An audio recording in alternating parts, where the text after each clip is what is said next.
Luck. Also, YouTube is up, by the way, guys, if you prefer watching on YouTube. Hey, Blinks, how's it going after yesterday? Yesterday was a rough one, for sure. It was a rough one. It's only gonna get better from here on. Thank you. Yeah, thank you guys. Thank you guys. Appreciate y'all. Yeah. You know, it's one of those things where you just gotta pick yourself back up again, however difficult it may be, and try again. That's the only way that you'll ever learn. You know what I mean? It's the only way you'll ever get better. So that's what we're going to be doing today, is just, you know, trying as best as we can to look it in the face. There's some lightning going on outside. Shit. Gotta plug my phone in case my power goes out. Played really well, thanks, dude. I think I don't think I played my best I've ever played, personally, and I know there are those of you that will disagree, because, you know, you may have thought that I played really well, but there were a couple of things that I think I could have done better, for sure. Outside of just, like, choices, you know what I mean? Like, I could have not died to BBK. There was a whole bunch of things I could have done. Here, let me put my phone very quickly on D&D.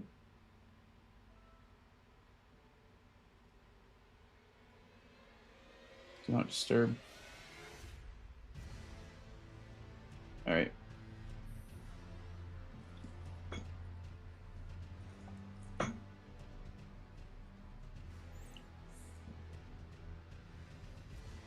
Yeah, exactly. Tweak time. Exactly. Hi, Zoro. Welcome in. Hope you're doing well. You got us worried, man. You're the champ. 20% confidence in you. You're a professional, and I am no level. So that happy seeing you back again. Yeah, thanks. Thanks for the kind words, Zoro. I mean, you know, it's one of those things. You know, you just gotta try again. You know, every moment spent just, you know, being upset about it and not working on it, you know, not looking it in the face and working on it is time wasted. That's always how I've seen it, you know. Obviously, you're allowed to feel upset about things, but I think that, you know, every moment spent avoiding it is wasted time, in my opinion. Okay, so we're gonna go right to BBK, by the way. We're gonna just go right to BBK. And we're also just going to be looking for practice matches as well. Where is my file? Here. This is my Commander Nile file. Should work.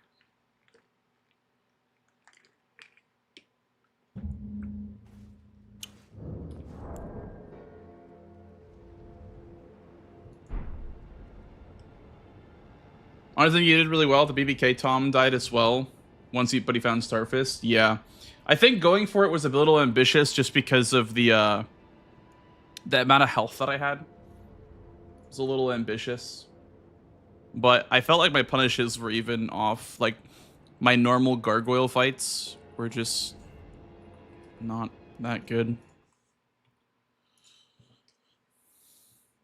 It's almost at the beginning that whoever goes for Moog wins. Do you agree? Oh, in the first match? I think there's different paths. I don't think that Moog is the end-all be-all. Like, I think there's different paths you can take. I would agree that going Moog was a strong play, but, I mean, look at how many squares I got out of not going for Moog. Right? So, I don't think it's that black and white.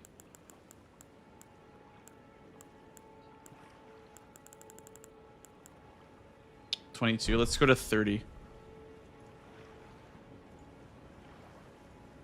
I don't know how many points into health I had, but I had 30 in, and I had something like 18 vigor or something like that. I think this was like my exact setup. But this is what, +9? Oh, it is +9. That is different than +6. I was only +6 for this too. Thanks, Krug. Appreciate that, dude.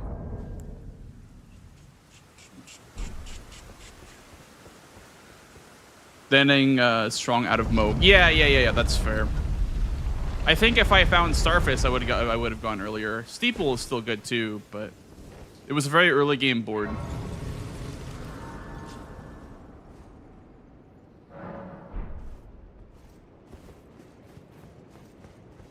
I'll discuss what I want to discuss, Soro. If I ever feel uncomfortable, I'll just say like, hey, like, you know, we can chill with that. But I think for now we're just discussing. We're fine for now. But I appreciate you looking out. If anyone starts jumping on my back, I'll obviously like say, hey, you're kind of being an asshole. But otherwise, we're just talking right now. Hello, Lezo.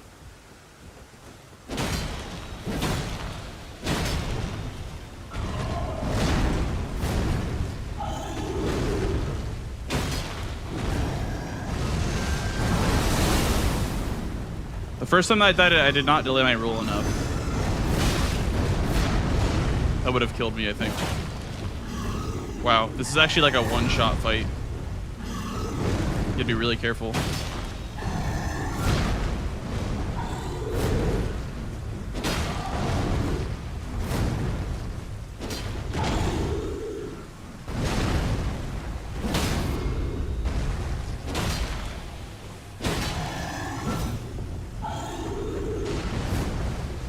Hi, Delis. Welcome in. Hi, Flower. How are you?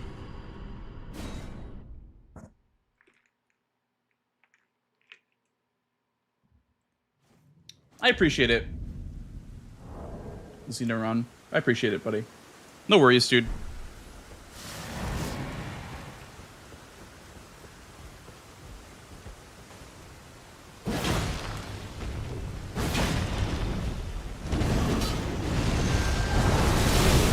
That one got me the first time. I wonder if fighting him up there is better. It probably is.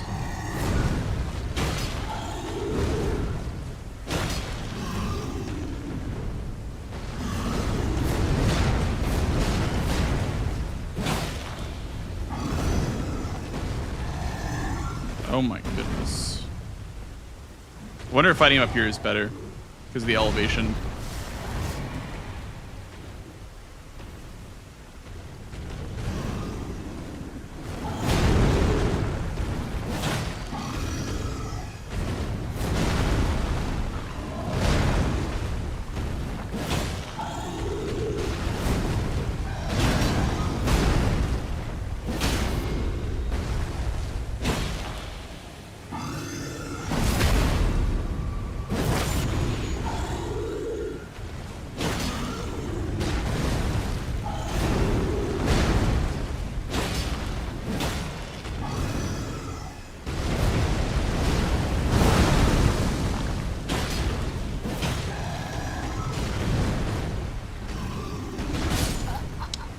That was...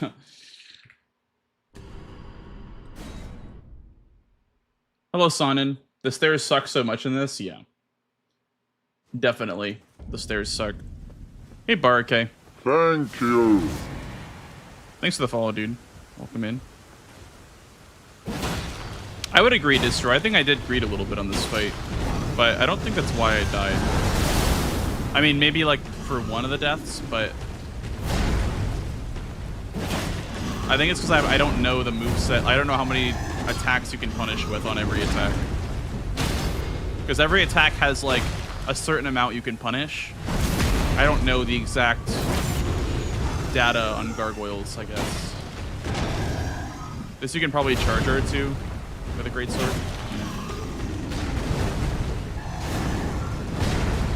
Time to pay up, freeloaders.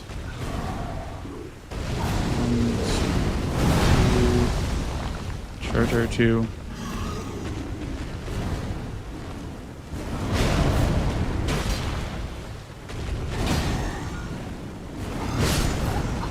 I think jumping that's... dude, Dom jumps that? That's so dangerous. Freddy, thank you for the 17 months, bro. Appreciate you.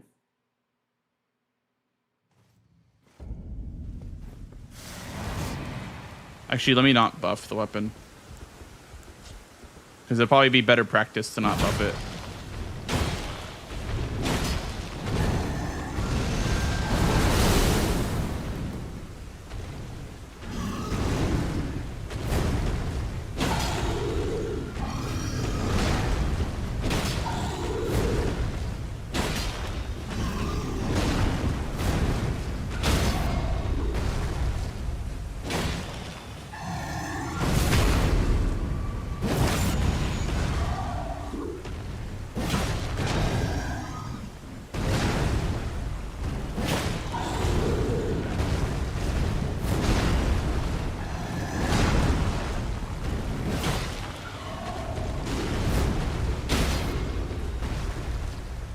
kidding me?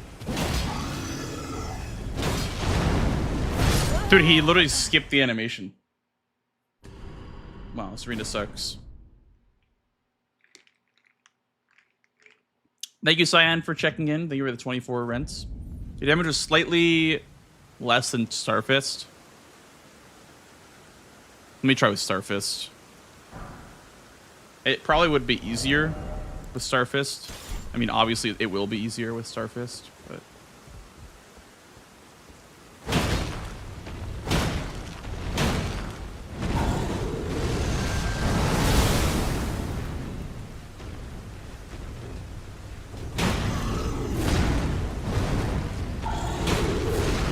Definitely a bit of a weapon diff here for sure. Look at that, yeah.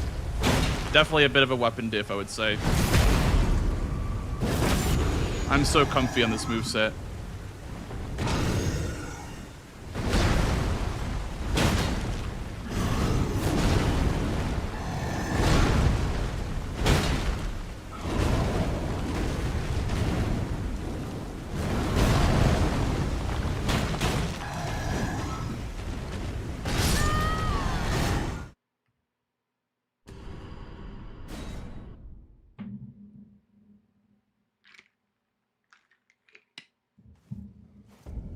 You work on the midget routing. Oh yeah, I guess we can do that too.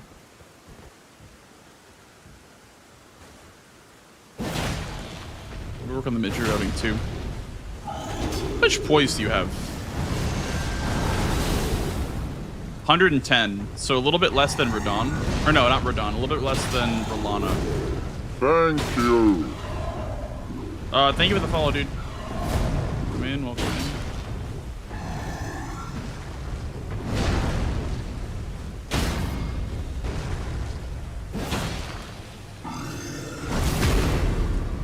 Yeah, my steeple was +6 only. It wasn't +9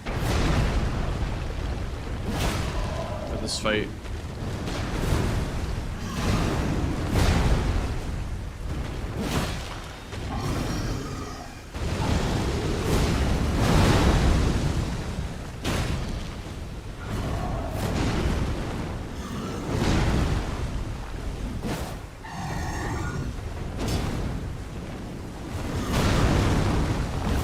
I was going for headshot there. That one I'd like to practice. Can you do that again? Yeah, there we go. Turn on no death so I can dodge this.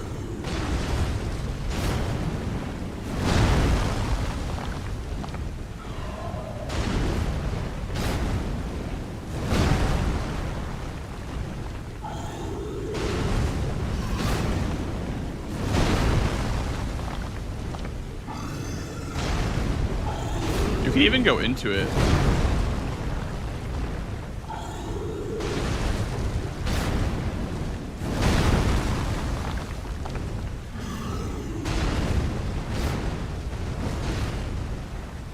Can I like go directly into the attack? No. You need to go left or right.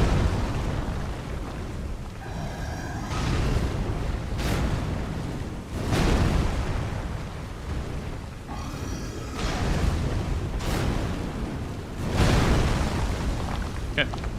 Hey, thanks, Sky. Appreciate that, dude.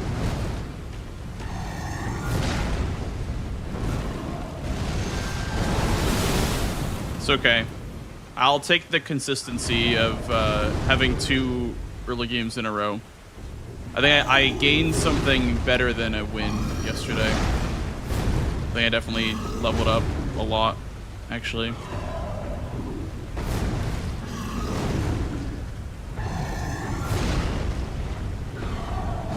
Let's turn off damage so I can like see the punishes, the punish windows. This is the punish window. This is the charge R2 window. Can I roll R1? Can. Hey Rod, how's it going, dude? Oh my god, Hardest. That sounds like a nightmare. How dare he? True.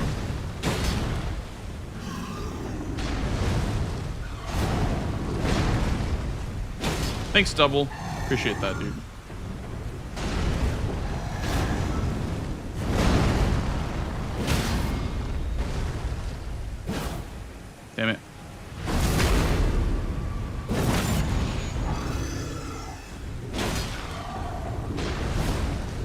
Cheeky little headshot.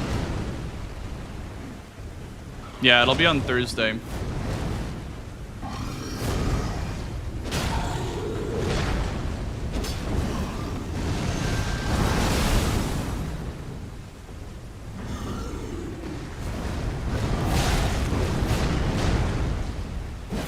Thanks, Cosmo.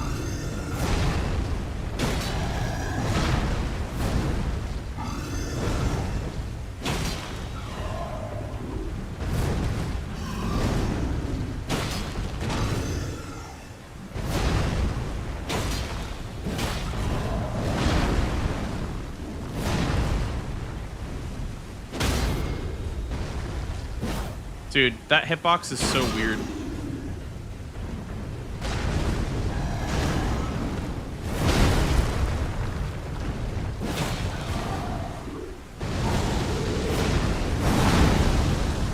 Gotta delay that roll as much as you can.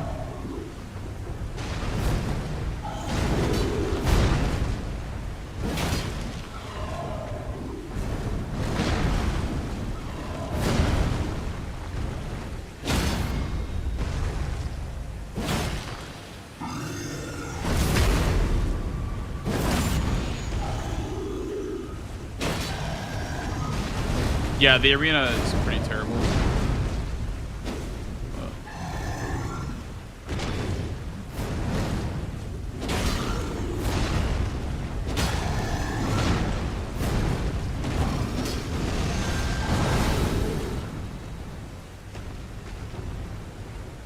I'm not going down there, sir. You can come to me, but I'm not going down there.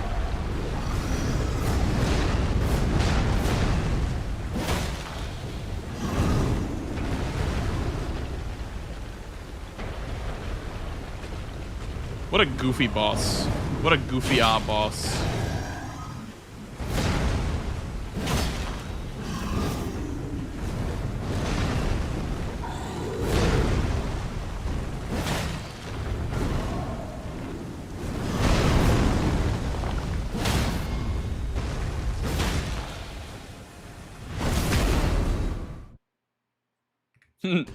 A goober even, true.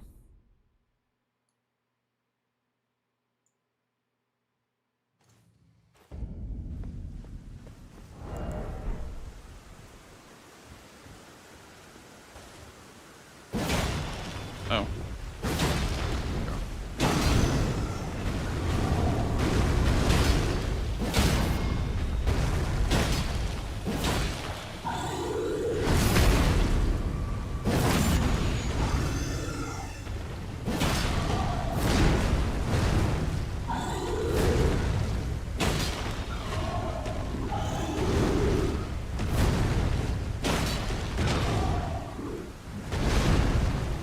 I don't trust that to jump over.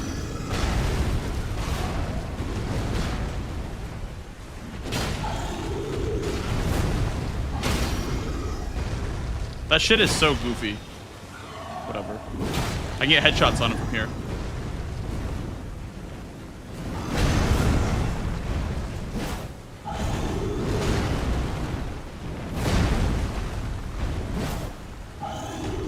Lezo, thank you for the 4 rents, dude. Appreciate that.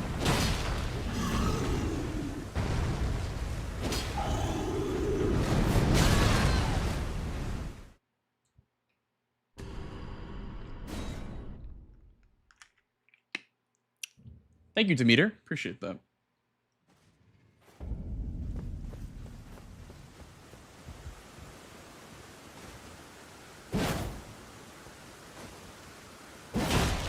The Forbidden Lands one. Is it? Are there only 2 BBKs in the game?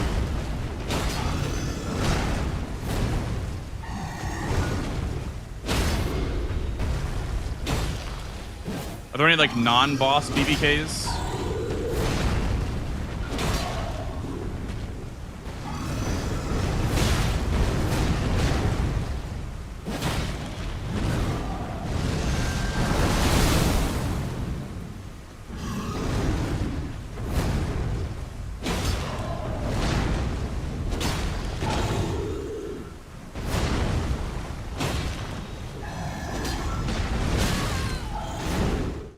Well, those are just gargoyles. They're not Blackblade kindreds. I feel like there's only 2 Blackblade kindreds. I wonder why there's one at the mountaintops elevator.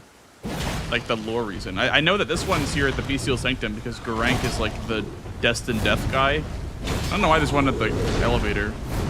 Mountaintops.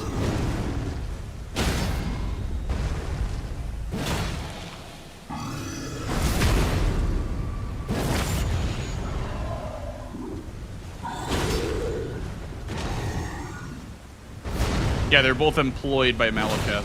They're part of the Union, the BBK Union. The Union boys are hard at work.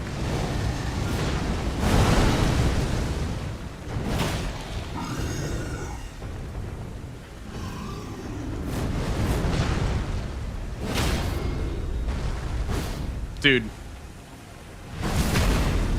If I had a fight like this, I would have probably gotten the square.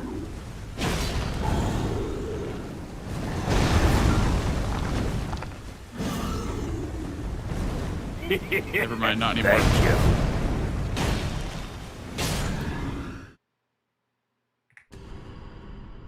Thank you for the follow, dude. Welcome in.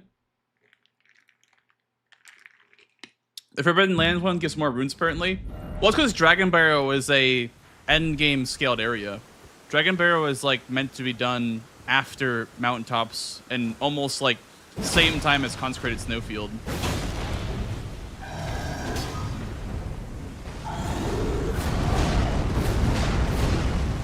Because Miyazaki thought it'd be really funny to put a DTS there instead.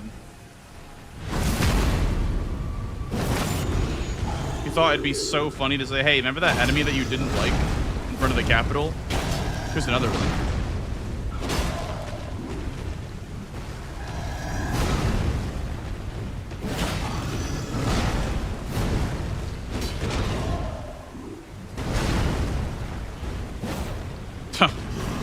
Nice. Elden Ring moment. Elden Ring stairs moment.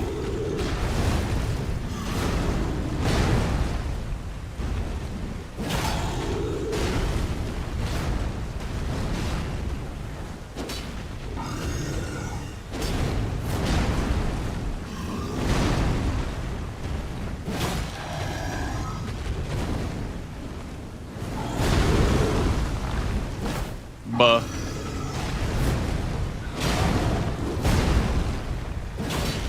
Buh. Oh. Dude, I love hitting the head. I love, like, getting little taps in the head like that.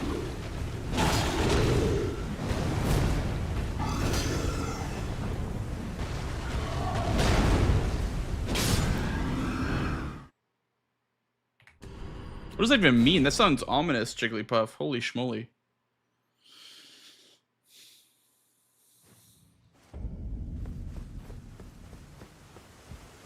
How much damage does this do on a wake-up attack? Wow. Almost 60 poise damage. So it's just 3 charge R2s to get him down. Wow.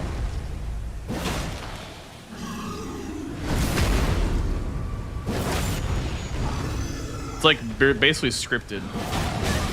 Okay, but that's when you get greedy and that's when you die.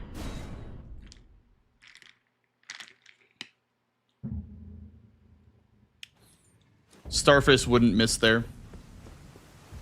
My beloved Starfist.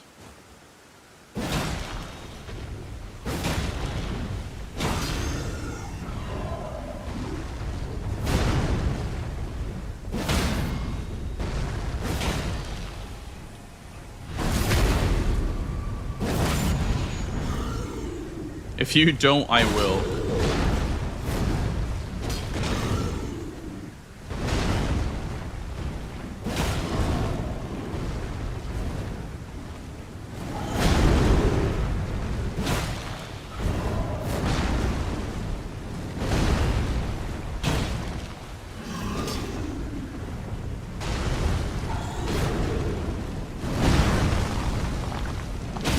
Probably would have killed me.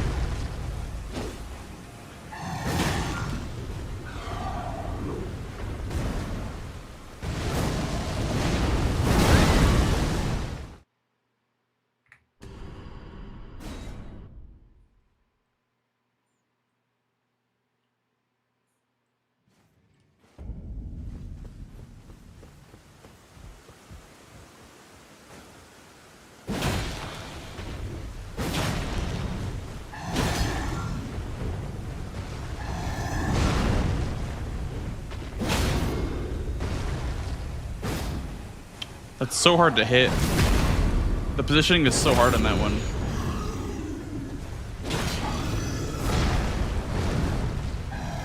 That one I've learned to not punish.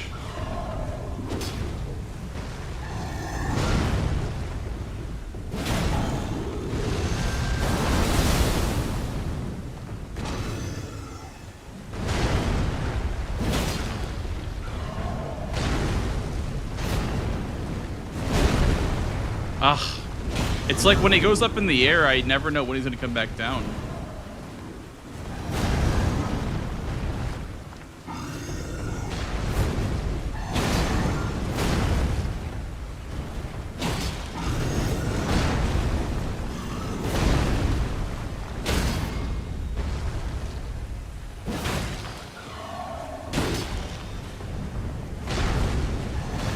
Dude, like, cause... Oh, yeah, this fight's rough.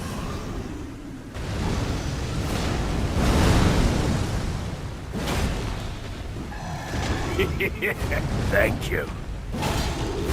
Oh my god, I can't believe that missed. Thank you for the follow, dude. Buh. That almost killed me. The unstable arena? Yeah. It's absolutely an arena thing for sure. And it's crazy because you fight both BBKs on uneven ground. This slope is crazy, by the way. Like, this is like a 70-degree slope, it feels like. At least the stairs are. Look at that, I like floated for a second. Okay. Sick.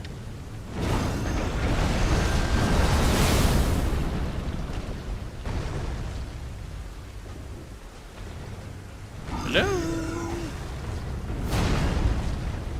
Can I punish this? I think so.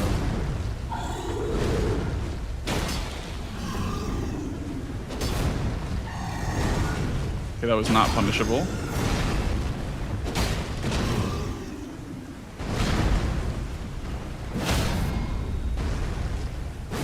There we go. I have to let him come to me.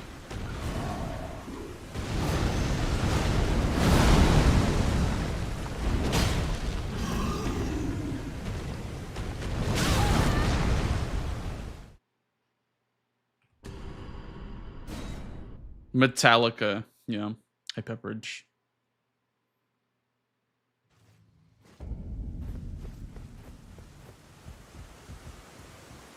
Normal help dodging, that's true. Light roll could definitely help.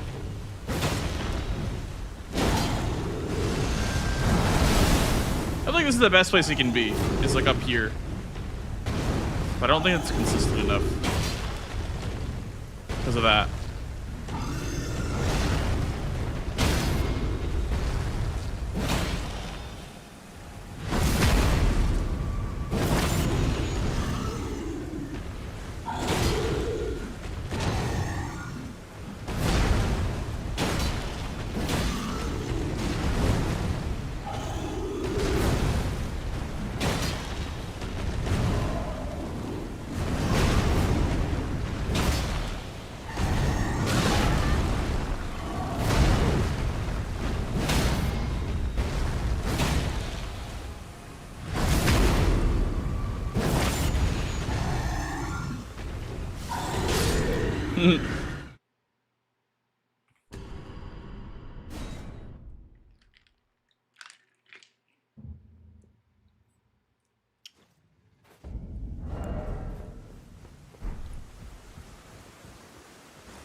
He's gonna fall down now. So that means I can get like a quick little cheap shot on the head. Okay, that was the idea. Now I gotta get away from him. There we go.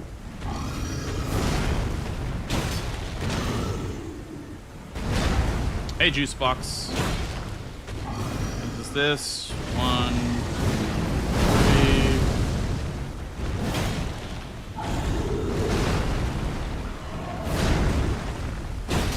Little bop. These. Probably do one of these. Okay, his head's in the ground technically.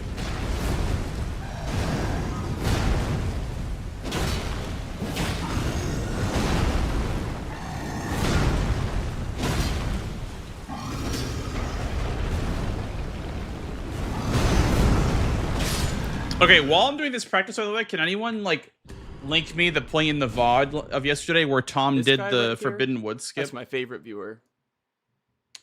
Juicebox, thank you for the 6 months, man. Appreciate that, dude.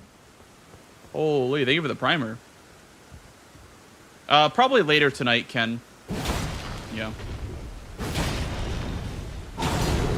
We're doing a bit of practice first, though.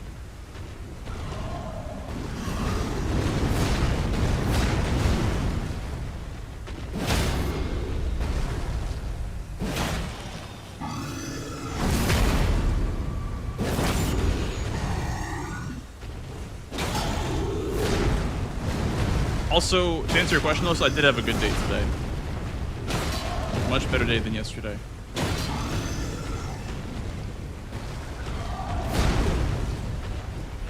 Is this safe? I don't know if that's really safe, but... Okay, thank you for the clip. Appreciate that. Even if it's not accurate, I can still take a look at it.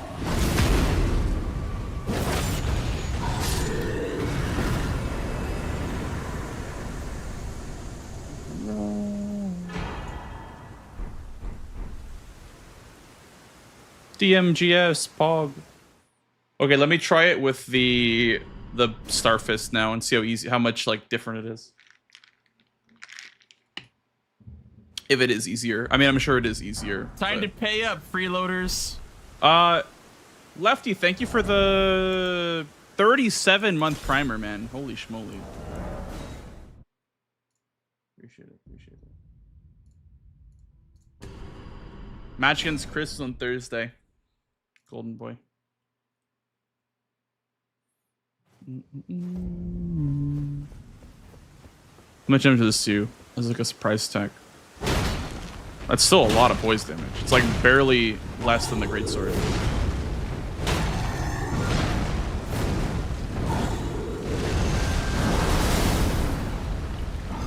Gonna lose some poise value here. That's fine, I guess. Oh, never mind. Look at how broken that is, dude. Starfist just, in my opinion, makes the match so boring if both players have it.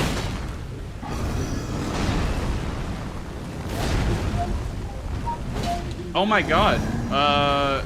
Squarish Puddle, thank you for the 5 gifties, bro. What the hell? Thank you so much. W gifties. W gifties. If you guys got a gift sub, please say thank you. And happy Mother's Day too. Make sure you guys say happy Mother's Day to your mamas.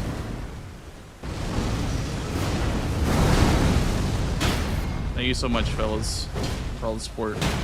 Like I said, you know, last night may have not been the result I wanted, but you guys were showing me a lot of love, so I appreciate y'all. Thank you. Level 3, let's go! Hi, North. How you doing, dude?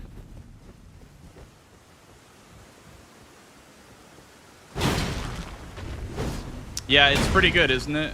Surface is pretty good.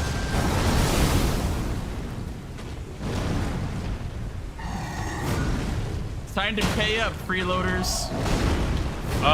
Thank you, Montage, for the 27 months, man. Appreciate it, dude. I saw your Twitter post, by the way, about the Fallout community meetup. Looked like a lot of fun, dude. Thank you again. The 27. Okay, that's just cringe. Probably have to back up so it is the one where it's not a bunch of swings in a row. Thanks, Freerin. Hey, 420. Hey, Suf.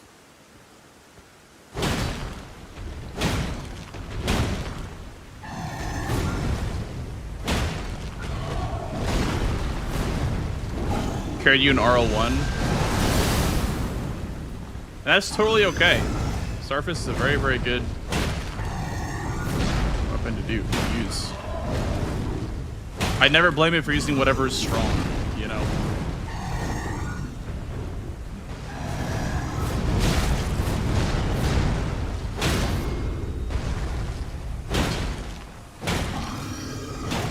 If it's good, it means it's meant to be used, you know what I mean? I never got the concept of, like, belittling others for using strong weapons.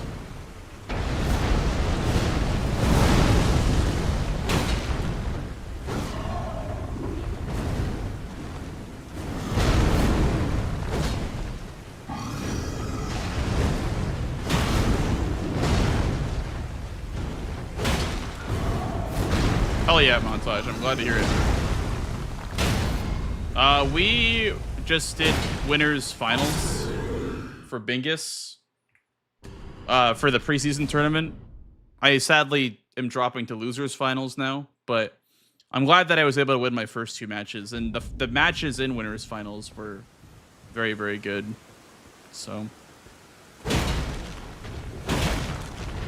double hit, huge.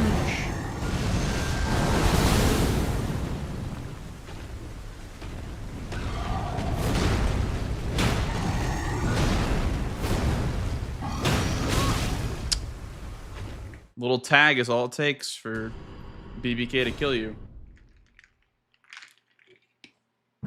Whenever anyone's in the Discord's pinging me. Okay, no.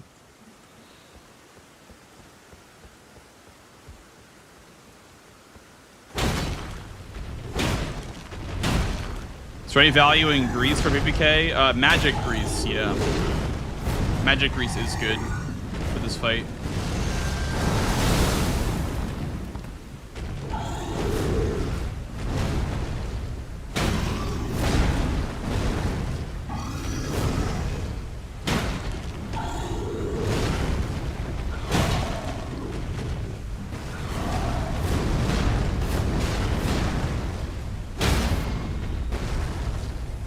What I will say though is that grease is better for fast rotating weapons. So if I was using R1s like this, grease is better than for doing charge R2s.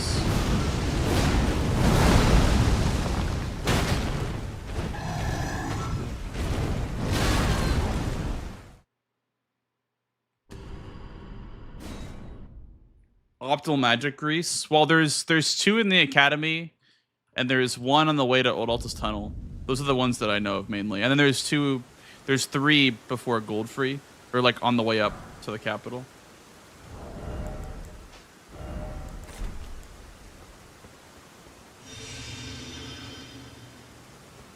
Thanks, Ozzy. Honestly, Ozzy, I'm trying to separate myself from the outcome and more so just focus on, again, the performance, the dominance, right? So I think I gained something more than a win in yesterday's matches.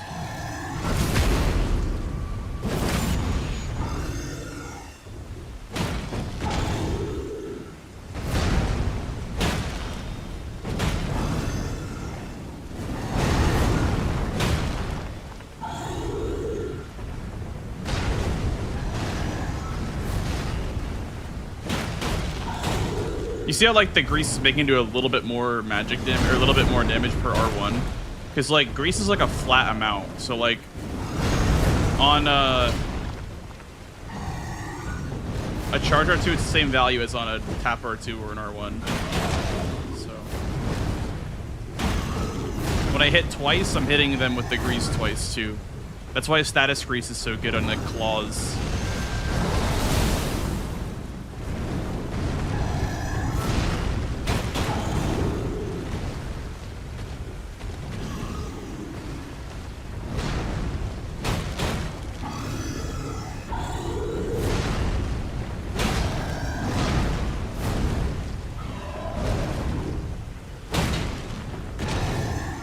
Can I jump this? Okay, you can jump that if you are uphill on him.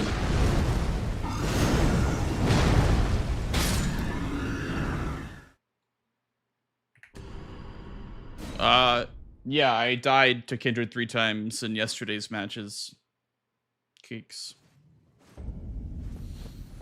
which lost me the square.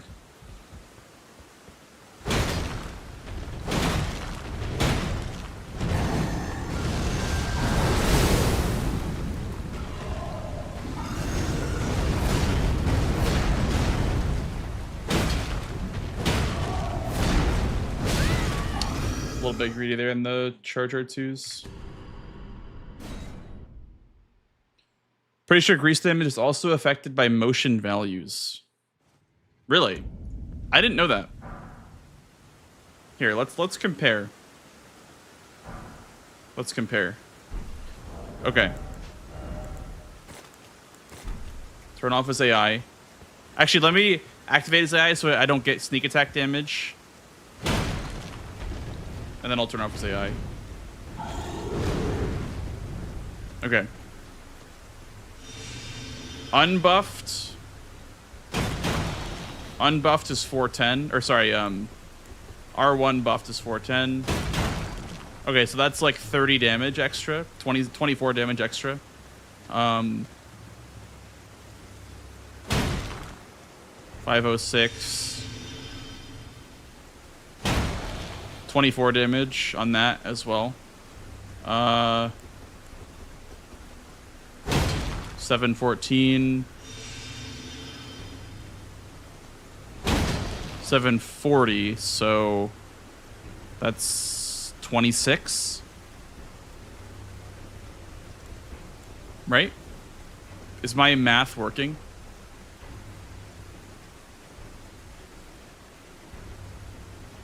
I can't tell if I'm just bad at math. It seems to be about 24 to 26 damage per okay.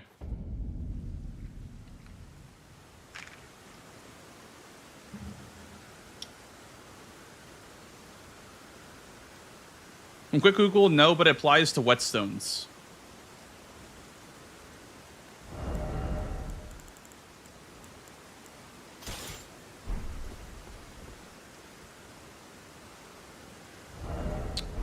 Okay. I guess this can't be grease, can it?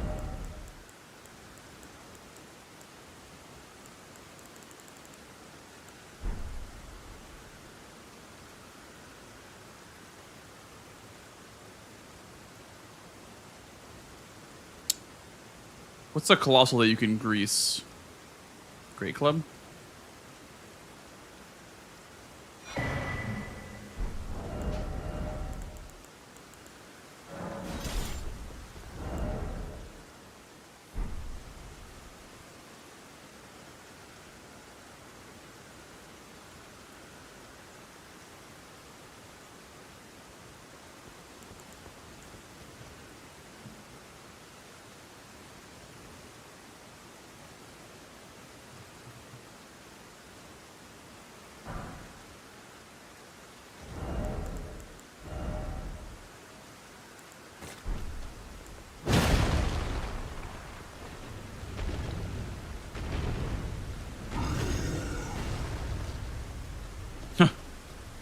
Okay. 543. 559. 43 to 59. 16 extra damage.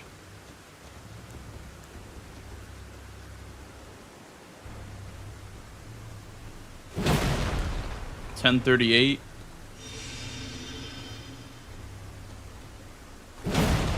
10.55. 17 extra damage.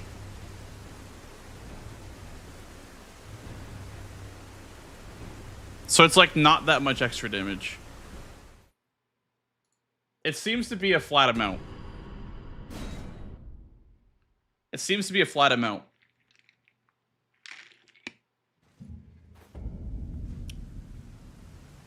But Magic Grease still good. It's still good. It's still worth using. It's not worth going out of your way to get, but it's still worth using. It is extra damage after all.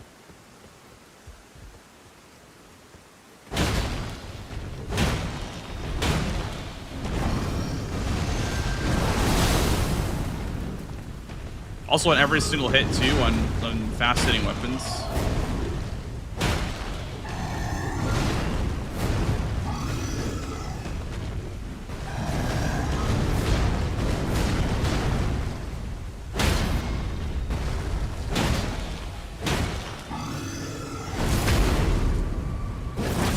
It is also an aura buff too. The color is definitely, it gives it more aura.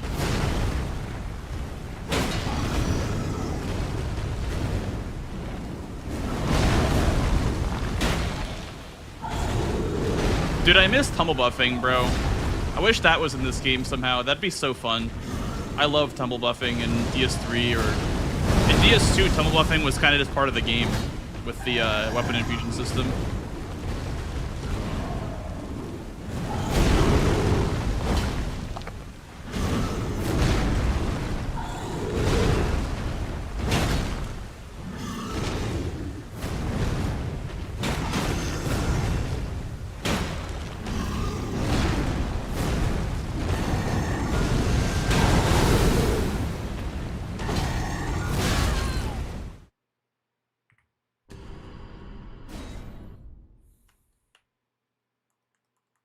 You can still do it. You know, I think I remember you talking about that montage. Some like forbidden PvP tech, some forbidden game.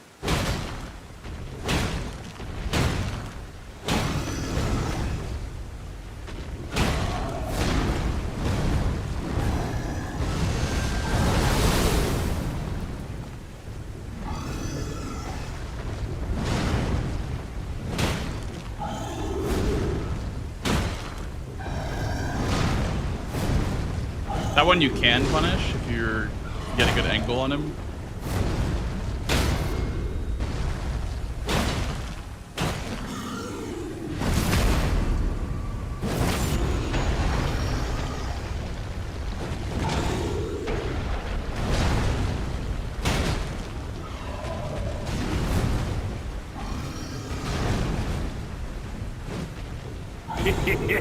Thank you. Thank you for the follow, dude. Welcome in. Dude, I can't hit this guy for the life of me.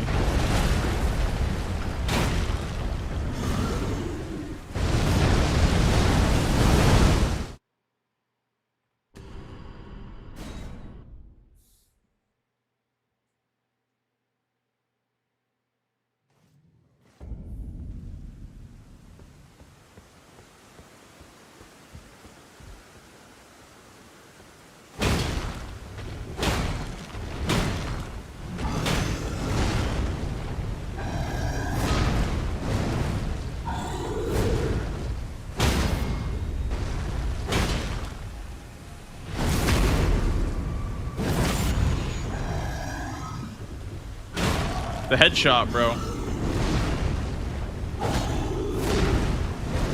If you're uphill, by the way, you can... Never mind.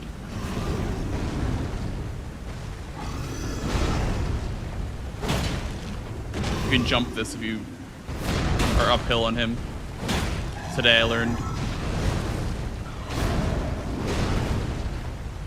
Oh, the headshot!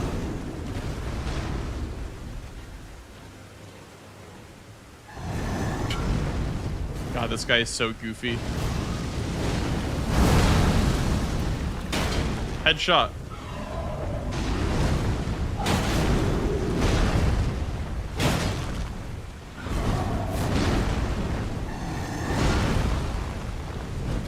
Buh. Only hit one ball there.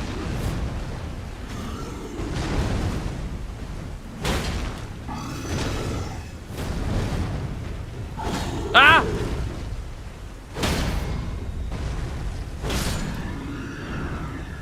Okay, we'll do it like one more time. Then we're gonna go to the woods and learn the good routing for the woods.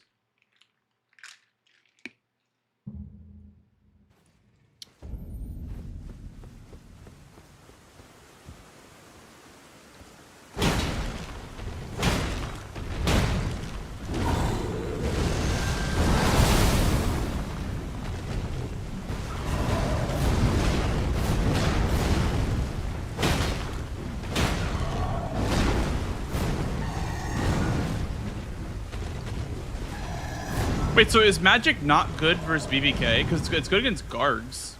Magic is always best versus guards, but maybe not BBK. Like in particular.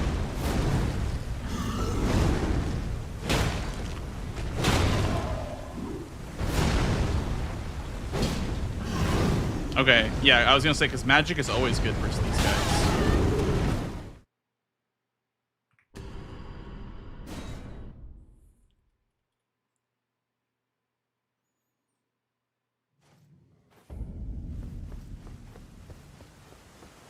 The rain could be cosmetic, but you are right. Maybe it is better because it's raining.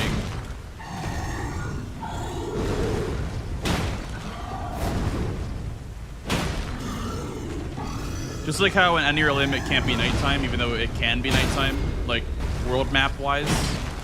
It might just be cosmetic rain. If that makes sense.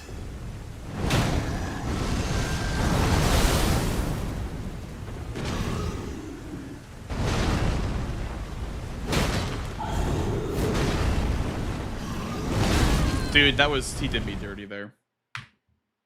He did me so dirty there.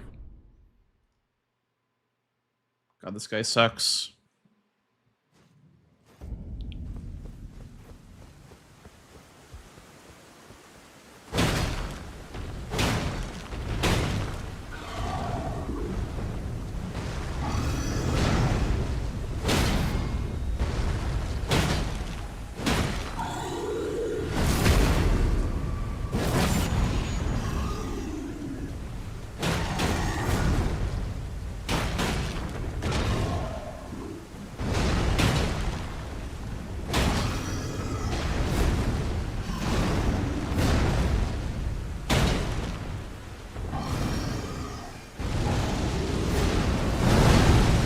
Let me try just doing this over and over again.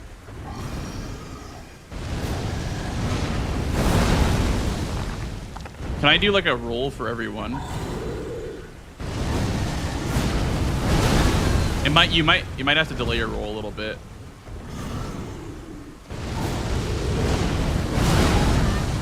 It's possible for sure.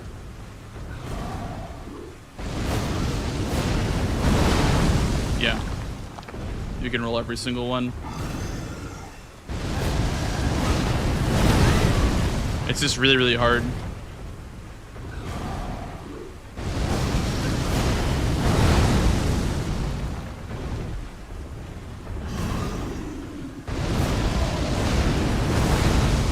The first one's easy enough.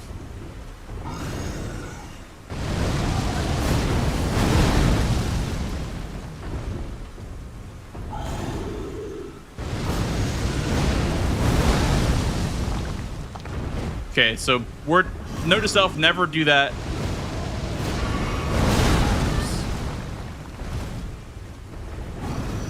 Never roll that, basically, like from start to finish.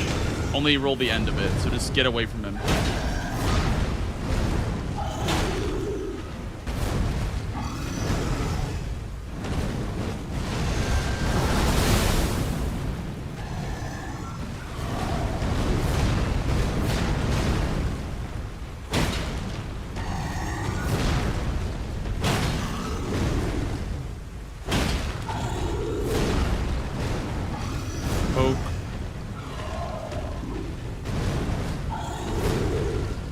Okay. Let's go to the Abyssal Woods.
What the hell is this branch skip?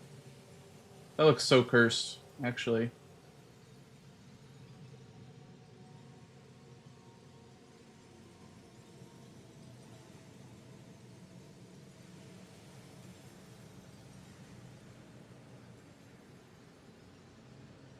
How does staggering work again? Is it better at the head or the legs? Probably the head for most bosses. Not every boss is a headshot hitbox, but most do. And it's just generally better to hit the head on most bosses.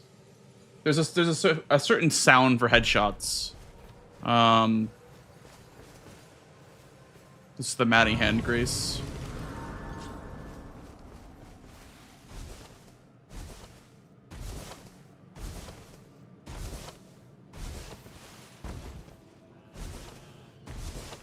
Yeah, I think it's this way. So I think from Jory, you would go right. I've not done this in, like, this way in a very long time.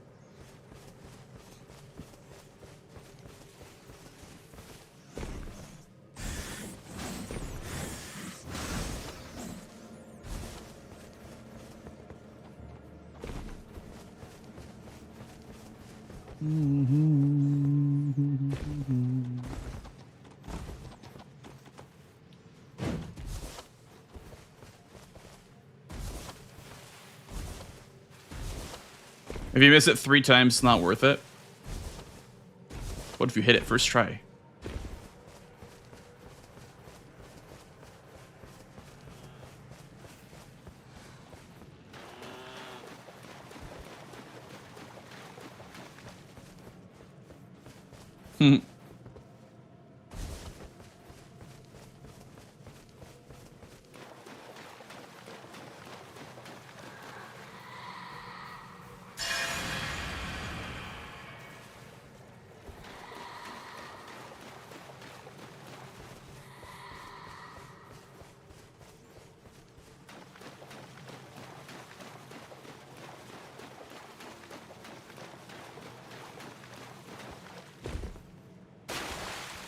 This branch right here.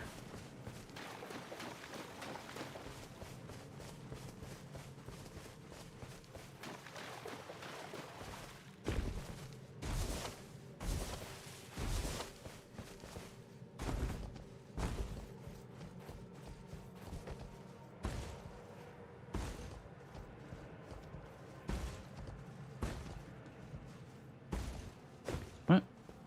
Am I missing something? Is that just beginner's luck? There's like a spot right here that's just completely free.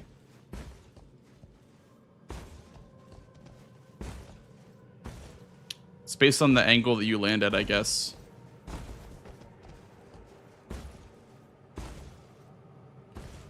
There's like a little gap in between these 2 branches that you can land on. It's like noble skip, I think. Trying to find it. Fuck.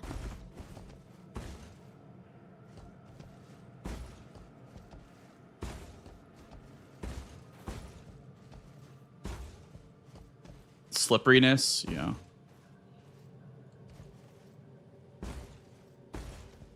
So all the lies of peace skips coming into play. That's true. I never considered that, actually. Okay, let me like full screen this so I can see the angle. So it gets in this branch thingy right here. Oh, he missed it the first time. Okay. There you go.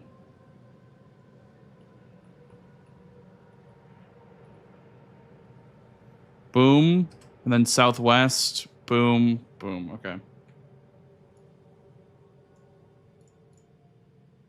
Oh, cack. So you land here, southwest, boom. Fuck. Maybe it's a certain, maybe you have to like jump off at a certain angle. Southwest. There you go. Yeah, yeah, baby. Abyssal Woods skip. Well, not really a skip, but... Ah, I see, I see. I see the vision now. I see the vision.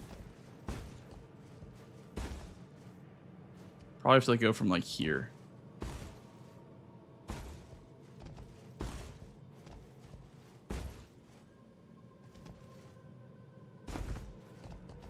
I wonder if I'm like team delay jump or team early jump on this one.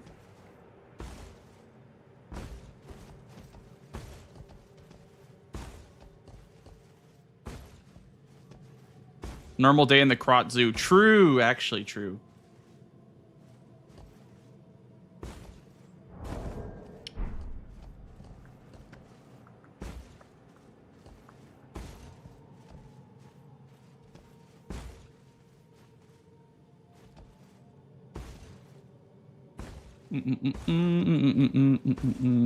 Get you too far.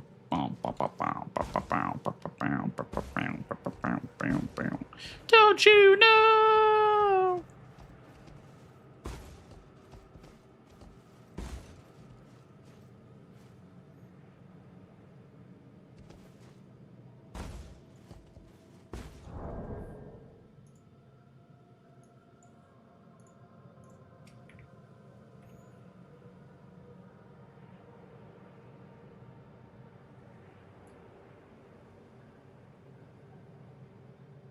Oh, wait, he's going on like the high part of that branch. Okay.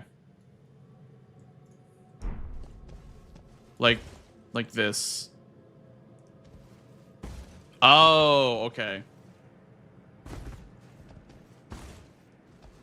He's going like all the way up this part of the branch right here.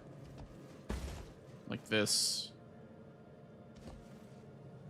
It's like Gideon Skip, yeah. Damn.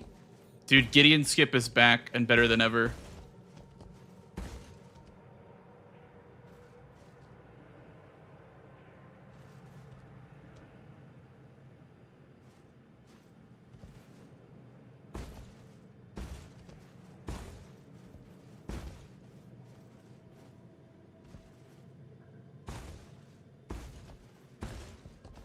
Hello, Zoe Beans.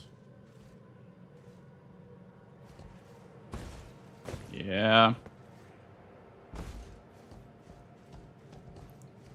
Would buffer sprint help? I don't think it's supposed to be a sprint jump. I think it's supposed to just be like a regular jump. But maybe you can like get all the way up. That's so close, dude. You could almost get all the way up. Oh, you can get all the way up. That's sick. Sheesh. Dude, you can literally get all the way up. Wait, can you actually land right here?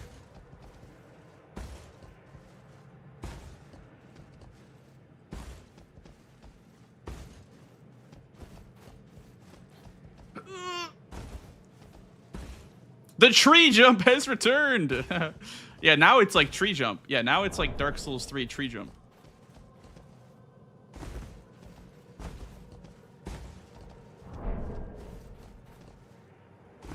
Come on, bruh. I just had it.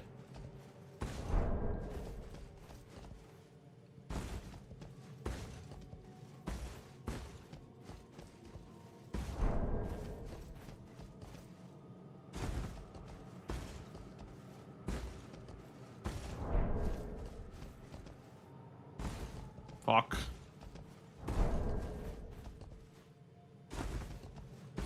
Here, let's save position right here.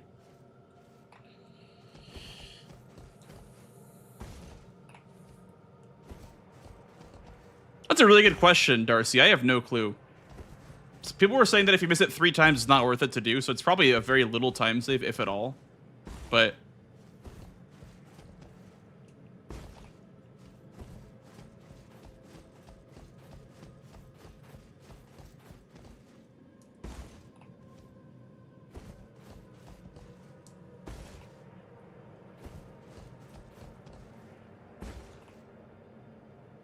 you can flex. You did a neat skip. That is true. You could do that. I wonder if you could like land up here. Oh yeah, yeah. That would give you even more leverage. Landing up there would give you even more leverage. I feel like. Because you could even just like slide across, you know? Like. Ah!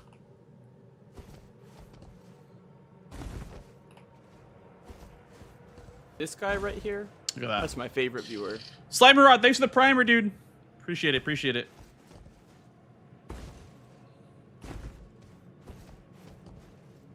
Welcome in, welcome in.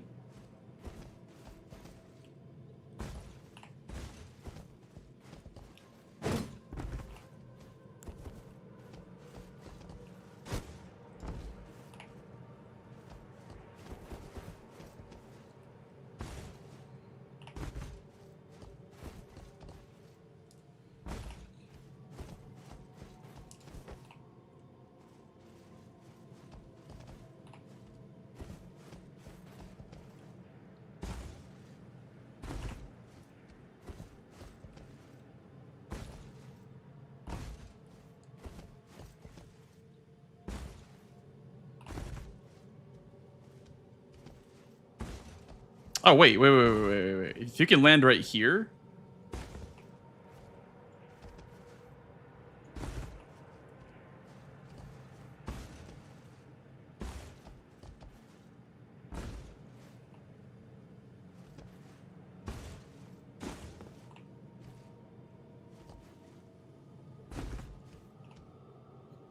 No, we're just practicing. I'll put it in the Discord when I actually want a match. I mean, I'll take a match, but I'm not desperately in need of one right now. There's stuff that I wanted to practice today, and that's what we're doing right now.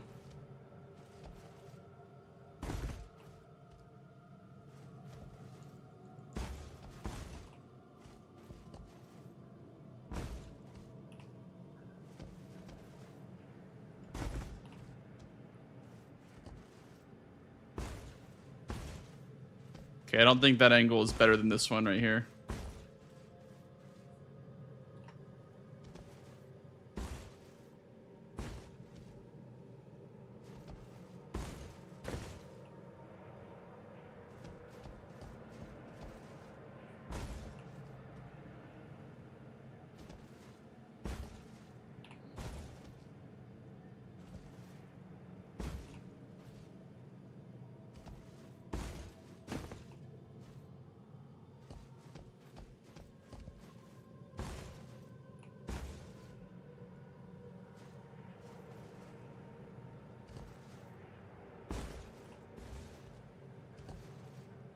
Dude, Tom went for this in a match, by the way. That's crazy.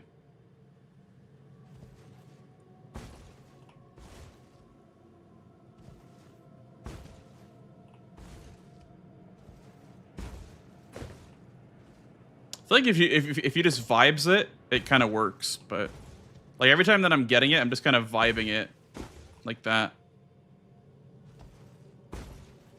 Just kind of slide into the vibe, you know?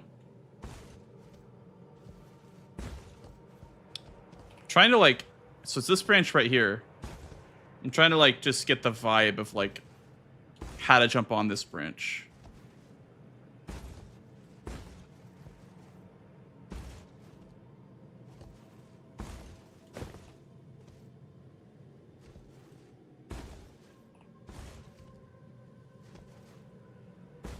You don't really want to delay your jump that much. Yeah, you don't want to like really delay it at all, actually.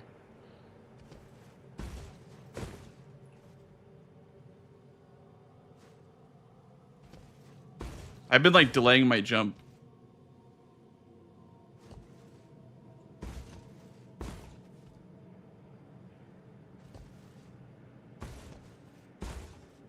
Is there a tool where you can see the collision geometry? There is, but it crashes your game. Here, I'll show you.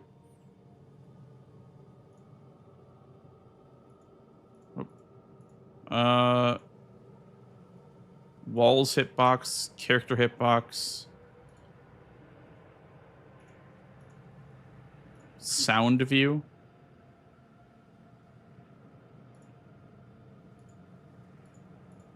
There we go. Right?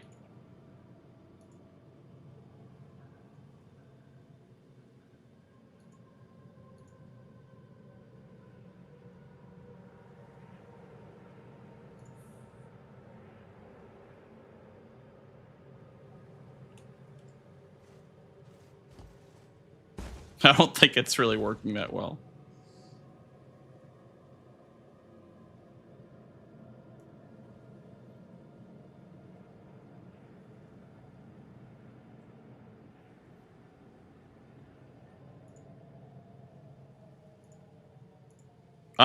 This is the John Disson Donato practice tool.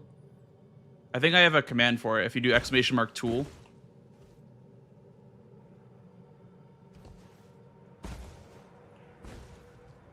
What if I just keyboard and mouse this one? We do a little keyboard and mousing.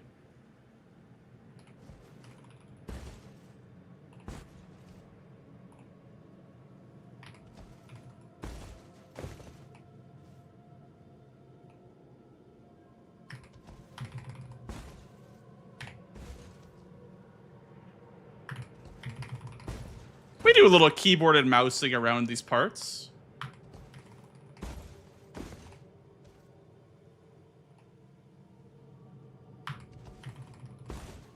Ah, I just barely didn't make it.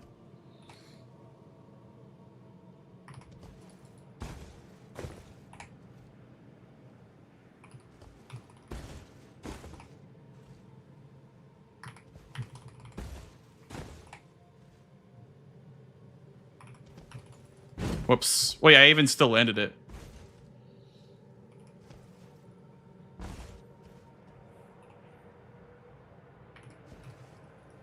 Buh.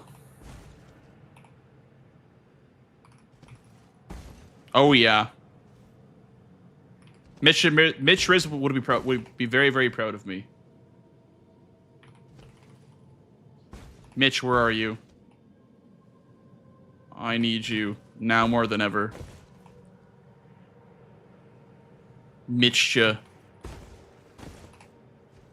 Okay, seems like this is the good angle right here.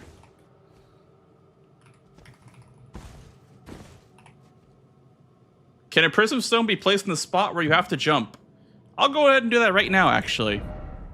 Let me give myself a prism stone. What is it called in this game? Stone? Like a light stone? Rainbow stone? There we go.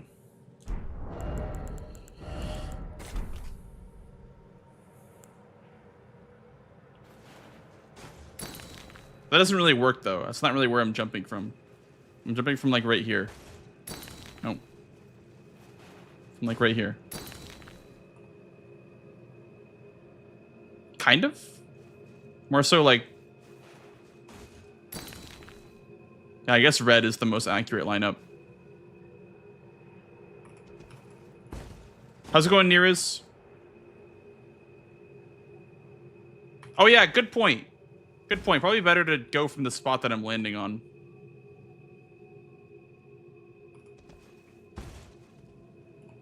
I don't know if I can stay up there for very long, though. Yeah.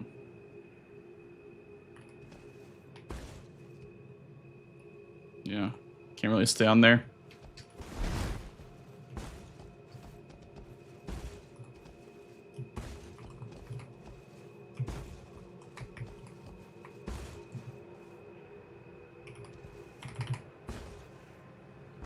There are arrows with that effect? Yes, there are actually arrows that have the effect, the Prism Stone effect. They're like fletched arrows or whatever.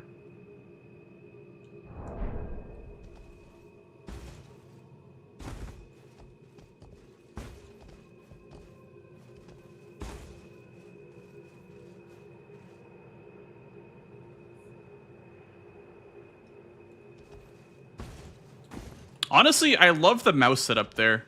Just using the mouse to like set up the final part of the skip. Like you just go right here, set up the mouse, and then just go. Like that is peak to me.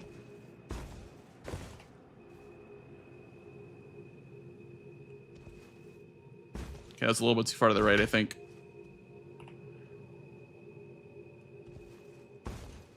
Nice. Okay, let's try doing it from scratch. So we'll just go up here. Go up here. What's the best jump, by the way, to get onto this. Dude, what if you like get on this branch and like parkour over to the other branch? Dude. Huh. Sick. And then you just set up your feet with keyboard and mouse. Bang, bang. That's actually fucking sick.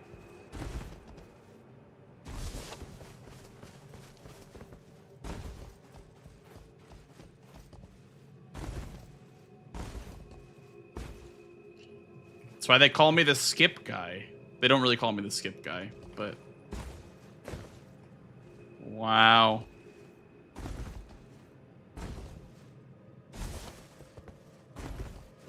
Thank you.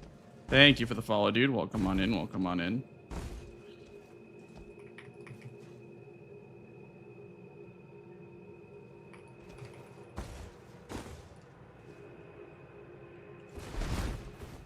Yeah, well, I'm used to swapping to keyboard and mouse, Tater, because I did Lies of P speedrunning, which actually using both inputs is optimal, because mouse and keyboard is better for skips, and controller is better for menuing and boss fights.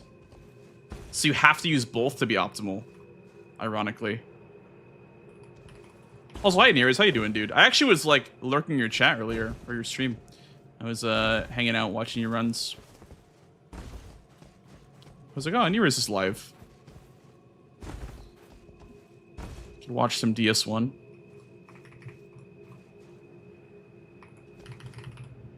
Buh. So that's the part that you don't want to do, is you don't want to miss it. I think as long as you jump, like, something like that, you should be fine. Okay, let's do it from scratch. Like, let's say, like, 5 times in a row from scratch. The skip guy. An Elden ring to it, even.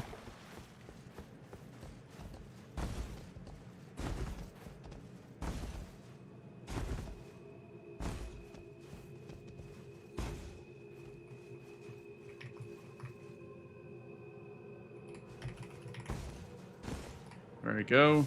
Very nice. Oh, I got the default location meme. Fuck. This is the default location of the woods.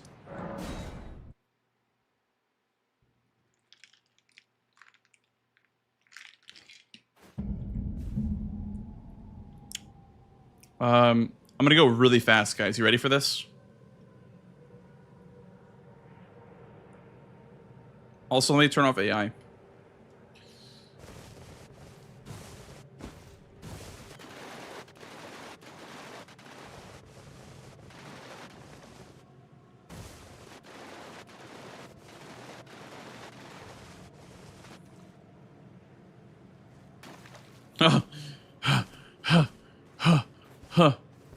Chicken walk. Ah!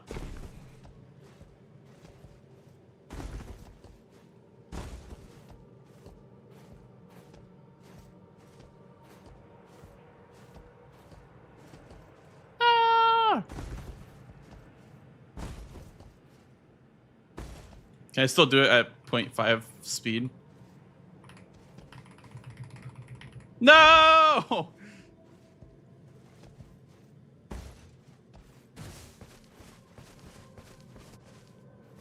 Okay. Let's stop fooling around. That was one. Let's try to land it 5 times in a row now. Oh, it also got rid of the prism stones. I think it's because I warped. No! Dude, it keeps doing this shit.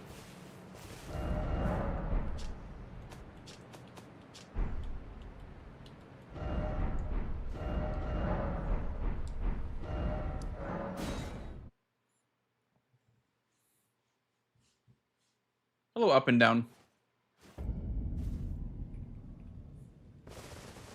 Okay, so you come down from Jory. That's Jory. And you just come this way. And you come down like this, you know, doing your drop downs as you wish. Then you come this way. Past this guy.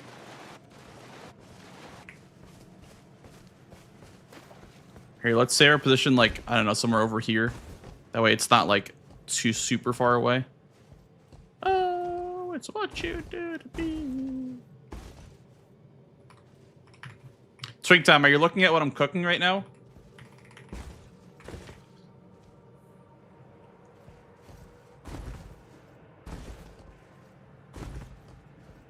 I'm cooking up a souffle right now. It's gonna be delicious. Buh. No! Okay.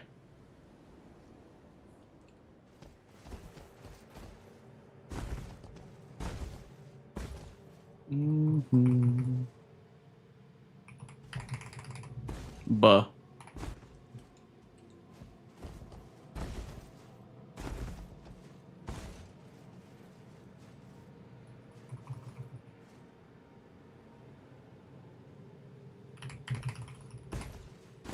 There we go.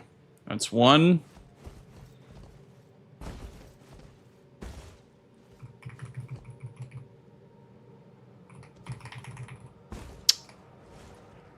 Lineup was a little off there.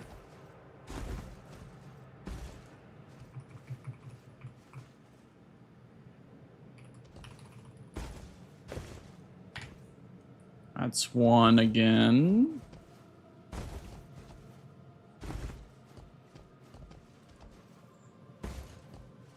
Yeah, you know what we were thinking about, Tater, is that we were gonna ask Domo if we could buy a parry from the shop, because that's a drop talisman, right? So this is a +1 drop talisman if you were able to parry the untouchable. But unfortunately, we couldn't make the decision for preseason. That'll be maybe implemented in the main season. We don't really know yet, but people were discussing being able to buy parry Ash of War for this reason, like, you know, to be able to get a drop talisman from the aging untouchables.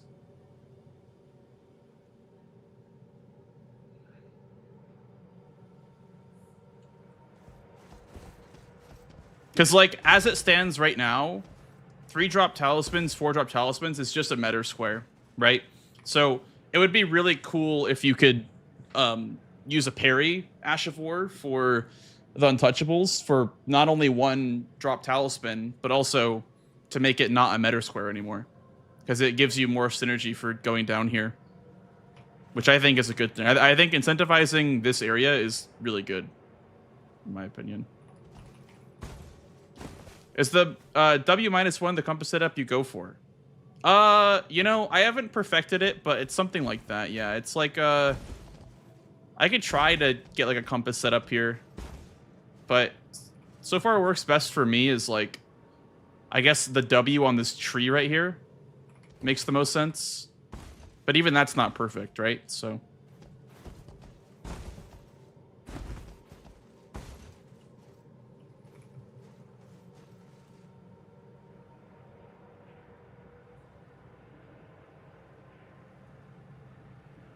or yeah, I guess it's like somewhere between here and here. So that would be, what do we got here? What do we got? What are our UI elements we can use besides our health bar and our stamina bar? Because those will not be consistent. It's something like between here and here. W on that tree? Nope, that doesn't work either.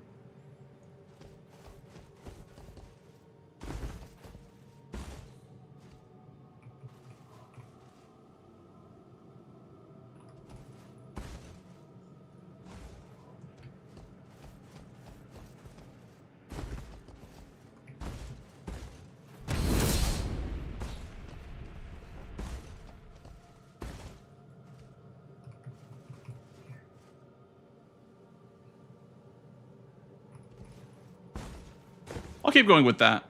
That's what I've been doing. I've been just kind of putting the compass tick on like a certain part of the tree.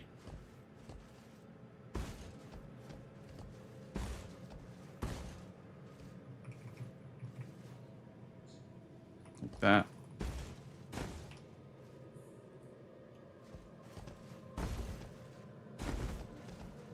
So that's 2.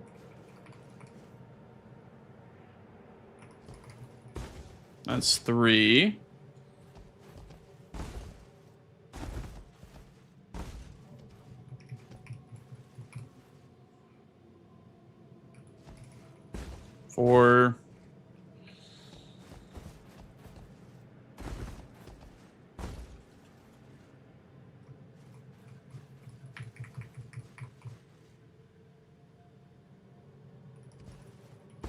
5.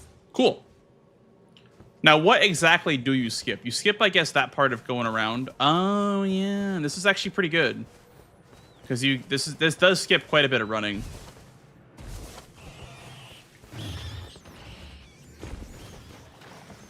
And you also skip another untouchable. You only have to deal with the one untouchable. So it's actually safer to do the skip, too. And saves time. Damn. Yeah, this way is much faster than the way through the mist, just because of the quit outs. The quit outs are just brutal. I mean, like, obviously, during the disc bounty, it saves time to quit out a bunch, because that doesn't count for your in-game, or for your real time. But in bingo, it does, right? Like, in bingo, every second matters, and so if you're in the menu, you're not in the game. Which means that you're effectively losing time. Also, can I... Yes, okay, you can do that. I was wondering if you could skip up here. But yeah, you could, like, do something like this.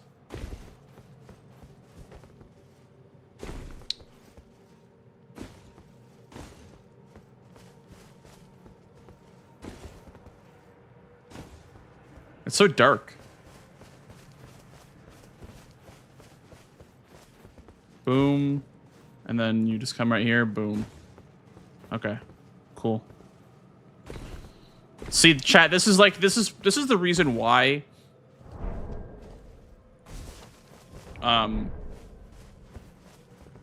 I can't do this stuff, because I end up doing this stuff for hours on end. If I practice movement and skips at all, I end up practicing it for hours, like literal hours.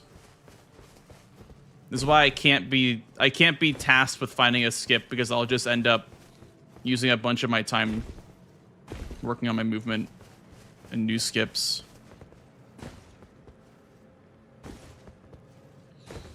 Which is a good thing for bingo, don't get me wrong. Like, having good movement is actually the most important thing about bingo, I would say. Because, like, a fight can be slow. Your movement, like, as long as you get there first, then, you know, a fight can be slow. As long as you just get there first.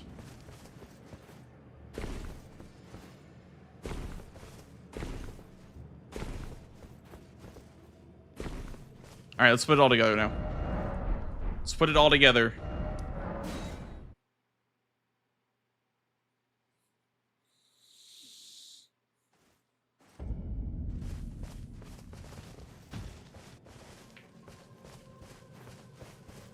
Probably want to, like, come down this way.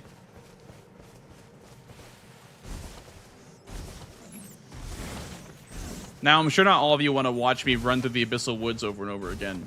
But I, for one, would like to practice this run through, because I received some very not nice comments about how bad my path through the woods was after my match. So I would like to practice this.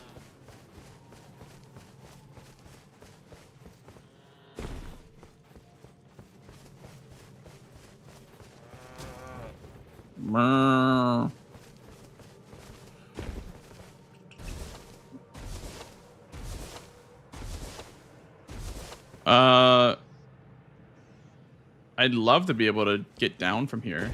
Problem is that looks to be lethal. Maybe not.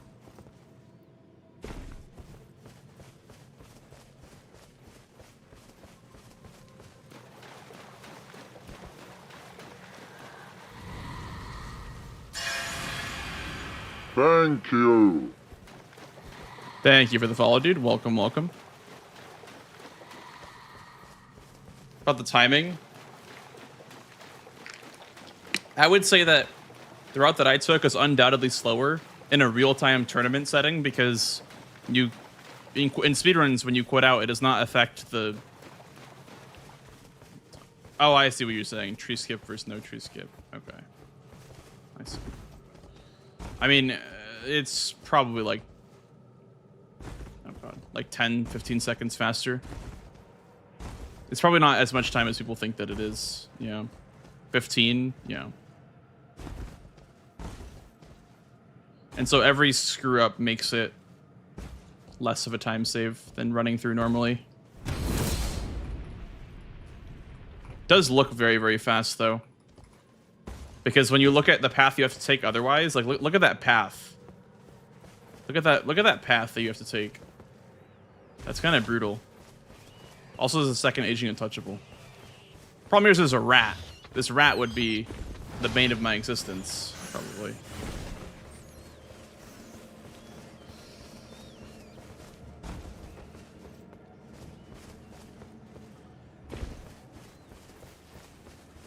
Thanks, Tuco. Appreciate that. Yep, we go again. We try again.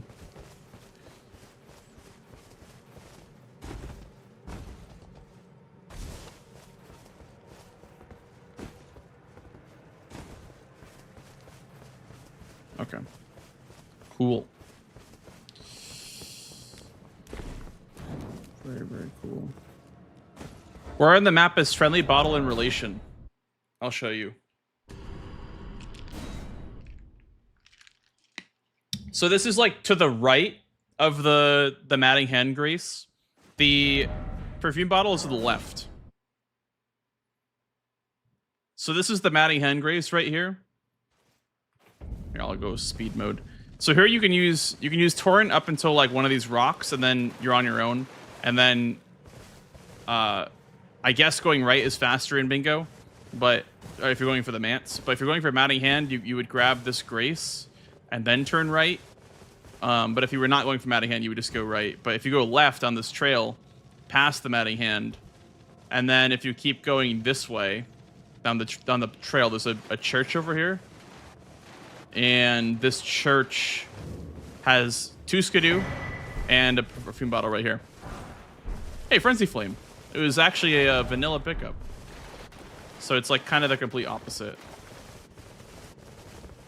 Meow. Meow.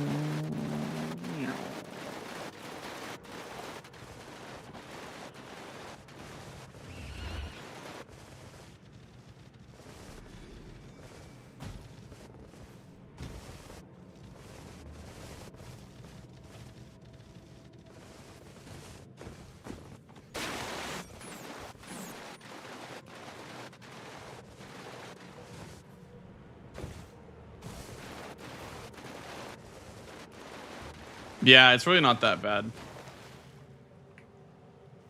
The skip is really not that bad. The hardest part is like getting on this branch right here, I would say.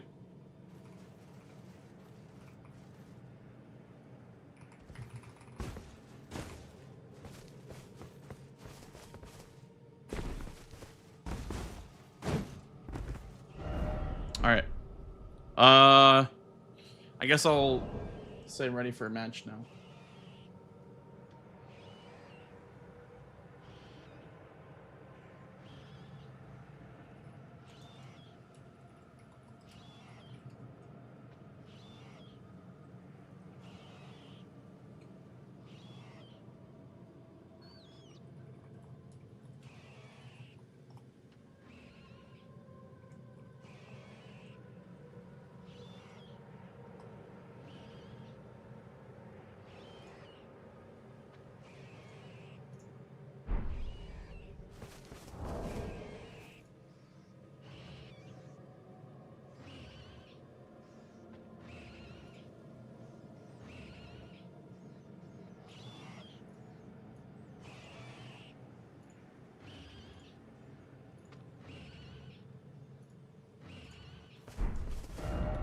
Thank you for the Luckins, Chris. Appreciate it. Appreciate it. It'll be free. I'm just kidding. It'll be pretty tough, dude. Considering he has the most games in Season 6 under his belt. Like, he literally has played the most matches.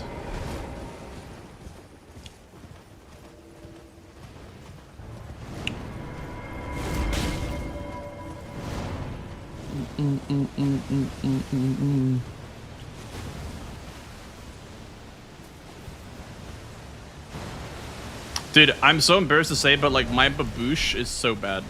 My baboosh is like kind of laughably bad.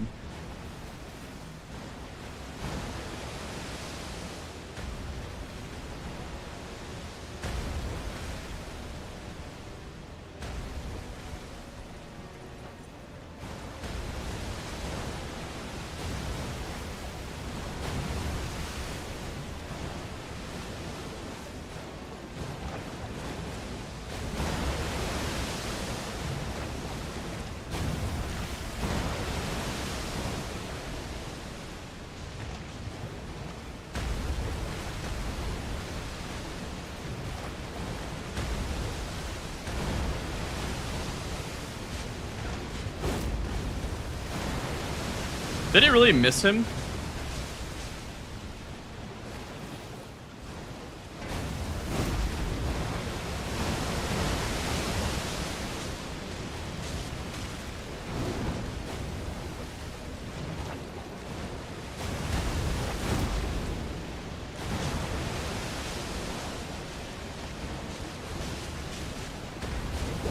He's gonna do the thing.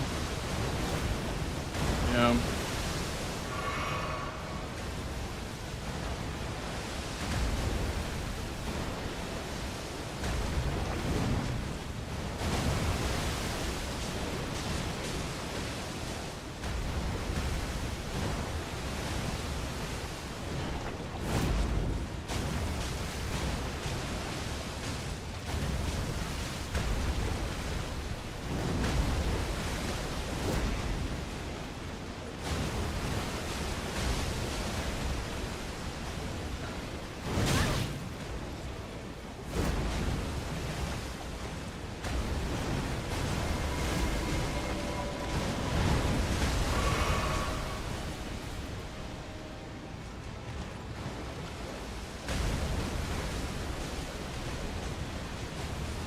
Yeah, I wonder how it's gonna work with the 2 reps.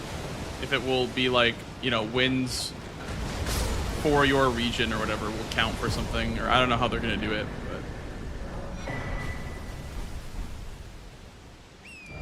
but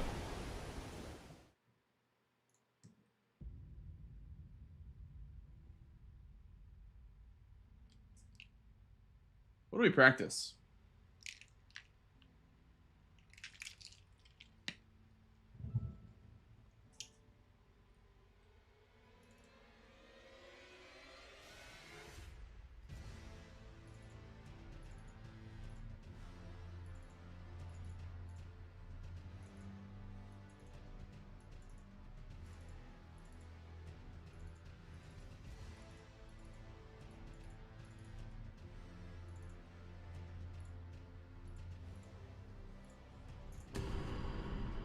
Do some Scion.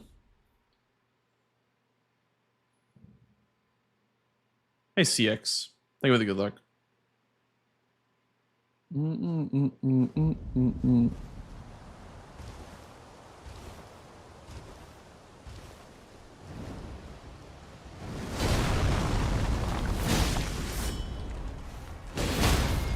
I guess you can't really do that.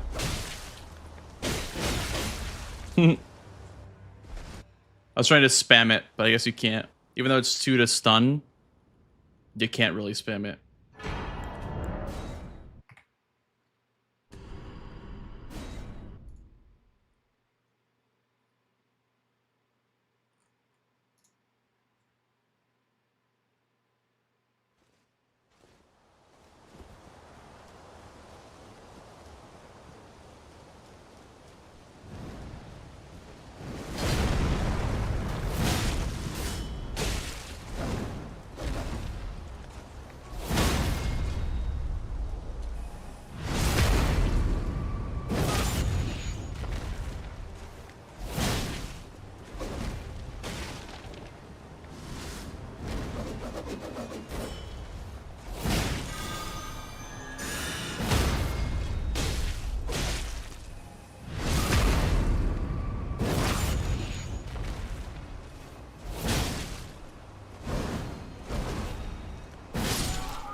Remember seeing you at GDQ and you were so bonkers at the game I had to buy Elden Ring myself. You know, that's kind of Chad, I'm not gonna lie.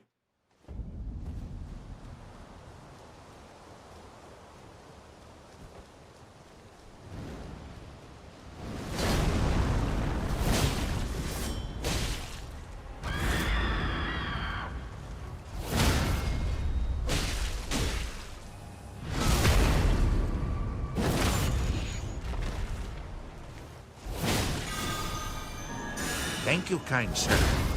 Thank you for the follow, dude. Welcome on in. Welcome on in.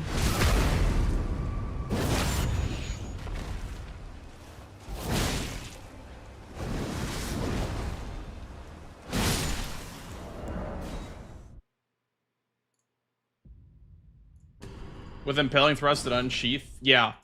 I like fighting Scion with like almost any weapon, honestly.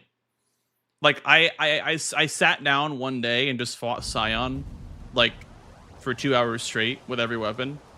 And I kind of like almost any weapon besides claws. I think claws are my least favorite for Scion.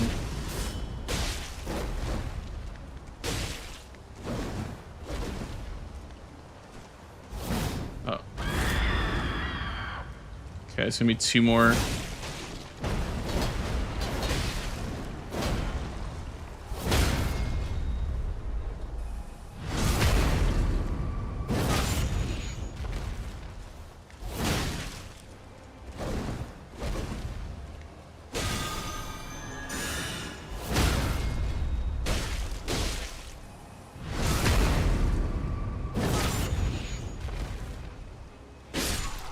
I love how Lordsworn has a poke, too. That poke is really nice on Lordsworn.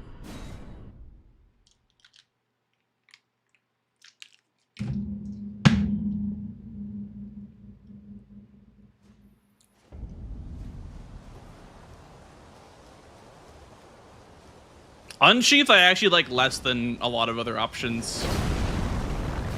I like Unsheath less than Greatswords for this fight. Because they actually nerfed the poise damage on Unsheath. It only does 30 now, so it takes 3 to stagger Scion. So it's kind of a not a great option.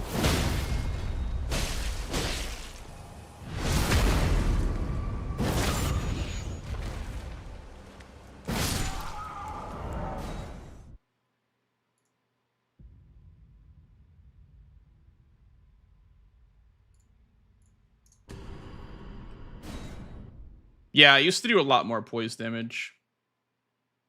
No, there's never guaranteed weedable weapons, Tater. It's just whatever the stats roll, I guess. Like Uchi is pretty rare to be wieldable. You need 15 dexterity at least to wield it. Which is kind of a lot. So like there's weapons that aren't very commonly wieldable for Scion. This is definitely one of them.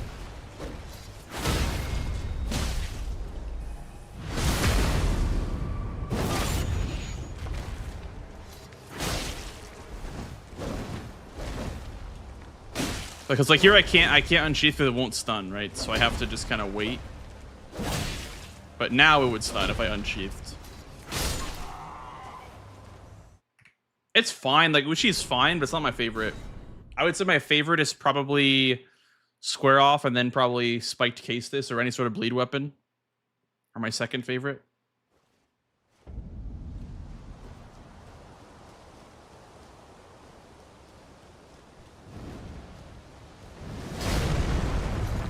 Impaling is good too, I guess, too.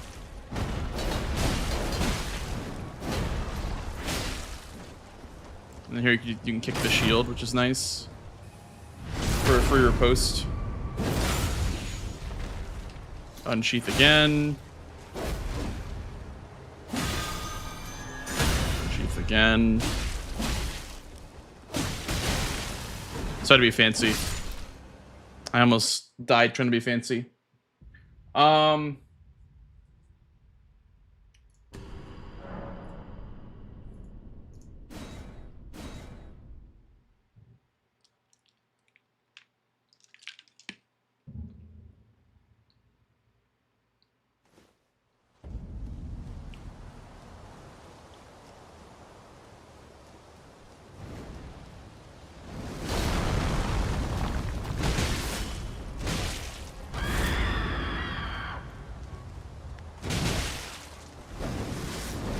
Hey, Subrim. Blank streaky. Blah.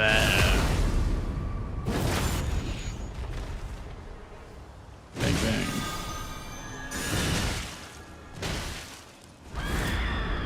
I don't know why I like this weapon so much, but it's so, like, fun to use, I guess. It's kind of a weird weapon to enjoy.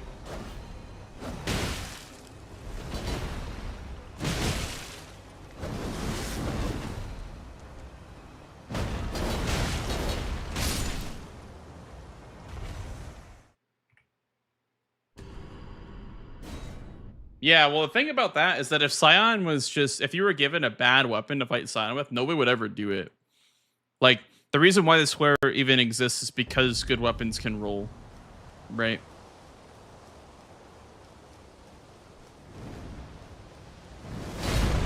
There's usually better things to do on a board.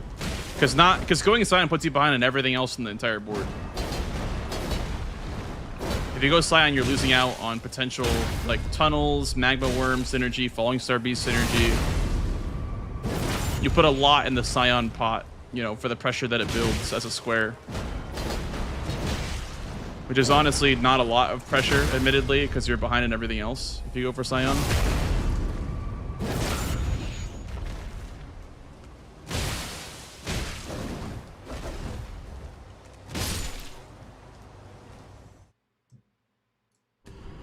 It's also good with the club. The club is honestly really, really good for Scion as well.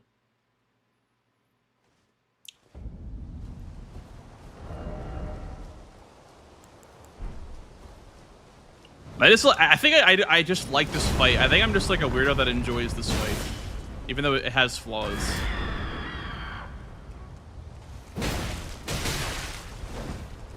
Okay, maybe that was not an opportunity to see her too.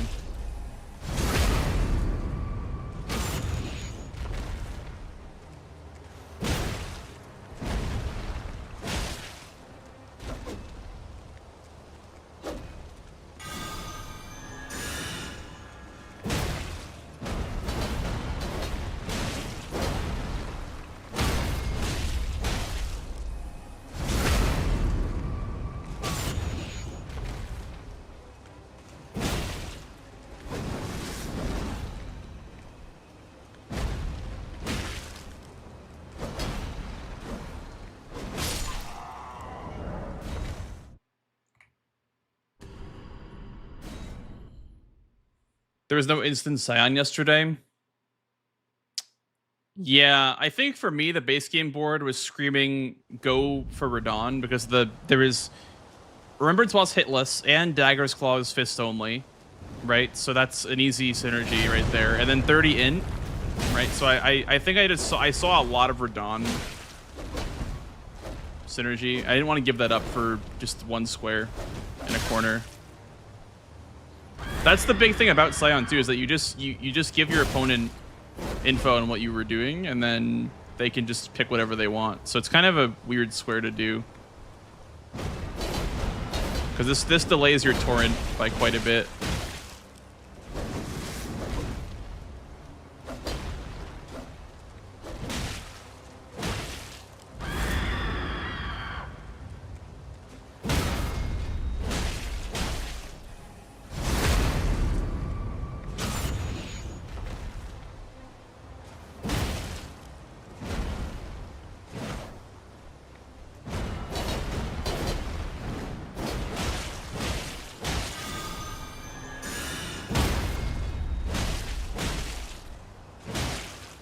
I don't know if this even kills. Damn it. I wanted to see if that killed.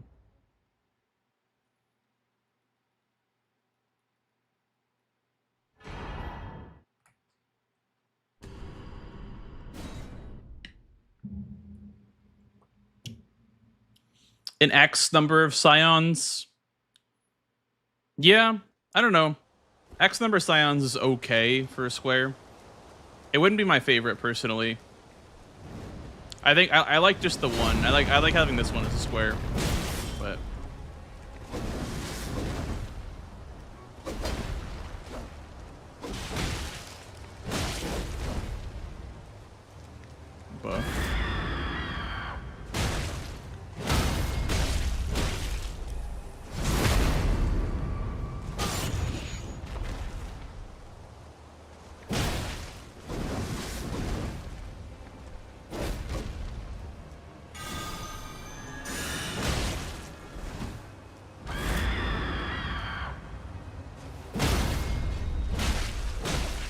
they removed the Rykard square.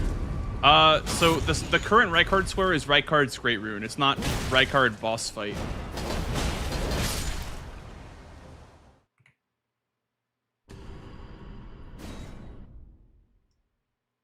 But yes, essentially there's no Rykard square. Because, like, Rykard's Rate Rune is a square that you're not just going to go for. Like, you might kill Rykard early for capital access or a bunch of runes or a god boss, but you're never going to do the Great Rune until, like, the very, very end of the game. Most likely. So I would like to see a Rykard square just because Volcano Manor is a pretty weak region in base game Bingus right now.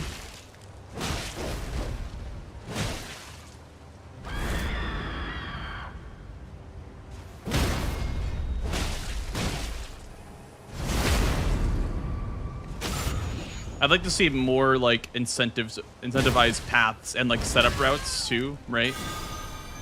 The other thing about Manor is that it's a good setup route, which could be nice to, like, you know, not always go to the Manor, right? Or like not always go to Old Altus, by the way. That's what I meant to say.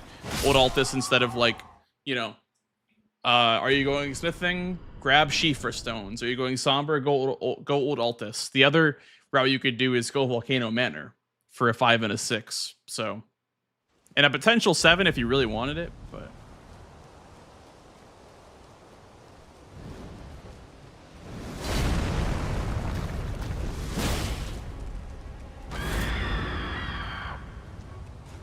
There's a mod for this game called Elden Ring Boss Arena, Gabe. That's pretty cool. It's a lot of features. You can, like, just basically fight bosses infinitely using the Elden Ring Boss Arena mod. But you could also just make save files by dragging the .slt file to a different folder and then replacing it whenever you want to practice a boss fight.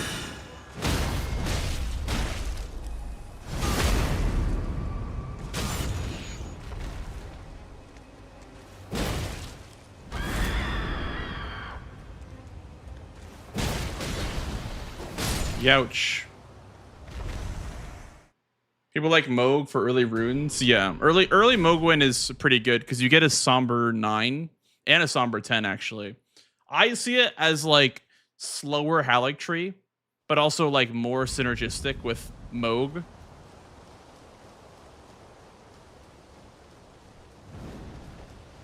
Because, like, you're going to have to go to Moog anyway, so you may as well get a Somber 9 out of it while you're doing it. That's the mindset, right? It's like you may as well do setup with Mogwin Palace. Yeah, it's also more runes. Yeah. It's like 150k or something like that. Honestly, dude, your first play could be 65k, like Memory of Grace, with Mogwin runes. Like, that is honestly not a bad first play. If Mog's in the board too.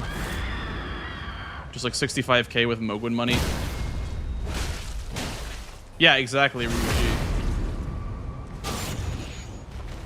I don't like 30 stat dump, honestly, as a Mogwin play. Like, it's good, but it's only good if you're cutting off someone to, like, Radon synergy with a stat dump. I don't like stat dumping right away. But yeah, I don't think you ever go Mogwin Tater unless you have Moog on the board. I don't think you would do that setup route without Moog on the board. I think you're throwing away a lot of time by going there without him being on the board. The goal is that you eventually go and do the square. You get a square out of setting up. That's kind of the idea.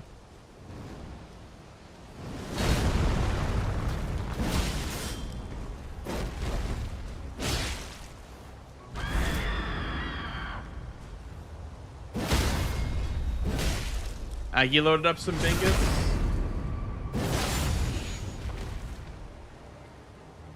All right, looks like we got a game with Aggie then, because he just added me in the Discord too.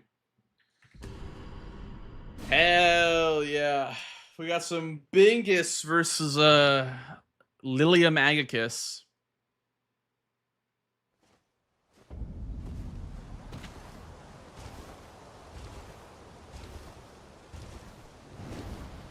Perfect night. Hell yeah.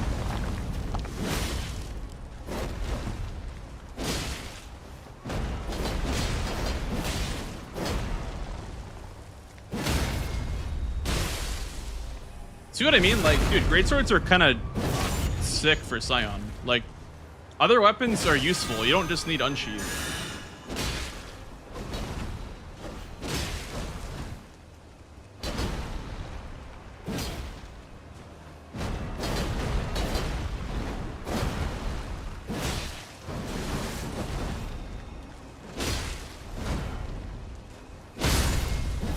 Like, honestly, I would prefer this over Uchi. Maybe not over Uchi, but...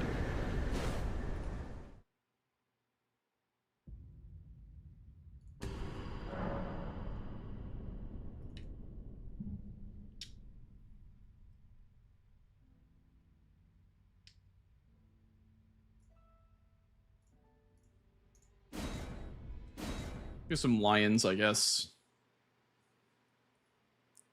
Spell and incant builds are more viable. Nah, I don't know if they could ever be viable. I mean, obviously, you know, maybe someday. I just don't think much of that class, weapon class, so to speak. I don't know how you'd make that good. But yeah, I mean, it would be nice to see, I guess, more variety. Or also, like, a bit of a payoff for going incant only square, right? I mean, you guys saw my Godric, right, the other day? The Godric with the Godfrey icon was pretty nice. I had, like, what, Beast Claw or whatever? It was doing okay damage. I'd never prefer that over, you know, anything else, but...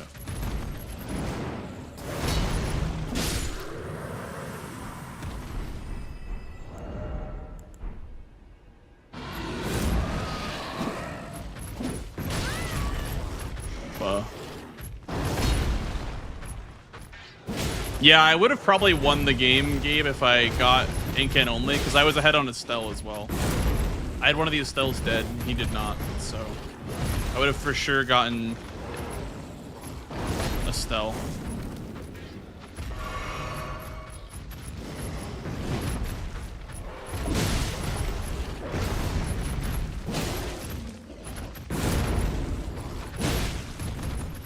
I would agree, yeah, I would agree, Bort. I think that Godric's Stormwind or like Stormwall deflecting Beast Claw is kind of weird because Stone of Garronk does not get deflected by the wall. So I'd assume that it's because the game thinks it's a projectile when it's really not. It's really not a projectile.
No, I don't think rebalancing the weapons would make sense. I'm more of a vanilla guy when it comes to doing things like, you know, bingo. Like, randomizers are fine, but I want to keep the balancing as vanilla as possible. That's why I'm even, like, a little bit opposed to some of the square changes people have been suggesting. Like, yeah, you know, it kind of makes sense to make Scion, you know, a multi-square, but at the same time, I don't know. I'm more of a vanilla guy.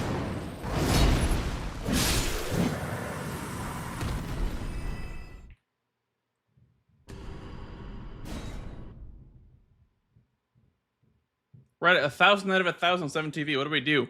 We got to get rid of some of our emotes. I'm not gonna lie. We got to get rid of some of them. Some of them have been here for years and are on their way out. We got to get rid of some of them. There's some that don't really get used at all.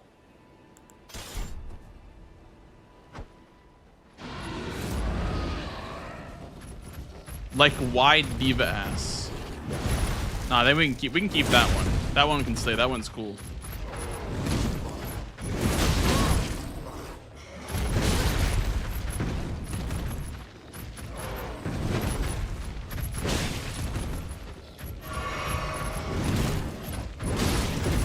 Nah, I said wide.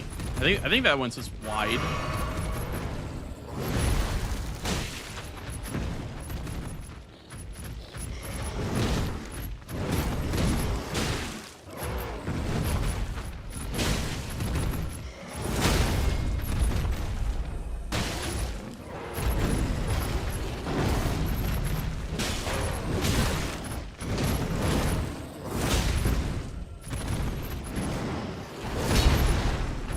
I don't think anything in this sphere micro staggers. Dude, this guy's just chilling. I don't like that guy chilling around me. Kind of hate that. He's just lurking.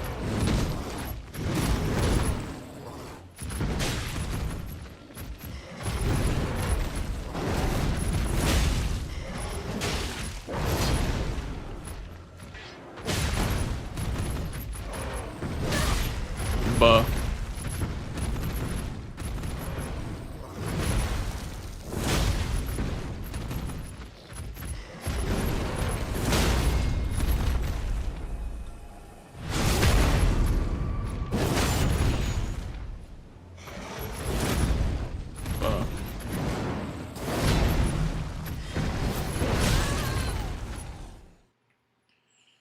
What's your opinion on the value of memory of grace squares in base game or DLC? Is one more worth the rune loss than the other? I think that DLC memory of grace square is a little overpowered. Because a lot of bosses just drop 300k if you set up with like a tender and a scarab. So the square is basically just kill a boss on the board and then throw away the runes, which I guess that's the point of the square. But I don't like how it's like win more, you know? Like someone already got the boss first, they don't need to also get the memory of grace square first. I think in the DLC it's a little OP. In the base game it's fine, because like very little bosses drop that many runes.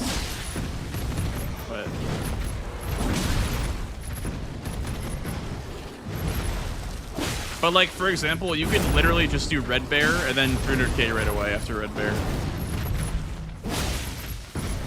That's a little silly to me.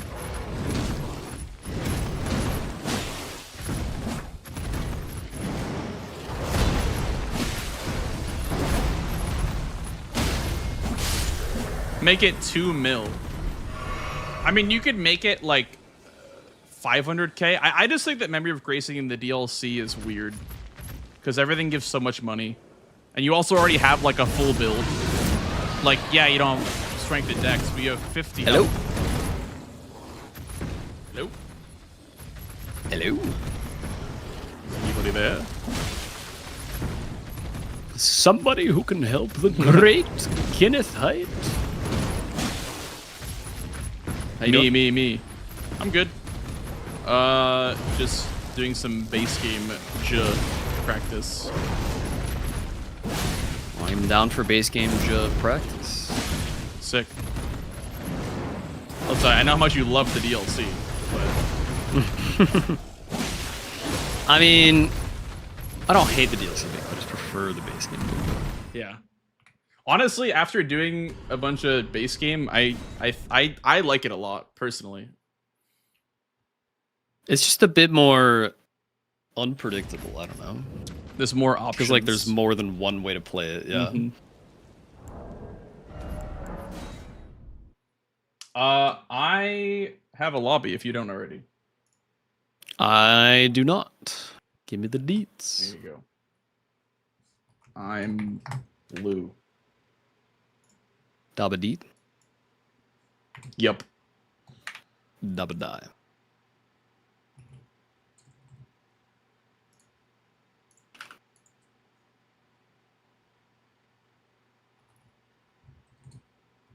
What's seed? What is seed name? Dabba dee dabba die. Okay.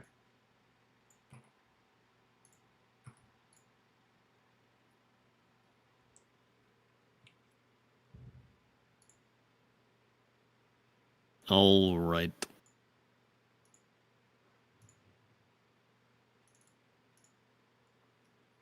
Part of me in the DLC misses the Euphoria Square, the Velvet Saint Trina Sword, and the Sword of Light and Darkness. Those ones I thought were really cool squares. Were they removed? Honestly, I didn't do a full Well, analysis. with the weapon rando, they're just weapon checks, right? So Right. Yeah, makes sense. grab the Euphoria replacement. Doesn't really have the same ring to it, you know. True. Thank you. Okay, I have the Celebrant's Cleaver, I think, and the Urumi. Yep. Hell yeah. All right. Are you Well, about let's ready? get this party started. Yeah, I'm ready right now. Hell yeah. How is French, by the way? DS1 French. You do any of that today? Dude. I did do it today. I got Lord Vessel as my very first item in Firelink. And then Oh. I got stuck with only a crossbow for like an hour and a half. And I actually just slowly but surely made my way all the way to Torsneven with just a crossbow. And then it was Super Ornstein.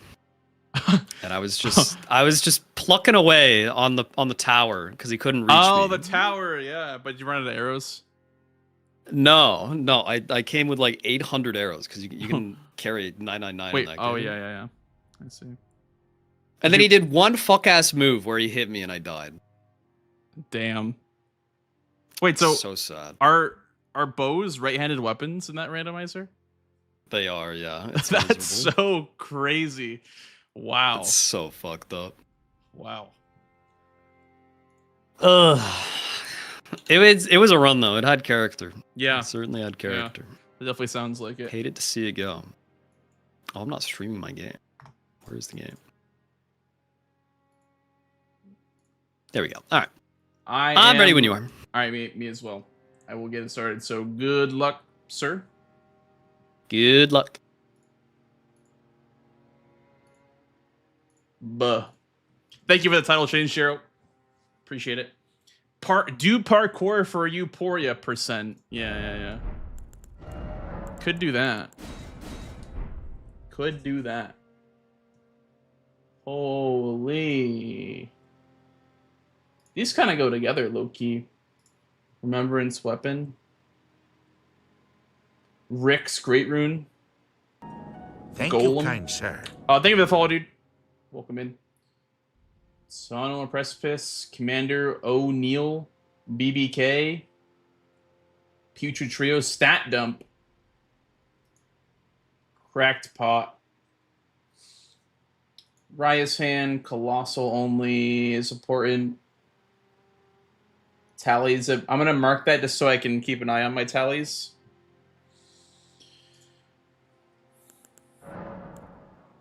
That's a Colossal. Minus 16 for the Golem's Halberd. What? Dude, what is the requirement on the Golem's Halberd? How the hell am I minus 16? Omen Killer Cleaver is good, I guess. Troll's Hammer is a Colossal. I feel like you can't just throw away Omen Killer Cleaver. But I also don't really plan on doing Colossal right away.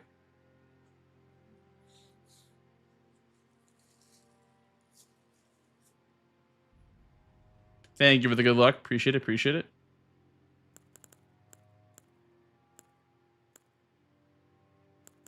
I'm gonna start with Golem's Halberd. We're gonna see how this goes.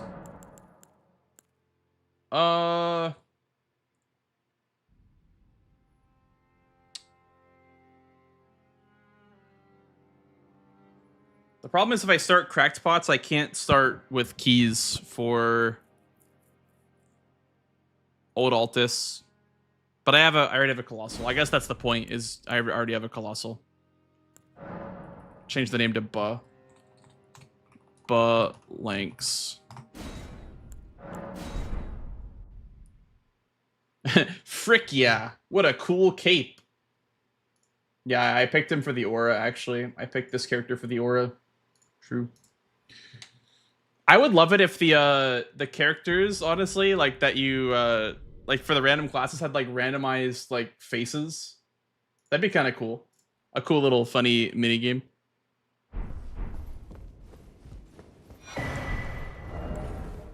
36. Okay, so we need 6 points in dex. I can't wield my weapons. I'm so skinny.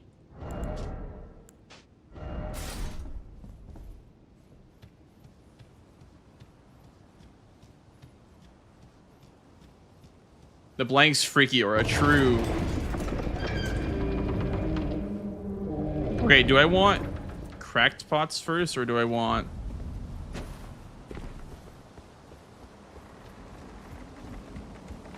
Raya's hand? Raya's hand does set up a talisman pretty nicely. I guess. Sets up Demi-Human Queen Mariga. Huh.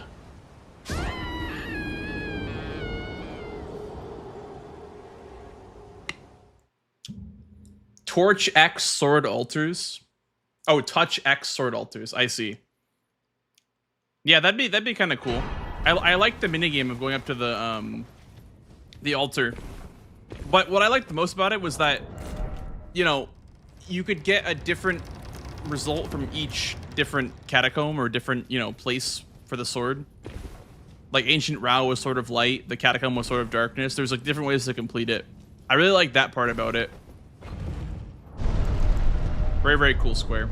And that's why I think, you know, that could be why people are saying that the DLC feels very linear now. It might be because those squares are not there anymore. I mean, one of them's the End Your Limb square, right? Like the Euphoria. But Euphoria is great because it puts you in the sewers with the tree spirit. That'd be kind of nice. I guess grabbing that was kind of a mistake, huh? But yeah, like, you get the Ballarat tree spirit unlocked with Euphoria. Because you can just jump right down to the sewers. That'd be kind of nice.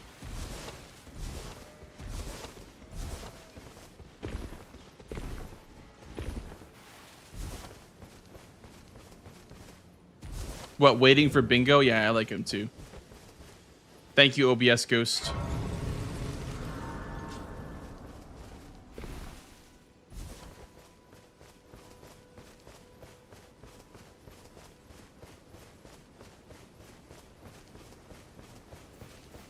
Yes, I would agree, Ryuichi. Exactly. And that's part of it, I guess, is that a little bit of Joyous Energy was lost and a little bit of End Your Limb synergy was lost too. And End Your Limb is still very prevalent, to be fair, on like most boards. But I thought Euphoria was a very cool concept. I think Dom probably agrees too. Probably part of the reason why he didn't want the square to go is because it's a very, very cool square. Okay, I did not mean to punch.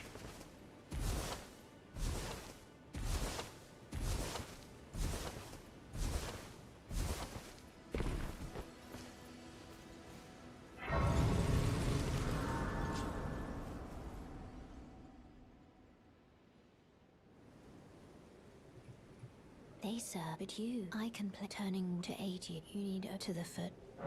Then summon me. Ah, I bequeath. It will come torrent. Treat him with.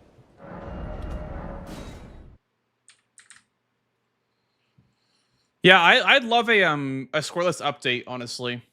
That'd be kind of cool if we had a small little update to the scoreless before the season actually started. A little revamp, so to speak. That'd be kind of cool.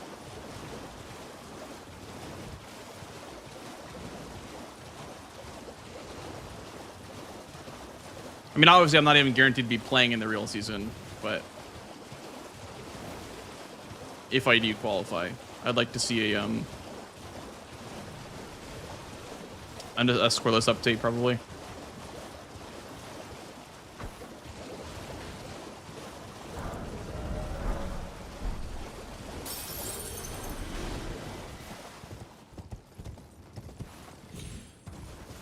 Kind of like patch notes in a way, from any competitive game standpoint.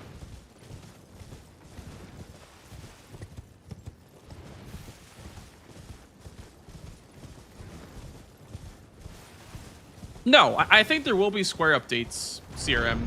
I think there will be like stuff. I think Dom said that he wanted to do a little bit of revamping before the season starts. Like, we'll probably have Periash of War.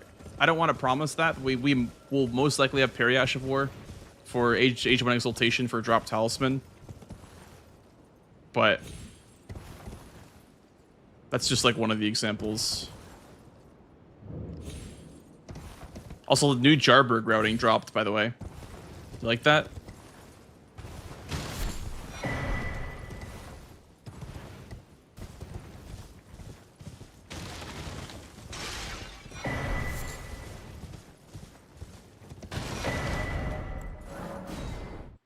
Holy schmoly. I'm gonna have 9. But I can also that you're not then. Why not? I am Kale. I am Kale.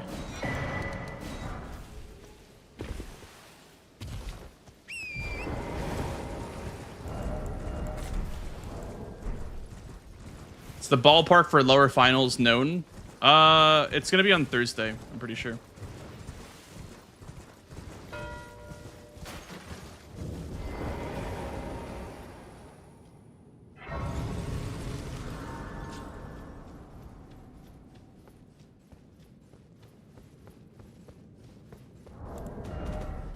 Oh, yeah, I didn't buy the one from Kale. Whoops. I don't think I did, at least. So I only have 7. Why don't I only have 7? I always marked the square with 7. What the hell is even that?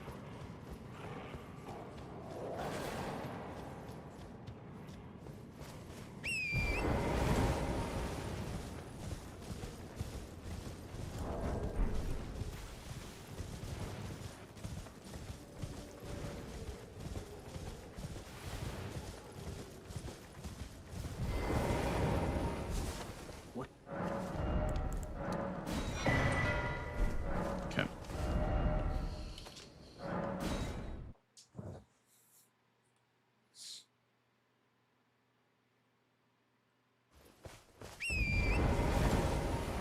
A little bit of scuffed routing, but I'm glad that I did that routing because I haven't done it in a while.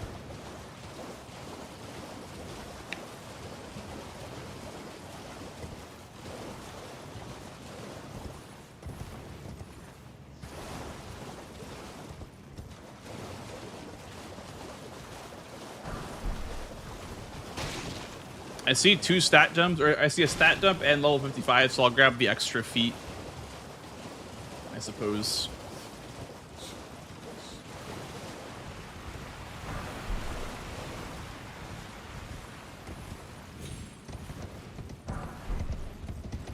Honestly, Colossal only Godric's Great Rune. That line is kind of nice. Hey, Double Dip. How are you, dude? I need money, though, is the only thing.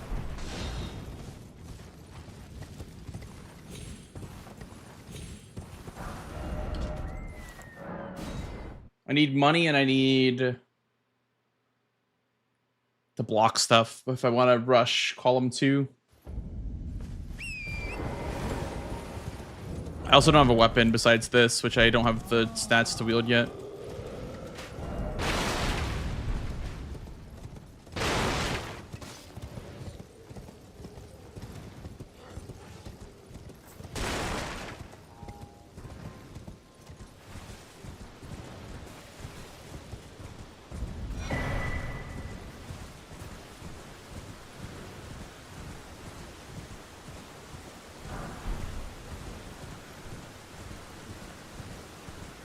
Time to grab the strength and dex physic. Wouldn't be a bad idea because of the Remembrance Square 2 on the board as well. Would not be a bad idea. Also access towards BBK. I think you're onto something.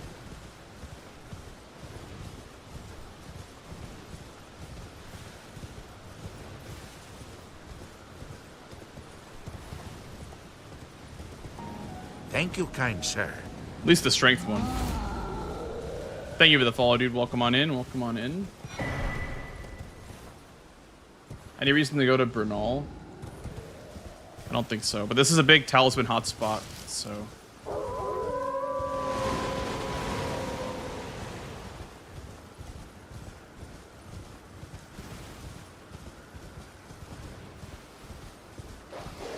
This is like an early Third Church of Marika, though, I will say.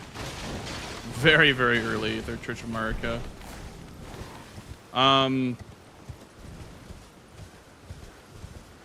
We'll grab Saint's Bridge. I was gonna grab the Catacomb, but we'll grab Saint's Bridge. Hello? Can you hear me? Help me.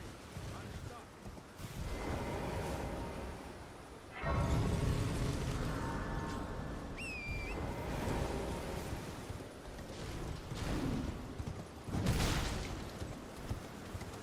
How do you feel about stat dump scores if it doesn't, if the build doesn't support it immediately? Just find a weapon that does.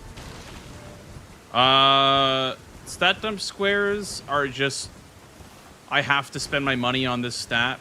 I'm not, like, it's nice if you have a weapon that scales with intelligence or faith or arcane, but I'm not looking for one that does.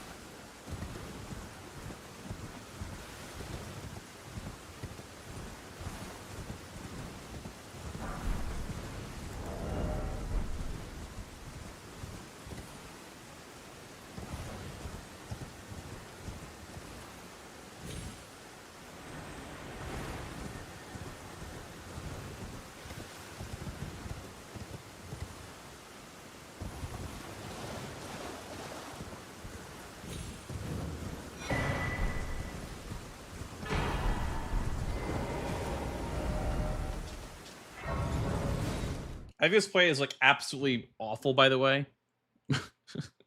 I don't think this is a good play by any means, but we're just trying it, I guess, for the hell of it.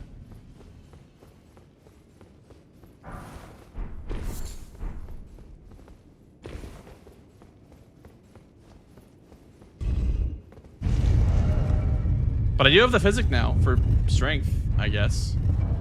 36.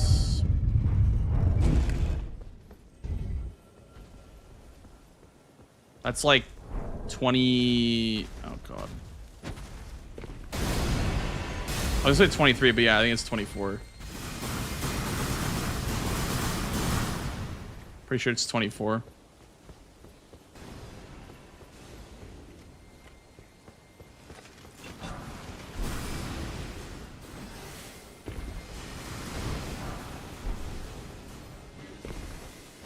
So we need 14 strength. Okay, so we can wield it, actually. We just need the dex for it now. Which is what?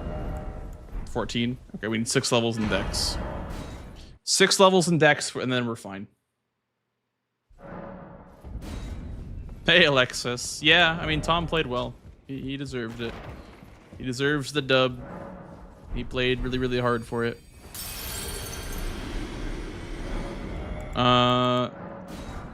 I guess I didn't check roundtable, but thanks, Risho. Appreciate that, dude.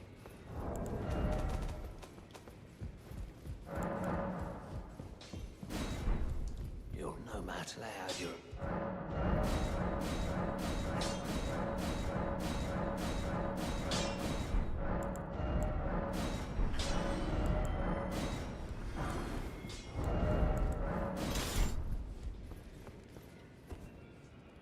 What am I fighting?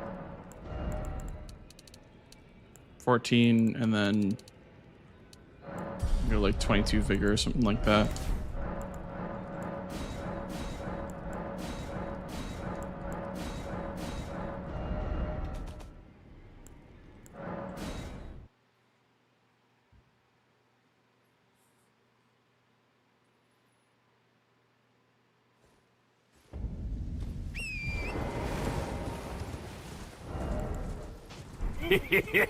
Thank you. Thank you for the follow, dude. Welcome on in. Welcome on in. I don't have stone swords for ult this. So we're gonna grab the sacred tier and then probably set up Urtree Gazing Hill for my Altus Grace, I guess.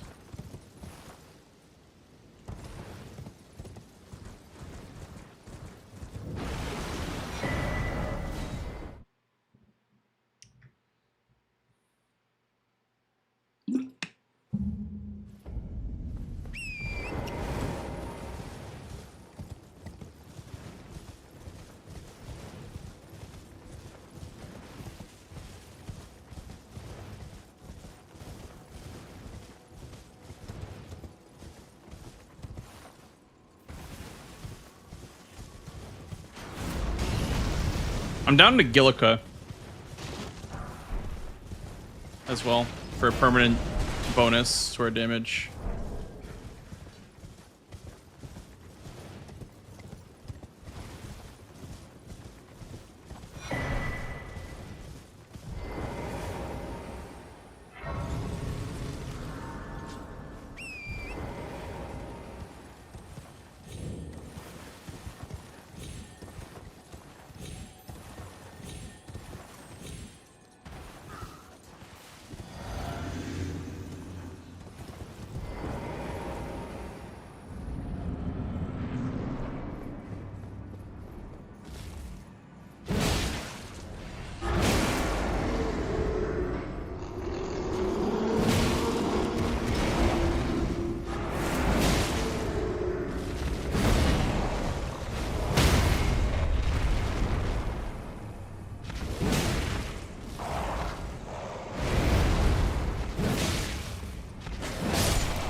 One.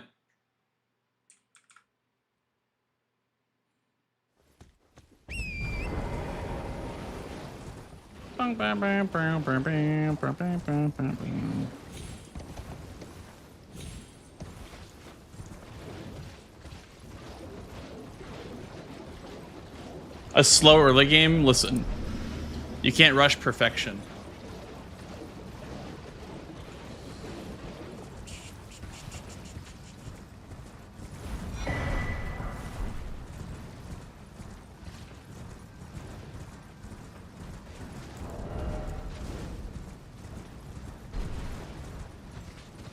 I feel like setting up is fine on this board. Also, like, setting up a Colossal is kind of nice because I can also stat dump if I want after Radon. So I have 10 stats to freely place in something. So that could be Arcane, potentially.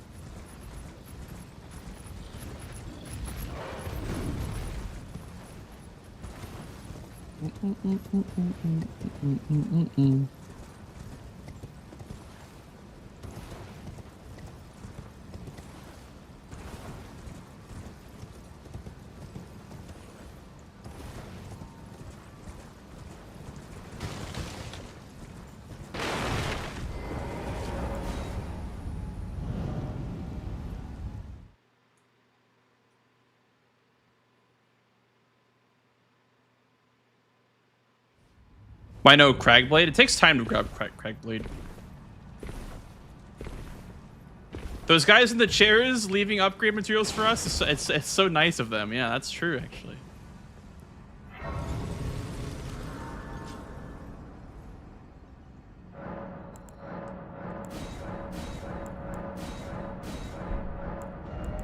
I don't want to level Arcane at all. Honestly. I was thinking about it, but I was like, I don't want to do that at all. What if I get sniped on that?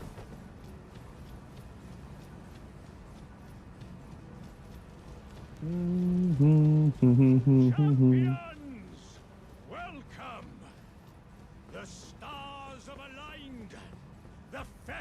The festival. Yeah, it is actually an interesting board for sure. I think Aggie's also a bit of a, like, definitely unorthodox player.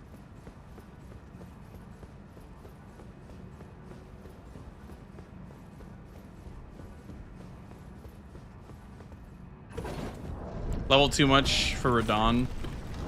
Yeah, maybe we'll just force him to do 30 Arcane.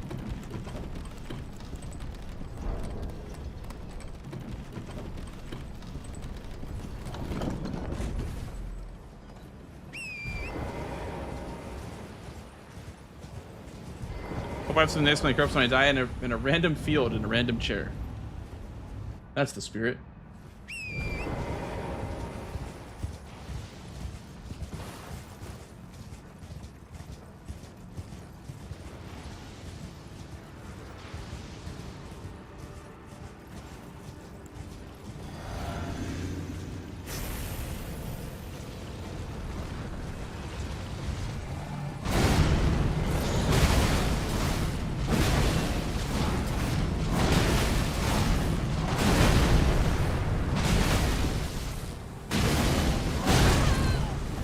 Ouch.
Big.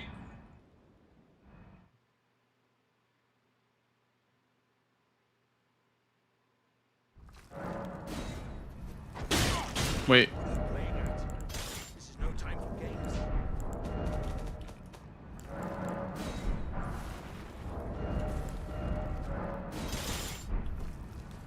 Wait. I see it now. Humans all root wits eventually. And there's nothing left to say. How could this?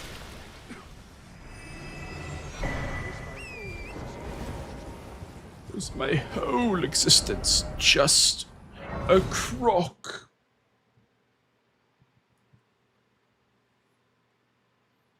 No, this is not the spinning strikes one. It has charge forth on it, unfortunately.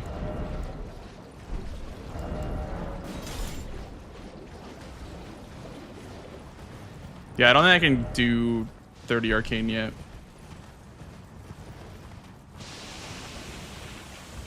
Sport is so quiet. I mean, obviously the optimal play would be to do something like 2 tunnels, you know, sleeping golem, something along those lines, but maybe he'll stat dump. Maybe I'll force him to stat dump. Yeah, I know, right? Swing time. This song is very good. Dude, come on. I feel like my interacts have been so weird lately. I don't know what that's all about.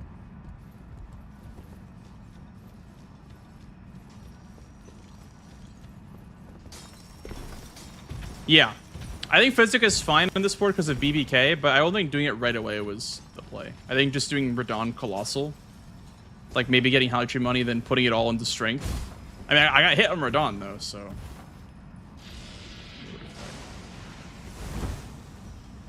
Ah, bro. Oh my god. Fuck my Chunga's life, dude.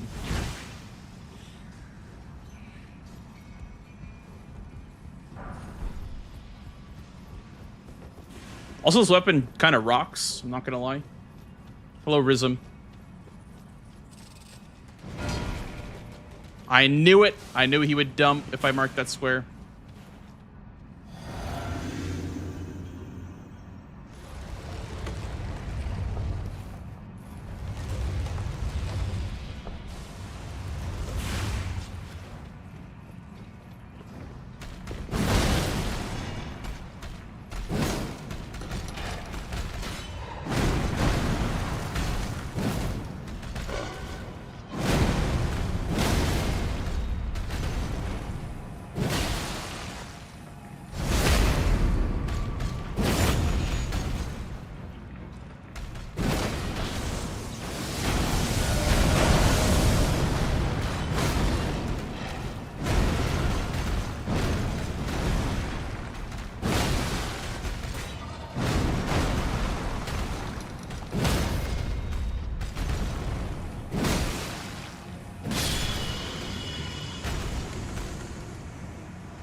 Never seen me go for 6 staves. Yeah, I don't go for very often. I think right now it's not a priority for me. Maybe now that, you know, he got a square on row 3, it's more of a priority, but I don't think I've ever really gone for it over, you know, anything else.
How did I slow rot that? That was kind of cool, actually. I didn't even take off my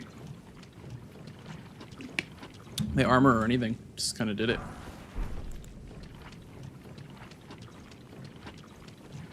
Spiked cracked from Miss. Yeah. I'm thinking that too.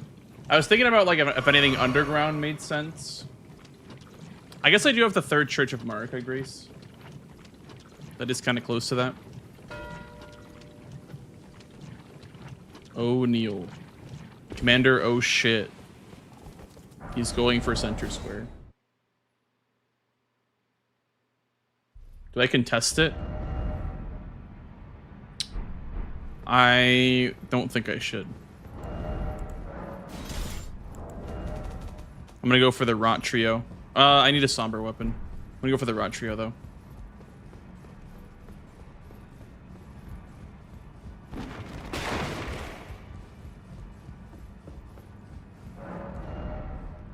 Somber. Don't think that's somber. That's somber. Yes.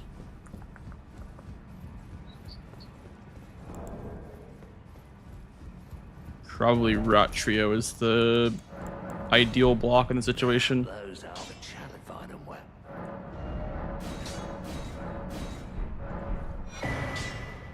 Back no matter.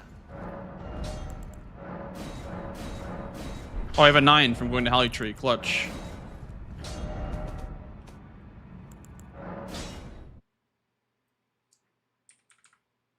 There's also a painting over here, which develops my column 5.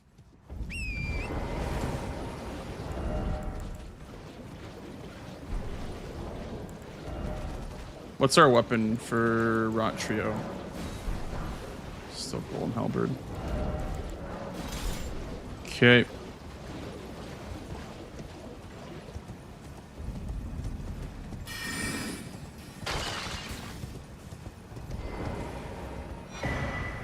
There's also imbued sword keys in the board. I'm gonna grab this Grace.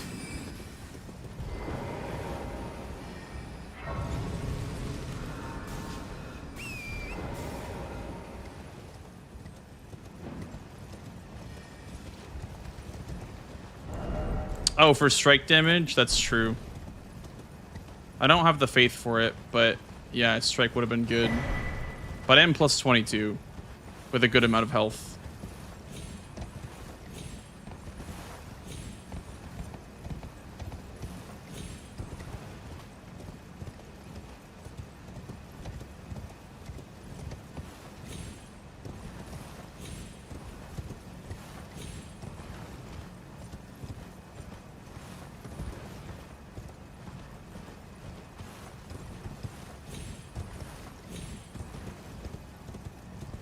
I'm gonna grab Fort Feroth Grace.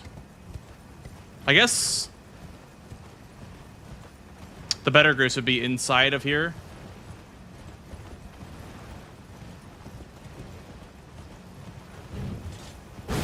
Oh yeah, there is a third staff in Celia. I did forget about that. Thank you for the follow, dude. Welcome on in. Welcome on in.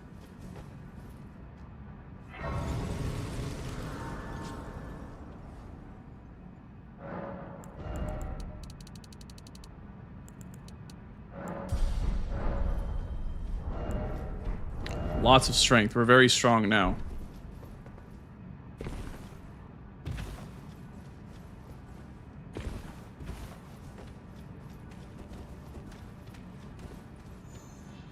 Whenever I play bingo, my leg bounces.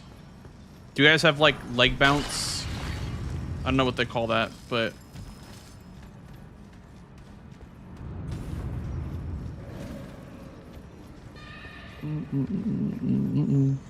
This guy right here?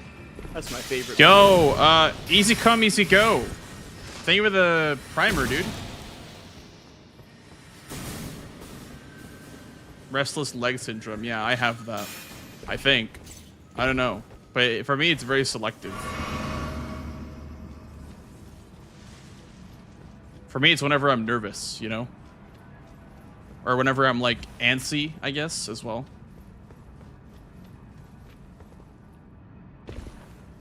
Well.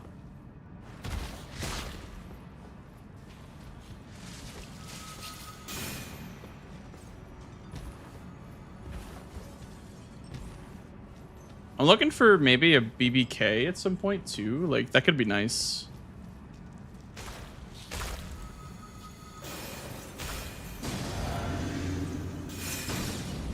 Happy like Twitch, yeah. True. I did not mean to backstab him.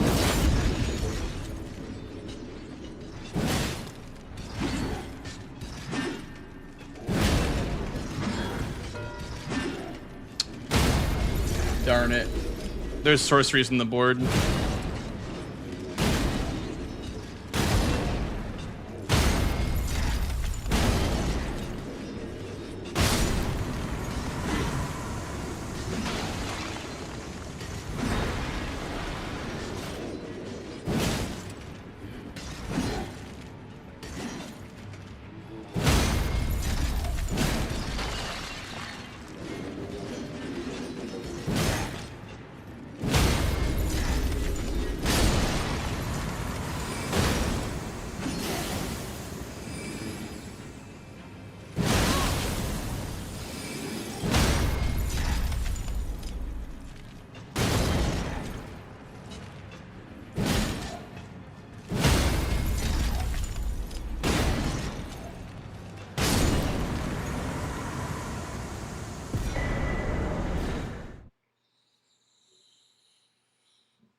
Thank you.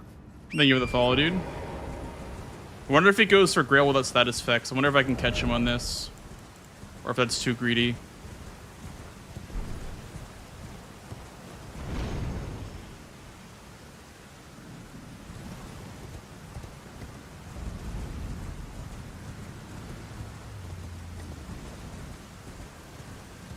I mean, surely he's ahead on staves, right?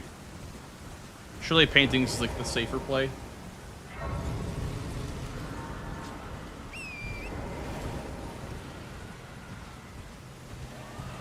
We'll grab Feroth for Grail.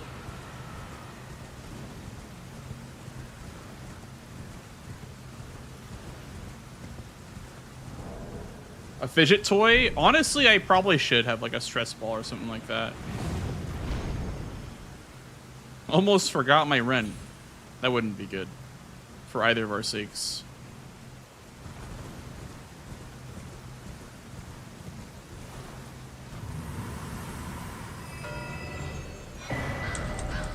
Huh? Okay.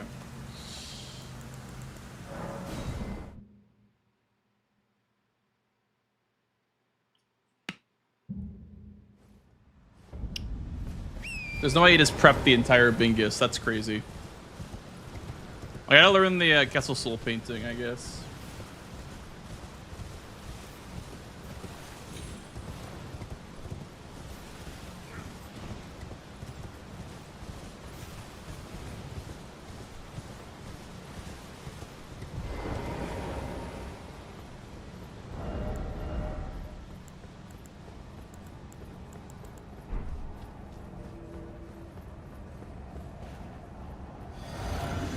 Arg. Darn you, Lil Aggie.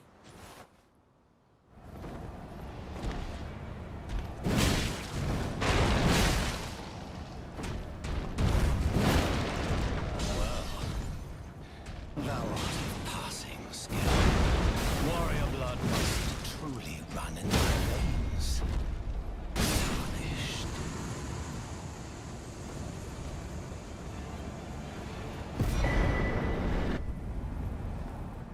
I shall remember thee, tarnished, smoldering with thy meager flame.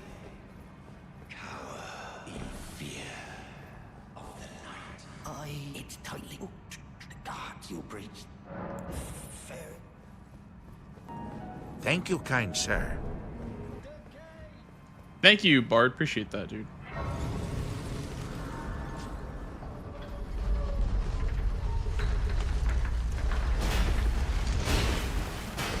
Those GGR and Talisman, so I'll grab the Grace over here. Or I guess I am in a hurry. I guess I don't have the luxury of doing that, huh?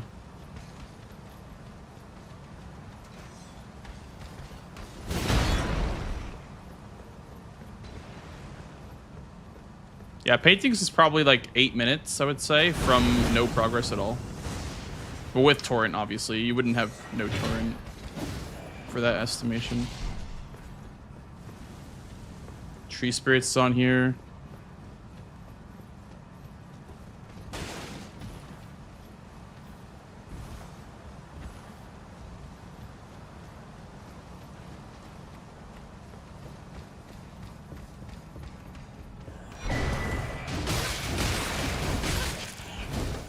Chill.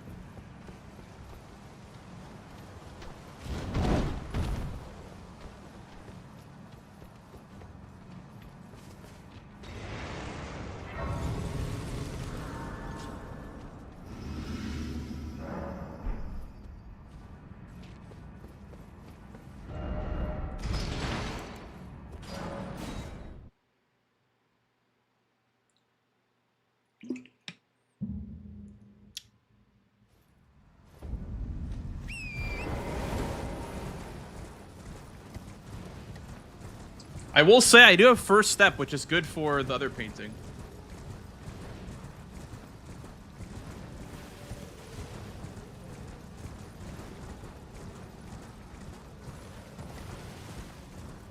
Dude, is he going for the Bingus? I think he is. Bro, dude, my setup, my early game was so bad. I can't believe I did what I did. I'm gonna lose this game, I think. Fuck.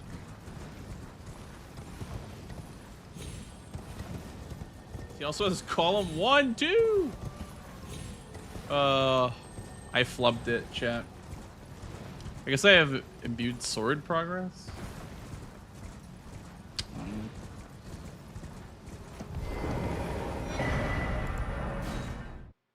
Dude, I fucking flubbed it, man.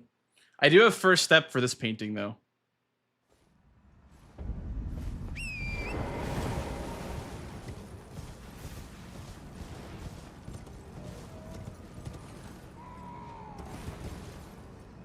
Even though it's 5, I'm like 42, which is, it sounds close, but it's not that close. Because levels cost 10k a piece, right? This one. Bro, if he gets this Bingus, I'm gonna be so pissed.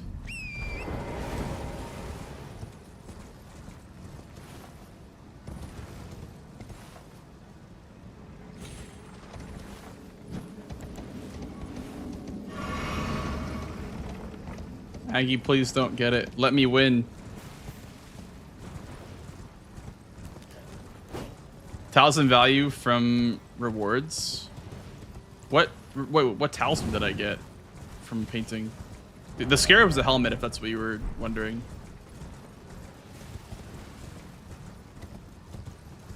The gold scarab is from Kaled. It's a Kaled boss. If that's what you thought that was. But that, yeah, the incant scarab is a helmet. No, you're good. I was wondering if I actually got a talisman or not. No worries. What do I do next? Thinking like BBK for level 55. Does that even work? I wonder if that even works. I could use a foot on BBK, I guess.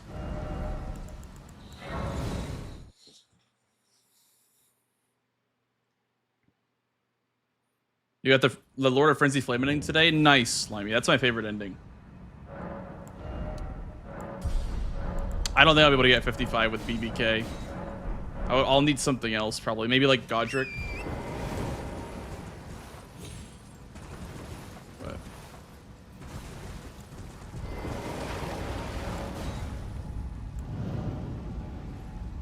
I got the block. Let's go.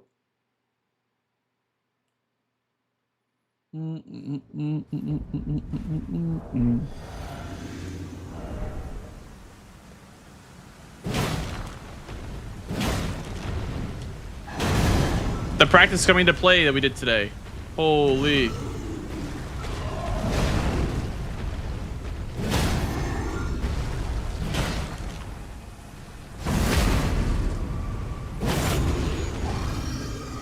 Let's have him just come up here. Oh.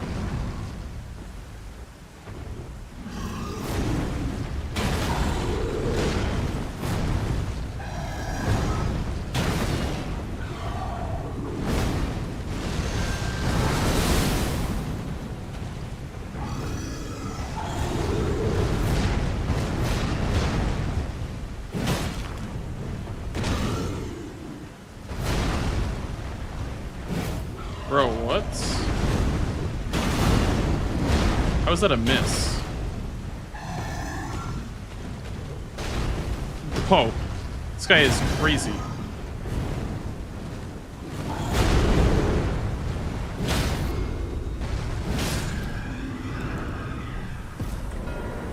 Huge. Oh, 114k. That might be enough. That might be enough. Maybe like Grail without status effects. Let's see. Let's see.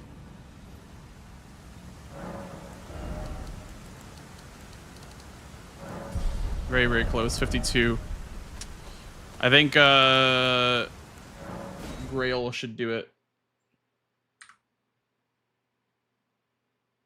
Tell me how you hate me.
I can't believe that missed me.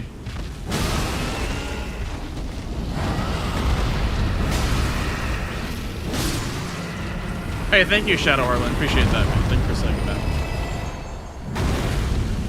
Thank you, Music, as well. Appreciate you, dude. Thank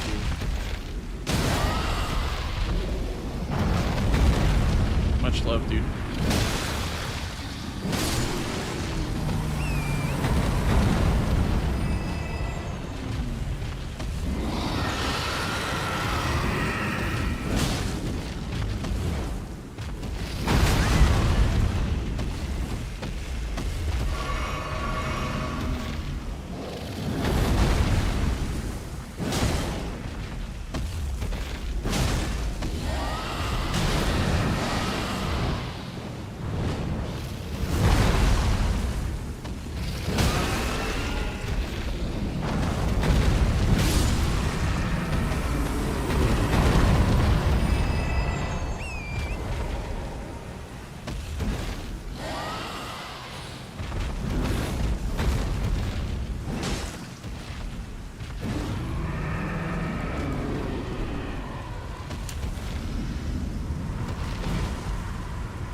on.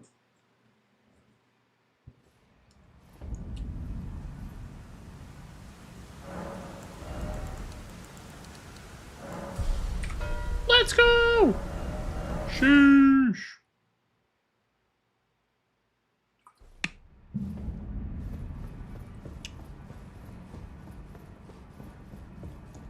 You tired.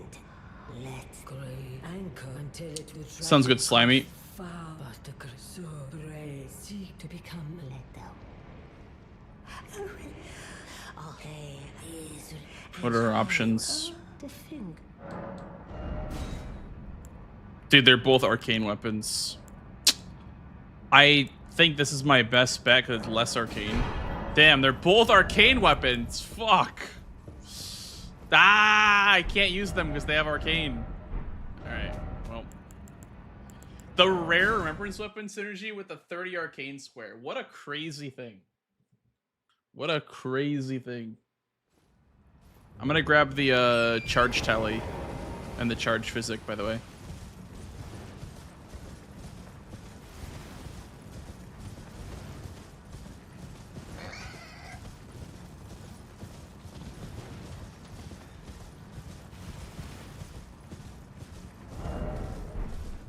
How much arcane we have currently? We have 10 arcane.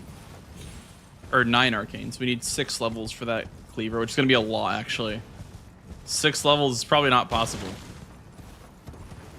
Actually, now that I think about it. Now that I'm level 56. I should have checked the remembrance shop before going to 55. But the hindsight synergy, true. Very true. Is there anything underground in this game? There's an NPC boss underground. I guess. Is that worth going underground for, though? Thank you. Thank you for the follow, dude. Welcome in, welcome in.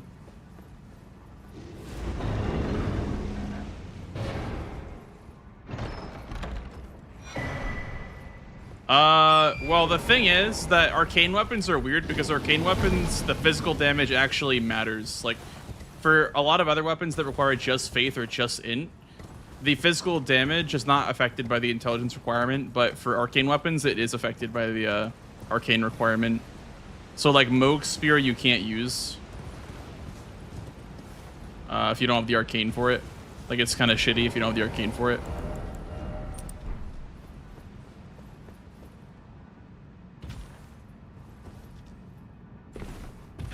The frost doesn't scale with arcane. Oh, really? I know that arcane is not a it does not scale your damage. It just scales like your bleed buildup, but never frostbite. Frostbite's an intelligence-based requirement.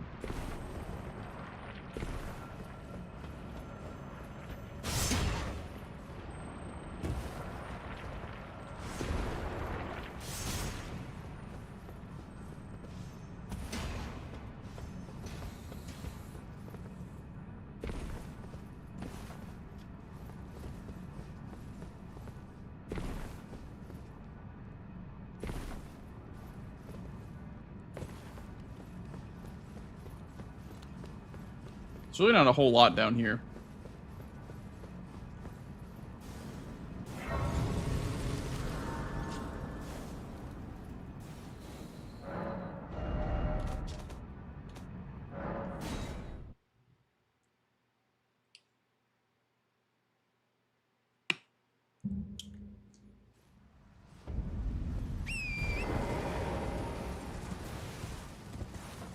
Moon Noxtella? That's in the Ainsel River, not the Nokron or Shifa River. That's by Lake of Rot.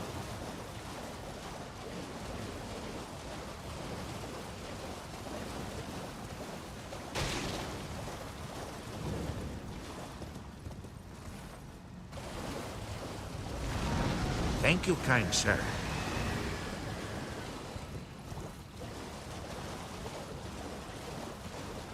Thank you for the follow, dude. Welcome on in.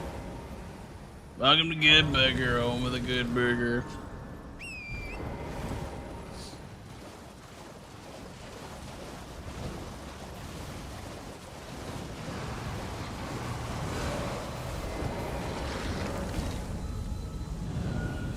He still has column 3.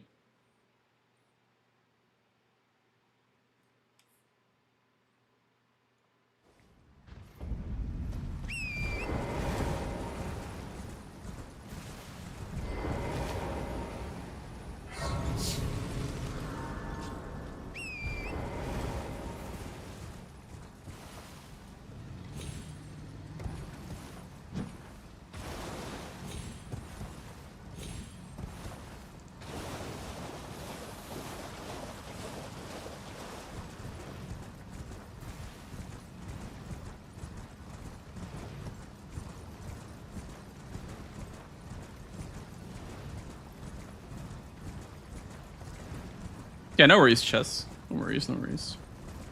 I'm not gonna criticize you because you didn't get a trivia, Elden Ring trivia correct. Yay.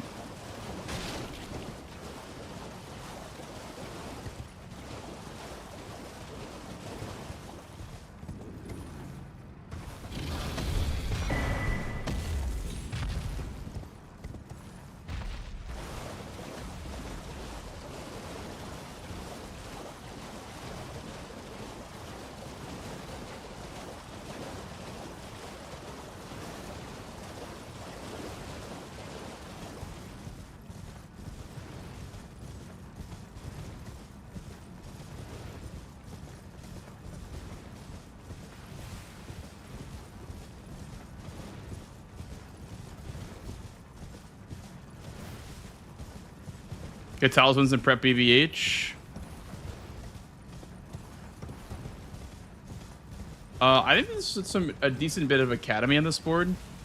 With the imbued sword, sorceries, and then I guess a talisman after Red Wolf as well. Maybe that's too greedy with synergy. But yeah, I would like to get talismans at some point.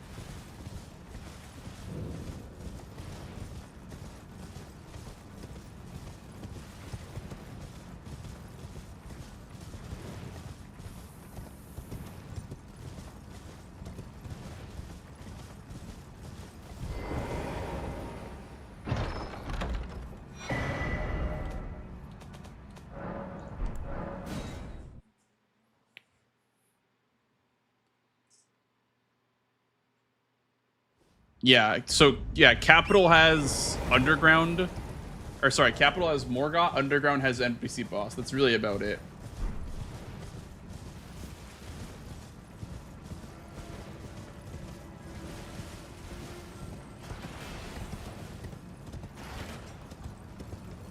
Sleeping Golem is... You take the Tower of Return, which is by the Avatar in Limgrave, their tree Avatar. It's like behind the Avatar. Oh, it's also a talisman. I didn't even think about that. That's also a talisman. Mimic tier. Mitt.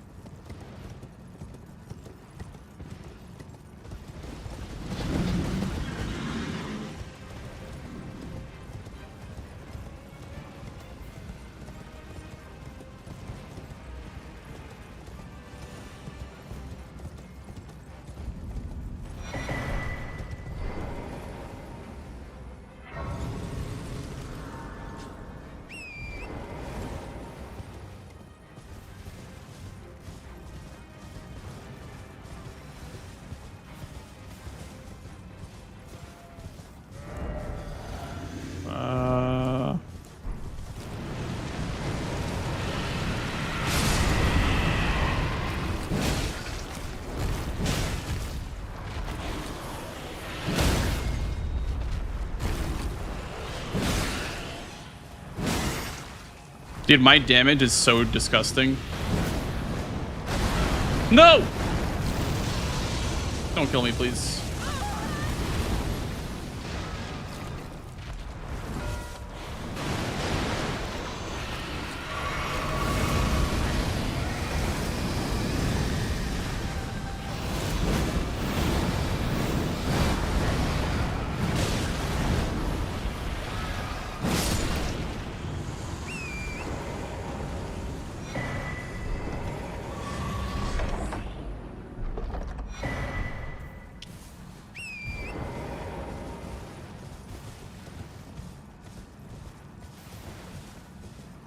Thank you. Thank you for the follow, dude. Welcome on in. Welcome on in.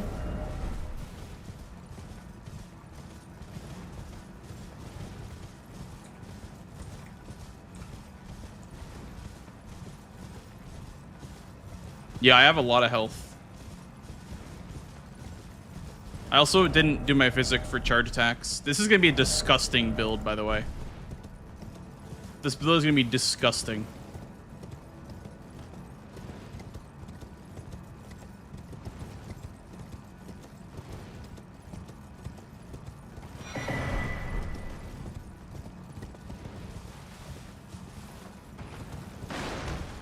I'm gonna make it nighttime and do the BBHs, probably.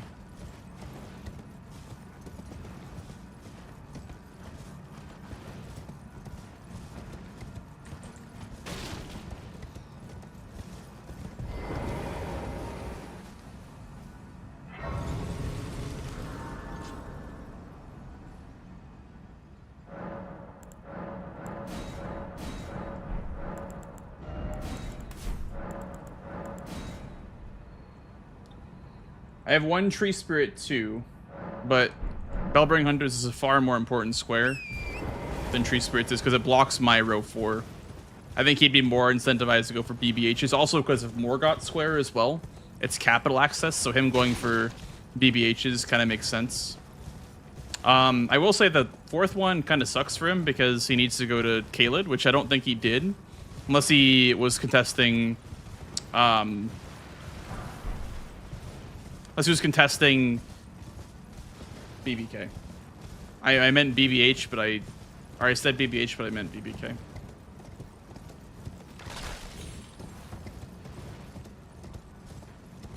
Well, Radon doesn't put you closer to BBK. You need to go to Third Church of Marika or run through Dragon Barrow for BBK. Custom hell. Wing of Estelle, I guess. Radon just puts you on the southern end of Caelid, not the western side of Caelid.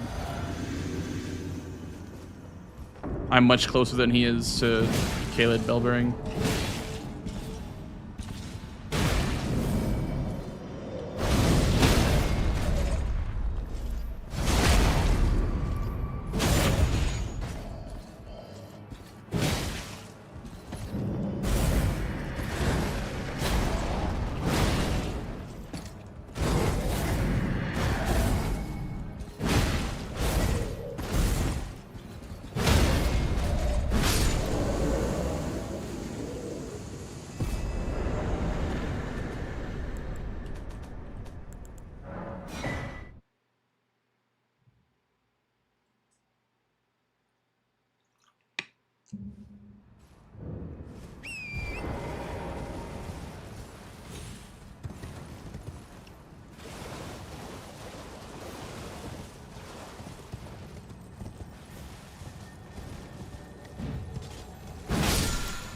It was honestly a bit slower than I thought it would be. I guess having no status for BBK does kind of suck. I can try to Ansper Rapier and Thank you. go for that maybe. Thank you for the follow, dude. Welcome in, welcome in. He's holding Godric's Great Rune. Yeah. Sorceress and Incants is good value. Oops. Yeah, I think for me, if I just split progress in the blocks, I'm in a good spot. Okay. I don't believe he was working on Bellbearing Hunters then. I'm gonna work on the Liurnia one then, because that one gets me closer to scrolls, or I guess both incants and sorceries. Yes, it is definitely faster to go from Third Church. I would say, at least. I mean, I also have Fort Faroth as well, because I grabbed that when I was getting the painting, but I would say that it's faster.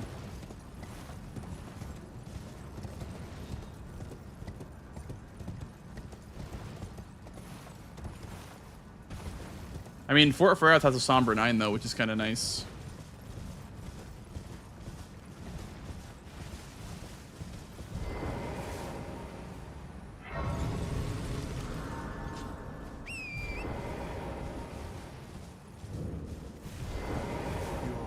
I am my opponent. Do you know how it came? Well, shatter it is by the matter, and so the earth. Oh, you are free. I would say if you find, unless, in which case.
Hey, thanks, Jesse. Appreciate that.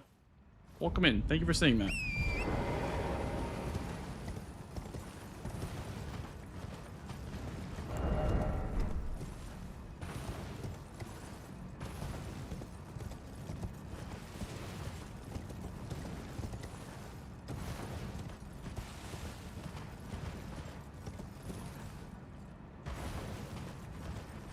I think after Bellbearing Hunters, it's probably imbued sword keys. I think that might be what Aggie's doing now, though.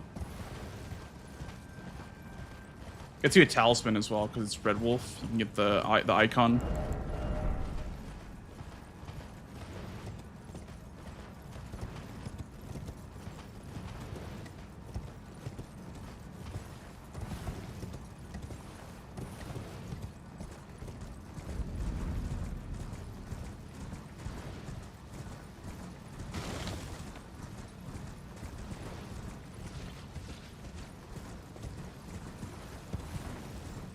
That's 3 talismans. What talismans do you get for going to Red Wolf?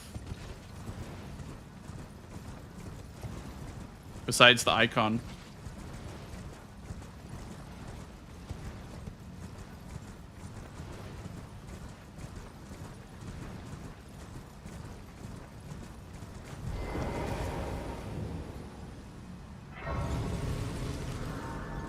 The cat. Oh, I don't know where the cat is. I don't know where that one is.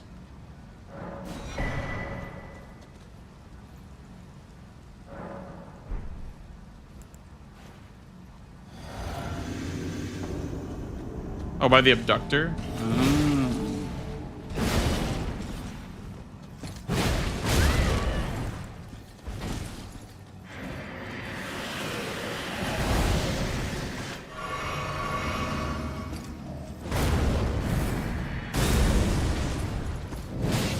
Dude, I can't CR2 these guys at all. This weapon sucks.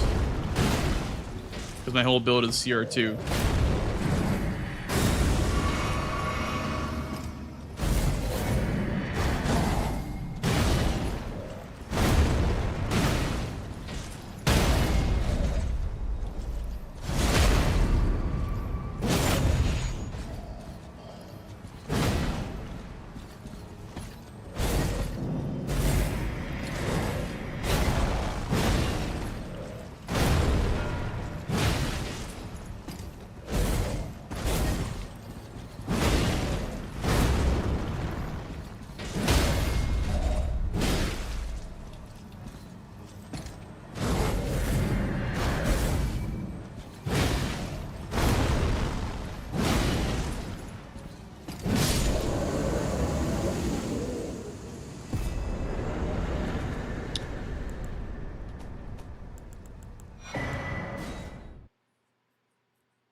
How many total sorceries to sell and sell, by the way? Like, excluding scrolls.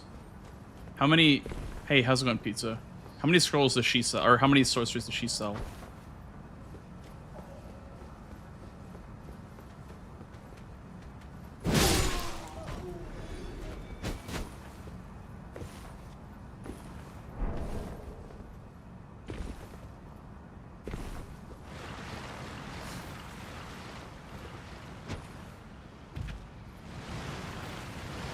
Six.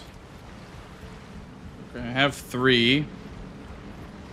6 makes 9, then we need a scroll, then 1 more. This guy right here, that's my favorite. Charlie, thanks for the Prime sub, dude. Appreciate it. A scroll, then I guess this guy right here, this Onyx Lord, drops 1 too.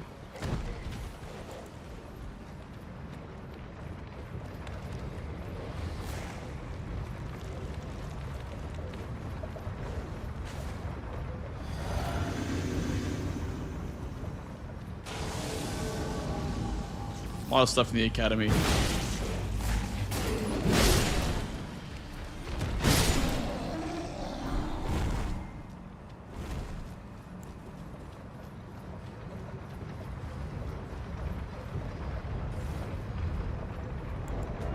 We have 4.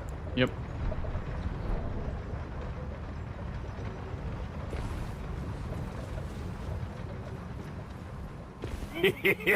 Thank you. Thank you so much, Charlie, for the Prime sub, dude. And this scroll is 1, or it's 2 more. So then we just give this scroll to sell, and then we have enough, I think. Because that's 8, and then I have 4. Yeah, so that's 12. So selling should... God, the sequencing is so hard on this board, though. This board is very, very difficult to read.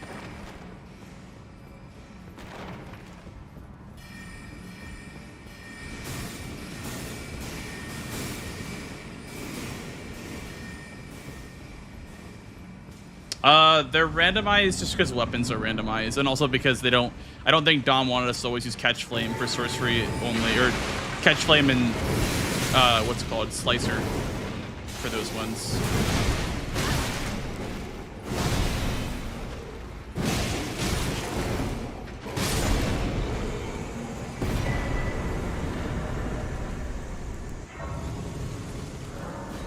Let's do sorceries now.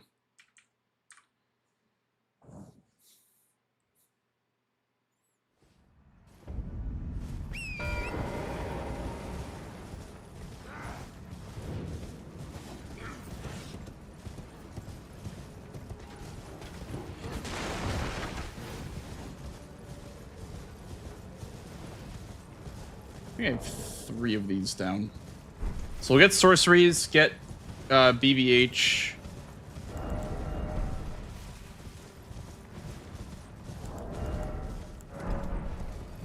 Maybe finish Tree Spirits afterwards.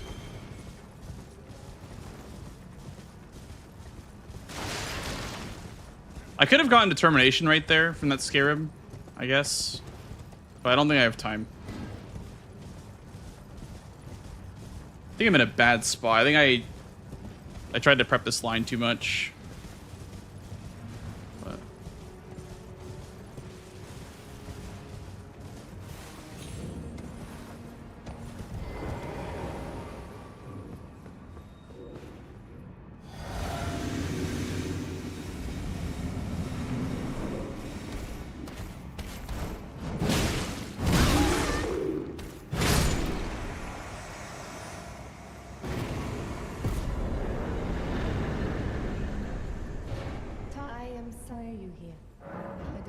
Oh well, but one must. I was as a revive. You still?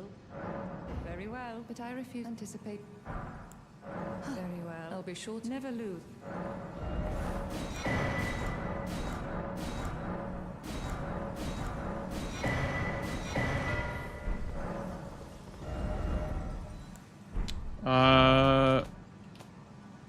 Let me finish Tree Spirits now.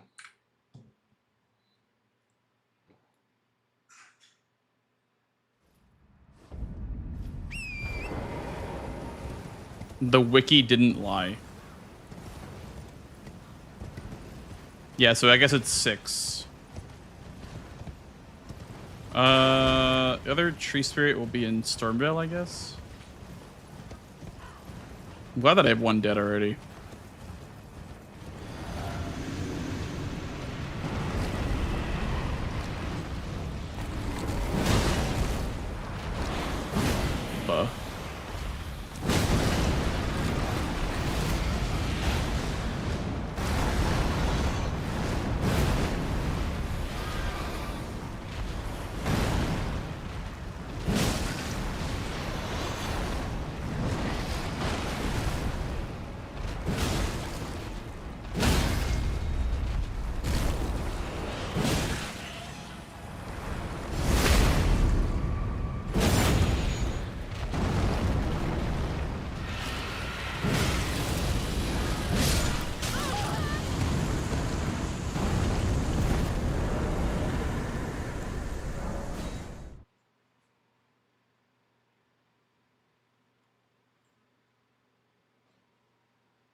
Need to go to the academy sooner. Well, I didn't lose just yet. Still needs 2 more squares.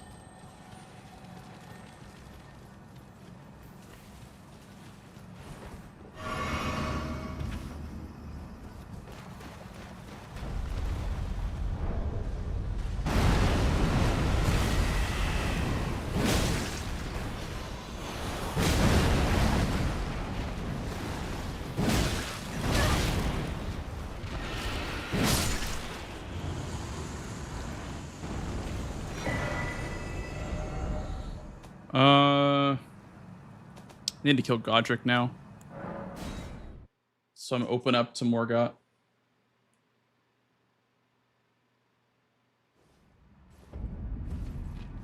I don't think he wants to do Vike.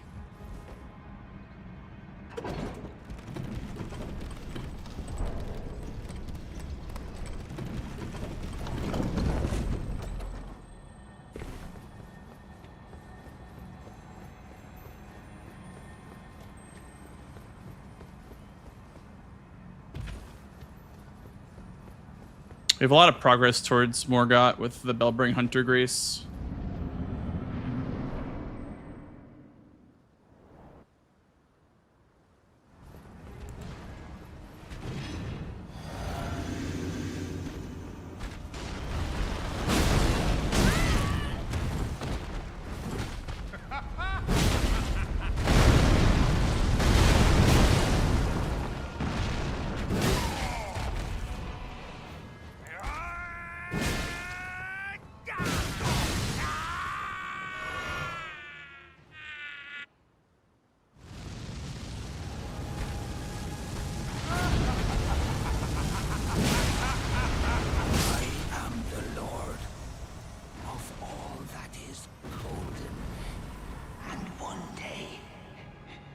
Return together to our home, bathed in rays of gold.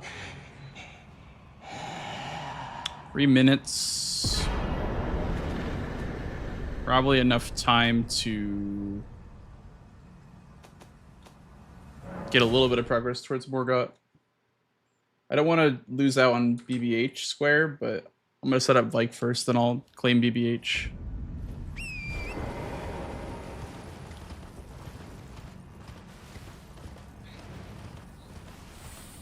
I really don't think he'd be doing Vike right now.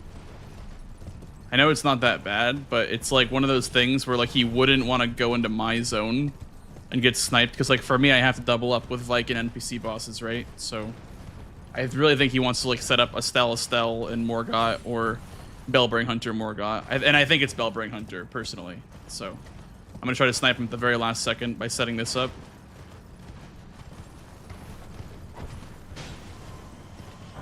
If he does both, he just wins.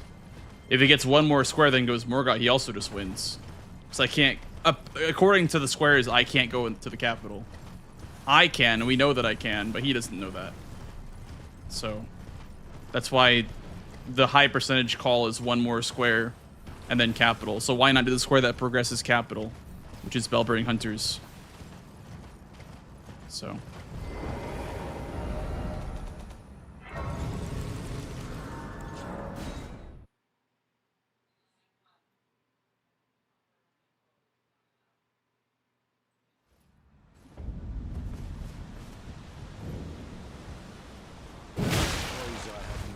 You are an enigma.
Dude, this fight is so bad.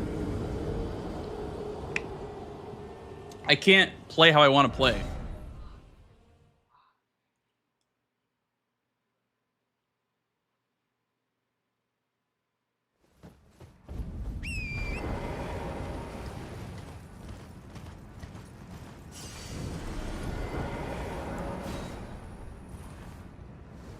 I know it's not a good idea, but it's how I win the game. Thank you.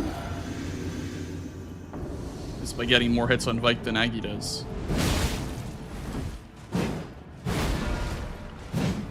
Yeah, I mean, I had to go for it. Like, I was going to lose if I just did R1, run away, R1, right? So, had to go for the big play.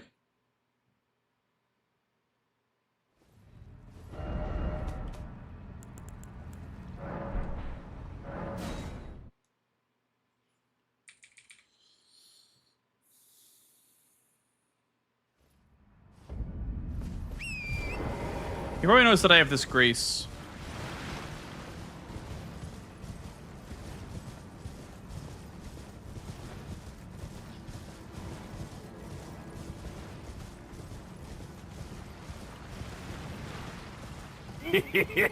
Thank you. Thank you for the follows, guys. Thank you, thank you.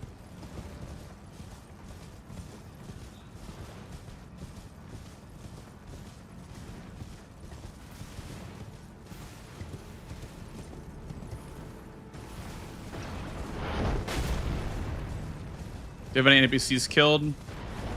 No. Thank you, Vizard. Appreciate it, dude.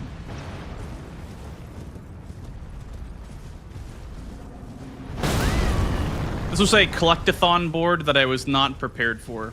I went full setup for a board with, like, no killing. Unfortunately.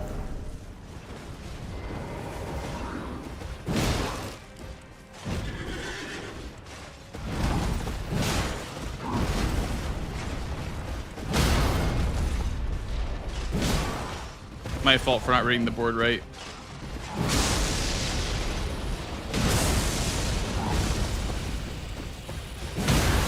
What did I get hit by? What? There's not a lightning in my sight there. Dude, what? What the fuck is that?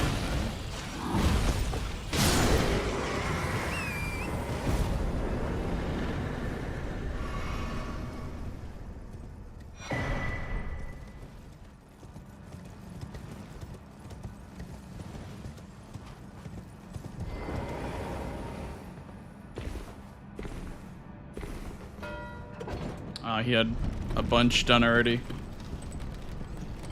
GG's. GG's. Oh.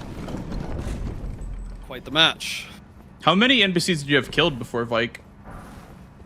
I had 2 killed before him. Okay. Did you go downstairs at all this game? Did I go downstairs? Knock run. Oh, no. So you did the normal 3, I guess? I did Besides Adon, Vike? Patches, Vike, Garrett's. Gary, okay, I see. I see. Yeah, I was thinking you'd try to go Morgott for your last square because, you know, to your knowledge, I have 1 Great Rune. Yeah. So I was going to try to go to Capital and race Morgott. So I'm here in the Capital now, but that was not the correct call. Row 3 really came out of nowhere for me. It was 30 Arcane, I was like, okay, that's fine. And then I got sniped on Pichu Trio. It was pretty close. I still had 2 more to kill, though. Oh, dang. Okay. Yeah, so you sniped me on that, and then I felt really good about row 4, but the sequencing got all messed up because I didn't know how to do 4 Bell Bearings while going for Imbueds, while going for Talismans. It was kind of all spread out. I didn't know how to do row 4 efficiently. Yeah. I got to the Academy a bit too late, I think. Because I was going to go for Imbueds, but you were too, so... Yeah, I did a lot of prep work into... My plan was row 3 into column 1.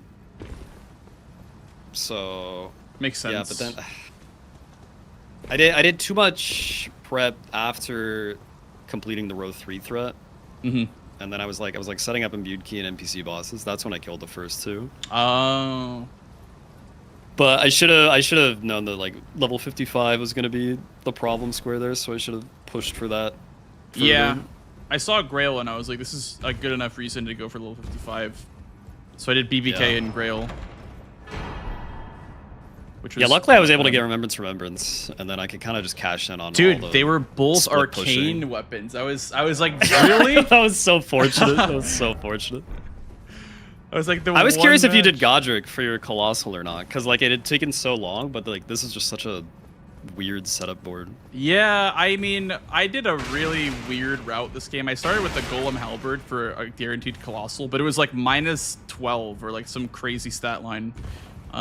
So I had to go get the Physic for strength, and I just did Radon afterwards. I was like, I don't see a problem in setting up like this. Like, it maybe would have been better if there was more reason to go that way towards Third Church of Marika. Like, I saw BBK, and I'm like, okay, that's good enough to go Third Church, I suppose. So, did a bunch of prep work there. I mean, the obvious play was to go tunnels first and, you know, get an upgraded weapon through tunnels, but I didn't really want to do that because I wanted cracked pots. So I started cracked pots, rushed cracked pots, prepped the weapon for Colossal only, and then after that, it was like the plan was to do all the killing stuff, but I'm like, wait a second. None of the killing stuff is that hard. Like, it's all like pretty easy. Yeah. So I was like, I just prepped all this for not a whole lot. You know, I had a bunch of stuff going for me, but didn't really have a whole lot of reason to do all that setup. I saw very quickly. Yeah. I got to +12 on Omen Killer Cleaver.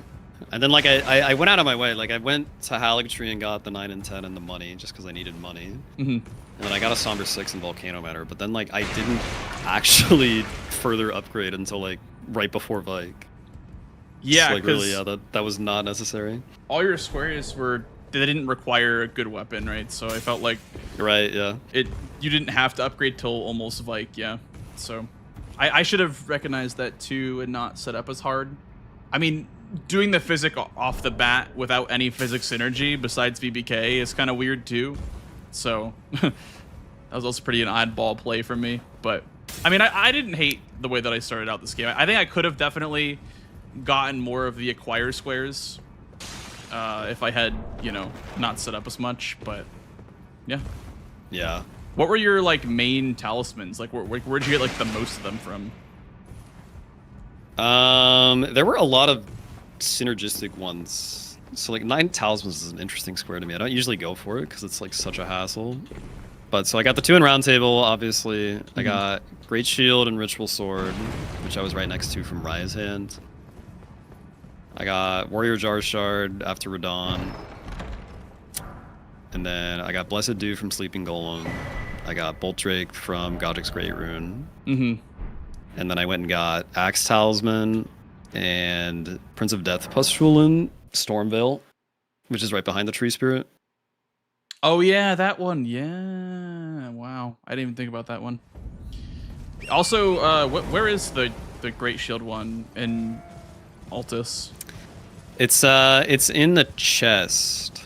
It's in like the wagon chest right before Erdtree Grazing Hill. I see. Or right after, I guess, depending on what direction. Yeah, this one. Okay. Interesting. Okay, what was the... So yeah, that into Ritual Sword I think is really good. Yeah, Ritual Sword I feel like is a non-negotiable because it's just like more damage if you're going for talismans, right? So like... Yeah. It's just so nice. Ruins Greatsword. Yeah, definitely not gonna set that one up for Colossal only. But yeah, I mean that was a good match. I definitely learned a lot about, you know, how to prep multiple squares at once. Because I figured that you weren't going for BBH really at all. I mean, were you? No, I didn't kill any. Yeah, and that was the thing. I was like, there's no reason for him to be doing this right now. And then I realized it was kind of too late to contest on the squares in the academy. So I don't know. Weird game. Yeah, I feel like that's what base game is all about, is like finding the synergies in the squares. Yeah, I mean, it's really fun. Yeah, it's less like meta. Yeah, a lot less like hard like progression gating squares, and a lot more just how do you get it synergistic enough to be fast. Tater, thank you for the. I'm good for one more if you are. Month here one. Holy schmoly! Yeah, I can do one more. Another base game one. Right, cool. Sure. Yay! I'm addicted to the base game now. I'm an addict. I can't stop. See, it's pretty fun. Is there a? Are we gonna ja or? Yeah, let's ja. All right. Oh yeah, also I could have checked Roundtable before going level 55. I didn't do that. I thought I was racing you, so I didn't check Roundtable before committing. Was there something big in Roundtable? Or for the Remembrance Square. Oh, I could have done like 15 Arcane for the PK Cleaver. Yeah. Is that what you Arcane's used? tricky because you can't Physic Flask out of that one. Right, yeah, like, well, also, not only that, you can have, you know, you can have the strength requirement and the dex requirement, but not the faith requirement, and still do physical damage. But with arcane weapons, it doesn't work like that. Very tricky. Like Moog Spear also doesn't do anything without the proper arcane.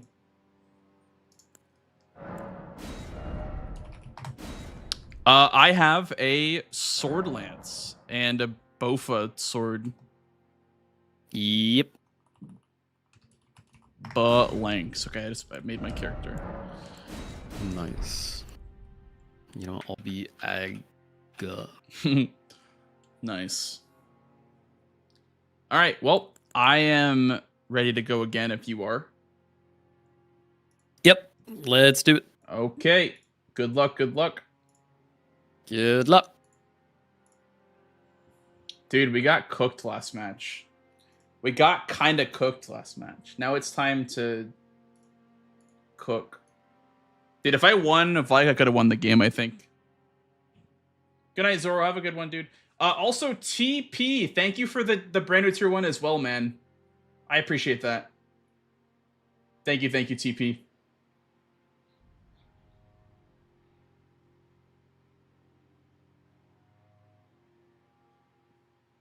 That's the same seed? No, it's not. The same seed as Aggie, but not the same seed, like, in general. Bare Fist. Radon. Oh, this is a nice, like, way to gate that square. Tree Scent, 2 caves. God. 4. Dragonkin, Scion, Misbegotten. I feel like Scion is one of those squares in this board where you kind of get behind on everything else if you go for it. Ooh, a lion hat. I honestly might take the lion hat. Oh, but square off. Buh. Square off could be good. Oh, and a Curse Blade Mask. Bro, we have a Curse Blade Mask and we have a Lion Mask. But they're square off.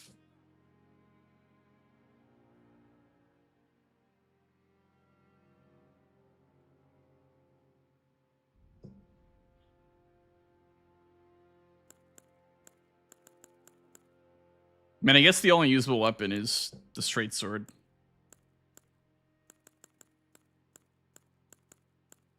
And you can't start with sword lance, like it's not allowed to start with sword lance. What do we go here? Wormja face. Is there anything that I need stone sword keys for? Maybe for the Scar Seal talisman, but there's no Scar Seals on the board.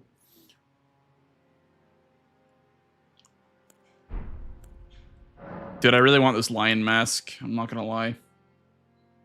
I really want this lion mask, but I have no weapon is the problem. Dude, how bad would starting with no weapon be? I don't know. I'm not gonna do it. I'm not gonna do it. Thank you, Delis. Why do you want it? The lion mask gives 3 strength, 3 dex. The Curse Blade mask gives 5 dex. So it's nice to have hats that give you stats.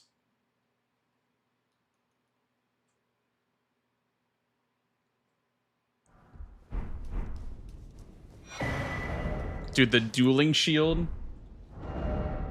Imagine. We're gonna Scion this one.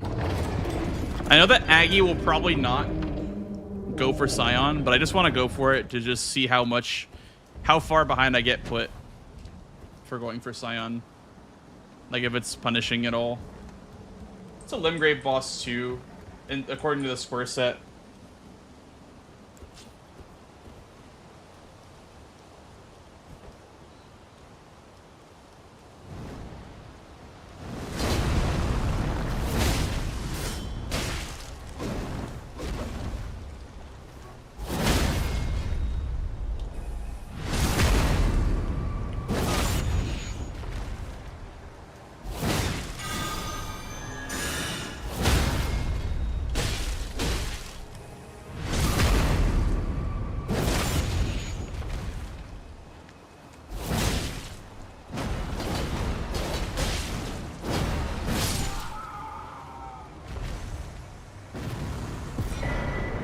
That was a fast crafted Scion.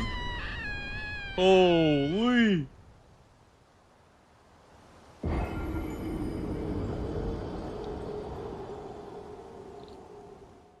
$103. Wow. That feels good.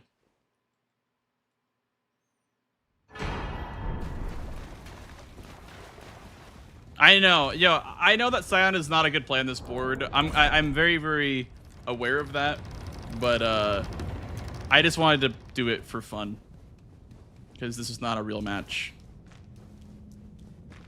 I'm aware that it's not a very good play, but I just like that square. I don't really get a chance to go for it ever.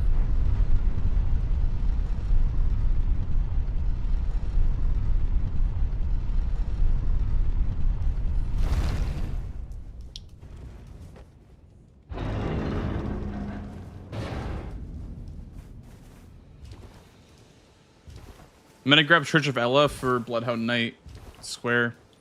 That's honestly really nice to have Bloodhound Knight as a Limgrave boss too. It's kind of a weird question. No, well, the thing with Tree Sentinel is that I get put really, really far behind on this square right here. Which I think, to be fair, Aggie might be rushing, honestly. He might just be rushing Bloodhound Knight now that he saw the grafted Scion mark. I could try to beat him in Limgrave bosses, though, if that's what he wants to do, is do, like, grafted. Thank you. Because I have Bofa, which is a cave or grotto. I can't really do Soldier of Godric because it's fist. It's not fist only. I can do the duo though, demi-human duo. I don't know about +0. Thank you for the follow, dude. Welcome in.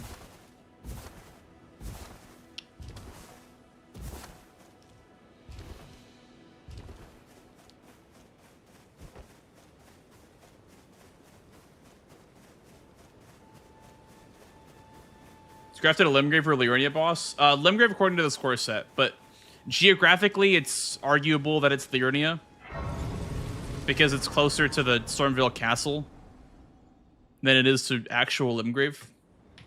But I would say that it's probably a Liurnia boss. You need to the foot. Then summon me.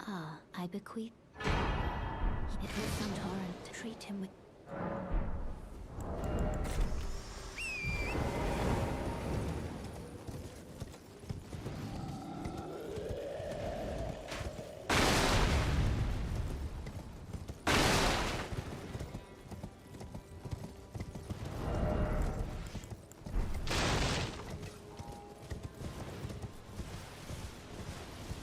I think that's kind of the point, Ryuji, is that, like, you die to Scion, but you don't lose your runes, whereas, like, you lose your quote-unquote runes if you get killed by Scion during the fight. I'm pretty sure, at least. Maybe not. You don't actually die, though, when Scion quote-unquote kills you.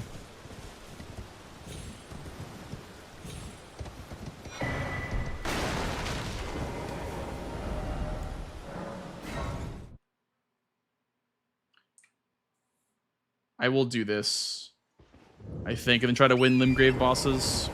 Because he's probably going to rush Bloodhound Knight, if I had to guess.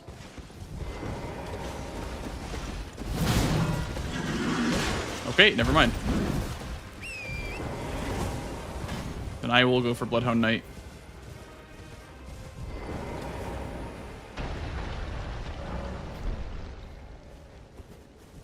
Can upgrade to +3 real quick.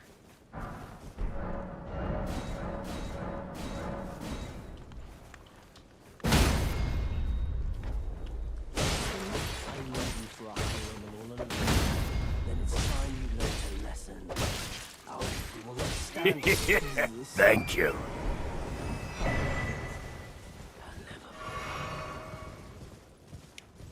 Thank you for the follow, dude. Welcome in.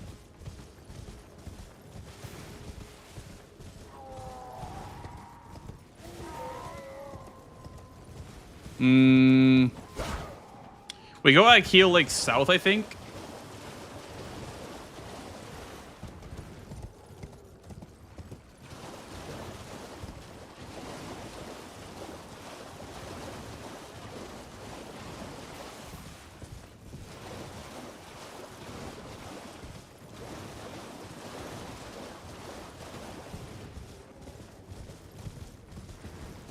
He could have done Bofa, yeah.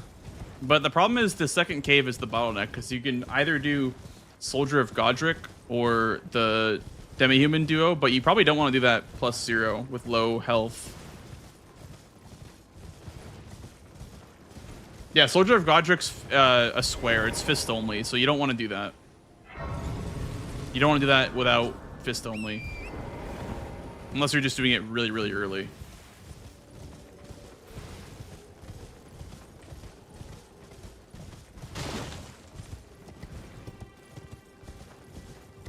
Could be giving it up. I mean, listen, he could be, but giving up a corner square is very, very ballsy, especially this early on. I don't know. I don't think he would do that. I don't think he would do that for a row 3 square. Maybe he would, though.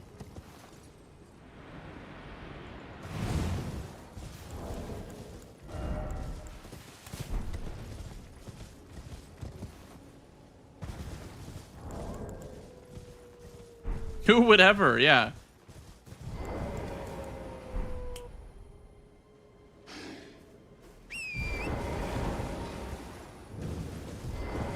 Carly sent. The name's bloody fled, so come tell me I can offer you. Darrow and in need of.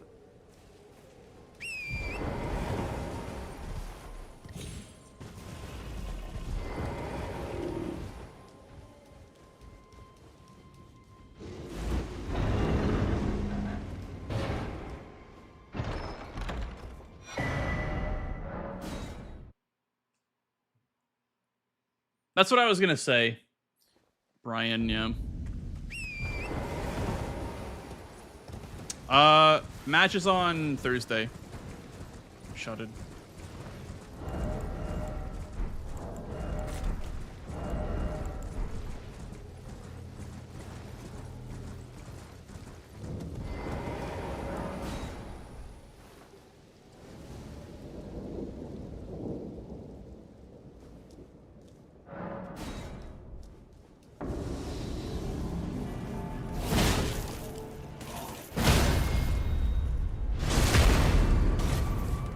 Darrow, rotting in a cell is no true justice.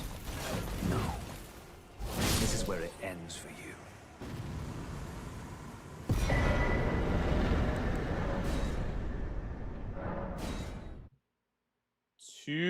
Okay, so Tree Scent and Bofa. But it's Bofa first because it's a cave or grotto.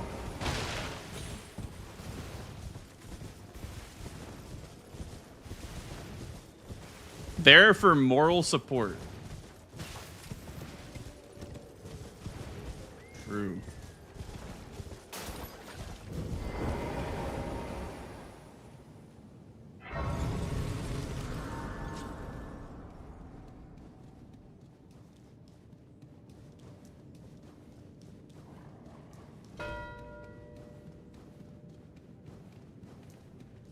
Dude, this guy did Soldier of Godric without doing Bare Fist only. Okay, so he's at 3 as well then. With Tree Scent, he's at 3. So he needs one more. I can't believe he did that.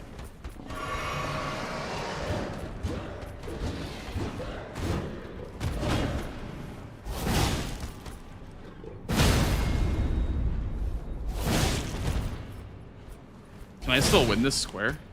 I guess he doesn't have a faster Limgrave boss, does he? I guess maybe Dare will? This guy does suck, though. This Beastman does kind of suck.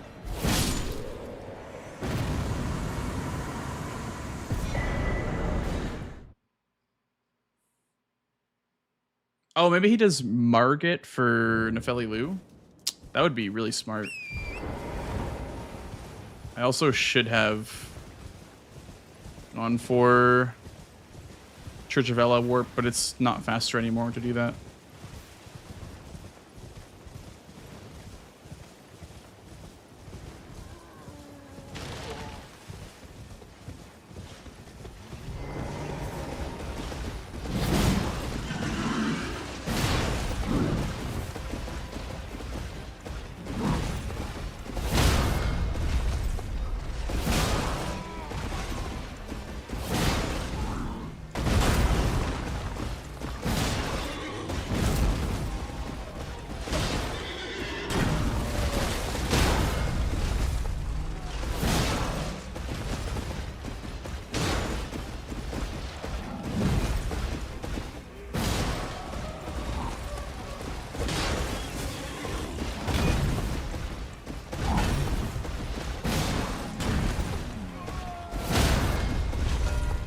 No!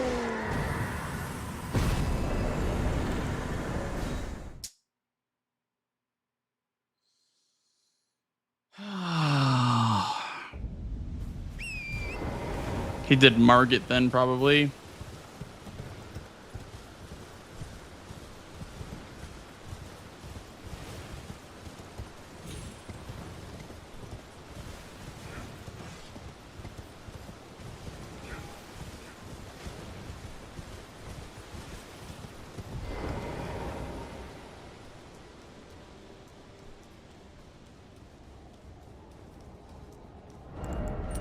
Oops.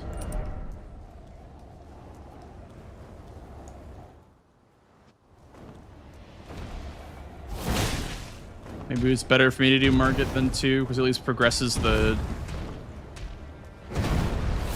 block.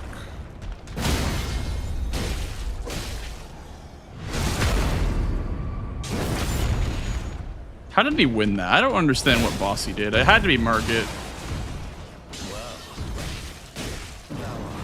I don't know what other Limgrave boss he could have done. He did Rick, Bofa, Sentinel, then who? If not Margit. All +0 weapon? It's kind of wild.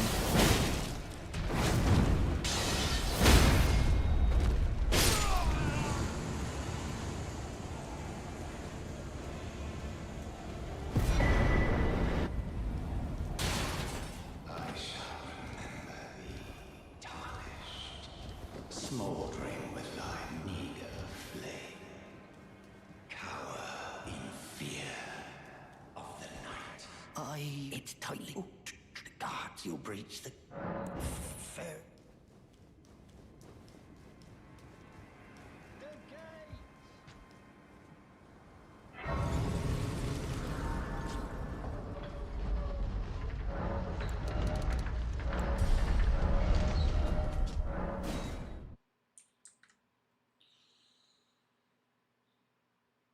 Bok Cave. I guess I underestimated how easy that is +0. I thought that'd be hell to do +0. Even Margit seems kind of tough at +0.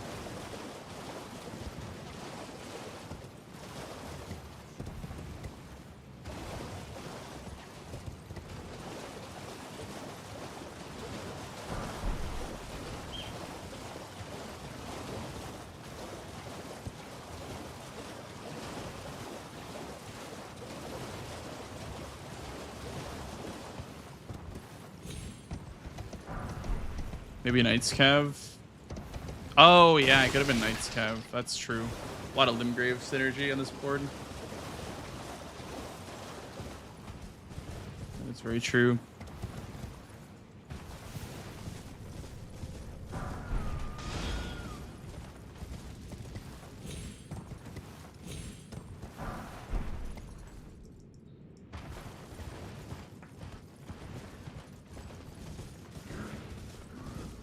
Could have been Scaly as well. True. A lot of Limgrave choices.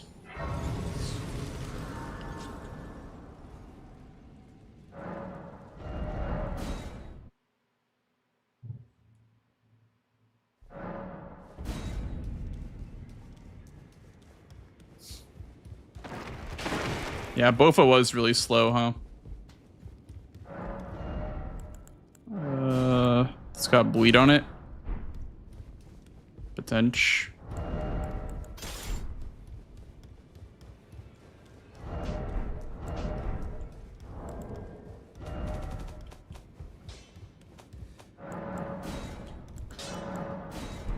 You're no match loud, you're.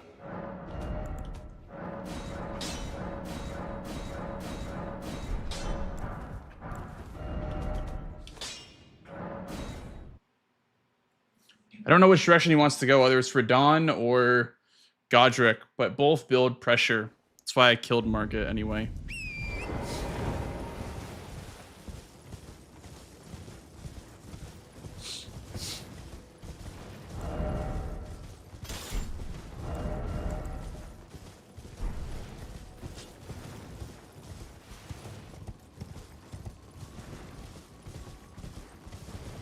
Hello, someone random.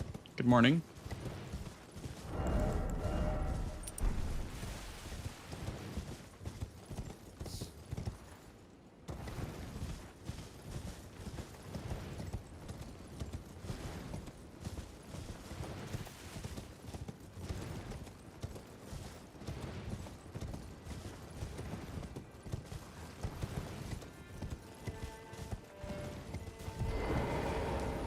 Are you here as a customer?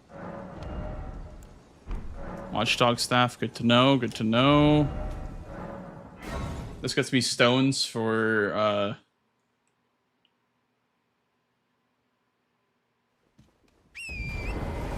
+12 I go this way.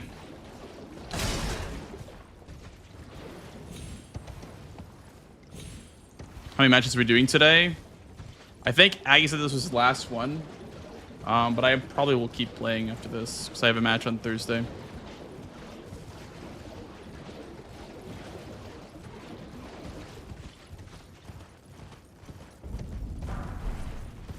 Grab the Grace for Knight's Cav. I didn't catch the item drop. Ryuji. I warped away before I got the item drop.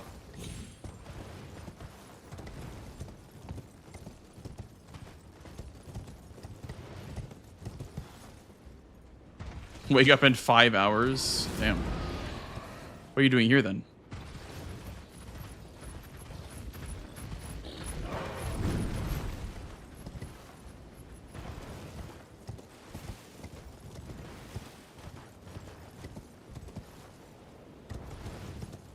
Enjoying Bingus.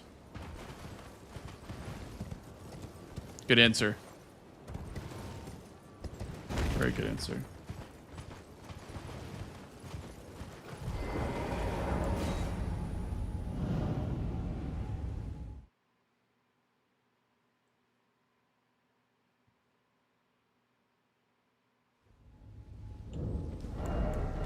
This is the lightest armor of all time.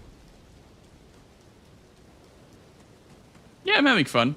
I lost my first match, but it's fine. This one also looks a little bit rough right now. But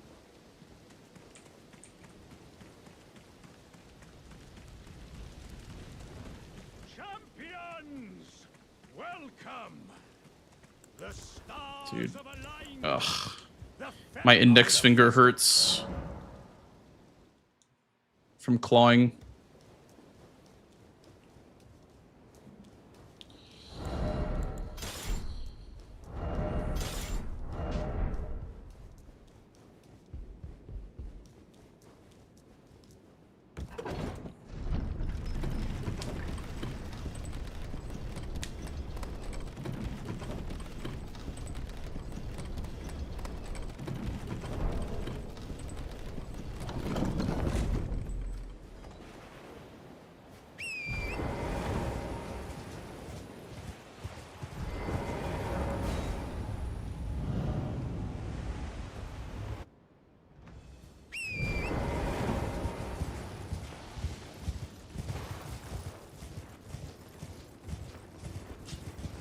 Without summoning NPCs. Very, very important that I do not summon NPCs.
Okay, I'm kind of safe because I can bite incants now.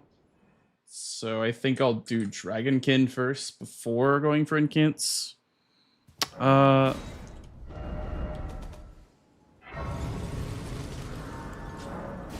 Maybe it's greedy.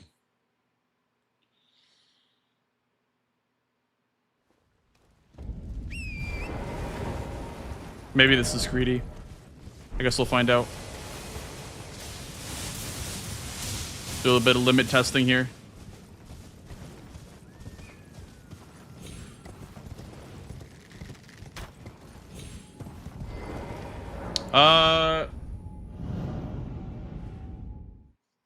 No, the summons don't help that much. I mean, if you're doing +0, what's more impactful is doing status effects on him. Like, if the square said Radon without status effects, it would be a lot harder of a square. It would probably take, like, you'd probably have to set up for it. Because, I mean, I did it with a +9 hatchet, right? So...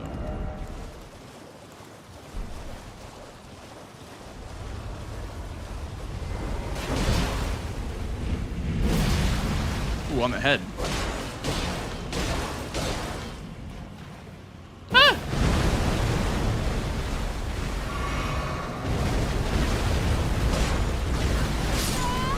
Come on, bro.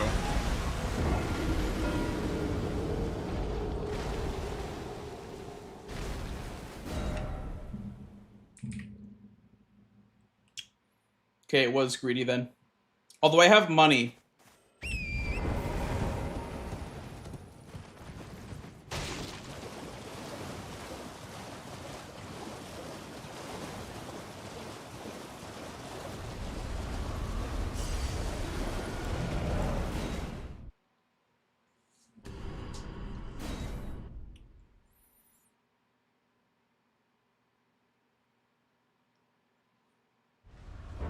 Bro, what? How is that in boss range? Ah.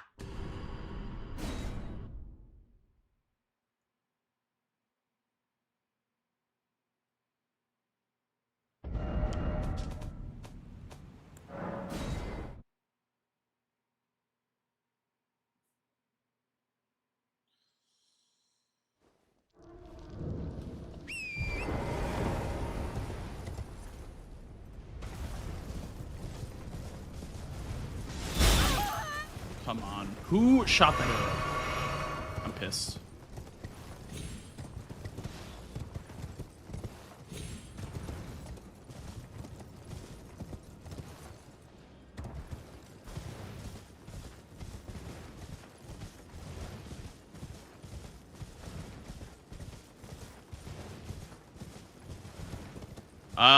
I would say that's probably not enough for UG for incants 40k. Because incants are pretty expensive.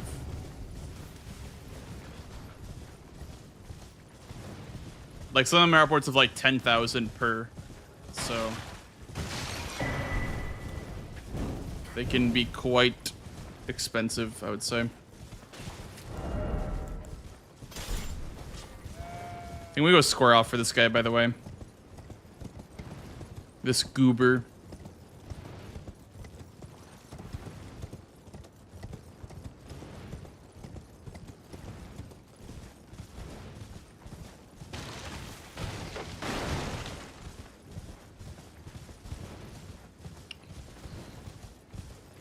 Bro, Aggie is row 3, man.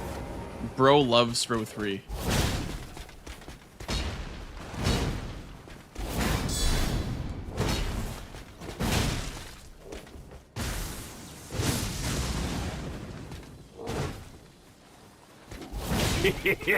Thank you.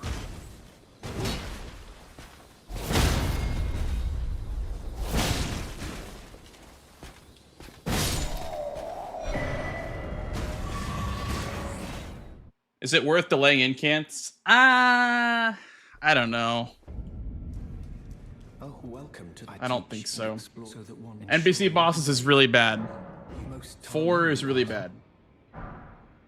May the gold. Thank you for the follow, dude. Appreciate it. I've decided I'm often. We may not. If there's. May the. But maybe he doesn't have like the money for it, but I don't want to risk it.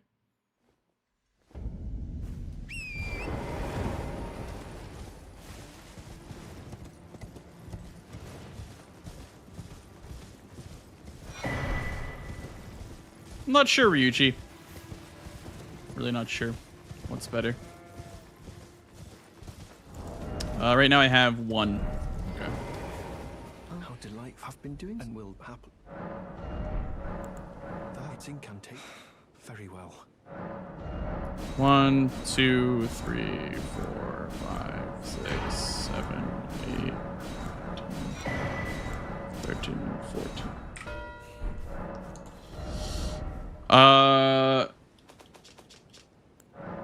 Back to Dragonkin, I guess.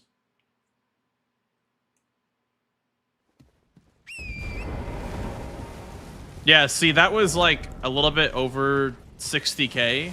Or maybe not. Yeah, I think it was just about like 60k. And that was pretty cheap as well. Like, so he could have probably had a rune pickup and then done that same thing that I just did. So.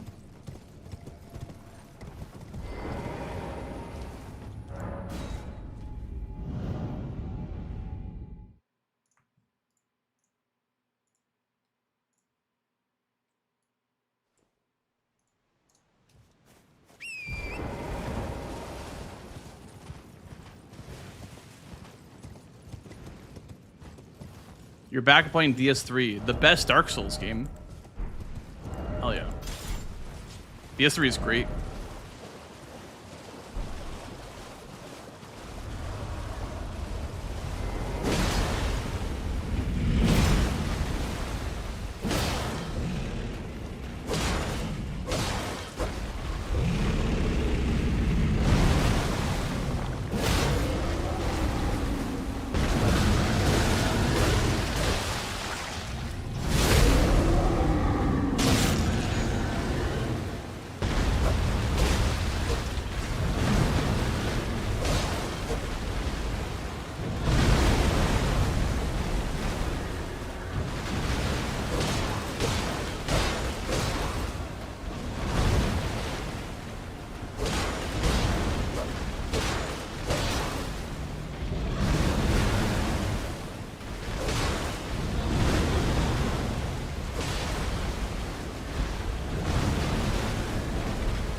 Do we have enough for... We need a +6. Okay. Where do we get our +6 from? I don't know. Whatever. Let's just go to +15, I guess. Or +12, I think. Commander Standard? From what? Oh, from Dragon Hell. Yo! Swed! What up, Swed? What up, gamers? Welcome in. Welcome to Bingus. Blarney's, round of Blarney's. Holy. What up, gamers? How are you? How are you?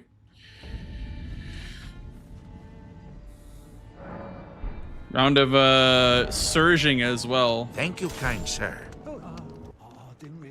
What up, fellas? Thank you, kind sir. 34. Thank you for all the follows, guys. Appreciate it, appreciate it. We're doing some Bingus right now. You know how it is. You had a really good game in base game versus Jack. You lost 13-12. Nice, dude. Proud of you. Huge. You're making huge strides, Swed. In the base game. Holy, Spicy as well. Thank you, Spicy, for the raid too. God damn. It's raid blanks day. Thank you. It's raid blanks day. What up, guys?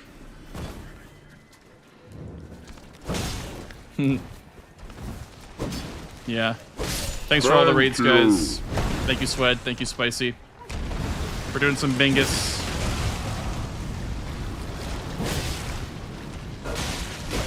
Ah. Darn.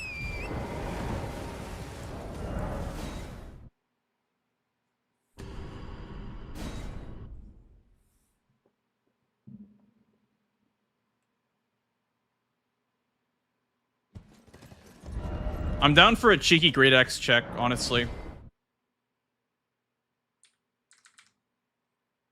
The good old scaly misbegotten. Aga. How are your runs, Spicy? Hey, Speed Demon. Low Drez. Thank you for the good luck, dude. Yeah, we're practicing for losers finals in the preseason tournament for season 6 of Bingus. I made sure that even if I lost to Tom, I would be, you know, in a good spot going into Thursday. So I'm just gonna keep practicing and whatnot. Dude, it would have been so hyped though to win. Would have been so hyped. But we just prep for Thursday.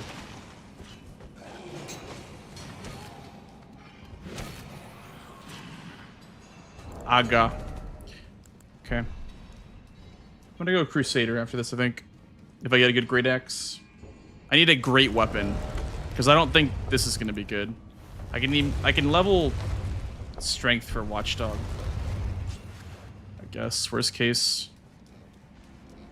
But yeah. Hope you guys are having a great day, fellas. Oh, sheesh.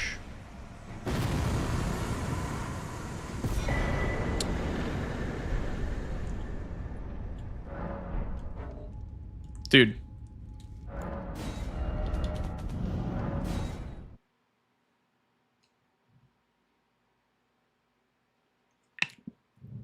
No, I did not do the Greatsword chest check, but I think the Watchdog staff is good enough.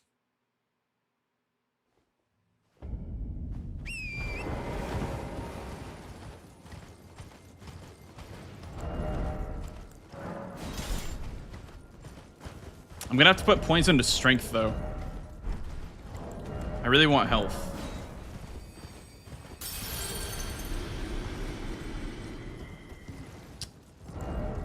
$34 would be 23. Yeah, I think 23. So much I need. So I'm missing literally 1 point of strength.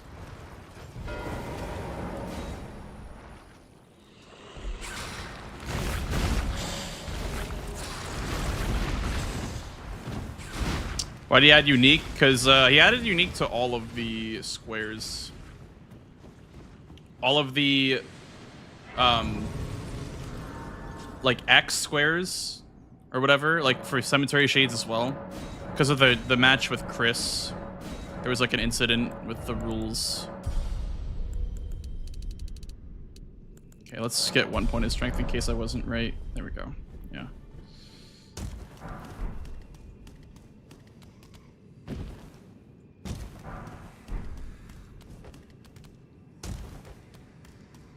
Some Shades and Ashes +4. Yeah, that's an okay synergy. I would say that a better synergy is probably 2 Cemetery Shades. 3 is kind of a lot. You'd probably mark the Ashes before you marked the Shades on this board.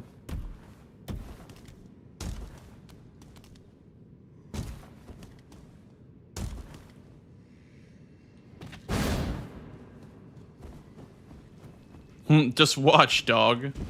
Yeah. True. Problem is these guys are evil. These jellyfish.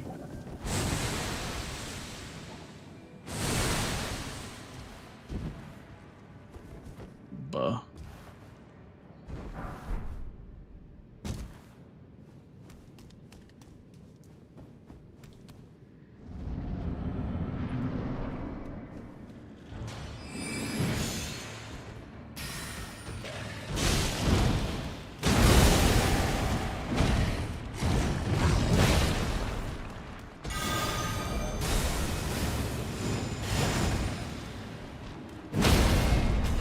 This thing does not do a lot of damage.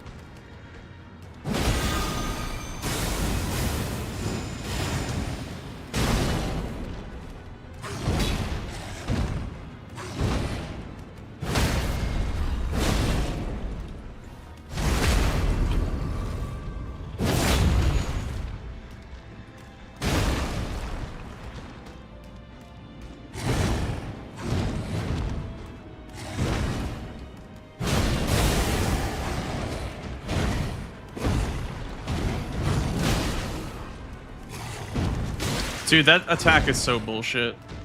If you don't have light lord, you literally can't dodge that one from close range.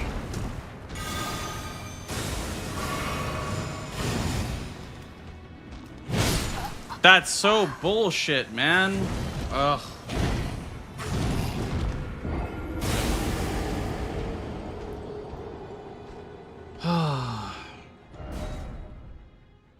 That is such bullshit.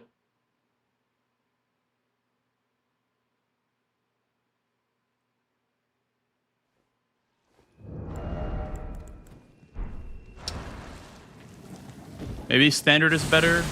I don't know. Maybe commander standard is just better, but I feel like this weapon isn't bad. It's just not doing a lot of damage. I don't think strike is very good versus misbegotten, unfortunately. Ugh, come on, man.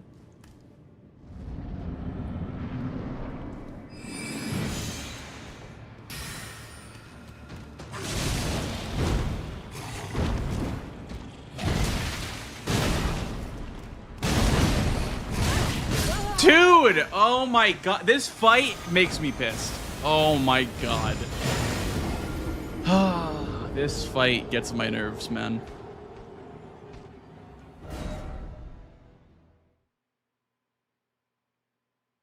Like, he has so many frame traps, it's actually so frustrating. Thank you, kind sir. He has way too many frame traps, in my opinion. God, I could go cold Lordsworn, but is that really that great? I can try it, I guess. But I at least have light load, I guess, if I go Lordsworn, so I can dodge the bullshit attacks.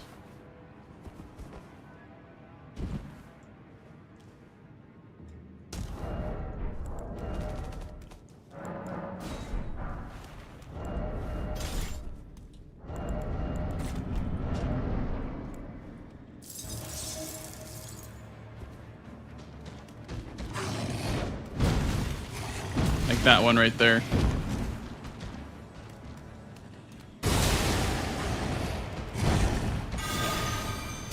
Okay, take your time, I guess. I'll wait for you to be done.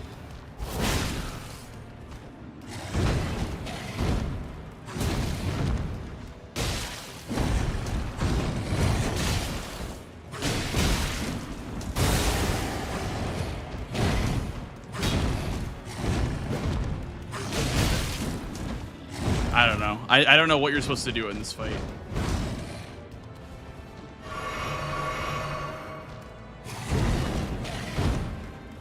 Like, how do you even get in on this? He's just spamming hitboxes over and over again.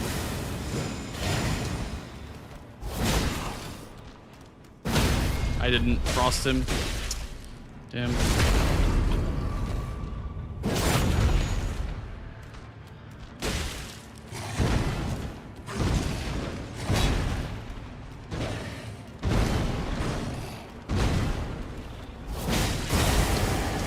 Hyper armor, yay.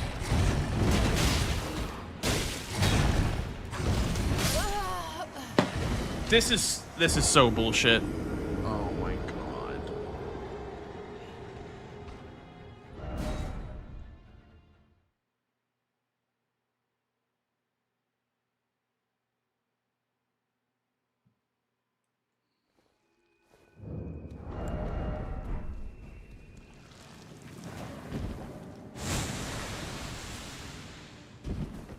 Game of the year. And I have never liked this boss.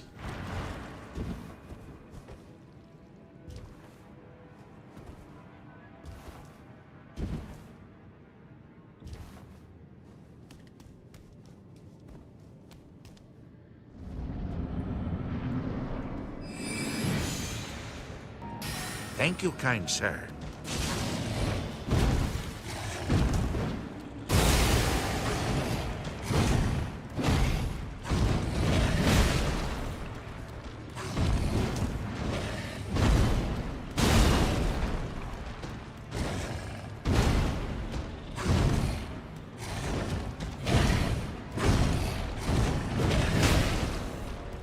Like, I can't play aggressively. I have to just play to him, like not doing that, for example.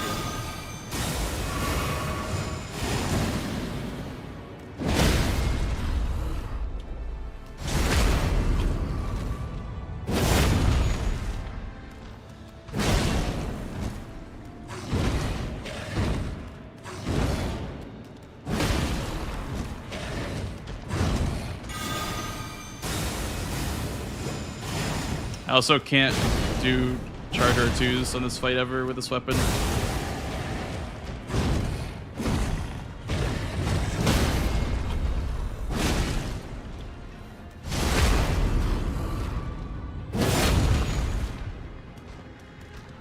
Thank you.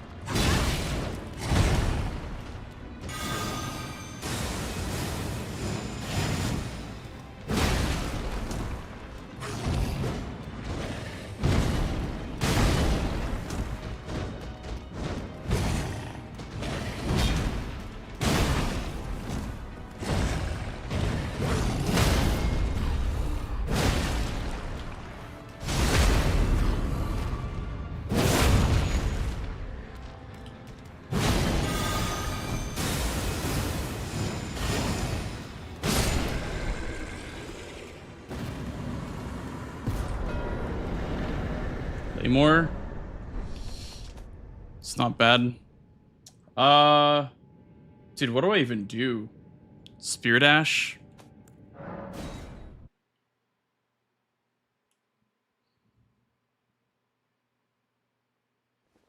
Thank you for the follows, guys. I mean, the reason why people go for it is it's like a lot of money. But like, I think Colossals have a really bad matchup because you can't charter to ever. I thought I could charge it to like something, but you literally just can't.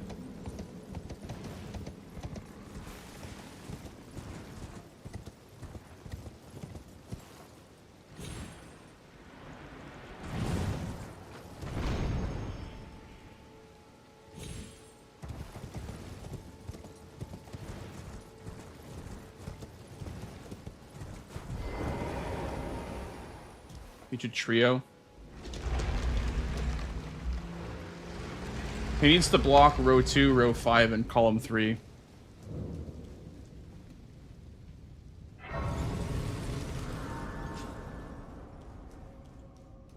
So what I'll probably do is kill the Semshade for the name summon, and then do Spirit Ashes. I'll grab the ones just in case, but...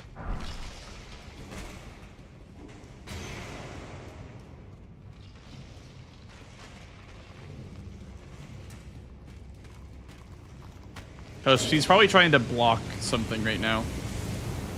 I had to guess.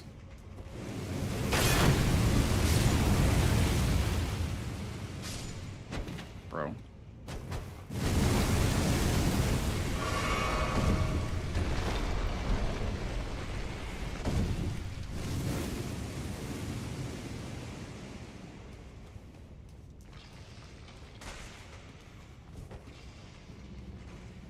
The Rick rush? Yeah, so like row 1's not even a problem for me. Because he did Rick. We know he did Rick. I mean, he could have done... I guess he could have done the demi-human duo, but I don't think that seems very likely. It was like a 9-minute cave mark with Tree Sentinel being one of his bosses too. So...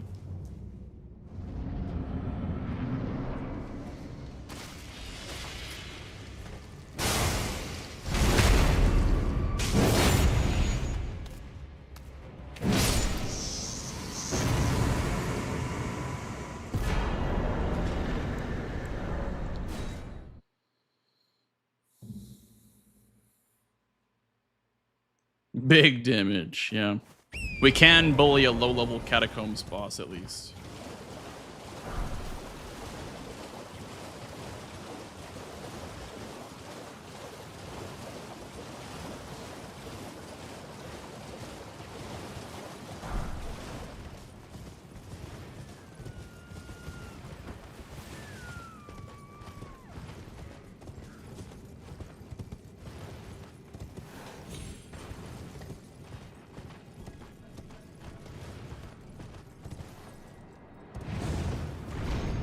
Oh, he needs a sorcery only something, actually, because he has Godric dead. Yeah, so he's in big trouble if he can't, Come on, let me warp, please. Okay. I don't know what I'm in combat with, but... I guess the archers, even though I'm, like, long gone.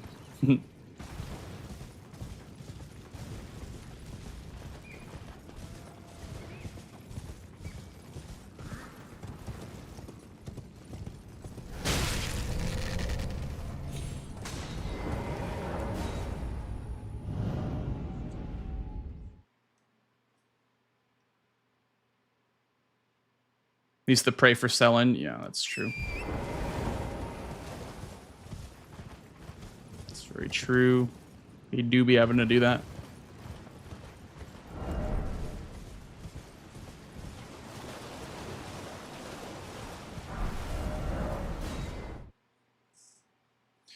There's the Glovewort.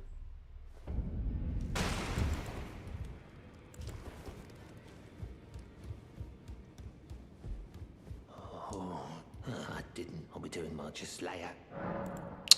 Bro, do I have to talk to Roderica? Why? But my name isn't this parameter. My name. Although I'm still looking.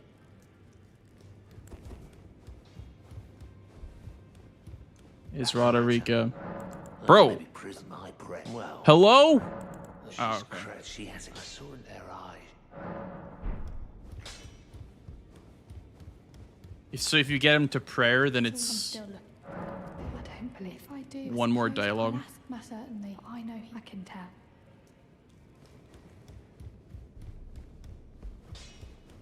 That no matter. Look, my food's absurd. I refuse.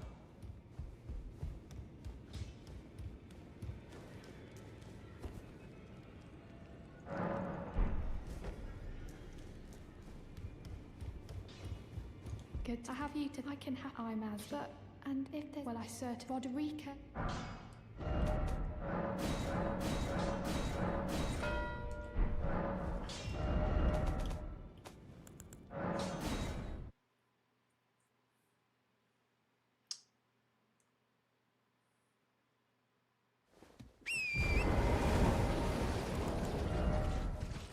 I do have enough strength X for Soldier of Godric. The question is, do I believe that he did Demi-Human Duo instead of Rick for Caves Grottos?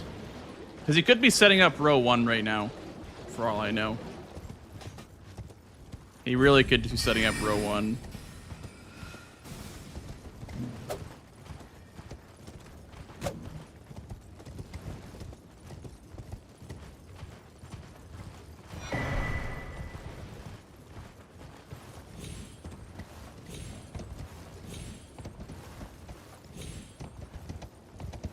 Is there any Dragon Barrel? Thank you. There's Garonk. I don't know if Garonk is faster from Fort Faroth or if I just start running to Third Church. Thank you for the follow, dude. Welcome in. I feel like Garonk is probably faster from here than, you know, starting to go to Third Church.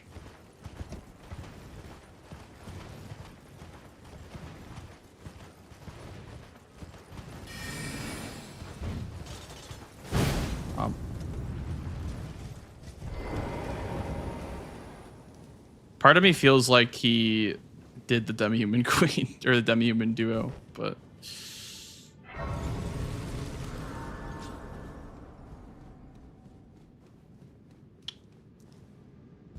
probably shouldn't be holding all this money.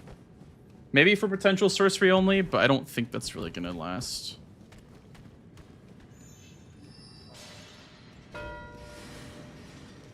Okay. It's good for us, I think. We cut off his synergy for +4 Ash as well, which is really good.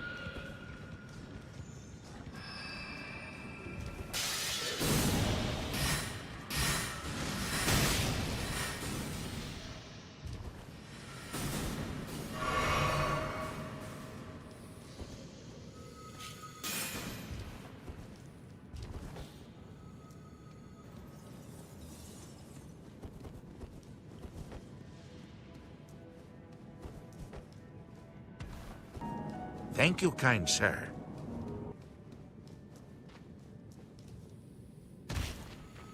Thank you for the follow, dude. Welcome in, welcome in. Yeah, also I have Margaret dead too. Thank you. Thank you guys for the follows. Appreciate y'all.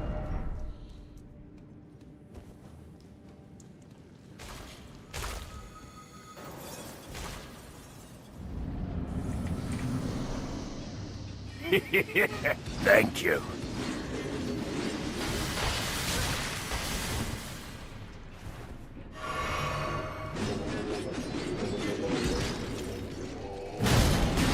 What happened to one at a time? Dude, what happened to one at a time?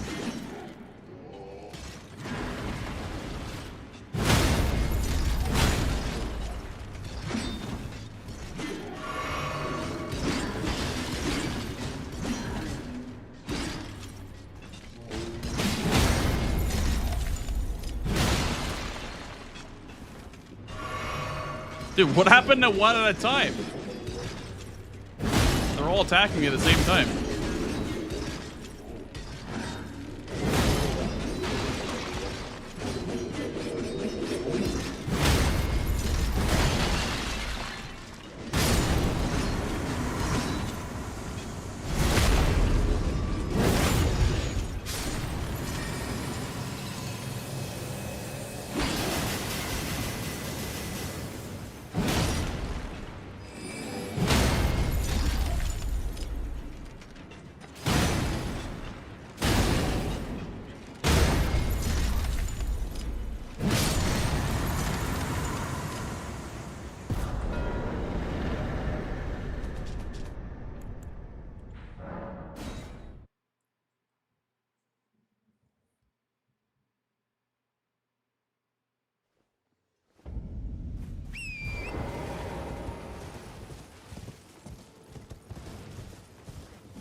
Oh, I do have Claymore. I did forget about that.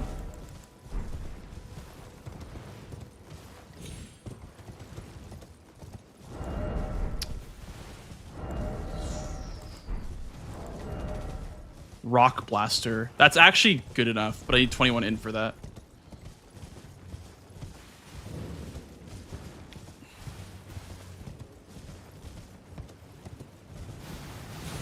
We'll see what Scion has.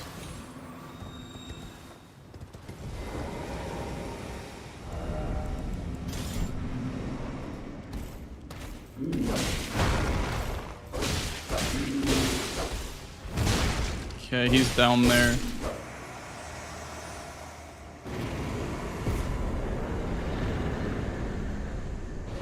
I am where you here. I dare say you're well, but one must. I was as a revive. You still very well, but I refuse to anticipate.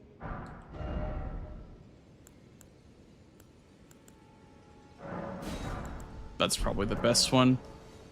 18 int.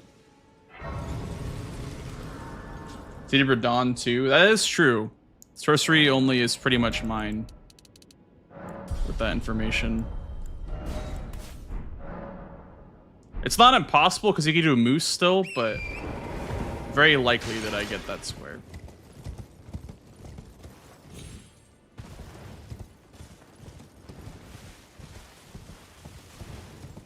Get the staff right here.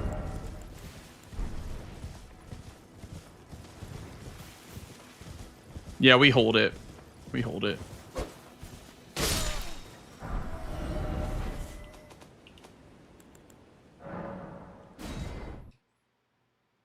We need to get upgrades for the remaining stuff. I'm gonna grab some smithing stones from here. What's this thing cost? That's not bad. Night Shard is actually one of the better ones to get.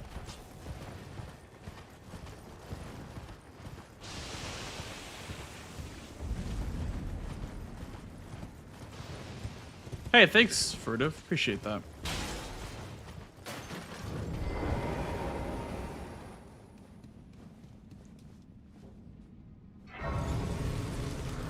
Thank you for saying that.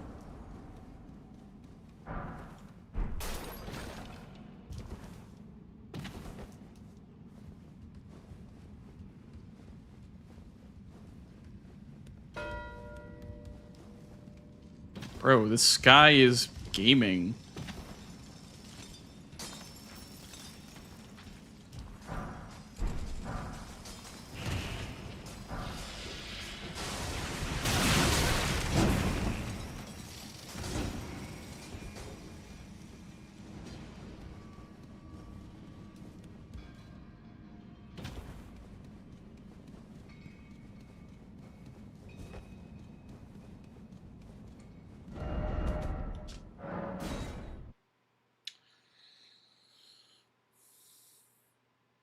So there's two squares that he kind of can't get, which are sorcery only and Godric, Soldier of Godric. So how can I use that?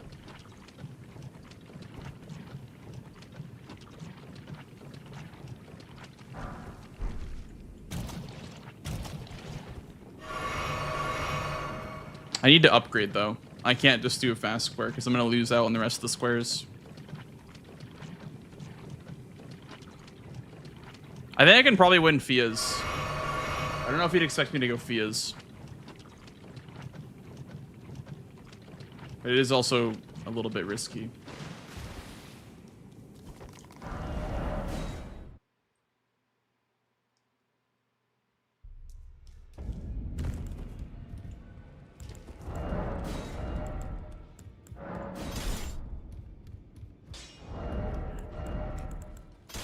I took you no matter. Lay out your arm.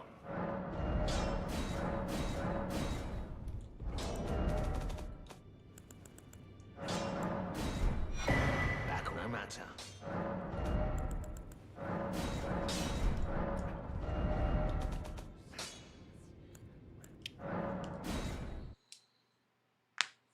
Tree spirits, maybe? I was thinking about doing the catacomb with the tree spirit in it as one of them.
This regresses lightning ram, I guess.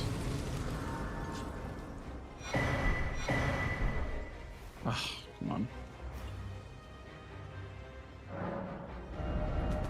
I don't know how to play this because he has underground priority for NPC and Fia's. Maybe he has to go underground and do Fia's. So I guess I'll maybe get the academy key.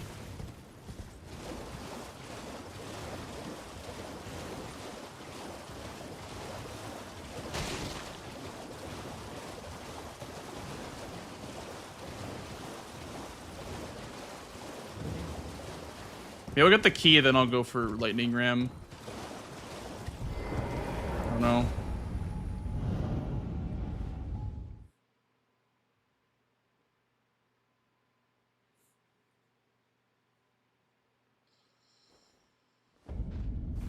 Because it's a very obvious block. Like he needs to block that, so I have a little bit of time here to either go for tree spirit catacomb or lightning ram. So I think I'll use this time to grab the academy key. Not the fake one, the real one, so I can at least go in there and then do lightning ram. I think is my plan.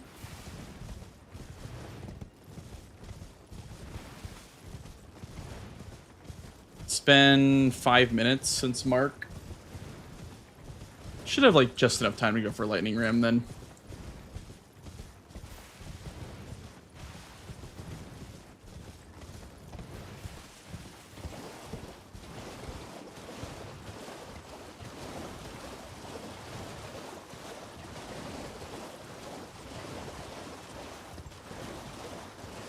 Well, you have to remember, he can't really do sorcery only.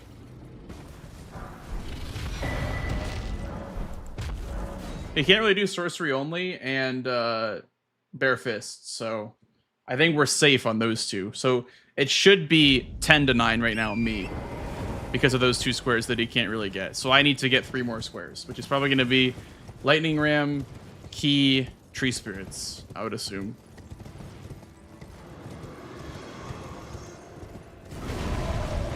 I mean, unless he does Night Combat on Moose, because he probably could do that. Or Night Shard or whatever.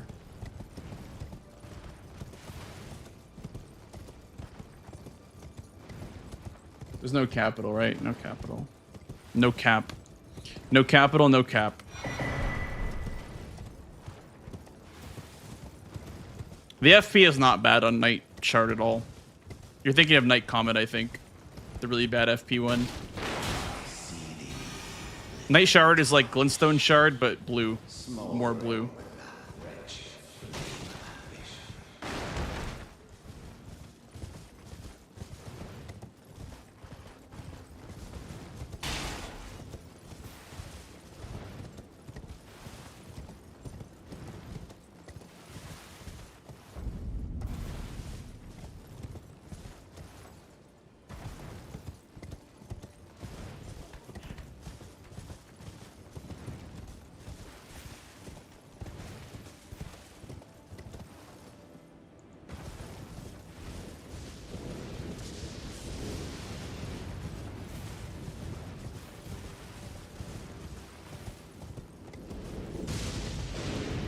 The slow part is getting the Ash of War and putting it on the weapon.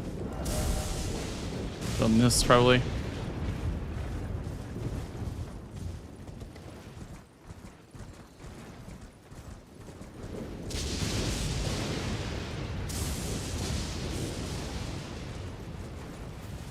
$20 to magic.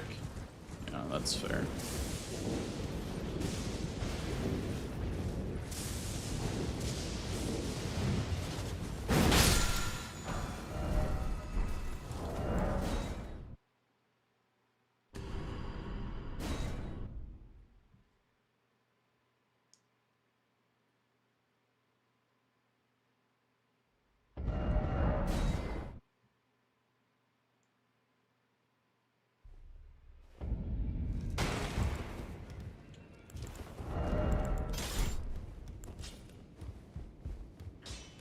Well, I took you no matter to lay out your own.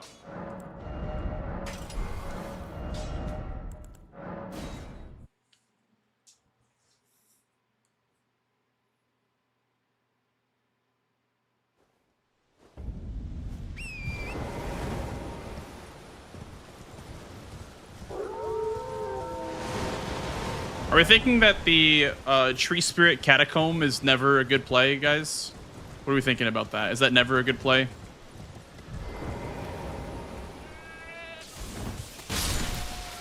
One,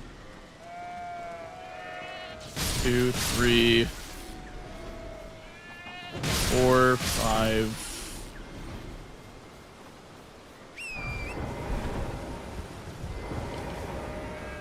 6.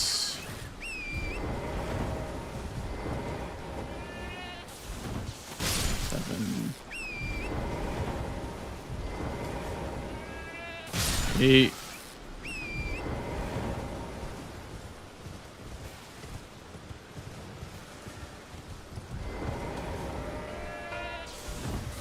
9. 10.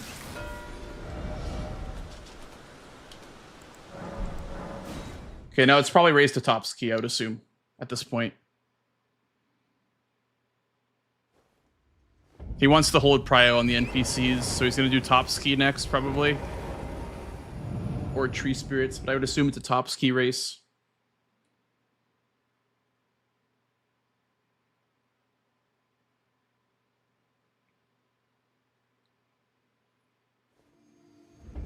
So I just need Top's Key and then one more square, then I win from the 2 squares that he can't really do. Unless, I mean, unless the fist only is not, unless he did not lock himself out of that. But I think it's very likely that he did. So.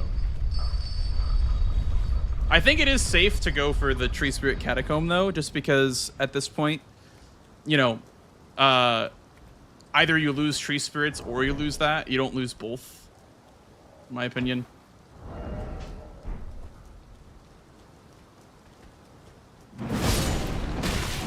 Well, yeah, but that's the thing, though. If I go for the Catacomb, then I'm not going to lose out on both.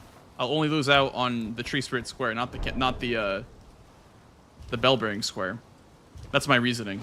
Is that if I just rush the Bell-Bearing Square after this, I have 2 squares in my back pocket, I just win the game. If I can get either Bell-Bearing or Tree Spirits. But I agree that it'd be too cute if the board state was different. But there are 2 squares that he can't really get, because he's done Radahn and Godric, so he can't really do sorcery only. And we're pretty sure they locked himself out of Soldier of Godric.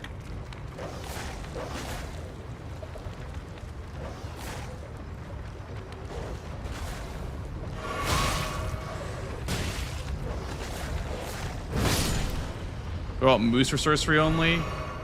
I mean, is it good? I don't know. I would think probably not, right?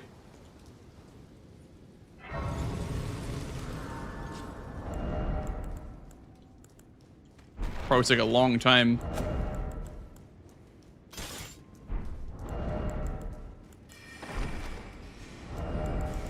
I don't know what to use.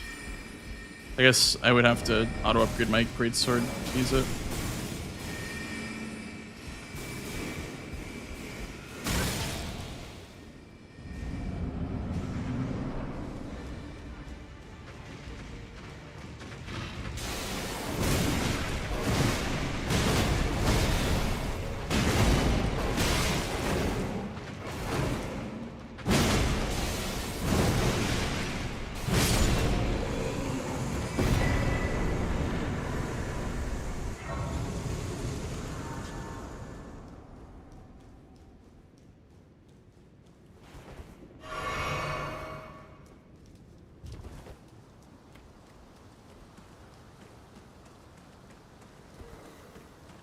Good night, Rod. Have a good one, dude.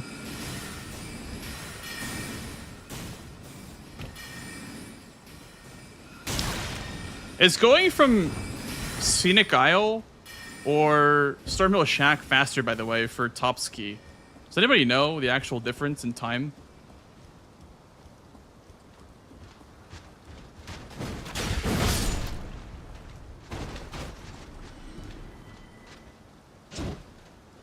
I have a feeling Stormhill Shack is probably faster.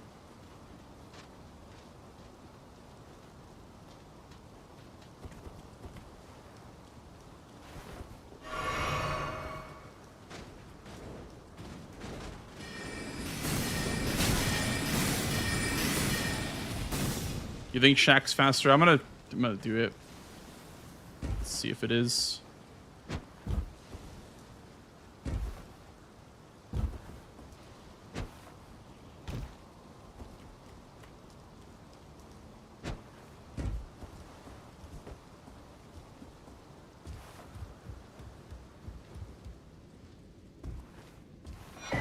See, I wasn't in combat. Dude, I was in combat when I did this versus Tom, but I wasn't in combat just now.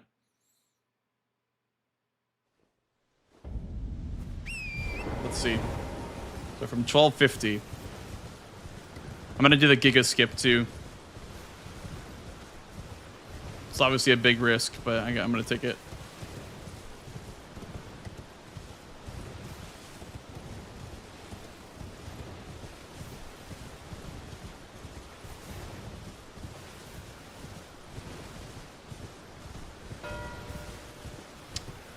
Okay, you went Tree Spirits, which is good for me, I think. Let's went for one of the Catacombs. That would not be very good for me. But I think Sork only is probably the next mark for me. You guys are making me nervous about the potential Moose. He needs one more. Oh god. Dude, he needs one more, then he's just free on NPCs. Can I even do 4 before? Can I even get NPCs at this point? Oh god. I think it's cooked, dude. Thank you for the follow. I think it's honestly cooked.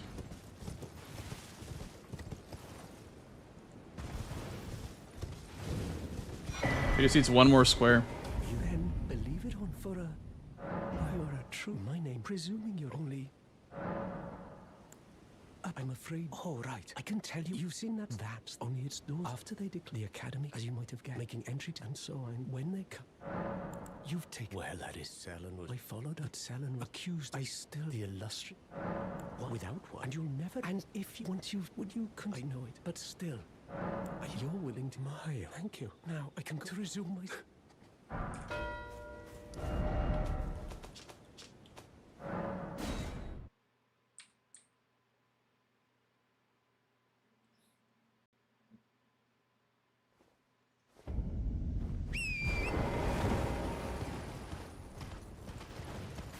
I need to beat him to this though. He's already been going here for like 20 seconds, but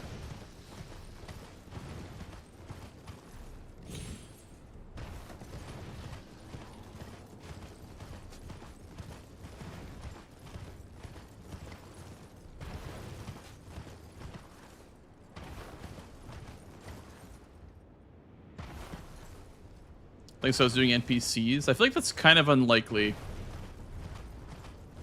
Based on my marks, I don't think he would assume that I was doing NPCs, but I could have also not marked that and grabbed this grace down here, I guess. Might make him more likely to go for this square.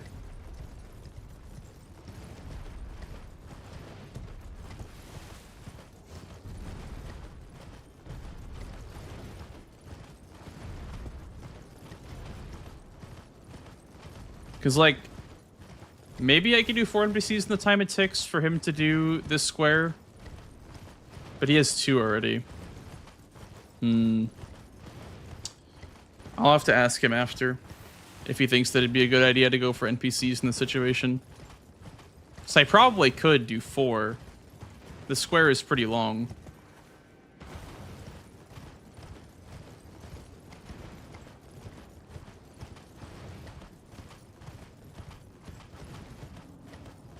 Man, without the Crusader incident, I would have been probably in a better spot. I guess I also got sniped in Tree Sentinel.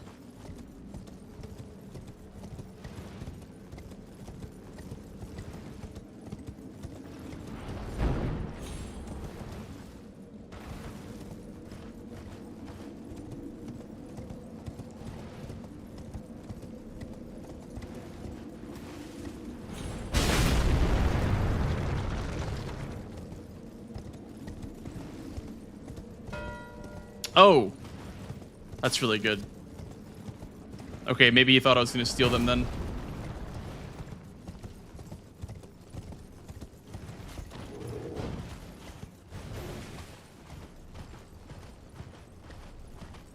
The problem is he could be set up for Moose. Potential.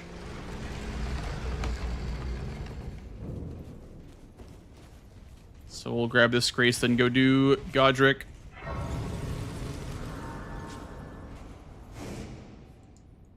But if he goes for this, then he wins. So it's... I don't know.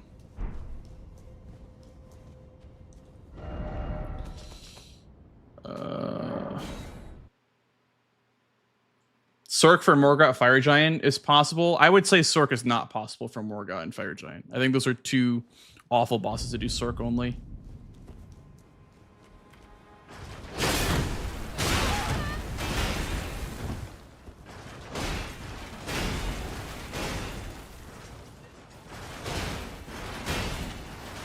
I think you're really stretching it with Moose / Radon anyway.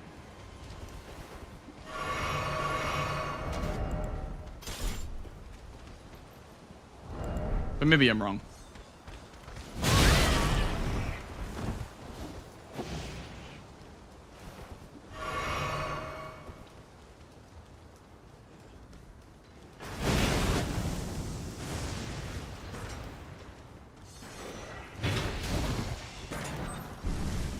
Yeah, exactly. Estelle is more doable than Fire Giant. Definitely not be my first choice for Cirque only, that's for sure.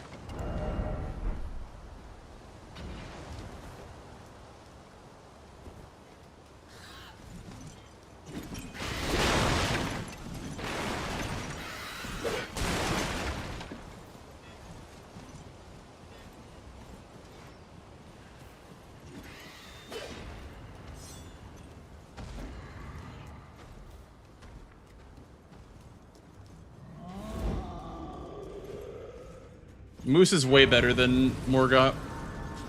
100%.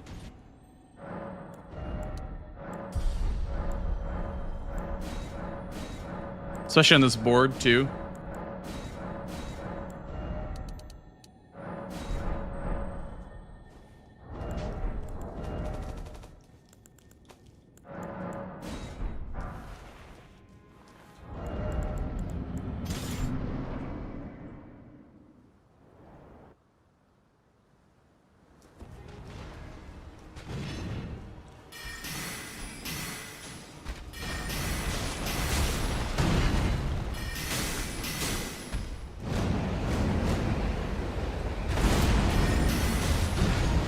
Thank you, kind sir.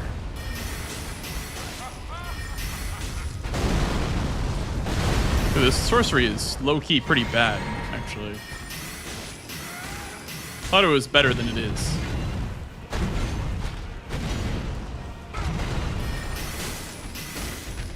I thought that the night ones were good. Dude, he didn't lock himself out.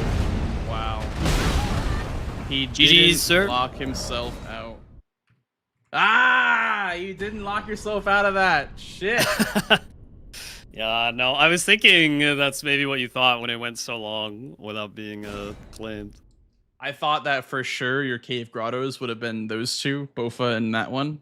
So I just assumed the whole game that it was not up for grabs. Nope. I did Tree Sentinel and died once and didn't get the grace, so I had to run back. So that's why that took forever. And then, yeah, Bofa and Demi-Human Cave. Ah, dude, I had a hunch that you did Demi-Human Cave. What weapon? I should were have you probably using? done patches, but I don't know if that would have been miserable or not at +0. The Lord's Horn Straightsword. Okay, me as well. Yeah, I should have just gone for other Limgrave stuff. Like, Scion was just kind of for fun for me. But probably should have gone for the more synergistic play. It is a Limgrave boss, but Cave Grottos is much more important. I didn't think Scion was a bad play. I was kind of surprised you didn't get 4 Limgrave bosses before me. Yeah, I literally killed True Sentinel, like, as you marked it. Oh, really? You were going for the +0 as well? Okay. Well, it wasn't +0. You marked +0, and then I went for Bloodhound Knight after that. So I was fighting Tree Sentinel, but you marked for Limgrave when I killed Tree Sentinel, like when the text was popping up. Oh, okay. Feels like a less than a second. Interesting. Yeah, Bofa was the reason why I lost that square, because my Bofa was very, very slow. I don't know why, but I guess I just couldn't get him locked in the square off loop. For Limgrave bosses or cave bosses? Limgrave. I was not really working on caves. Were you thinking about doing sorcery only on Moose, by the way? I was planning on Morgodding if I had to. Sorcery only moves. Oh, for good Tias. Oh, I see. Yeah. I was really happy that you didn't go for Cemetery Shades. I think if you got that, I was just screwed. Yeah, I died to Crusader like 5 times. That was pretty rough.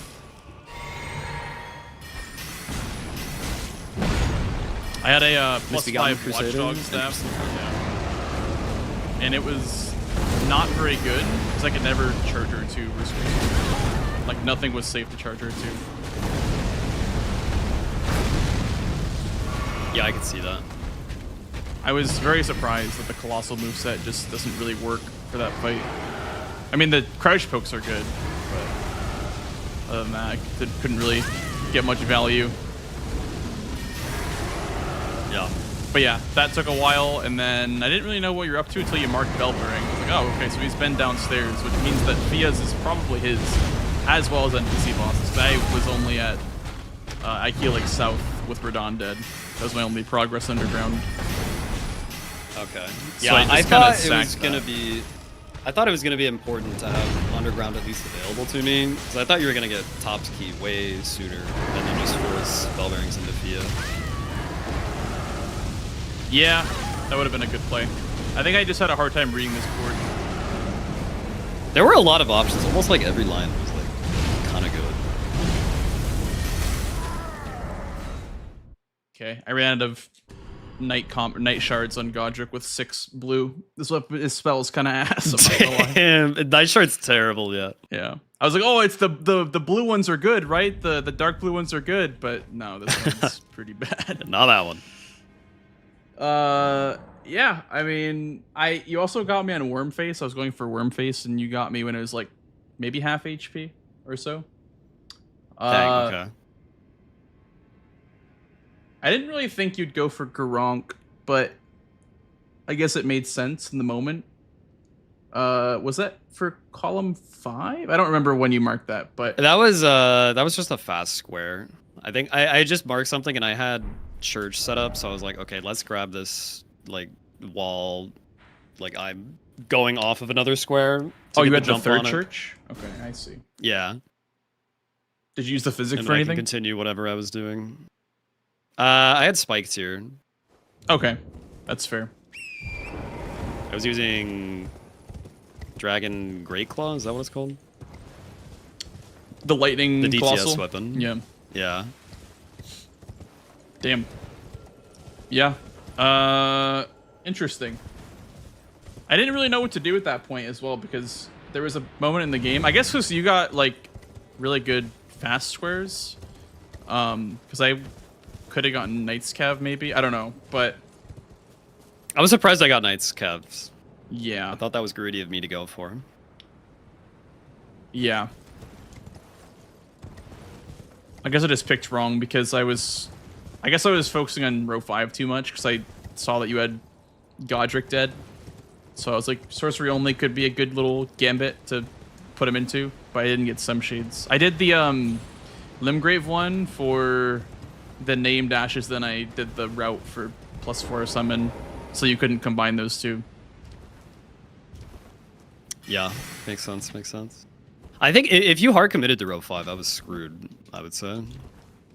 Yeah. But Also, like you die didn't to know at the Crusader. time that I couldn't Sork only. Yeah, I didn't know you had But Radon yeah. dead too. Not until you marked the bell bearings. Yeah, makes sense.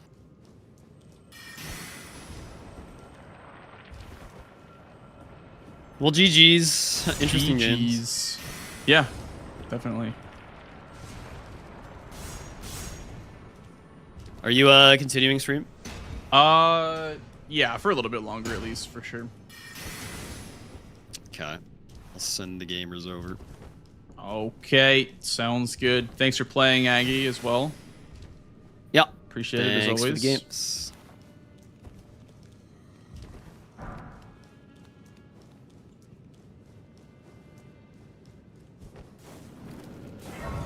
Just trying out different grafted Scion weapons. Club is not it.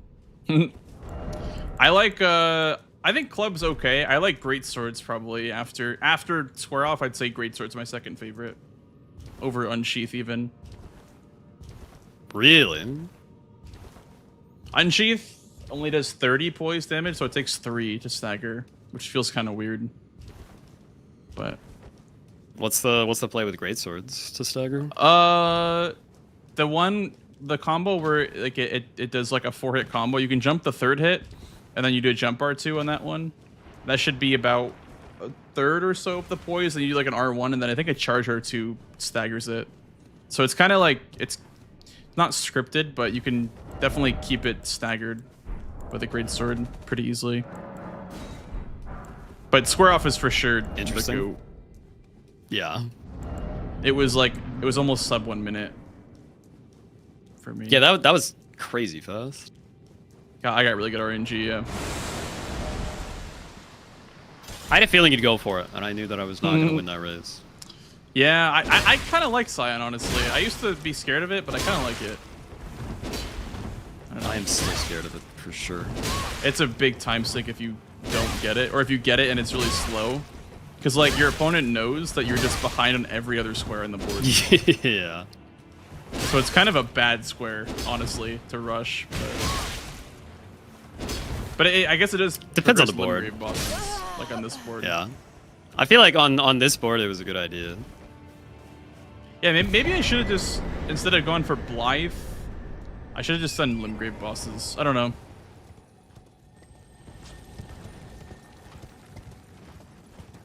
Because, like, I had a really awkward position where I had to do Radon or Godric because of, you know, row 3 and column 2.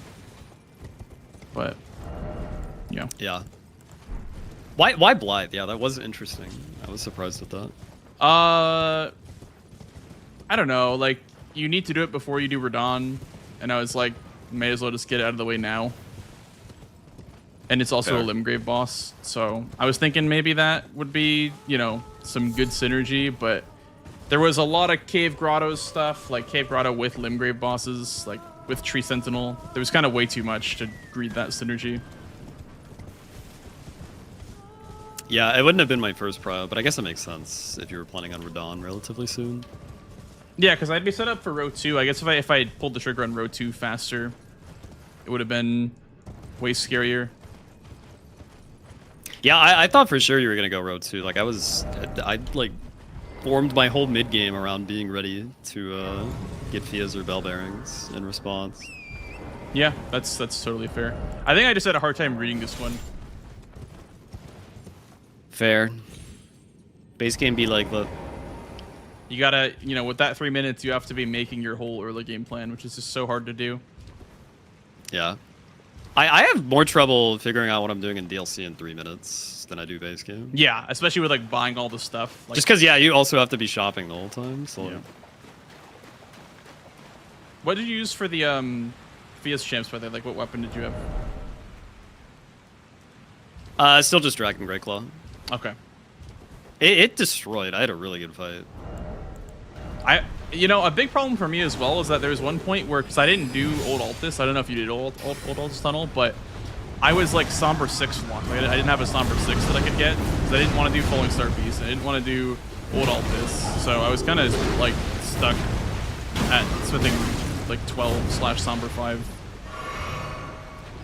Yeah, I did do Altus. I don't remember exactly when, but yeah, I just bit the bullet just to get the Somber 6.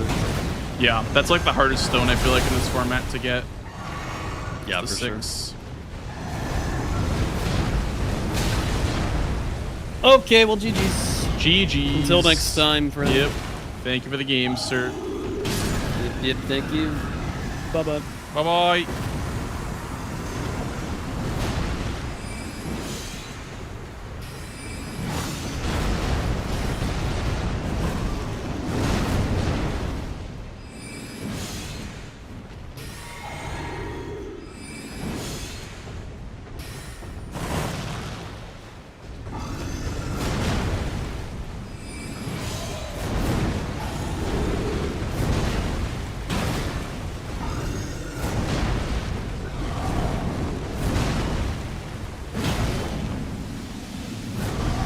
Big Dam, watch this. Big Dam, Big Dam, Big Dam.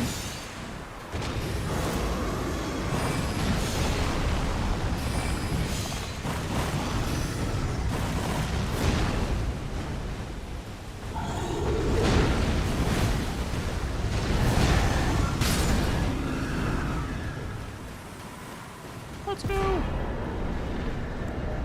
Ooh, that's a good great start to get. Good old great sword of solitude. All right, let me go see if there's any gamers looking for a match. Holy, yo, Aggie, thanks for the raid, dude. What up, fellas? Thank you. Welcome in, welcome in. How's it hanging, guys? Welcome in. Thank you for the game, Aggie, and thank you, Raiders. Thank you, kind sir. Hello, hello. How are you all? Thank you for the follows. Thank you, kind sir. Lil Thank Ag. you. Buh.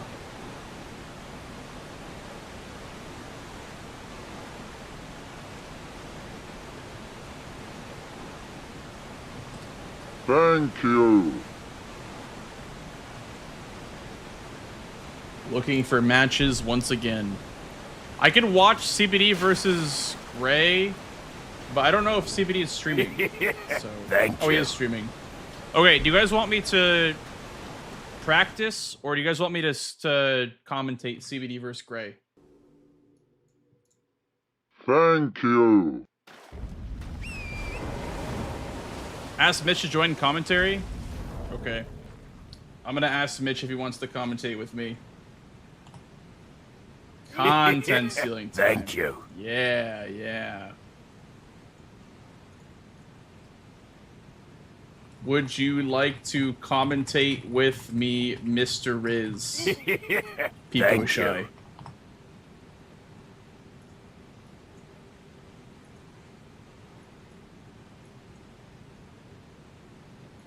you.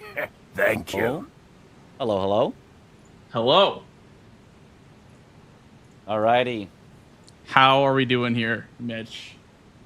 Doing good. I only got to catch Thank you. the ending most of that last game, but it was a cool one.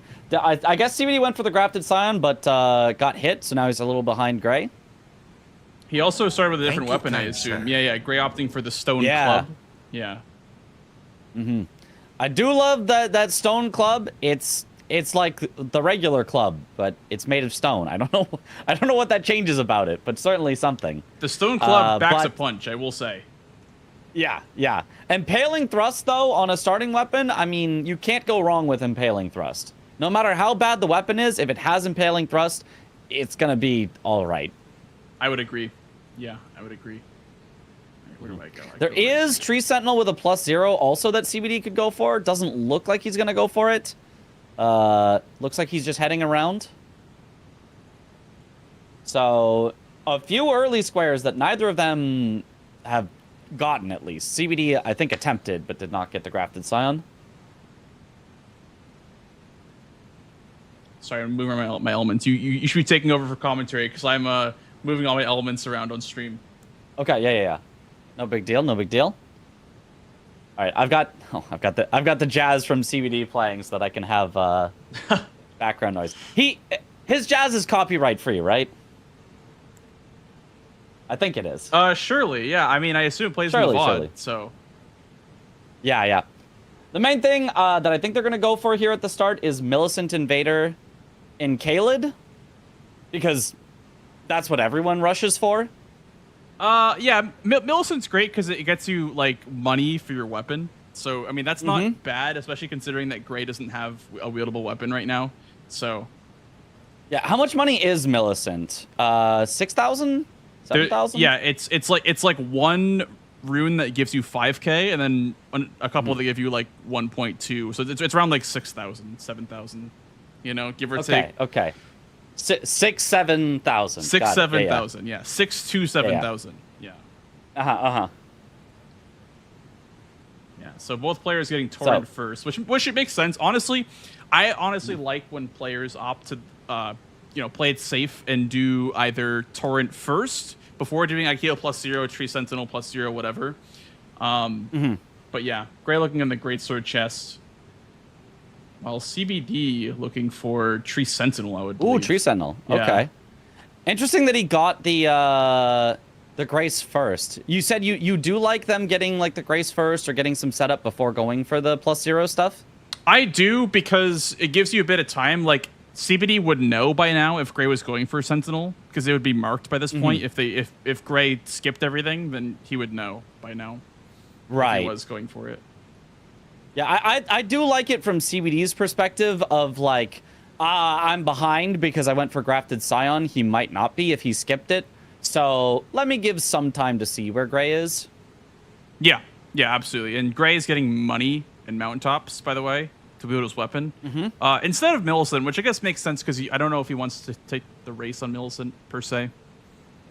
Yeah, it But feels it's like also both of fair. them maybe thought the other would race. Right. And it turns out neither of them is racing just yet. They're both playing safe for sure, which is not bad because you don't want to gamble a square and lose it like that. You want to at least have some backup. So.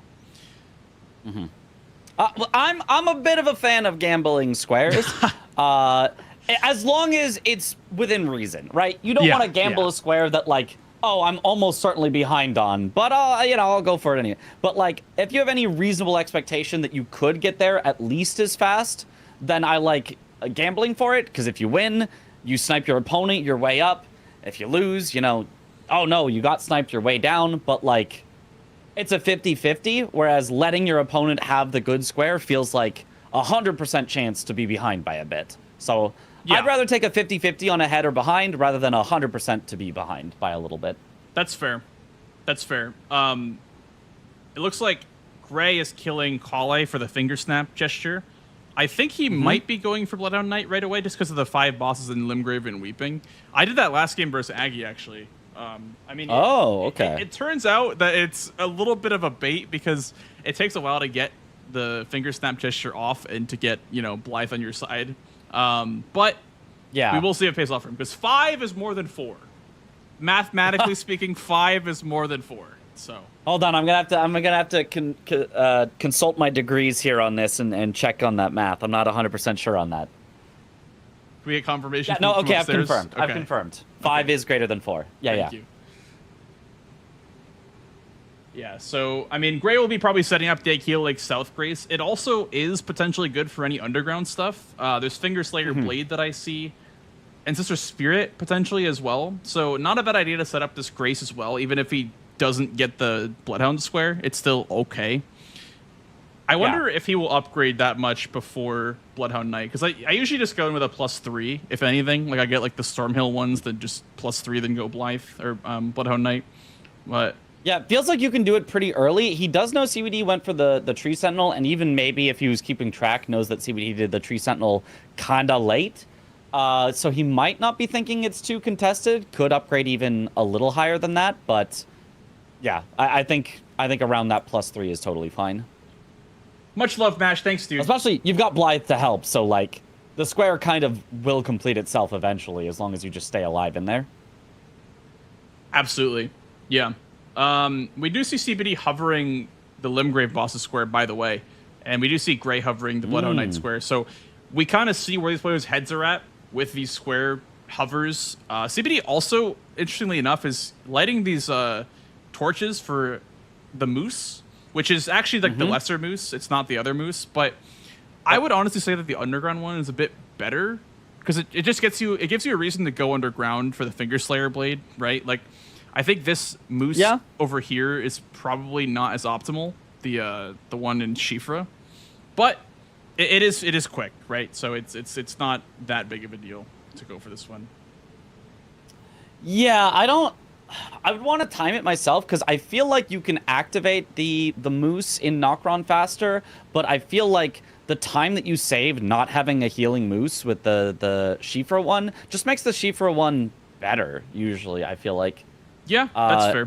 But I don't know. I haven't timed it to say that for sure. But just a gut feeling how long it feels like it takes players. It feels like the Shifra one is faster.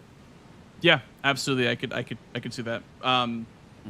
It looks like CBD is setting up Scar Steels, by the way, which is, smart because that'll also help him out with the Limgrave bosses. So he's going to grab this one, then probably port to the Weeping Grace and go towards the Scar Seal Everjail, which would be a... Could be. It'll be a Limgrave boss. I'm wondering when someone's going to do the Millicent Invader, because, like, it's got to happen at some point.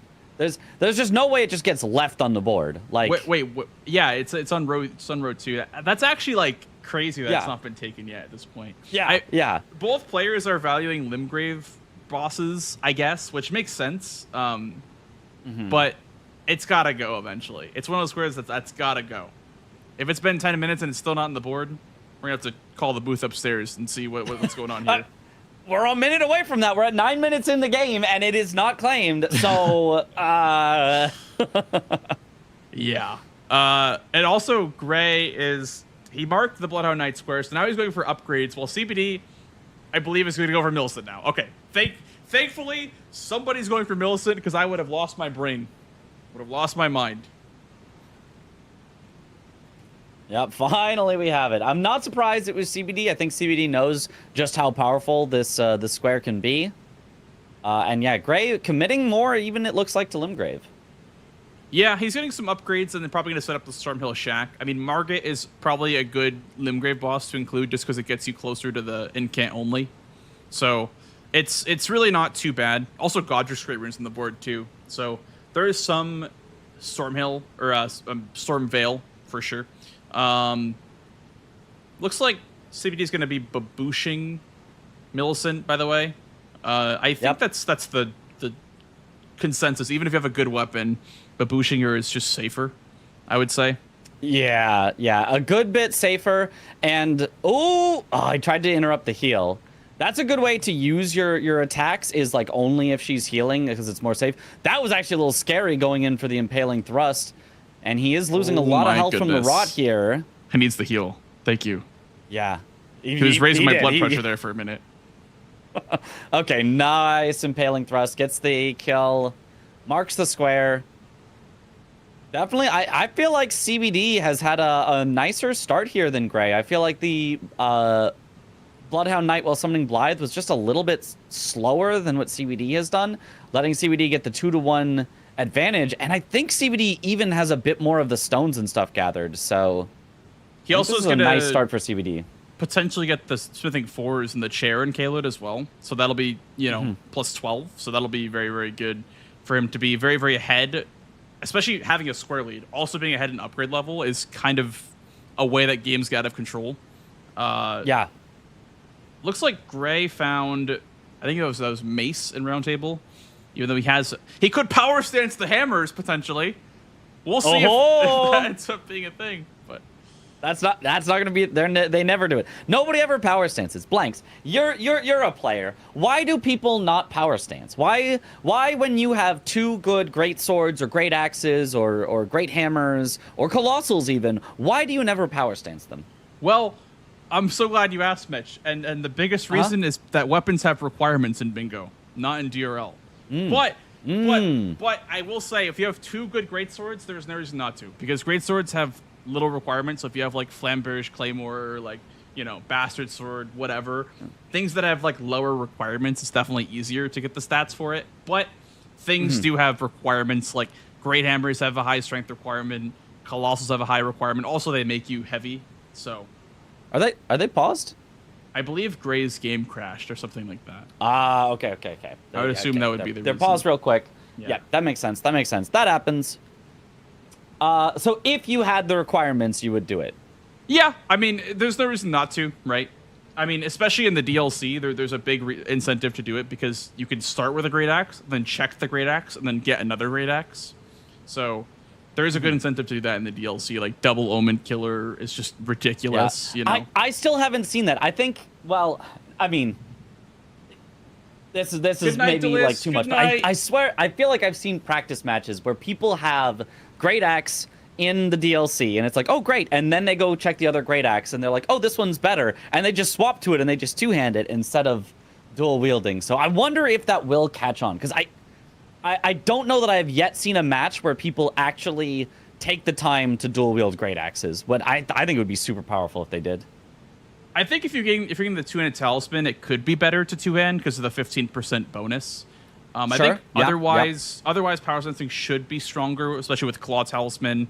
Potentially going towards Templetown Ruins and getting the other Gravebird piece, the Black Quill Gravebird piece. That one's also really good. Yeah. So it's the one on the way to Templetown Ruins. Okay, it's that one that gives you the jump attack bonus. Yes, not the one that's kind of near the Kindred of Rot-ish, on the way, like before you get to the Forge, right?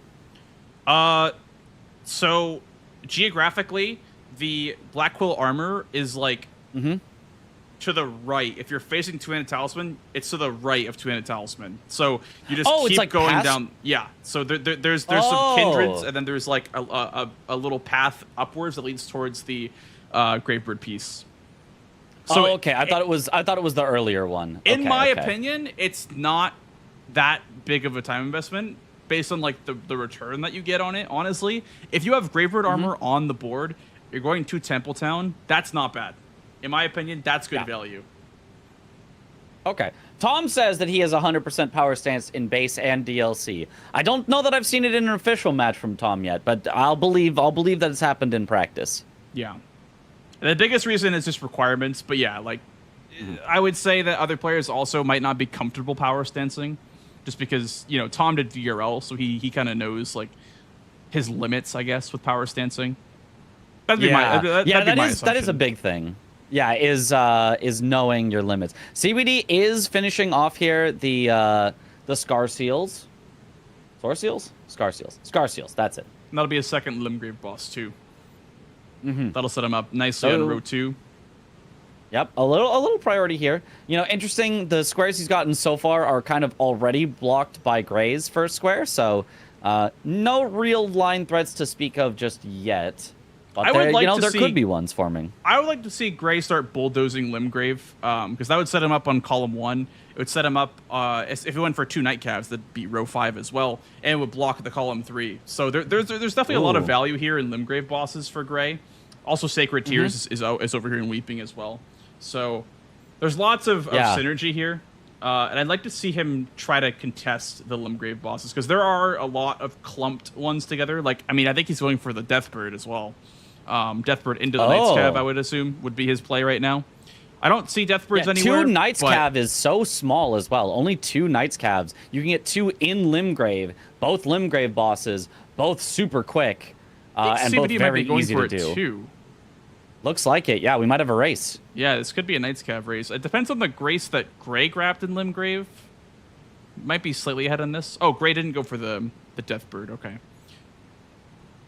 Yeah, he did go kind of a different path than I'm used to. I didn't recognize where he was. So maybe he was thinking about the Deathbird and decided against it, or maybe he just got a little lost and didn't quite go the fastest way to get there. This club is not really clubbing. Can I be honest? It's not clubbing. No, I'm not. CBD's impaling thrust. Pokey sword, is doing a lot more. Yeah. Unfortunately, with this boss in particular, like, you need reach to hit the actual cavalry and not just the horse. Looks like Gray is getting a lot of hits on the horse instead.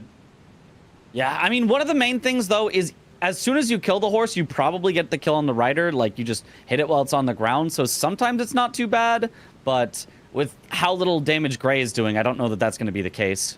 Yeah, I would agree. I think CBD is porting. Did he port to the... Yes, so he's probably going to be going for this Knight's Cav as well, which is going to be a little unfortunate for Gray if he ends up losing this square.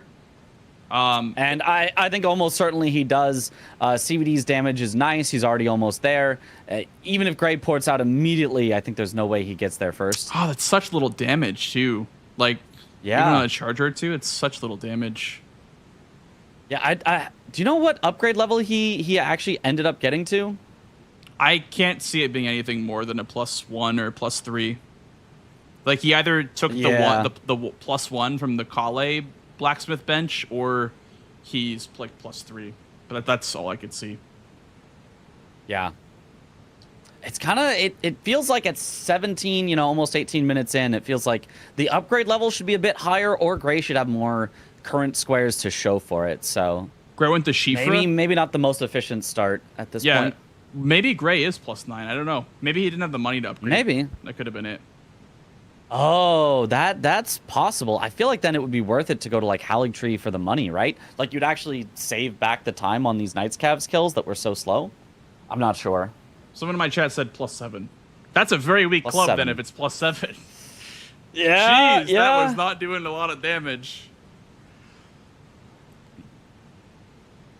Where is CBD going? He's going to Altus Junction. Oh, never mind. He went to Stormhill. That's Gray that's going to Altus Junction. Okay, I see. Yeah, Gray there. Yep. Maybe going for the tunnel because he is +7. +7 does indicate. Oh, it's +0. Oh. I just saw him hover over it. It was +0. Oh, I think but I don't know. Yeah, that's not great then. Well, I mean, that explains the damage, but like, not what you're looking for. I feel like he wanted to be a little more set up at this point. Yeah, looks like Gray is going for the old Altus tunnel, which makes sense for the 4, 5, and 6, because if you're going for the Shifra the path where you get the one smithing stone 3 and gets you to +7, that's exactly enough for somber 4, 5, 6. Whereas the +9 route is more so flexible. You can go with smithing 4s to go to +12 or go to +15 potentially. But the somber route usually is +7 to +6 somber. Okay. Because there's a faster path you can take in Shifra where you only get one smithing stone 3. And I think that's what Gray did, I would assume. Oh, okay. Yeah, it's all these upgrade paths are so confusing to me, having not played it. I feel like I need to play some games of bingo to be better as a commentator, to just know the different upgrade paths and be able to recognize them. Because all I currently do is I go, yep, they're definitely in one of the places that has upgrade materials. I don't know which ones. I don't know what level they're going to get to. Who knows? But I know they're upgrading. Yeah, I mean, I don't know which one's better. I see it depends on the board a lot of the time. Like, some players prefer to go to Old Altus just because it's, like, very nice to have a guaranteed Somber 6. The problem that I run into a lot of the time when I don't go for Old Altus is that, like, I get Somber 6 locked because you have to either do Falling Star Beast or Magnus for +6. You can alternatively grab the 5s in Celia Tunnel to smithing skip 6, but it's all very complicated the way that all the smithing stone upgrades versus somber stone upgrade routing works. Yeah. But there's just two main ones. It's either smithing stone to +12 or somber to +6 would be my two go-to routes.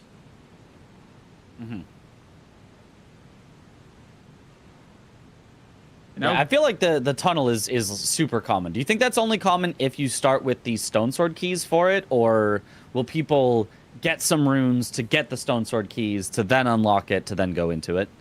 I think the only argument against stone sword keys is like cracked pots or lens between rune for like extra levels. So yeah, I would say like it's almost always stone sword keys for CBD did use one, by the way, for the Evergel for the Scar Seal, but it's almost always keys because the net value is 8,000 runes versus lens between rune, which is 3,000 runes net gain, right? So it's like the only argument for not going keys would be either getting the lens rune for some levels or pots if you're going 10 cracked pots. Yeah, the 10 cracked pots makes total sense of like, it's hard to get 10 cracked pots without those 3, and it's very easy with them. Also, fun fact about cracked pots, if you start with cracked pots, the ones that don't appear in the game are 1 from Caleb Merchant and then 2 from Azure Side Tomb or Riza Side Tomb. Oh. Yeah, they're just not there, apparently, if you start with cracked pots. Okay. I tried going to the Caleb Merchant and I was like, wait a second. He doesn't sell one. Why don't you have a cracked pot? Why did it say 0? I guess there is an alternate Somber 6 in Volcano Manor that is possible. It's just that one does feel a little slow. I mean, maybe not as slow as doing an entire extra Falling Star Beast, but about that slow. But if there's synergy there, it's fine. It depends on the board, for sure. Yeah, like noble seals, god bosses. Like there's things that can push you in that direction for sure. Yeah. 6 on the way to Moon of Noxtella. That's is true. that the Scarab that has the 6, or is it the pickup? Okay. There's a chest with a 7, and then there's a 6 Scarab right next to it. So you can get 6, 7, and 6, 8 7, yeah. From from the Lake of Rot. So that is pretty kind good. of nice. That's pretty good. Yeah. And then if you're doing 9, is that only from where do you get the 9 from if you're going to +9? Mostly Haligtree. That's like the 99% of the time you're getting your 9 from Haligtree. But there's also one from Mogwin. That's a big argument for the Mogwin setup route. Is like the big money. You get like 200k or however much. Then you get a Somber 9 and a Somber 10 from Mogwin, which is nice. But it's mostly Haligtree. Or if there is Moog on the board, do you like to go Mogwin for your setup if you have a choice? It really depends on it depends because like Mogwin is basically longer Haligtree, if that makes sense. Like it's kind of the same idea of setting it up and then getting all the money and then getting the stone. It's just far because you have Consecrated, you don't have Mogwin Palace. If you had Mogwin Palace, it would probably be better. It's also awkward because you can just get bulldozed. If someone goes Mogwin and your opponent just bulldozes non-Mogwin stuff, you could kind of just lose in like 20 minutes. You know, if you just get like Limgrave bosses, this, all stuff that's not going in that direction, like you could get bulldozed for going Mogwin. Yeah. You could also grab the one in Caelid. There's one by the Radon Great Rude, the Somber Nine in that chair. Oh yeah. Yeah. That's really about it for 9s. Do that. Mm-hmm. 9s are kind of weird. Yeah, but I mean, they're weird in like reasonable places to go to. Like Haligtree has a bunch of money anyway. Mogwin has a bunch of money anyway, and you know, Caelid, like you could just be heading there anyway for like Godric's Great Rune or something. Oh, nice quick kill for CBD. That looks that's like a Godric's magic. Great Rune. I meant Radon's. Whenever I see that quick does. kill, it just looks like they just did some trickery. Is that one that you've perfected at this point, or is that one you're still working on? No, I gotta work on my old Altus Tunnel Golem. I usually don't go for that setup route, so I need to start learning how to do that efficiently, because that is actually when there's Altus bosses on the board, like on this board, it's actually better to go for this one. Altus bosses, tunnels, X, Y, Z, whatever, colossal only. Like there's a lot of reason to go to that tunnel, and I actually ignore it more than I probably should. Yeah, Gray did ignore it. Gray got the stone pickups and then just mogged out instead of going for the kill on the boss there. Ooh, Gray also got the Black Knife Assassin armor from Ordina, by the way. I've never seen that before. Makes you a little bit stealthier, a little bit harder to detect. He also started Wretch class, so like it's good to have something for armor, because like Wretch class is rough when you don't have any armor on. Yeah, are you an armor believer? Because I do see some people go with no armor, and I never understand why. I am an armor believer, but for Millennia, I always go light load. I like light load on Millennia. Oh, yeah. That is one of the few. I think some people go light load for Vike as well to roll out of his stabbing you. Yeah, that's also something you could do, because he kind of just one shots you anyway, like with Storm Assault. So you don't really need armor, because it's either you get hit or you don't on that fight. Same thing with a Millennia, honestly. I don't prefer to level up health that much. Just enough to survive like one hit from Millennia, then light load should carry the rest. Gray goes down to Beast Claw Magnus. Yeah, that's yeah, Magnus center square is a powerful one, and blocks that center column that is getting a little threatening. That is definitely frightening. This game could spiral out of control for Gray if he does not get the proper blocks. If he gets center square, that's really good though, because CBD is not on any diagonals. That is very, very important to know. CBD still has to block both diagonals, which I'd assume would be with some sort of Radon with Memory of Grace, you know, maybe a stat dump or two. Like there is counterplay to center square on this board, but Magnus this early is kind of tough, no? Definitely tough, but I mean tougher when you get Lion's Clawed. If you play it, I mean, if you had Wild Strikes, there's always the strat of keep him in the corner, Wild Strikes, especially if you've got some sort of grease or bleed or whatever. But fighting him normally, it shouldn't be too bad. You just have to play it so patient. Yeah. Like, you cannot go for any hit that could be punished with Lion's Claw, otherwise that can happen. Yeah, Magnus is good old Vike Jr., I like to call him. I just made that up 10 seconds ago, but I like it. That is basically what he is. Yeah. I remember I had a game where I had Wild Strikes and he just kept either two-handing or Lion's Clawing in my face. I'm like, bro, follow the script, okay? Just do the thing. Let me get you in a corner. Just do the thing. But third try here for Gray. Hopefully he gets it on this try, because he will be out of fingers after this one, because you can only buy 3 from that merchant. Yep.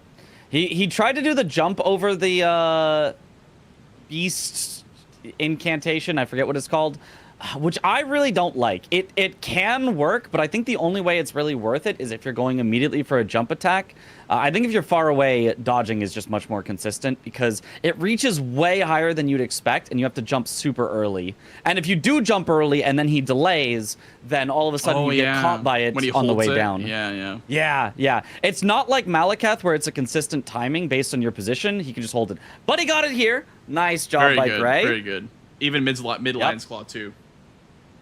He knew that would kill. The Rot did help out a lot as well there.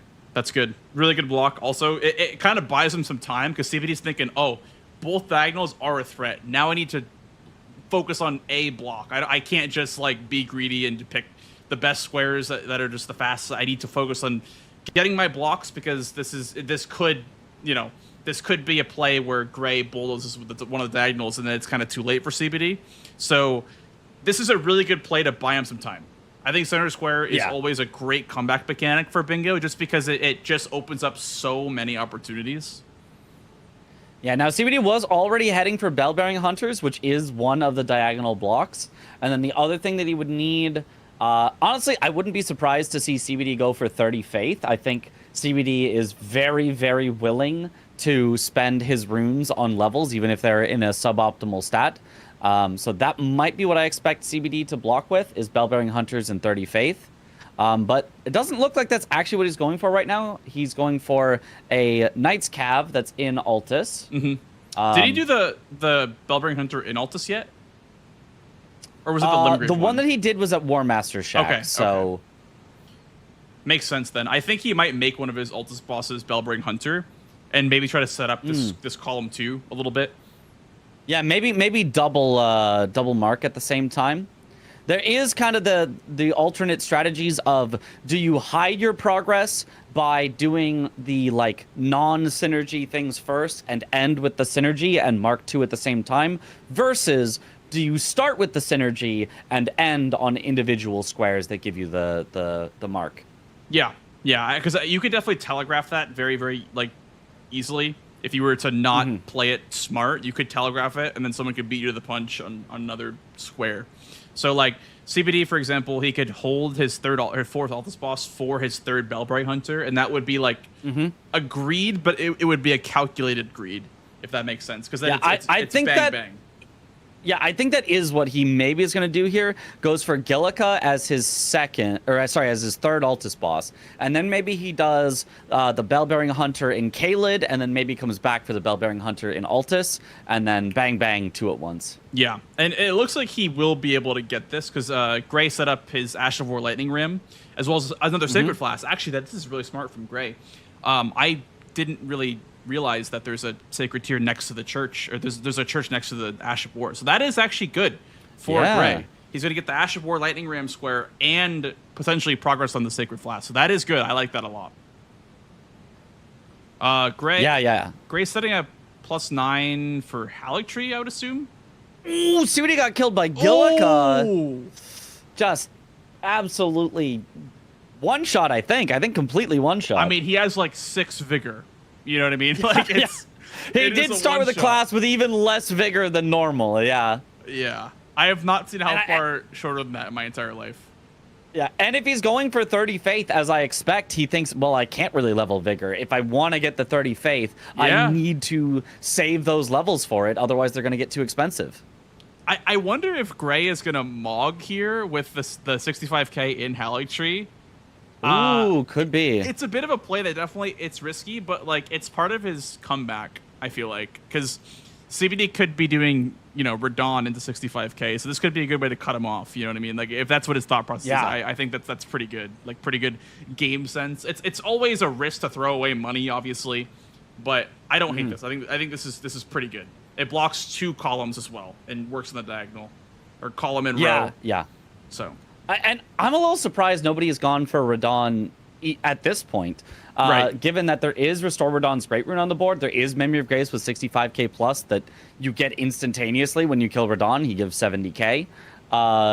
It is a little surprising to me. There is Killer Remembrance Boss in Cant only on the board, but that one you would save generally for Godric. So I don't see a reason that you would need to save Radon for right now. So I think Radon's crazy. Maybe we'll see somebody soon.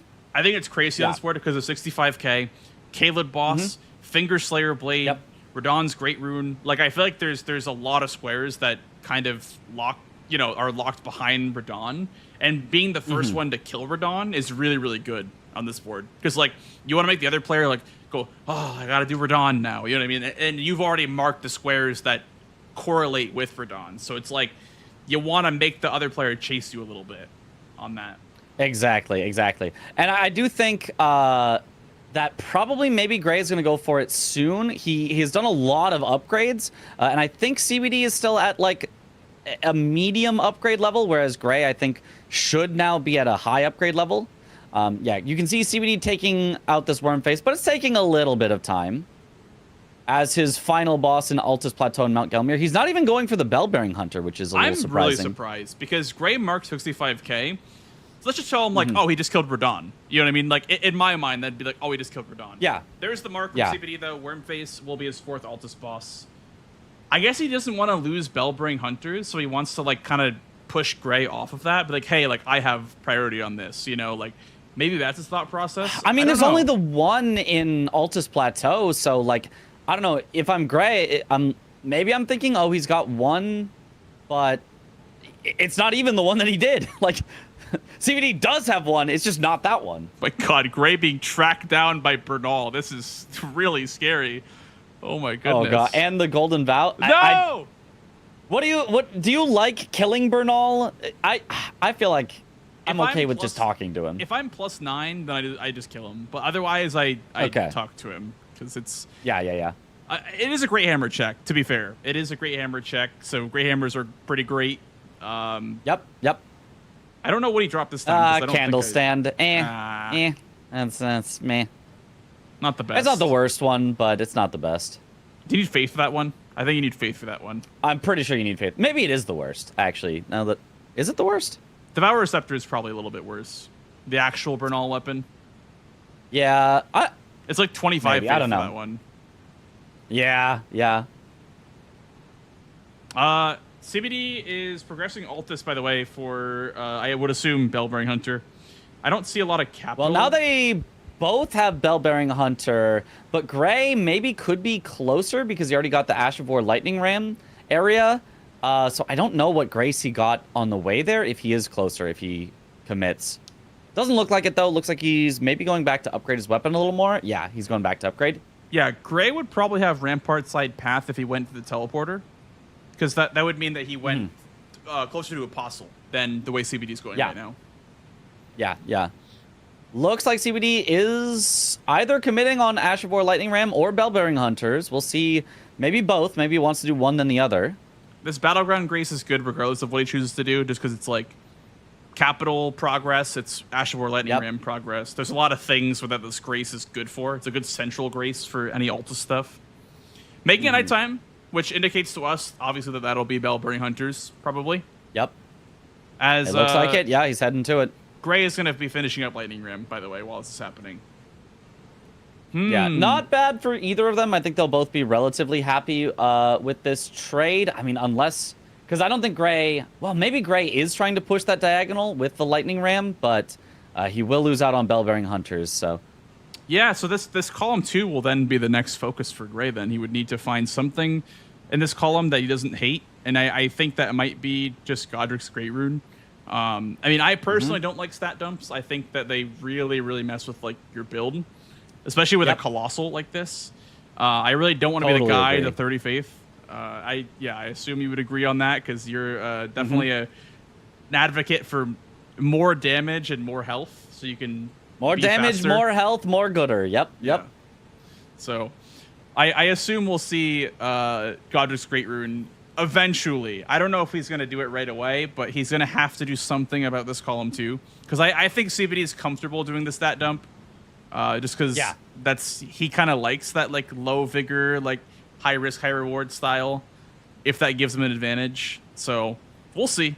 But like you said, like with this Colossal and with, you know, how low his health is, this might be, like 30 Faith might be the detriment to one player. Like it might really, really screw them up in the long run. Yeah, but I mean, if CBD does... Oh, CBD dies, dang. Ooh. He still sliced and diced by Bell-Bearing Hunter. No health. There's no way he lives from a Bell-Bearing Hunter this scaled up, but... I think he just knows it, and he's just like, I need to no-hit everything from this point onward. Oh, Gray is going for a Bell-Bearing Hunter here at the church. He's actually maybe not that far behind. If he goes straight for it, he maybe could get this away from CBD. I don't know that CBD has this church or any other, you know, spot to do a third Bell-Bearing Hunter quickly. Yeah, this would be a crazy snipe from Gray if this ends up being, you know, his square. We'll have to see what Mm-hmm. Altus Grace he has, whether it's Rampart Side Path, the one by Lanciax, the Battleground one. Because if he has any progress, he should get this first as long as his Spellbright Hunter fights are clean. Yeah, I think so. I definitely think it should be. Oh, can you quit out? Wait, does that advance Turtle Pope? I thought you had to rest or warp. I'm unsure. I think what I have been doing is I've been bringing up the shop, like bringing up the menu where you can do stuff like shop or talk about. Oh, I think Radagon. maybe he was in combat, so he quit out so that he could warp. I'm not sure that's faster than just resting. I think that's probably slower, but Is he still I think there? he Yeah, he's he still is there. used to warping. Yeah. Yeah. I think the You have to correct talk twice. sequence is talk till shop, warp, talk till shop, warp, and then that should spawn the Bellbring Hunter. But you don't have to talk about Radagon or Okay. Renala at all. You just bring up the Well, shop. my chat twice. says you can quit out. I've seen it. So maybe it's talk, quit out, talk, warp. That could is be optimal. it. Yeah, that could be it. I mean, warping is a shorter load screen, so I guess it actually maybe would depend on your load for what's better. Ooh, really greedy there play from Gray. He's got to avoid this slashing attack. Okay. He's going to want to heal at some point, but oh, dodges too early. Oh, and now CBD is ahead. Now all CBD has to do is get there. Uh-oh. Although I will say CBD is probably still in one-shot range of this one, too. So that is almost certainly. That is also fair to say that CBD also could have an incident here, an oopsie poopsie, if you will. Oh wow, this puts you so far back. It's also going to be daytime, and the Pope is back. Ah, that's so bad, actually. Yeah, when you so die to a it's night boss, past it turns time to daytime. night, then sit again. Yeah. Yeah, no, CBD almost certainly will have this first as long as he has no incidents. That's so rough. Nope, Turtle Pope is still there. You still have to go sit again. You don't have to talk to him again. No, you don't. Oh. Uh-oh. He can't hear you, Mitch. Don't talk about Renala. Can't We hear don't. me. We don't want to hear about Renala right now. You gotta kill Bellbring Hunter. We don't care about Renala. I think Tom does the crowd. Oh, okay. This is gonna be a devastating snipe for Gray here. That okay, get away. That's the that's the explodey one. Anytime you're in front of him and he does the shield slam, that means it's gonna be the explodey one. Okay, that's the non-explodey. Thank you for the Nice. follows, guys. Appreciate it. Appreciate it. Thank you for the follows. I also am sorry that I'm not interacting with chat as much. I just love, you know, the getting the commentary mindset. I appreciate you all so much. Thank you for all. Yeah, much better fight this time. Jump over the grab. Very nice. One more R1. Oh, even gets the stagger. Would have been scary if he did not get the stagger, but maybe there's still a way Gray can win, depending on how close his grace is. It is the outer wall battleground. It is the close. It is the relatively close one, but I mean, if CBD has a clean fight, there's just no way. Yeah, there's never been an incident ever in Bingo, honestly. Especially on boss fights, on low health. Like, there's never been an incident ever. No. Hasn't ever been. Would never be. Yeah. These are electronic athletes here. They would never mess up. Yeah, they'd never make any mistakes. So we'll see how this fight goes for CBD. Looks like he's going to stagger pretty soon here, though. Yep.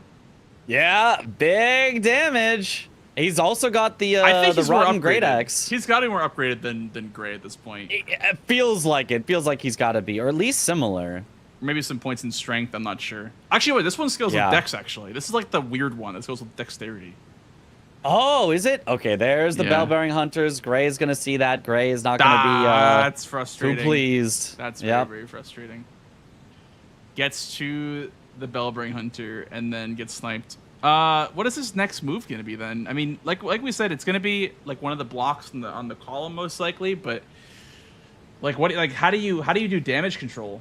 And the 30 Faith. Wow. The 30 Faith, unsurprising. CBD very, very willing to commit. If you're Gray, I mean, I think you go Godric and just restores Gray. But that's exactly what CBD is doing. Uh-oh. Oh, this could get super out of control. Yeah. If Gray manages to snipe away Godric's Great Rune, he's kind of okay. 8 to 5 is a deficit, but he would be, way better set off in stats because CBD had to do the 30 Faith. So he would have some good late game, I can go faster than you. But if he loses this, I mean, 9 to 4 with a line that forces you into double Estelle, which is just horrible. give CBD the chance to go wherever he wants, it would be a really, really hard comeback. I think the way that Gray can get this is if CBD greeds incant only because he got 30 faith. So if CBD greeds the incant only and Gray just goes right for the Great Rune, he could get the block here. We'll see how this turns out. Also, Gray's axe is lightning. Oh, from Lightning Ram. I was so confused there for a minute. Why Lightning was Ram. lightning damage? Which is okay, I guess, because the weapon's already that's good. from CBD. Wait. This catches Gray up. CBD was way ahead, but now he's all the way back here. I assume he got the grace after Margit because you just do because there's time we have to wait for the gate to open. But yeah, wow. Okay, that takes away a lot of the lead. Oh, and CBD getting shot by some ballista here. Uh-oh. Bird up, someone said. Oh, chat. Bird up. Oh, man. Yeah, that's the scary thing, though. If you go for Godric without doing the incant only, it's just like, okay, well, if I'm wrong about this or whatever, or if I get sniped, I'm also kind of locked out of incant only because it's not the moment you kill him, you get the square. It's like for both of them, they would have to kill him and then also brace for the Great Rune, not knowing whether they're even going to be ahead or behind on it. Ooh, Gray is going for the grace here. This is really good. I don't think CBD grabbed it. Yeah, that might indicate CBD is actually going for incant only. It would make sense for CBD it doesn't look like he build a set it up majority at all, lead. though. Yeah. I think if you're CBD, the high percentage play is to let Great Rune go, but go for incant only because you know that Gray has to just rush the Great Rune to have the block here. Yeah. So I think he wants to get one of the squares out of the two. So I think that completely makes sense for CBD. I'm not sure that's what he's doing though, because I haven't seen him set up an incant at all. I guess setting up Godric first, then going and getting your incant stuff still is a good order to do things in. Ooh, Gray getting a little ballista'd. That ballista's rough. Yeah, that ballista's always rough. Honestly, he made it through that kind of more clean than a lot of times. Sometimes you get knocked down and then you get back up again. I get knocked down. You're never going to keep me down. Not going Brincant, by the way. Never going to keep CBD down. He's going for Godric without incants. So, wow, this is going to be rough because what if Gray also kills Godric without doing incant only? So both players can't really get that square, but it's better for CBD. You can on Moose, but it's kind of bad. Yeah.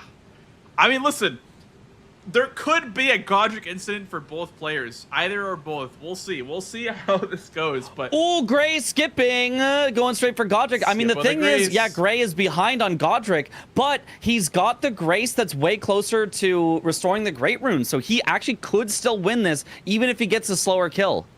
Yeah, I mean, we'll see. We will see. I mean, CBD's almost done here. I can't see CBD losing the square at this point, but let's see. If you warp out while Godric is in this death animation, he respawns, right? Or you can't warp out because you're still in combat, I think. But if you can quit out, but that's not allowed. That's not allowed. Yeah. Honestly, Gray is killing Godric super quickly. He's hardly gonna be behind. I think Gray wins this. I think he gets to warp out faster than CBD makes up the time to get to the grace. It depends on the yapping here. Oh, you know what? I think you're right, Mitch.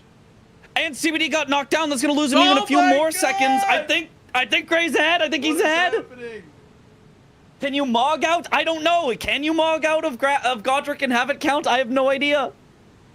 Wait. Oh, it's so close. CBD's almost there. Warp.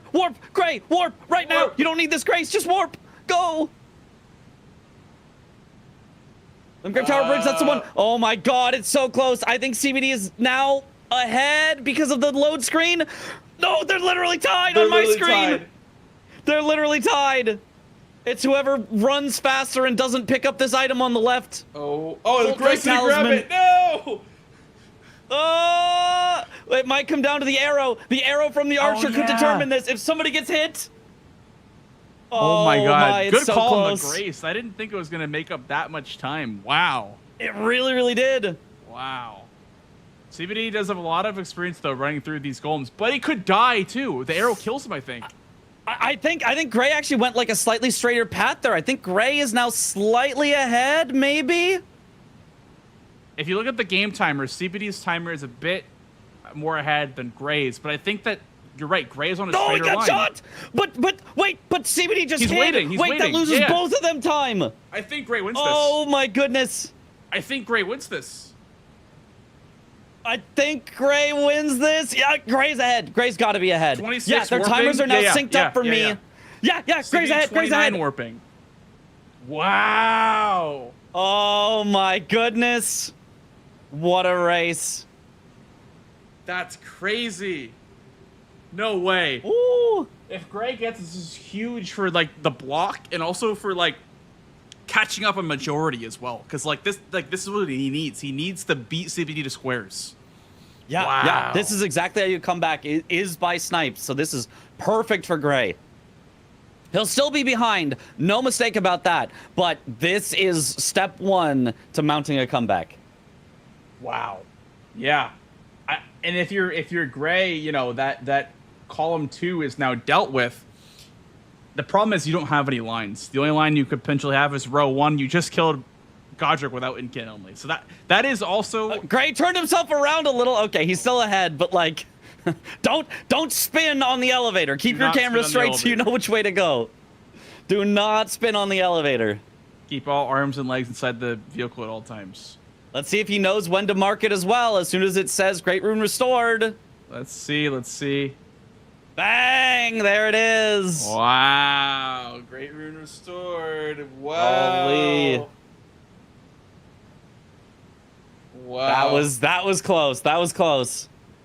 And now Gray. See, he just laughed it off. Yeah. And now Gray has to make it because he has technically first move on the next play just because he got that rune a little bit quicker. So now he's gotta pick something and commit to it. It looks like it might be grafted, just because he's gonna go towards that Raya Lucaria Grace, but it also progresses towards Finger Slayer Blade as opposed to, whereas CBD is going towards Radon, which also progresses Finger Slayer Blade. Also progresses Finger Slayer Blade. Finger Slayer Blade, not the most important square here at the moment, but you know, a potential. I mean, for CBD, he's looking at I think Caelid and Dragon Barrow more so. I would assume because Radon opens up Finger Slayer Blade, but also is a square because you need to just do 5 Caelid Dragon Barrel bosses. And Restore Radon's Great Rune is there, so it's another thing. Gets you capital access for Morgott and Morgott's Great Rune, a 2-for-1. So those are both very powerful. I think Gray is probably actually heading for Grafted Scion at Chapel of Anticipation, I think is what he's doing. Yeah, that would make a lot of sense to block out the column 5 threat, especially considering CBD could have been doing Radon during the time that it took for him to do Godric. So I think this is a good call from Gray to block out that column 5. The only problem is that CBD is kind of double dipping with synergy with Radon opening up Moose for the corner diagonal, Finger Slayer Blade, and a Dragon Barrel boss. So it's like it's one of those things where CBD is getting his hands dirty, he's double dipping, and it's working for him. You know, that'll also be a Misbegotten boss as well after Radon. So and that'll also be a Caelid boss. Oh no. It's huge for CBD. It's what I say. I think the person who goes for Radon first wins like 70% of games. Radon is just so powerful. It synergizes with everything. If you looked at all the squares, I swear it synergizes with like 30% of every square that could exist. It's absurd. Yeah, anything underground, which is like maybe 10-ish squares or so. Anything Caelid related, you know, like Caelid Dragon Ball bosses or whatever, it unlocks Finger Slayer Blade. It's a remembrance square that you can do hitless, colossal, fist claw, whatever. Like it's, sorcery incant if you need. Great Rune. Like there's so many squares that Radon. Capital access, everything that's capital Not to is mention there. It's also a square. By the way, it's also a square. It's also. It also gets you an NPC boss in Mimic tier. Yeah. Like Fia's champs, Gargs, like it's everything. It's everything. Has there Memory ever of Grace? It helps with any stat square. It helps with like it's everything. It's everything. Has there ever been a bingo match without Radon? I feel like in the base. I don't know if it's ever been a bingo match. I'm not sure that has ever happened. Yeah, because it's just too powerful. I feel like to not go for it. But yeah, Gray Yeah, is also pot friend if you wanted talismans. Like, that's true. It's actually a really fast talisman because I mean you're doing Radon anyway, which is good, and then you're also getting a talisman. That is true. While Gray is going to be heading towards that Chapel of Anticipation for Scion. CBD here going to be double taking checks the note there to make sure. Yeah, is this I do that Chapel of every time. Anticipation? Yep. Me too. Yeah. Just because one day I'll remember. Well, in each different speedrun we've done, we've used these to wrong warp. Either whether it's Ferrum, whether it's Nokron. Like, so we have to always check to make sure. Yeah, because we've used all of them at some point for something, bingo or otherwise. Yeah. So, I mean, what is CBD going to do here after Radon, do you think? Like, what do you think is like his next move? His actual next move that he wants to commit to is I don't know. Maybe it's just the bosses in Caelid and Dragon Barrow. He already, I think, has a few. I'm not sure, though. He hasn't marked any, so maybe this is his first? Yeah, it could be. It is his first. He did mark a 1 there. Yeah, I don't think Knights Cav, he did that in Caelid at all. Yeah, no. He didn't do the Caelid Bell-Bearing Hunter. Nope. Which would have made sense because it's closer to the Great Rune. I feel like that Bell-Bearing Hunter would have made sense. But he really wanted to rush it, and we happen to know that was the correct decision. He had to rush it, otherwise he was going to lose it to Gray. But yeah, interesting that he knew that. Oh, it looks like he's going Misbegottens, which is also Caelid bosses. I do like this. I think that going the Misbegotten into the other Misbegotten is pretty quick way to get a square. So I think that's a good call. Yeah, I think also when you're doing a counting square, like 5 bosses and wherever, the best thing to do first is do the one that progresses a synergy. So like Misbegotten progresses the Misbegotten square, and then you could do Deathrite Bird, Knight's Cav, Eggs, all the stuff in that big clump. You could do that after you do the Misbegotten boss, because that way if you lose Caelid, you at least have that one Misbegotten boss. So yeah, I 100% agree. That's always my thought as well. I think there are some people who will try to hide progress by doing it the opposite order, end your 5th Caelid boss and your 2nd Misbegotten as Misbegotten in Caelid, so that you mark 2 at once. And that is a good way to hide progress, which is important, but I'm always more worried about getting sniped. So I like doing the synergy first and then finishing on the ones that have less synergy. Yeah, it's also risky to hold it for that long, because, like, what if you die? Just like Gray goes down on the way to Crusader. Gray goes down! No! Yeah. Uh-oh. It'll be tough for Gray, because he's going for the Misbegotten square, but CBD can just go towards the tunnel in Limgrave after this, the scaly Misbegotten. Yeah, I don't like this play from Gray. I mean, this Misbegotten is something you could do in some situations, but, like, I think it's much better the way that CBD is doing it, where he killed Radon and has access to all these other things that Gray just doesn't have access to. This is just much, much slower, assuming you will need to kill Radon eventually, which you do. Right. So I really, really don't like this from Gray. It feels very anti-synergy to me, of, like, doing something that is slow instead of doing something that has synergy. Yeah. I mean, it gives you a lot of money. The only problem, though, is that Crusader is not a square. Like, I think the only cases to go Crusader or Leonine is if they are squares. Otherwise, the better 2 are the one after Radon and the tunnel. I would say in most situations they're probably the better ones. I would say in like 90% of cases at least they are the better 2. Yeah, because I actually just did this one, the Crusader, in a match versus Agu when it was 2 Misbegottens, and I was like, why did I do this? Like, this was kind of why did I do bad. Like, yeah, I don't know. We'll see. I mean, it gets you 10 Frost Creeps, which is, like, really nice. It gets you a lot of money, too. But, like, it's just kind of bait, in my opinion. I think it's kind of bait. Because the fight is just really bad. Like, he just hyper armors everything. And if you don't have a +9, it's just very, very hard to do anything. But we will see what CBD does next after this Misbegotten. He could prioritize Caelid bosses. But both squares get him on row 4. So I don't think he's going to be too picky. Yeah, he definitely still can progress either one. An interesting thing is, if he does happen to get both Misbegotten and Caelid bosses, Gray will not really be able to stop with Fingerslayer Blade. He'd kind of have to go Fire Giant, which would be so bad. Not great. I mean, he does have Rot, and I I think Rot should be pretty good against Fire Giants. You're right, yeah. Yeah, so maybe it's not that bad, but it still feels bad. It's not one that you ever want to be forced into. He'll have freezing grease now, at least, as well, because Yeah? he just got 10 from this cave, which is, you know, really, really nice to see. Like, you can use it on pretty much everything after, which is nice, of course. But CVD's gonna get the square. Can you freeze the Misbegotten Crusader as well? Yes, you can. He's actually pretty weak to it. Not if you get blasted Not if you like get that. one-shotted. Yeah. Dude, the annoying part about this cave is that the Stake of America puts you where the jellyfish are. So, like, you have to go through the jellyfish anyway. Like, it's so troll of the game to do that to you. Yeah, like, why does it put you there? Why does it not put you right outside? Yeah. They just wanted to be cute with it, I guess. Make you run past jellyfish again. I guess maybe on the plus side for Gray, he's going to get sniped on this very early because CVD is heading right for Misbegotten bosses. So at least you'll know, oh, I can get out of here. I don't have to finish this. Yeah, and he at least has 10 Frost Grease in his back pocket just to, you know, use the rest of the match now. So that's good at least. There will be some sort of saving grace of this play. Yeah, his weapon is still lightning at the moment, so he can't even grease it currently. Oh, but yeah, you're right.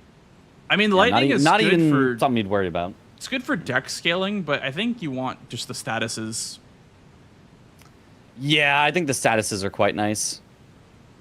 Gray is not pivoting out here? Okay, maybe he is. I think he pivots now. Yeah. Yeah, I think so. Just go back to the Grace, walk outside, get somewhere else, because this is not it. Ryan Great X is slow to apply status. That's fair. It is a slow weapon for sure. But I don't think 6 to freezing grease is 9. ever a Nice. bad thing. 6 to 9, 9 to 6. Tomato, tomato. One could say that 2 squares goes 7 to 6.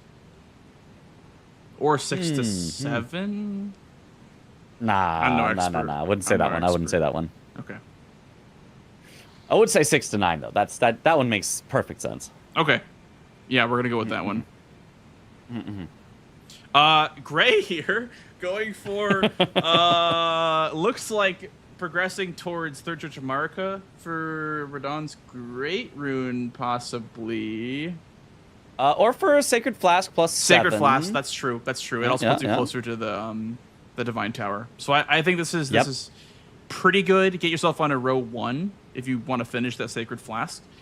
At least make CBD do something that takes a while. I mean, obviously, if you're Gray, you don't know that you sniped him on Godric's Great Rune. So, like, you're not going to know that he can't do Godric. But I think getting on row 1 is still really good, regardless. What's left definitely for just Incan getting only? something there. For Gray, he can do Radon. And then, what? There's Ancestor Spirit, I guess. Yep. I mean, if Gray tries to get Incant only Radon, like, what do you even use? He probably loses Radon's Great Rune still. He probably loses Morgott and Morgott still. This is a brutal board to be behind on. It is a brutal board to be behind on. Especially behind with no underground access because you haven't killed Radon. You're just being pulled in so many different directions, like with the Morgott stuff. There's 2 squares in the capital. Like, there's Estelle's, there's, you know, Finger Slayer Blade, Incant only, Fire Giant. Like, you're being pulled in every different direction that you could possibly be going in. Now, there's no way that CBD is being optimal here with killing X-Dykes, right? This is for the flex. There's no way this is an optimal Kaled and Dragon Barrow boss to kill. I think his health is too low to do O'Neal without babooshing. And so maybe he feels that this is a potentially better one to go for. It is definitely tough. You've got the Knight's Cab, you've got the Deathbird. Those are both definitely faster. Yep. Cemetery Shade really as well. Be the 5th fastest? Cemetery Shade. You do have to go through the Catacomb for that, so maybe this is faster than going through the Catacomb. I'm not sure.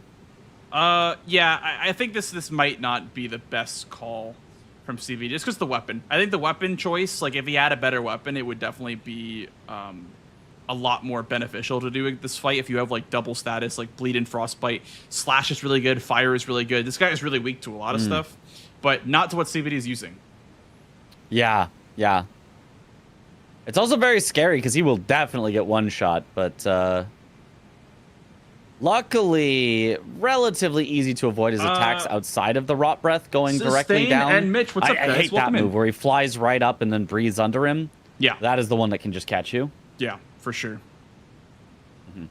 Gray is grabbing this Grace, by the way, in Tombsword Catacomb. I assume because he wants a centralized Grace in Weeping, but why? Yeah. Oh, I guess for the Sacred Tears. Okay. I was gonna ask why, but I guess it's got to that go a makes few sense. different way for the Sacred Flask +7, yeah? Yeah. You know, I think this is good to kind of stall out the game a bit if you're Gray, because you need to buy yourself some time. So getting on row 1 is a good way to do that.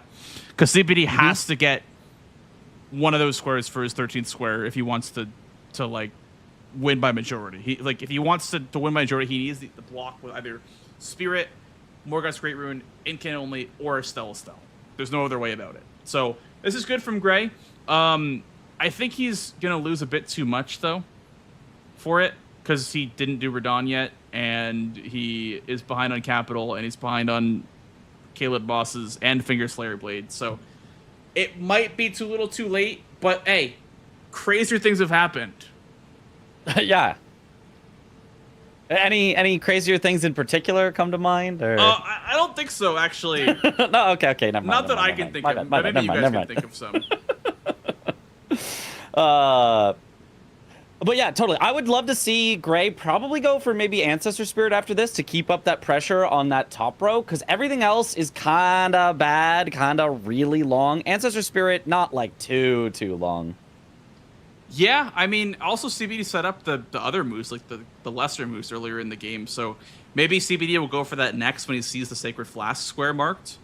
So maybe we'll see a bit of a race there on Spirit, but that would require Gray to kill Radon, which might lead to him being sniped. Well, Gray can still do, yeah. I mean, he can do the underground moves Shifer without one. having to kill Yeah. Radon, the Shifer one. It's just that, yeah, he still needs Radon at some point, it feels like. It just feels like there's just too much down there that you're just not going to get away with. Because if you never do Radon, you're not getting Restore Radon's Great Rune. That puts CBD at 11. You're never getting Finger Slayer Blade. That puts CBD at 12. And I really don't see how you could possibly contest Capital. That puts CBD at 14. Yeah. So, like... Yeah, if you count the squares, you need Radon. Like, if you're being realistic, you need Radon and like to realistically get your way back into this one. Which is unfortunate because, I mean, Gray had good ideas, but I think CBD beat him to the punch in a lot of these squares. Like, Knight's Cab was a big one. Limgrave bosses, you know, there was a lot of squares that CBD just was barely ahead on that he ended up getting the square on. Bellbearing Hunters was another big pivotal one for this match. Because also, if you think about it, Bellbearing Hunters would have set up the diagonal perfectly for Gray. Yeah. I mean, he was ahead on the other things. I mean, CBD has already lit some of the things for the Ancestor Spirit, so CBD probably wins that one, but it takes a lot of time out for CBD to commit to that one, so Gray would have had a lot better chance to get back in majority. Not only directly, if there was a square swing, it would be 9-7, which isn't that far off, but also he'd force CBD into something slower, have pressure, and, you know, be able to accumulate more. So this game could have been really, really close if Bellbearing Hunters had gone the other way. Yeah, for sure. And it looks like CBD is progressing towards Fire Giant, while probably was going towards the church for the in the Freezing River, but now he's going to be going towards Fire Giant again. Good pickup from Gray for sure. Definitely good pickup. And now he's going for the Shifer Moose. Shifer Moose. This could be big. I like this. This could be big. I like this. We'll see if he knows like the optimal routing for the lighting the torches. I don't know it personally. I don't know the optimal routing in Shifra. I know the one for the other one, but this one is just really, really long. Oh, but CBD has Stone of Garronk, by the way, for Incan only. Oh, that's big. That's a really good. Yeah, Incan. that would easily block the top row. Yeah. Wow, that's big. Did he grab his seal? Yeah, this is rough for Gray. I don't know if he grabbed his seal off the ground. I hope he did. Well, I mean, there's another one in the shop if he didn't, right? I think that's the one from the he shop. didn't buy that one? Oh, okay. But we'll see. We'll see. He can go get one. Back up again. That would be very funny, though, if he just didn't have one and had to go pick one up off the ground somewhere. Yeah. CBD is also going to be progressing the capital. I guess this makes sense. If you're ahead like this, makes sense. Just progress multiple squares at a time. Because even if you do lose Moose, which it looks like he will at this point, if Gray just rushes it, you're gonna have two squares with Morgott synergy. You're gonna have Fire Giant unlocked, and you're gonna be. I guess you. He could do Morgott incant only. Huh? With Stone of Garronk. With Stone of Garronk? Now you're thinking about your head, Mitch. Yeah, Now that's 3 Bingus. squares right there. Yeah. That's 3 squares right there. Yeah. Or maybe Fire Giant with Stone of Garronk. That would be big. I don't know about that. I don't know about that one. What do you mean? Rocks would be huge. Yeah. They definitely do some work. Estelle with the rock would be good too. Oh, maybe it's physical. Yeah, it's Is it? physical, and Estelle it doesn't have that much HP. At least the one in the Lake of Rot doesn't have too much health. Yeah, and that is the one that is a remembrance. The other one is not a remembrance boss. Yeah, the stronger one's not a remembrance boss for whatever reason. Yeah, but is it that much stronger? I feel like they feel like the same. Good question. I don't know. I really don't know because like. Lake of Rot assumes that you went under Liurnia. So I think it's like trying to mimic Liurnia scaling, just because that run from Liurnia to Ainsel River is about that long. But you also need Radon dead, right? To unlock Ronnie's questline. I don't know how to actually do the intended way of getting down there, but... I mean, I've always done it as go through Gargs and then take the boat, which is... That feels, kind of in the late-ish game. Yeah, Gargs to Estelle makes sense, actually. Yeah. Because you can also take the teleporter from Ronnie's tower, I think, to that same spot that you end up from after Gargs. Oh, yeah, you can. Yeah. But it requires, like, a lot of quests to be done, And right? in Bingo, we don't have to worry about that. In Bingo, we just get Lake of Rot Shoreside. Which is great. Right there. Yeah. But, you need to progress at least past Finger Slayer Blade. Then you have to grab the Carrion Study Hall doll and then give it to Ronnie, and then she'll do the teleporter thing. Mm-hmm. Looks like Gray has all the torches lit, by the way. Maybe? Yeah, I think it said somewhere, power gathered in horned remains somewhere, or whatever. Nice. That's a good pickup. Unfortunately, we know that Morgott and Morgott's Great Rune will be CBD's square to block with, most likely. And then he'll also be ahead on the majority game as well. It's just rough. Yeah, way ahead. If he won Incant only, and Ancestor Spirit and Fire Giant, like, it's definitely more of a close game, but first time I've seen CBD miss that skip in a while. Ooh, that'll be about 10 seconds or so. Yep. We'll see if he can catch up in some way. We'll see if Greg can catch up. Because if Greg goes right for Radon after... Maybe Fire Giant's the next call for Gray. I'm not sure. But... I mean... The path of victory is just so long for him. The path to victory is so absurd at this point. Like he needs to win on Fire Giant and Radon's Great Rune and Ancestor Spirit and Incant only. There's so many squares that CBD has priority on that he'll just win.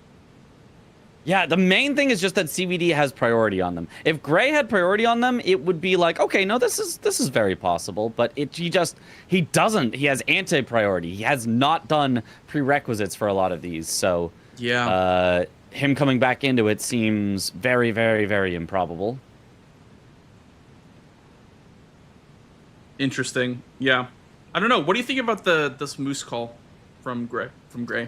I agree with it. It keeps the pressure on that top row. It's one of the few things that you can do. It's relatively quick compared to at least some of the other things that are on the board. Faster than 2 Estelles, probably faster than Fire Giant. But it is just, it's probably a little bit too little too late. I like this call, but I think calls earlier have put him a little too far behind. I would have liked to see an earlier Radon, for sure. From Gray. That would have prevented the situation where he has to do lesser Moose instead of the Regal one. And there it is for Gray. Yep. Good pickup, which will confirm to CBD that he has to go for Morgott's Great Rune. CBD looking very, very surprised. At that Very call. confused. He's like, what? He's underground? How did this happen? So maybe it's a bit of mind games. I think he thinks he went Radon and got Regal Ancestor Spirit. It's a bit of mind games here, for sure. Oh! We'll Wait, see. that might scare him off Finger Slayer Blade. Because he thinks, oh, he's already over there. He's going to get Finger Slayer Blade first. So that Grey also might goes scare him off Radon's Radon's Great Rune. Yeah. Wait a whole. The problem is CBD can little just do mind games. CBD can just do Fire Giant after this Morgott play. That's the problem. Like, Yeah, there's just so yeah. many squares that CBD will just win by default by having priority. But very, very good effort from Grey, honestly, trying to just claw his way back into this one. Mm-hmm. Yeah, I mean, especially if CBD, I honestly, I want to see him do Morgott incant only. I think that would be great. And would provide a guaranteed victory if he does it. Yeah, that would be the 3 squares Well, that he needs to unless, if Grey is heading towards Radon and actually does do win. If he gets Radon Stone of incant only Garong, first. that could be good for Radon. Yeah? Doesn't have too much Yeah, health. that could be really good. Mm-hmm. Yeah, I don't know. I don't know what to think. I think CBD is. I think this Moose Mark will tell CBD to just go even harder in the capital, because it is his block for row 1. He gets a stagger on gold free. Ooh, nice. And it looks like Grey is pulling up to Radon right now. Mm-hmm. He's gonna park his Should torrent. not have a long fight at all. Should be nice and quick. But the question, I guess, is whether he goes for that incant only. But it's not looking like he's setting up for it. But he could get close and then set up for it. So we'll have to see.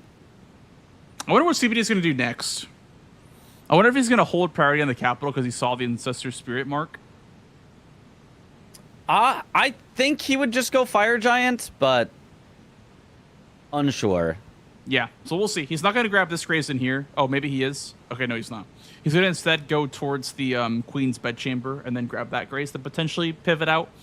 You don't have to finish out Morgott here, but he might get a bit nervous depending on if he thinks this Moose Mark is from Underground.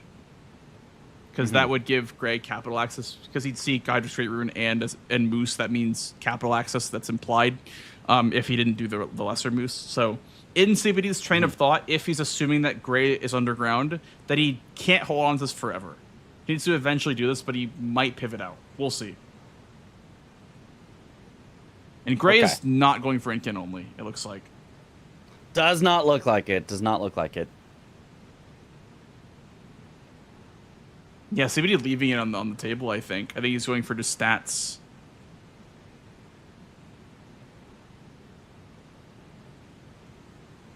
Why does CBD want intelligence? He got 21 intelligence. 21 intel. That's not. I mean, unless it scales with int for some reason. I don't know. CBD going not for Radon's Great finishing Rune. off Morgott. Oh, going for Radon's Great Rune. Thinks it's maybe a race there.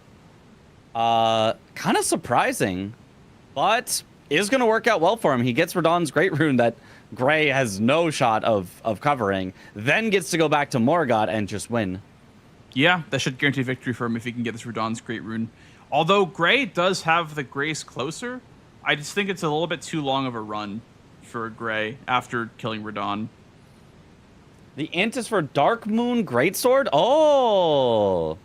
Dark Moon Greatsword. It's 38 intelligence, so I don't know. 21's not going to do much, but we'll see. I mean, but eventually, I mean, that'd be pretty cool, though, right? That would be great if he got it. Dark Moon Greatsword. I didn't even see it in his inventory, but I guess with Carry a Manor as well, you can grab the int tier while you're there. Yeah, yeah. But I don't know. That seems like a whole lot of hoopla to me. Yeah, I don't know if he's actually going to go for that. +5 from Godric's Great Rune. Potentially. Oh, yeah, yeah. Also, I don't know why Grey's not using it. I don't think Grey's using GGR. Yeah. I think he used the Rune Arc for HP. Because he has the health up symbol. Yeah, I see the health up symbol. Yeah, that's surprising. If you're going to use a Rune Arc, it should definitely be with Godric's Great Rune. Much, much better there. CBD not opting for the skip, by the way, on this little branch up towards the Great Rune. opting for the ladder instead, which makes sense. Yeah, how much slower is the ladder? I feel like it can't be like that much slower. Yeah. Just because it feels like the skip, like you have to, it's very finicky. You have to like wiggle with it. Yeah, I'd say it's like So- maybe like 5 seconds faster, 10 seconds faster, Okay. something like that. Yeah, probably not enough for CBD to worry about in this case where he just wants to consistently get it. Okay. Nice kill for Gray. Good kill here. Unfortunately, uses the foot. Yeah.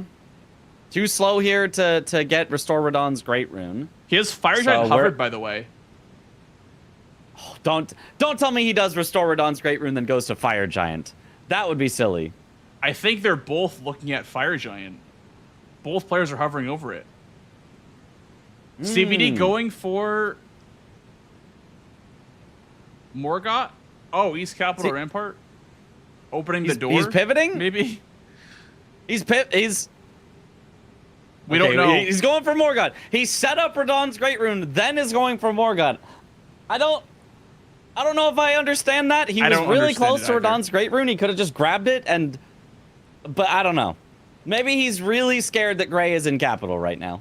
I don't like this because like I feel like splitting progress that much can lead to you getting sniped. Yeah. Personally. Yeah, it can lead to you getting sniped. Yeah, absolutely. Like, if it's...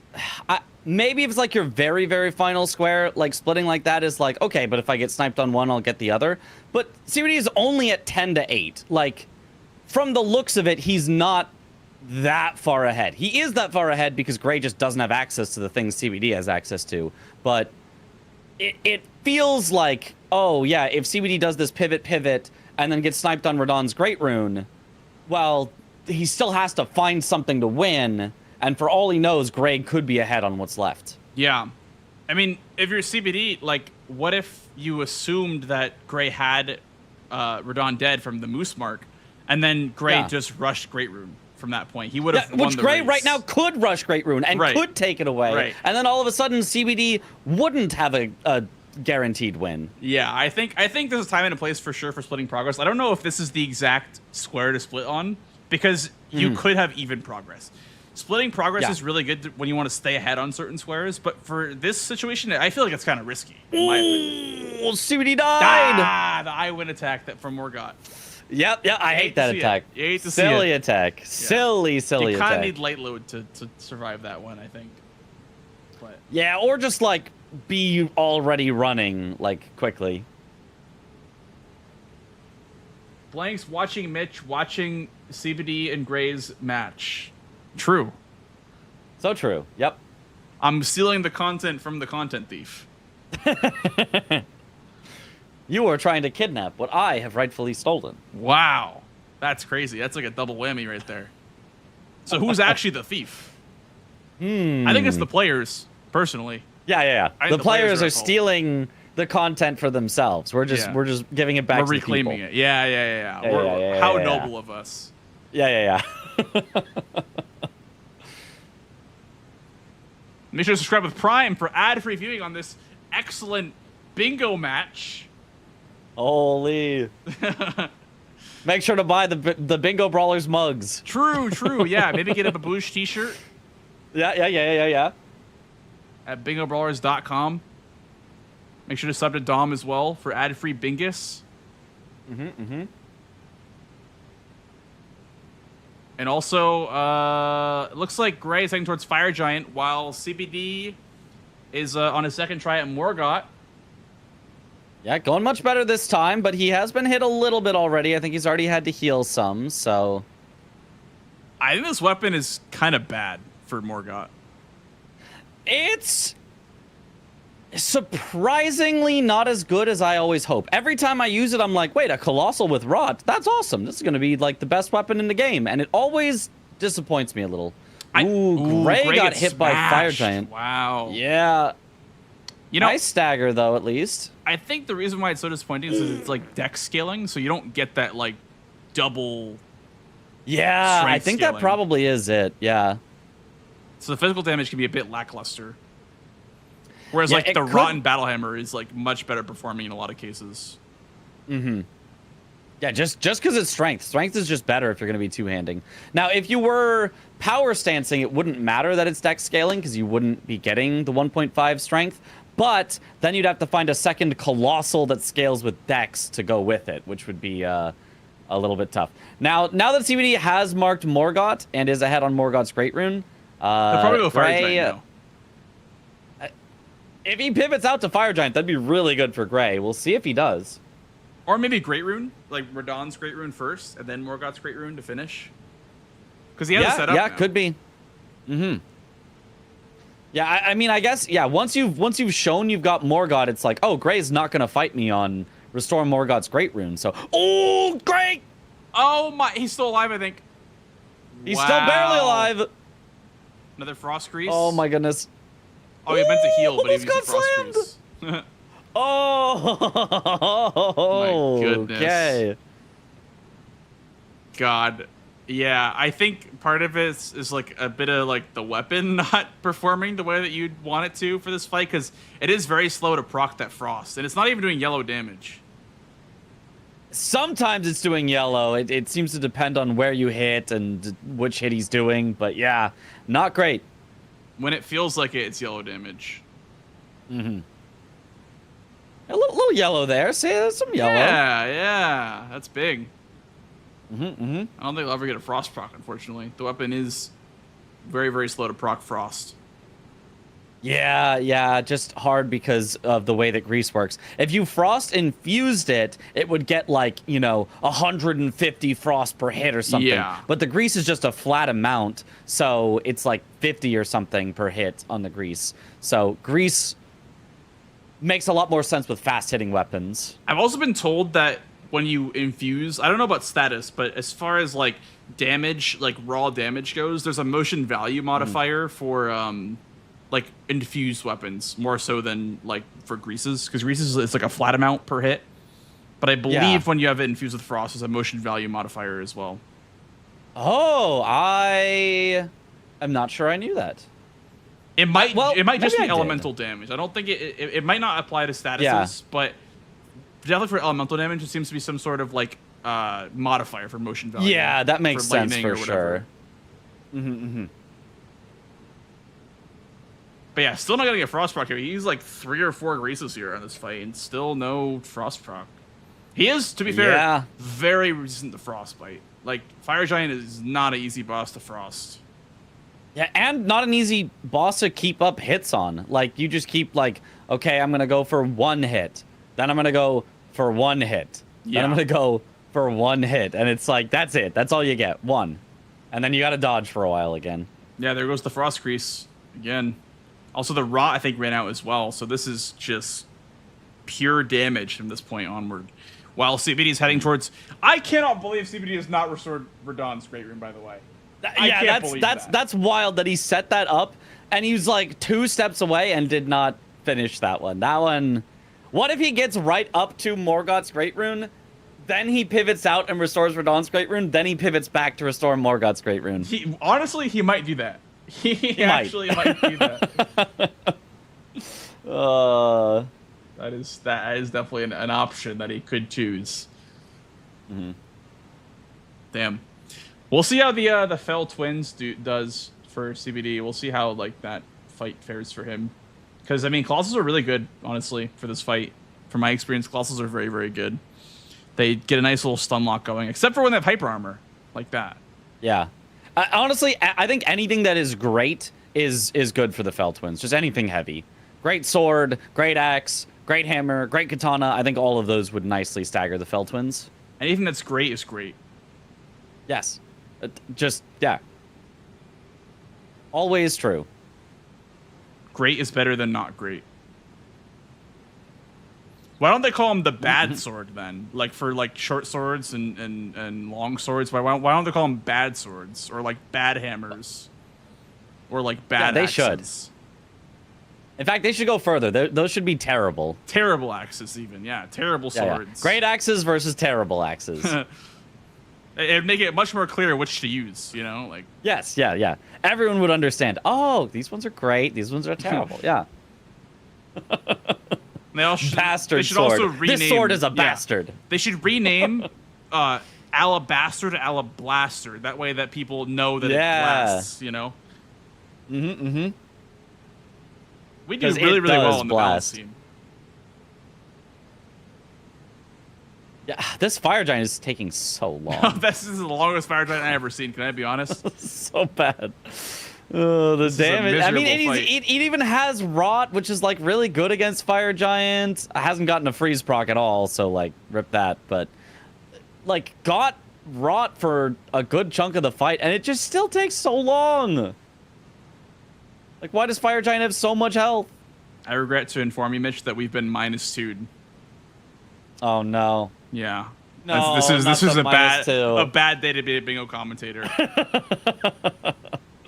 The worst thing that can possibly happen to a commentator, getting -2'd.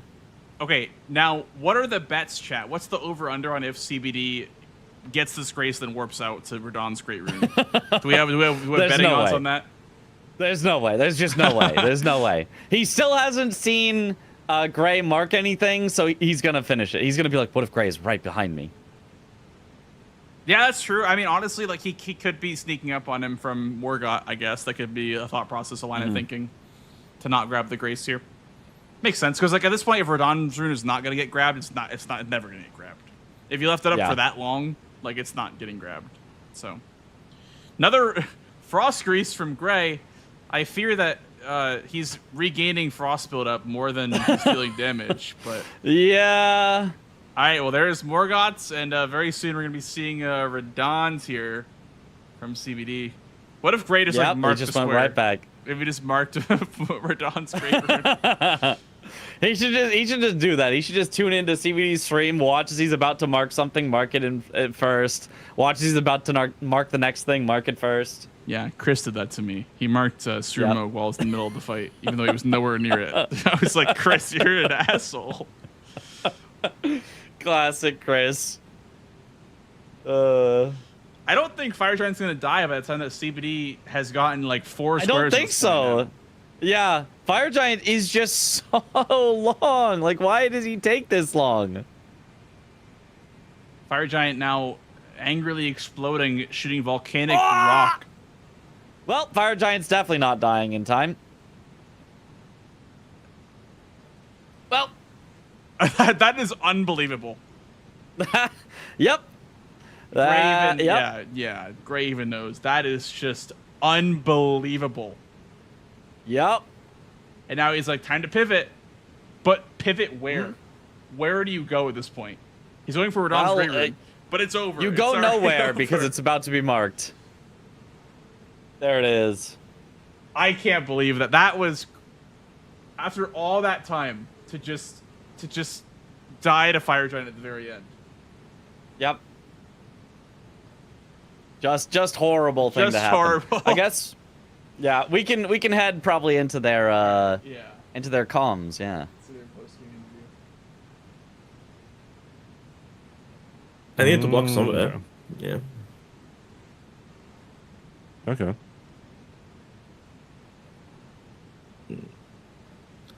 I have one question about early, because we had a similar idea. I mean, just different squares. I wanted to go for Night Cave, you sniped me on that. And I wanted to do like weeping bosses and everything, because that was my idea. I'm just asking, did you do it +0? No, I let me see. I did Limgrave plus Tree Sentinel +0, but then I went and got a +9 for like, everything else. Yeah, and Shivra, and then and after that I got the 12 before I went for. That was rough. That was indeed rough. I think it was before I went for the Altus. He has 12-17 frost proc. Yeah, that's a lot of frost resist. That's crazy. I actually can't believe that. To get the upgrades, and then with all I can't remember. I can't remember when I went for Lake of Ron, but yeah, I mean, I started getting actually upgraded around the Altus bosses. Okay. Because I thought that you did it +0 because of the time, Because I did upgrade to +7. Okay. And you still sniped me on night caves. Even though I went there kinda immediately after figuring out that is a good play. But I completely missed Millicent on board when I was looking at the initial plays. Oh yeah, we were I wondering think watching why it stayed up so long. I would have. Yeah, I think I would have went for Millicent if I actually realized that she's on the board. I realized once you marked her. That would have been good opening. Yeah, once you went for Blythe, I'm like, oh, okay, he's not going for Millicent. I'll get it. Yeah. Yeah, that was a mistake.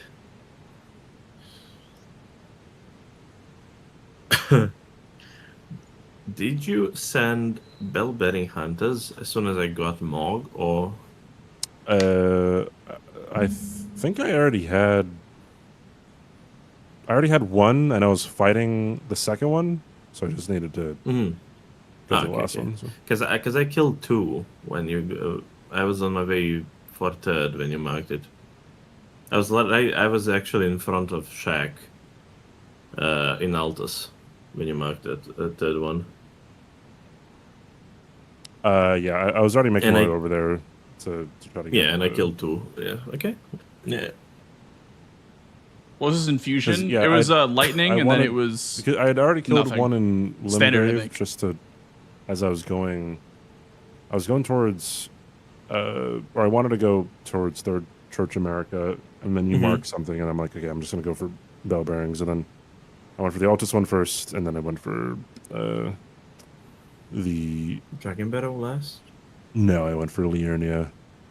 Oh, I thought you were doing synergy with Dragon Barrow one. Nope.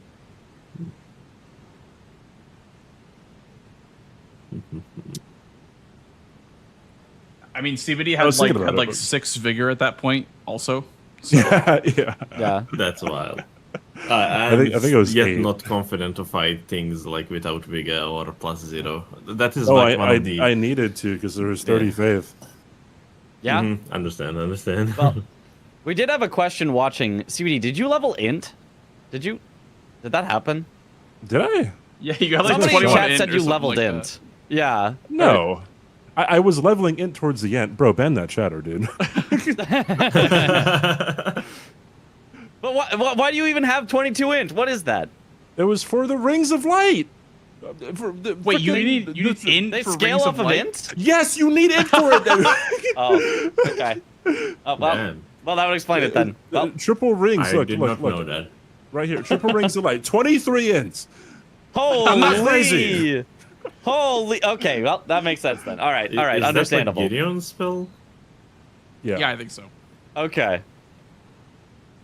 Is the reason why you guys didn't use GGR, by the way? Because you both had it. I forgot. Okay. Ah. What did you do? Sorry. Godric's Great Rune. For the +5 and all stats. That was like a 5-second snipe or something. Oh, that would have helped a bit. Because I died. Yeah. Yeah, also if you die, Yeah. it gets taken away, so that makes sense too. Yeah, but it's just the but rune that- arc. I think Gray had a rune arc on anyway, so might as well I had have the 2. 5 stats. Yeah, I had 2. Yeah. Yeah, I popped Yeah, one yeah, when yeah. I was going into Radan either way. Makes sense. Still getting into the brain of base gamer. I'm missing a lot of stuff. And fucking Fire Giant, that fight is That so was long so in second phase. Oh my god, that was painful to Oh. watch. It was like, oh god, And it takes so long. I wanted to sneak those attacks at the end, like just to proc that fucking grot, but it was not happening. How many greases Grot did you use? was not 6? proccing. 6 frost Yeah, greases? 6 cold greases. Yeah, 6 frost Did you get greases and a single frost from those? Not a single frost Oh my proc. god. And one rod proc in the first phase. That's it. Yeah. We had a question for CBD though. So you That was set up 15 as well. the Radon Great Rune Grace, but didn't finish it for like 12 minutes. Did you just not think that he'd ever contest that, or was the reason why you set that up first? I thought he was going for Morgoth, dude. That's fair. That's fair. Because fair. I mean, he marked Moose, and did you think he was underground at that point? I didn't know what he did because like it was a surprise to me to go for that because I'm like Was it the Great Rune? Or was it the Remembrance? No. Moose? Oh, okay. I wanted to take away potential synergy with Incans only from you with Moose. That's the only reason why I did Moose at all. Gotcha. Because if I had any potential chances of wins, I need to take things away from you and snag all other things. That's why I killed Radan, to have access to the Great Rune if possible. But I haven't had time to cash in because I had 2 insanely long blocks on that row 4. Yeah, that's totally fair. Yep. Yeah, because there were some snipes for sure. Because Gray went for Crusader when CBD had gone for the Misbegotten and Crucible Knight duo, and then the Scaly. Yeah, so that was definitely a pivotal snipe. But then Bellbring Hunter obviously was just unlucky. But yeah, I wasted a bit of time with Liania 1 because it didn't like Nike was explaining me how to summon him, and I did like that, talk to about Radagon and then port back to Grace. You don't have to talk about Radagon, I think is what Domo was saying. I think you just have to enter the dialogue and then quit it and then port back and then enter the dialogue and then quit it and then port back. I think. I just get the shop and then warp, and then get the shop, and then warp again. And then he spawns. That's what I do. Yeah. Okay, I have to try that. I know that Nike was expecting me at some point to do like this, and I've tried and wasted a bit of time there. Because it was quit out and 2 warp backs. And I was fairly close. I don't remember. I think that I was like arriving at Altus' shack when he marked 3rd. Yeah, you were pretty close. You were maybe ahead until I think you had a death at low health on the Bellbring Hunter. Then you were way behind. The Liurnia death really hurt you because you had to redo all the dialogue. Yeah. Oh, yeah. Sorry, CBD? That one was a bit painful. I also died to one of them because I wasn't getting a riposte. Lamau. Makes sense. Classic. I had like just some goofy early roll. Like I read the move that he's doing. I just rolled a bit early, and it was enough to like just one-shot me at that point. But I think going for Crusader was greedy as well at that point, maybe for Misbegottens. Because it would have been better play to kill Radan either way, I guess. Yeah, that's what I was saying as well. You had to kill Radan at some point, so you might as well do that now and then have access to faster Misbegotten. I just thought that this one could have been quicker if I did it first try, basically. Yeah, it always seems like that, but it never is first try. Like, oh yeah, it's never is on Crusader. That Crusader has caused more incidents, maybe even than Vike. Like, I definitely can see that. This guy is a bitch. I think that might be the best square to push your opponent into like a bingo threat. If make them go because people think that it's a good block, and quick block as well. No. Oh, you're getting nice here though. I mean, Colossals are okay for sure for him. Yeah, they can just stagger lock him. I would prefer anything that does. That's why I went for it as well. Yeah. Honestly, I would say great weapons are better than Colossals because great weapons are faster. But I think Colossals are still good. Yeah. Yeah. If you're doing crouch tech, crouch pokes are maybe. Yeah. Okay. Yeah. Oh, random question. Did you have any reason to light the Grace after Godric? I think you went to light the Grace before warping. Just in case. I'm not sure if I need any graces anywhere. I just grab them just in case. Most of the time. That's fair. Yeah. Well, you're still figuring stuff out. Makes sense. Yes. Like I never knew what is handling there. Like sometimes it's Hayata progress, sometimes it stops progress for staffs. Or actually, that grace could have been maybe useful for sacred tier that is in. That's true. Maybe. Oh yeah, it's tops. Yeah. So yeah. Yeah. So I always grab it just in case. I mean, graces are like 5 seconds time sync, and in a point where I'm learning as I am, I think it's okay to grab them. Yeah.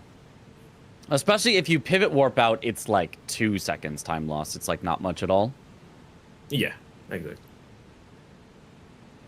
And For me, it's maybe a bit more because I don't know how to menu quick between graces. Like I don't have a single idea to menu through graces. I like take my slow way and slow time walking through the map to get the graces. That's been the big thing I'm working on lately is just doing it slow. And I'm like, I know I'm going to lose time, but this is the only way to learn it is if you just do it, you know? So yes, exactly.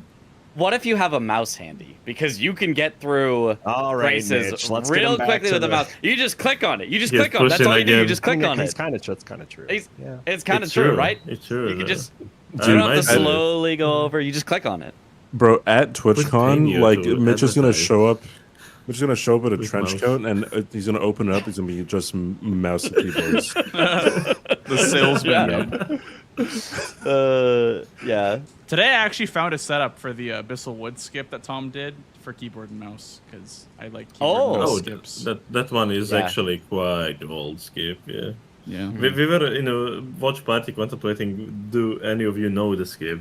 Actually, yeah. Yeah, you can also I usually favorite go for it once. graces, but that's like you have to know you're coming oh, yeah. back to a grace. Favorite grace is a thing. Yep. I think actually mouse is a good shout here. Like, look just how quicker it is. Yep. To move on map compared to the controller. Yeah. I mean, the fastest is like If I knowing cannot learn map, exactly, yeah. like menu knowing the to- inputs, to yeah, work. with R1 L1. But it's so like you'd have to know every single grace that you already have and that you don't have to know how many times to press each button is very unrealistic, I think, to know compared to mouse where all you have to do is know where on the map it is. The Somber 6 in the way of the Red Wolf's Hero Scrape. I don't know if it's actually viable. I have to see a bingo route to know. Is there a Somber 6 in the way to Red Wolf's Hero Scrape? On one of the chairs.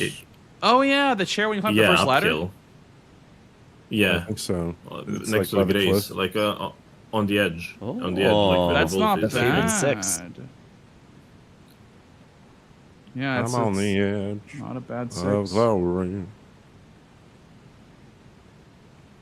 Yeah, I don't think you'd like Fire Giant with that weapon, CBD. It's it was something. What weapon were you using? Well, they're both. You guys are both using the Rotten Great Axe, but Gray had Oh, like Yeah, there's nothing better. like a 5-minute fight, and Yeah. he ended up dying with like 20% left.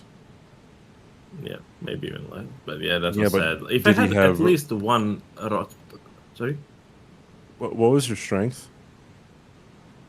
And now it's a bit more. It's a- 30. it's- I had isn't it like a dex weapon? 20 something. Is it a dex weapon? Yeah, it's more dex scale. Bro, it is. Yeah. That's Yeah. crazy. It's Yeah, dex weapon. It makes it Yeah, bad it's a because dex you weapon. want strength for heavy weapons because you get like the Yeah. scaling What with the strength. fuck? Yeah. Yeah. Oh, colossal Colossal. great axe. Wow, this certainly takes more strength to swing. Nope, dex. It's so weird. I had no idea, actually. You get so much value from like the battle hammer because it's strength.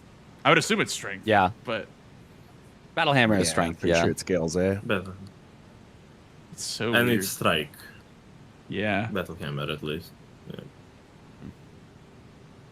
Damn, this is dex weapon. I feel scared. It's also like a C at plus 24. It's like an E in Yeah. strength and a Yeah. C in dex at plus 24. At least It be just- like I'm B. plus scaling is 15, just that's not the good. scaling. Yeah. Oh, you were still at plus 15 there. I guess that it Oh, kind of wow. explains As the well. fire giant. Okay, I yeah. thought you That were takes a bit but higher than still, that. give me a rot proc. If I had a rot proc, it would have been fine at second phase. Yeah. Like, Yeah. We'll see the damage difference. CBD's doing it right now. Mm-hmm.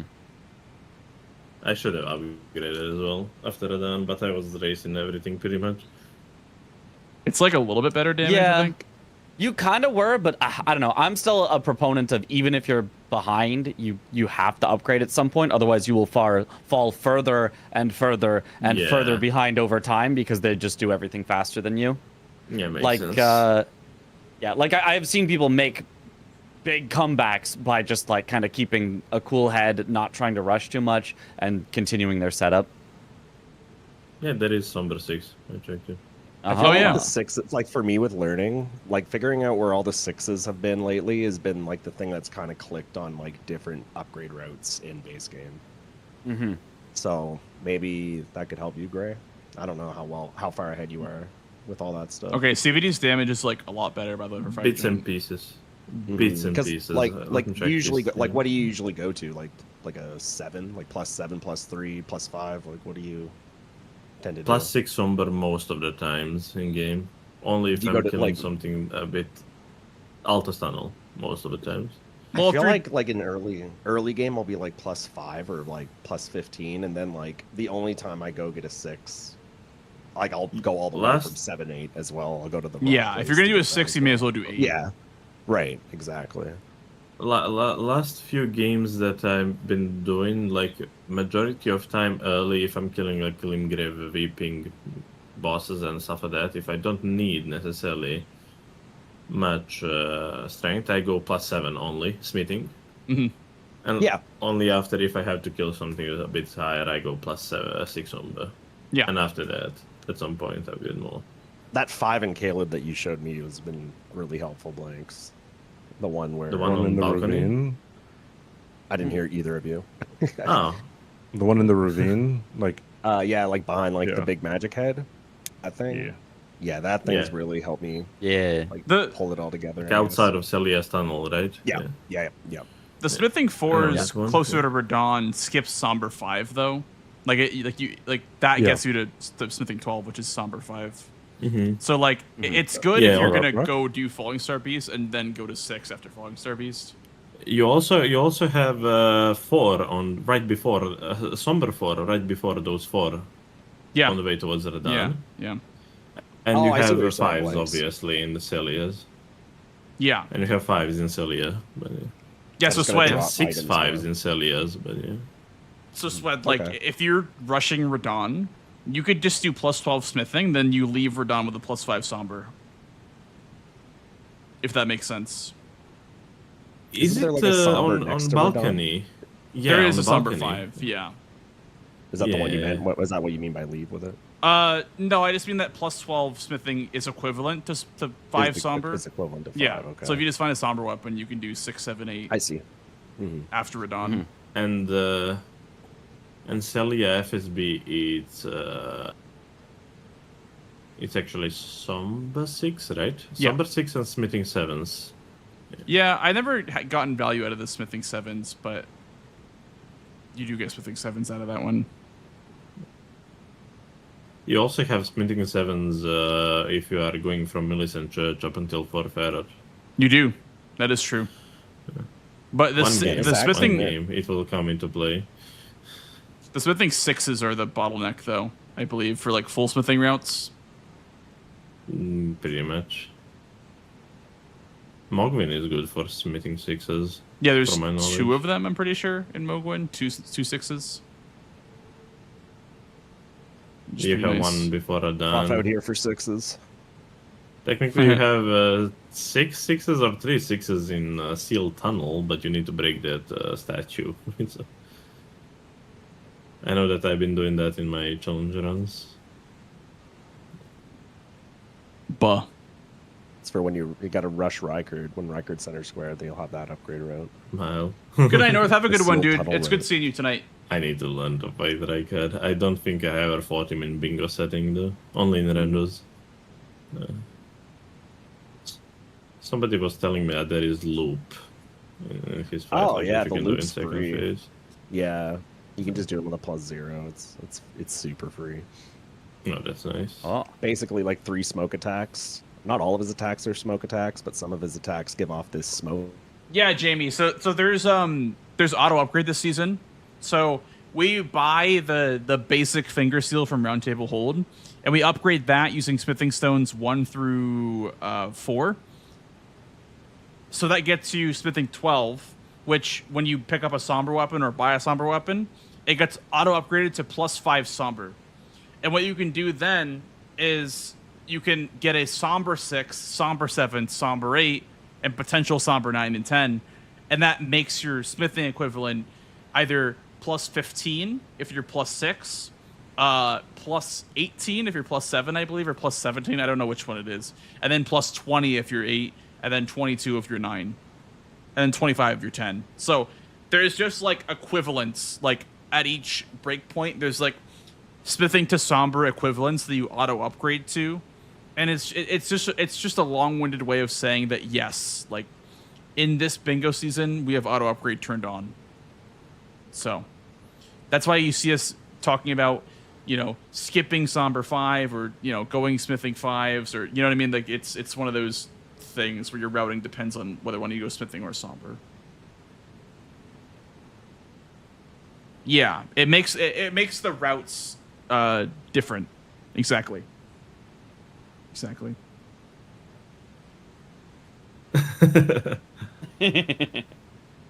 I would be down. Is Swed going to be facing blanks as well? I can't. I'm busy. I can only. Photo screens. I'm like, yeah, I'm me, like me on too. and off the I'm PC. super busy too. Well, That's the reason I got laundry and I'm cooking something, so I'm gonna be. Yeah, then I gotta steal content somehow. You're with Mitch. You're commentating. You're great. I was enjoying it. You guys should keep going. I just came in here to talk. Yeah. Yeah. Do it again. I'm gonna watch more. Good luck, guys. Good luck. Thank you. I'm just kidding. I'll need it. I'll need the good luck. Me too.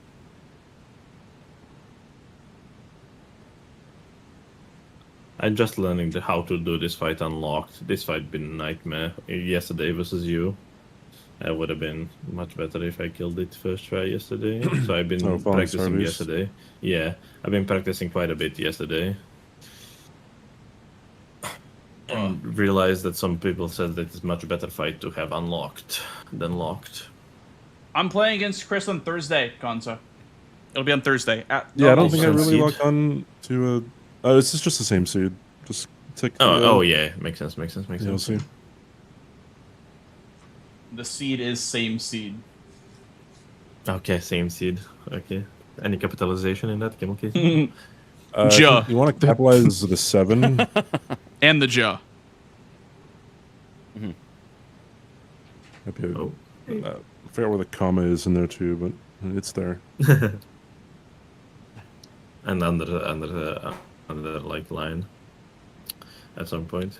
I have Knight's Great Sword. Yeah, go for lunch, Fuji. I'll right? still be here. I'll still be here doing commentary. Knight's Great Sword. Give me like 2 or 3 minutes just to go to the toilet. Oh my god, chat. Yeah, go ahead.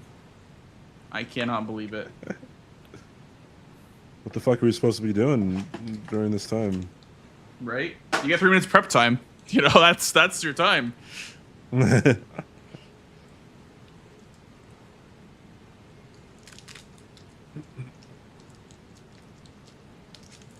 So, how about that stock market, huh? GameStop. Yeah. Yeah. What's that guy's name that pumped the GameStop Soaring Kitty or something? Oh, I don't know. I know what you mean. Roaring Kitty? Is it Roaring Kitty? Maybe. Oh god, he's single-handedly the dude who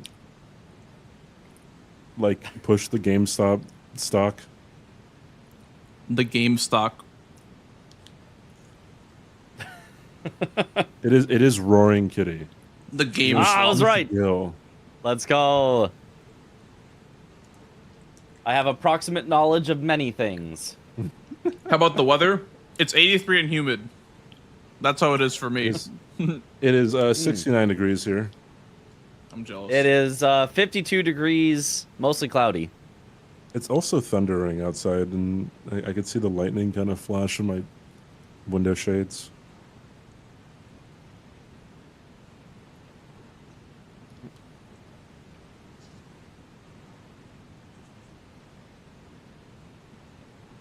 Actually, it's not 83, it's 75. So you lied to us? I did, yep. My room's a bit hotter than it is outside because all my stuff's running. Oh. That's how it is in my room too, compared to the rest of the house. So if it's, I don't know, it could be I don't know, super fucking cold in the rest of the house, but it's just really warm in my room. Mm. Which is an issue when it's cold outside and then the heat comes in because it's trying to heat up the whole house. Right. But then my room's already hot. You get a lot of sunlight in your room? No. Pretty much none. Yeah, I unfortunately, like, during the day have a really, like, I have a big window and I don't have blackout curtains, so like the sun is just directly shining in all day long, so it heats up my room just passively, plus my PC, plus whatever, plus closing my doors or whatever. PC and monitors are heating insanely. Oh yeah, so much. I have to have an AC in my room that actually I'm warm right now. I'm about to turn it on, even though it's 52 outside. How much is that in non-freedom units? Non-freedom units. Let's see here.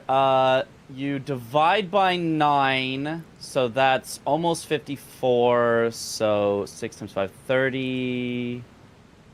Minus. Oh wait, you do the minus 32 first. 20.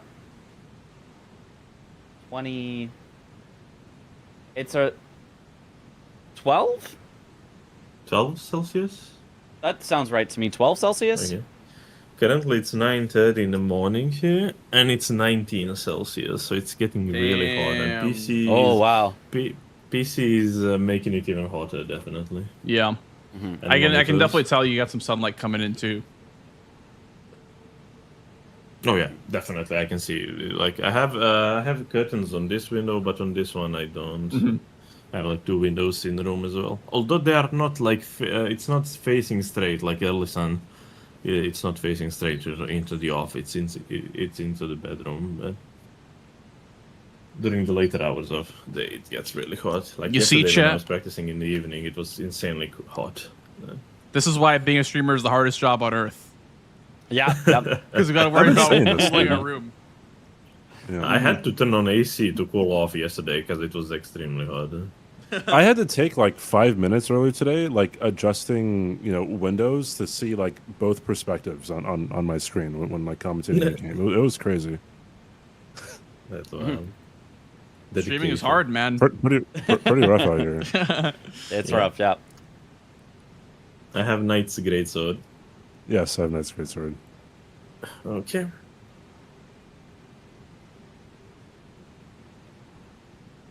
I'm ready to play. All right, All good right. luck. We'll get out of here. Good luck. Good luck, Good luck. guys. Thank you. Good luck to you, 2 of you as well.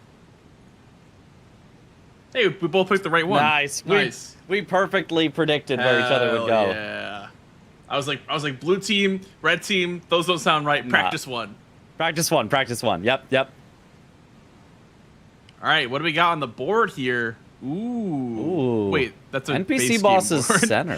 That's a base game yeah. board. I was like, wait a minute. Hold on a second. That's funny. I was like 4 NPC bosses. I've never seen that before in the DLC. Never before seen. Leda center. Yeah. Oh, who did Tialier's concoction. Okay. 2 full armor sets. That ain't bad. Golden Hippo. Dry Leaf Dane. Ooh. There's some stuff. 3 larval tears, bottom right. Yeah, it's hard to tell what the strongest square is, because like with DLC, it's so much different than base game. Like, yeah. Ooh, ADM top left as well. That's really strong. ADM is very strong. Yeah. Yeah. Would you want to do like Tialier's before ADM? Would you want to... It feels like you either go south, where you go ADM soon. Maybe it's Tialier's into ADM, but you go ADM like really quick. Or you would want to go north, where you'd go like Dane and Hippo. It feels like you're going to go one of those 2 ways. And then Larval Tears is something either person could grab along the way. I feel like on this board, there's not a whole lot that you want to do right away gated behind ADM. It's not like you can run away with south objectives. Like there's Swordsman, which is good, and Deathrite Bridge, which are both pretty good. But neither you want to just kind of rush right away. Like both of which you kind of want to at least do some sort of prep in the north, because like there's transformation, but you need to go to Shadowkeep to grab the painting. So that would imply Golden Hippo at some point. So like I do think north is pretty good on this board, and I would expect to see some sort of Hippo race or some sort of like concoction to Hippo or Dane to Hippo or something like that. My only thought is that this feels like a backside access game. There's the Giant Hands in the Finger Ruins Dio. There's the Death Mask Helms, which strictly require backside access. Yep. Drop talismans. Drop talismans, or that's going to be backside. So Gaius's pants is easier backside as well. Tree Sentinel duo, like this is so much backside access that I feel like I'd be okay with letting my opponent go Hippo in, because I feel like then we're both going backside as well, so it loses some of the value for Hippo that's normally, oh, I get Shadowkeep access, because it's like, yeah, sure, you get Shadowkeep access, but you get the wrong Shadowkeep access. You're gonna have to go around the back anyway, and both players still have to go through ADM at some point anyway, so I actually think ADM is slightly stronger here than the Hippo play, but both definitely very strong plays. We'll see if they race the same thing or if they go opposite directions. Yeah, you just gotta like be careful of your column 2 if you're gonna be rushing backside access, I would say, because all of those squares are in some way behind ADM with the exception of Hippo. And then armor sets would just be like, you know, the one from Shadow Altus like in front of Red Bear, and then maybe the one of the painting ones, or I don't know what you do for your second one, but you got to be careful of that column 2, at least if you're going to be going backside right away, or, you know, doing Dane or Concoction and then backside. So we'll see. Both players have it as nighttime, by the way, which means that... Oh, looks like a larval tier race. Looking at larval tiers, yeah. Both players looking at larval tiers here. Makes complete sense. I see CBD as being a bit ahead. I'm not sure if Gray just got out slower. I'll try refreshing him, but... Oh, no, I refreshed him, and now they look pretty identical. Okay, never mind. It was just a stream delay difference. Yeah, for sure. And also, like... Ooh, I think CBD full hard rushing, whereas Gray wants to kind of combine this with the Gravestone skip. This is not the fastest way to get 3 larval tiers, but it gives you closer access to ADM after. So I don't mind the way that Gray is doing this. He says, if CBD leaves it, I'll get larval tiers, but if CBD rushes it, then I get ADM. So I like this from Gray. I think this is a strong play. Get a little bit of synergy, and you're not like losing yourself a bunch of time getting that one larval tier. Yeah. I think also like racing it and then losing it is worse than just progressing the map. So I think that Gray here is doing a bit of a combination where he's trying to combine his map progress with larval tiers. Obviously, that's a bit greedy, but he'll at least have the ability to get to the Altus sooner. CBD, however, will have closer access towards Concoction, which might be a second square. So we'll see. We'll see exactly what paths these players go. But CBD opting for the more like larval tiers rush strategy. This was a really powerful play that everyone seemed to go for in the previous 2 seasons, but it feels like in this season people have been a little less fond of it. I feel like people have tried to go for a little more synergy with larval tiers this season. I think map which is what Gray is doing. It's just really important this season. That would be my assumption. Very important. Yeah. Oh, gets the stupid glitch death that happens and we hate. There's no way. Oh my goodness. I can't believe that. I can believe it because it happens a lot. You can, yeah, that's true. That's true. I definitely can. And he still has to set it back to night if he wants the larval tiers from this point, so that's extra rough. Maybe CBD will mark larval tiers before he worries about setting it back to night, but yeah, very, very unfortunate for him. Yeah, no, I think that he's going to give up on larval tiers because he did take a death here, so it kind of is like, whatever, you know, I'll just let it go. Yeah. Just got to get my money, get towards Altus, and you know, we'll have to block row 5 and the diagonal and column 5 at some point, but it's better than just chasing him on an objective that's probably already lost. Yeah. I mean, for sure. I think it's more of a like, well, if he hasn't marked it at this point, I go for it, as opposed to a like, I'm rushing this. Yeah. So for sure. And I think CBD is about to mark it soon. Honestly, this is not terrible for Gray. He was going to lose the square anyway. Being a little bit behind here isn't so bad when he's still way ahead in map progress. So I still don't mind Gray's position here at all, even though, you know, you'd rather have a square than not. There it is. There's larval tiers from CBD. Do you think he's going to grab the armor set too? That would actually make complete sense to do. Yeah, fist weapon check can be really, really good. It looks like that is what he's going for. He also could be heading for the the painting's not going to do anything here. Yeah, no, the only transformation. That's the only that's the other one. Go for. Yeah. Yep.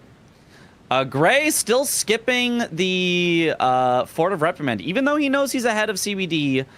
here into it. I probably would have grabbed it just because I never know when I want more money, but honestly, it's not really necessary on this particular board. On this board, there's not a whole lot to promote it. Let's see what his fist weapon is, though, from CBD. If there was, like, Spirit Ashes, that could be something to promote it, or obviously Black Knight would have promoted it. The fist weapon wasn't purple, so that could be good. That could be huge. Oh, my goodness. Whenever it's not purple, I get excited. It was Starfist! Yeah. It was Starfist! Oh my god! I believe it was. I don't know if my eyes are deceiving me, but I believe it was Starfist.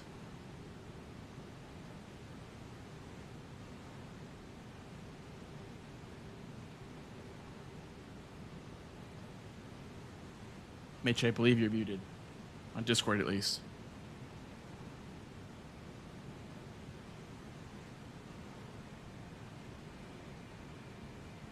I can't hear you, Mitch. Oh, no! No! No! Don't worry, chat. I will take over as the new Mitriz, the new content thief. CBD, wits. Hello? Hello? I can hear you, but I believe you're coming out of a different source. Okay, wait. Now I can't hear you anymore.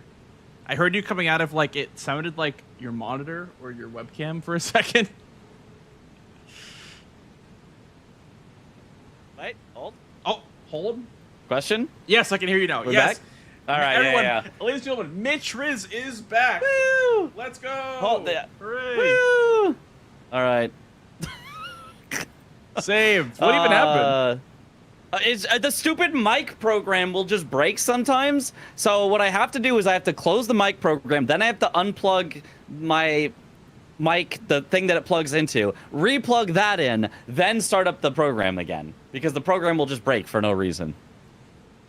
Yeah, that sounds like a pain. Yep. At least I found the fix. It used to, if I tried to, like, I'll just unplug it, plug it back in, the whole thing would crash, but it would crash in a way where it would create infinite error reports. So I couldn't actually close it because it wouldn't close unless I closed every error report, and every time I would close one error report, it would create 2 more error reports. So I'd have to restart my whole computer. But I figured out the order of operations. First close it, then unplug, replug, then open it back up. I think you got a little more than you bargained for on that one, Mitch.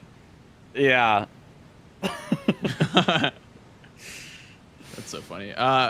Anyway, back to the game. It looks like Gray here is taking out Egon, by the way. He's looking at that DLC full armor set square. Yep. There's no Egon on the board, even though I feel like there always is Egon on the board in some way. It feels like it, which is surprising because there's only 2 squares. There's only 2 squares that have him, so it shouldn't happen that often, but it feels like he's always on the board. Okay. Oh, well, now that's just even. That's just even. That happened to Gray. That happened to Gray, so we're just even for where we should be. Or even Steven. Both of them at the end are going to be like, oh, man, you only got this because whatever. Yeah. That's like, wait, that happened to both of you. Me too. Yeah. Yeah. Interesting, he bought armor despite going for armor sets actually as a first square. He maybe could have saved money on that, but yeah. Not that you really know. Also, Egon's strip is more drippy than the Knight strip, in my opinion.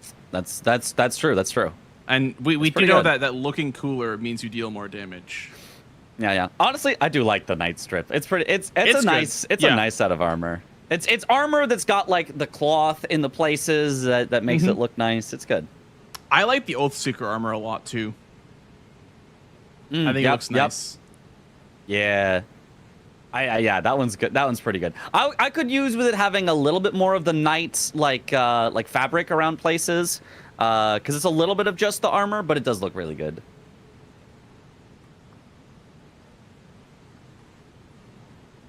Looks like Gray's gonna be getting this armor set square. By the way, he's gonna be cashing in, should absolutely be, which is nice. And he, I guess to get that already went back and upgraded his weapon, so that's nice. CBD surprised. He's like, whoa. He's like, armor sets. I mean, yeah. How did he do that? How did he get armor sets? And at this point, Gray kind of just has more map progress, with the exception that he's farther away from getting something like Tialier's Concoction. But outside of Tialier's Concoction, there's not... Is there much that you'd want to have access over to that like area towards Ballarat? for? Maybe talismans for Queeline? Dancing Lion. There's Dancing Lion. Yeah, I guess Queeline for the talisman, then Dancing Lion. Yeah, but you could do Queeline in Skidoo Altus, which would be faster, so... It's probably just Tialier's Concoction and Dancing Lion that CBD has better access on, and other than that, Gray probably is a little ahead on map progress for most things. He is heading for Hippo, which is, we said, a strong starting play. I'm kind of surprised he doesn't go Dryleaf Dane first, though, because Dane is like a 20-second fight with a good weapon. You know, I think he might be eyeballing Column 2. That's scary. Like, if you're CBD, like, that's scary to see, like, Golden Hippo light up, and then ADM, and both squares are behind killing Hippo and ADM. Yeah, and ADM. Yeah, no, that would be really... But only if he gets ADM first as well, Yes, though. I think there's that's a strong chance that CBD just pivots out immediately here and goes straight for ADM, because it's such a strong play. But yeah, it does make sense if you wanted to go for both. Honestly, maybe you'd set up where he's gotten to Hippo, and then you'd actually go ADM first, and then back to Hippo. I don't know. I don't know if there's a better way to, like, steal this away from your opponent. I think CBD wants to go backside this game. I think from the way that he's been playing, he's been kind of spread out all over the place. He kind of wants to not go towards front side because there isn't a whole lot there. It's basically just for the big column 2 play. But Gray here getting started with Rock Grease on his Freya's Greatsword. We'll see how this performs. I think this Greatsword's pretty bad from my personal experience. But it's not great. It's greasable, I guess. It's greasable. It's if Bloodhound's Fang was strength scaling more so and dex scaling less, which sounds good, with no bleed and just with lower AR. Yeah. Yeah. So it's okay. It's just... It's not the worst weapon I've ever seen, but it's not great. It can proc status effects. That's, you know, and that's good enough for DLC. Yeah. You know, that's what you want. Something that can proc status effects. Yeah, it is not really doing yellow damage with most of its attacks. Emoji. Or barely doing yellow damage. Ooh, gotta be careful. It does also have a secret effect where it does more damage with Lion's Claw. Ooh, almost got chomped, but doesn't. So if you give it Savage Lion's Claw and you spam that, it is actually, like, one of the best, you know, Lion's Claw weapons you can use for it. Right. It has, like, a red mane effect, right? Like a red mane thing to it. I see. It was kind of made for Savage Lion's Claw. Makes sense. Yep. And then that heavy infusion also with greases could be really good.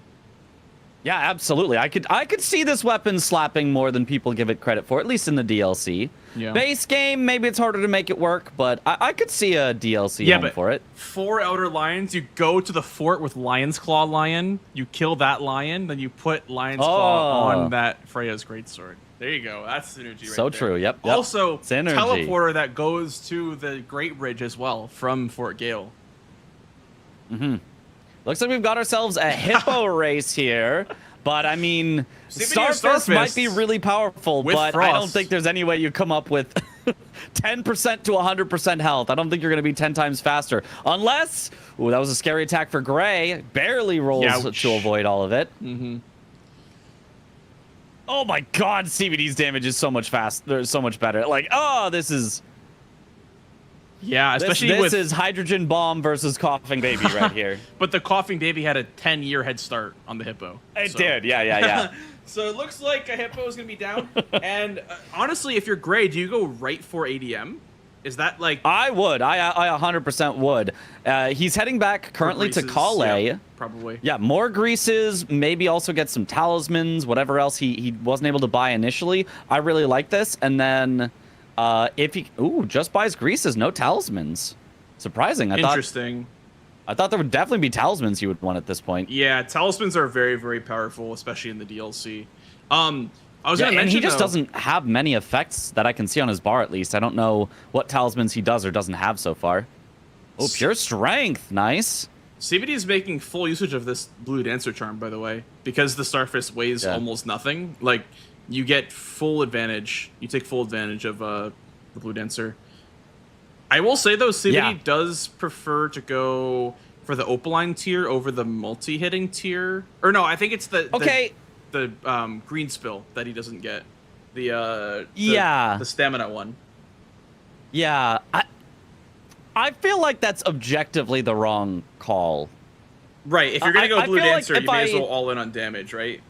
Yeah, I feel like if I math it out, I could mathematically prove that you get both more damage and more defense by going armor and a different talisman and a different tier than what CBD does. I think his play is objectively incorrect. I would have to go and double check on all the numbers, but I think his play is objectively just worse in all ways than the alternative. I think. Yeah, I mean, I have to double check. We'll see the damage difference on ADM. I mean, Starfist is probably better for that fight in particular as well, because you can do the R1 spam, R1 block cancel is like a infinite. You can loop, actually do that also though with it's not infinite, but you can do that very, very well with a curved greatsword as well though. We do it with Bloodhound's Fang all the time against NPCs in like speedruns and stuff. So if Gray knows that as well, he shouldn't have a terrible fight, but I mean the damage difference just might be there. So we'll see. Also, I haven't gotten a ton of value out of it, but Spitting Slash is actually really good for NPCs. I know that it's good in PvP because you can stun lock them when you hit the first proc of it. So I'd assume it works the same way for NPCs, but also Spitting Slash is kind of weak in general. But we'll see. We'll see, because CBD is going to get there pretty late, but he might catch up in damage. At Skidoo 5. Yeah, could be. Going pure strength, Skidoo 5. This could be good for CBD. 5 already is a lot at this point. Versus what, like 2 maybe 3. for Gray? 3 for Gray. Yeah. I'm kind of surprised it's that much of a difference because they've mostly gone the same ways. I wonder if Gray skipped some stuff that he could have gotten.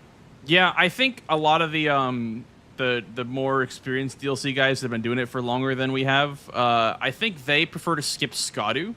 And I definitely I would agree because it gets you to objectives faster. I've been... Oh, the Frost is actually doing great here. This weapon is actually shredding ADM, kind of. It's doing so much damage, yeah. I mean, because he has, like, no poise, so you can, again, like you said, you could spam that R1 combo. ADM with the sick rolls, though. Yeah, ADM did heal for Gray, so if CBD can skip heal, maybe he has a chance, but otherwise Gray should just take this first easily. Half health, no heal left on ADM. Someone in my chat is saying nice hits. 3 versus 5 Skidoo is 1.35 versus 1.45, so 10% difference in damage. Okay. That's a solid difference. Yeah, 10% Ritual Sword, right? So that's not a nothing amount of damage. And ooh, Gray getting a little tagged here, though. He's got to be careful. Heals back up, but now CBD is caught up quite a bit in damage because Gray has had to just run away and heal. Yeah. Ooh, big bleed proc for CBD. I don't know if this Frost Grease is even going to proc on ADM before he's dead, but we'll see if it does. Heading for it. CBD can definitely win this still. This race to ADM. Ah, he gets the heal. Oh, maybe he can. Gray is doing great. He just has to not be forced off one more time. Oh, the jump attack. Okay. Oh my god, ADM is trolling him so hard. Just hit him through the... Okay, nice. Oh, Gray gets this. Gray gets this. Wow. Nice job, Gray. Wow. Bang. 3-1 with the threatening on the line, and now it becomes a guessing game. If they both guess the same one, Gray could just snap, take, win. And if they guess different ones, then it should be, 4-2 by the time the dust settles. Yeah, I don't think Gray is going to rush the bingo line. I don't think, at least. He's going to go towards Morth Runes, probably towards Dane, if I had to guess. Just because it's going to get him a bit of a majority lead, and also it's going to get him on a new row and a new column.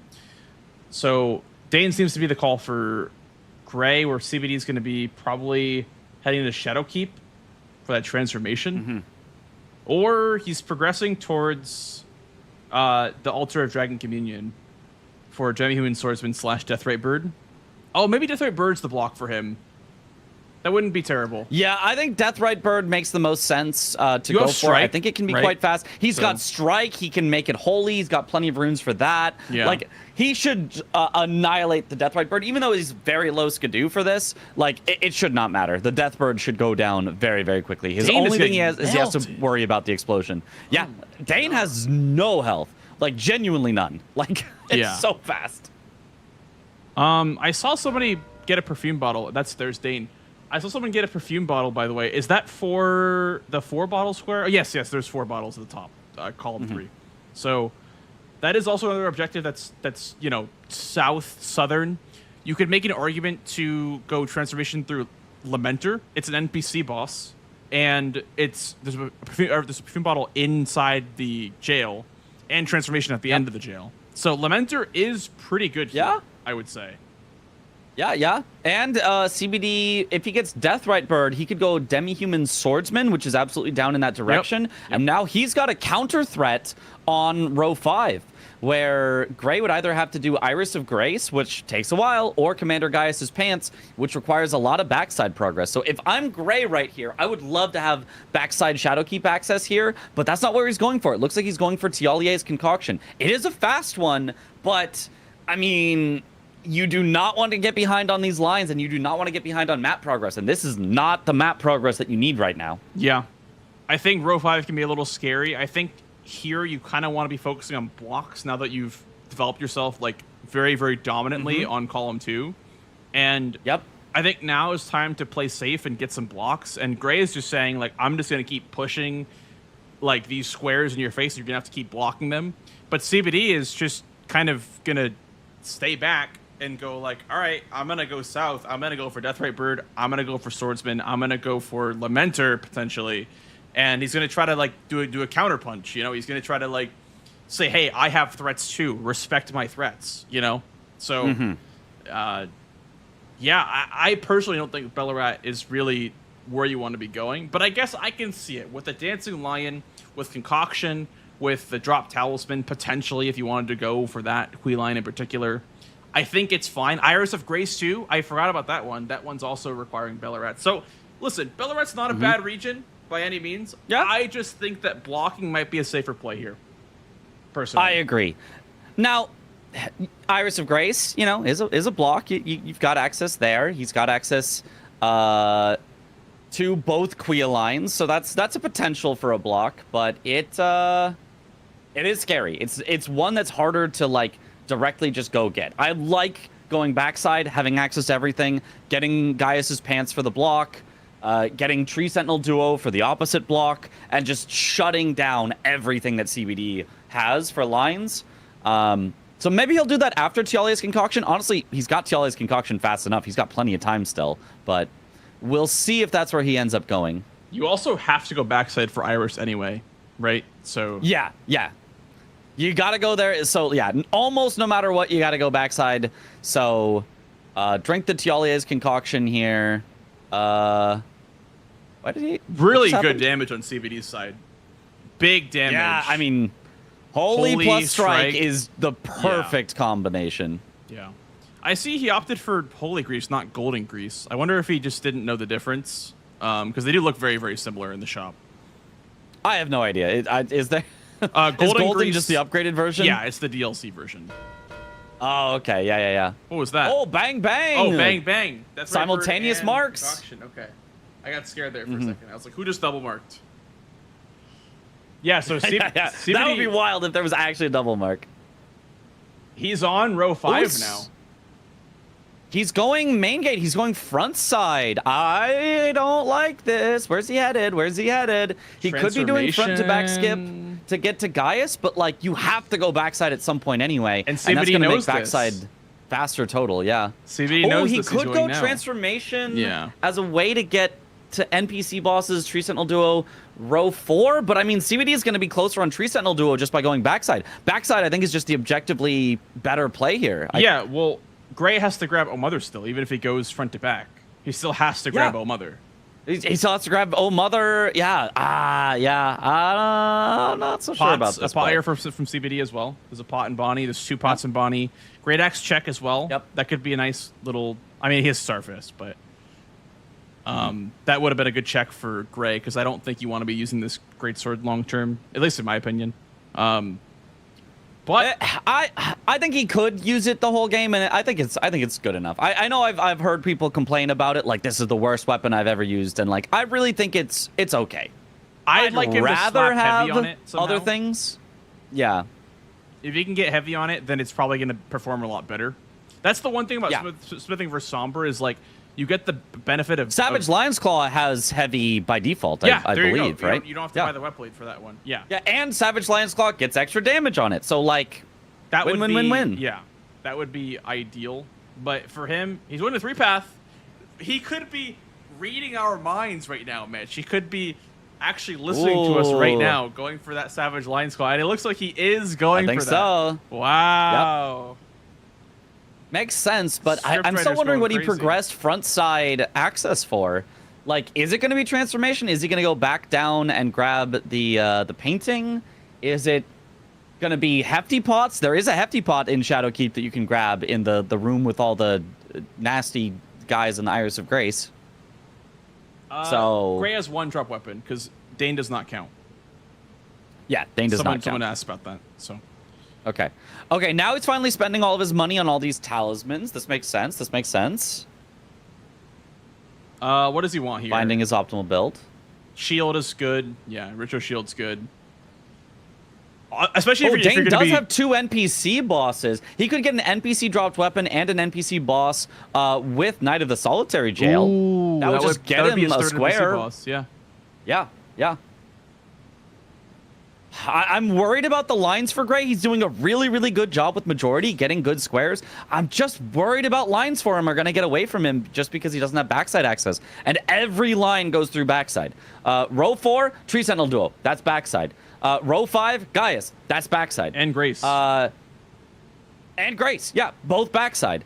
And CBD has better access to Demi-Human Swordsman. Like, he's just... He has more map progress on every single square. Yeah, Column 5, well, you know, that's Tree Sentinel Duo, that's Deathmask Helms, that's backside. Like, every single line that anyone is threatening or making goes through backside at some point. So blocks are easier if you have backside, and setting up your own lines are easier if you have backside. So it just feels like it's too necessary, and he's giving it up for too long. Yeah. Here we do have the heavy with Savage Lion's Claw, though. Should make pretty quick work, hopefully. Heavy Savage Lion's Claw with Frost Grease should do a lot of damage. We'll see if he's going to use the Ash of War on Solitary Jail Knight. I don't know if he will, because he does have a lot of poise. That's good damage. That's really good damage, for sure. That should be maybe not a heal skip fight, but should be pretty quick. So we'll expect to see NPC bosses picked up for Gray here in a minute. Yep. And then immediately after, he could do Logar for NPC dropped weapons. That would become his third. Yeah. Because he's already done ADM, which drops one, and this Knight of the Solitary Jail drops one. So all he would need is Logar, and then he'd have 3 NPC dropped weapons as well. Yeah. My only worry is that he's not looking at row 5 because CBD is already here backside, and also CBD is at a main gate cross. So he's also has the same progress towards Bellarat as Gray.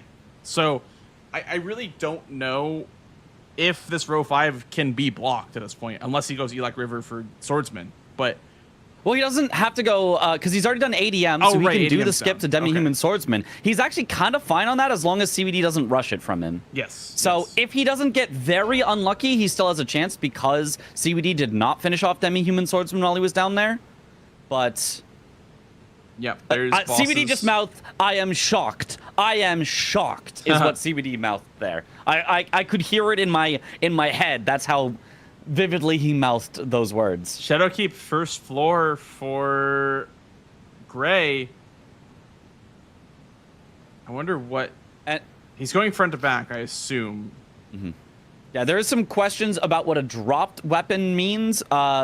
The way that Domo has defined it is a dropped weapon is a weapon that is immediately added to your inventory, not dropped on the ground. Even though literally the word drop is in when I just described dropped on the ground, it has to be auto-added to your inventory, which Dane's is not. It is put on the ground and you have to pick it up. Yeah, so there might be a better word for that. I don't know. Options for dropped weapons would include Logar, Solitary Jail Knight, ADM, Moonrathil, stuff like that. Things where you kill it, and then the reward is like a little pop-up on your screen. Well, left on the ground. Yeah, left on the ground. If you wanted left on the ground, you could get that. What would you use as a word for automatically added to your inventory and not left on the ground? Maybe... is the question. I don't know about acquired, because acquired means you can pick it up, too. Right, right. I do not know. Auto acquired weapons. I don't know. Like NPC rewarded weapons? Maybe. But you could also argue that Dane's fist check is a reward for beating him. It's reward for yeah. Bestowed? I kind of like the word bestowed. That actually sounds kind of cool. It's like, no, you're not bestowed Dane's weapons. You got to pick that shit up. You got to pick it up. It's only bestowed if it is He said thrust pick it up upon you. Yeah, he said pick up that shit. I'm gone. Instant reward? Having 2 words for it feels like a lot, and also it's like, is it not instant if it happens after it says enemy felled? That wouldn't be instant then. That's actually a delayed reward. Like, I could see people still being very pedantic about that. NPC boss killed weapon. Yeah, but CBD with the swordsman. The swordsman. Yeah, this that's is a little very scary for Gray. I genuinely don't know if Gray can stop this. He's CBD going all the way through Shadowkeep front side and just... I don't know that he can get to Gaius first, because, I mean, he'd have to do the skip perfectly, but maybe. And I don't know... He doesn't have back probably section. Can't get to Iris first, either. Yeah. He doesn't have the Church District grace, or like the what do you call it? The Church District entrance grace. The one that you actually The need to only get to. reason Gray even, like, went front side is just to do the front to backside skip, which is just... takes a while.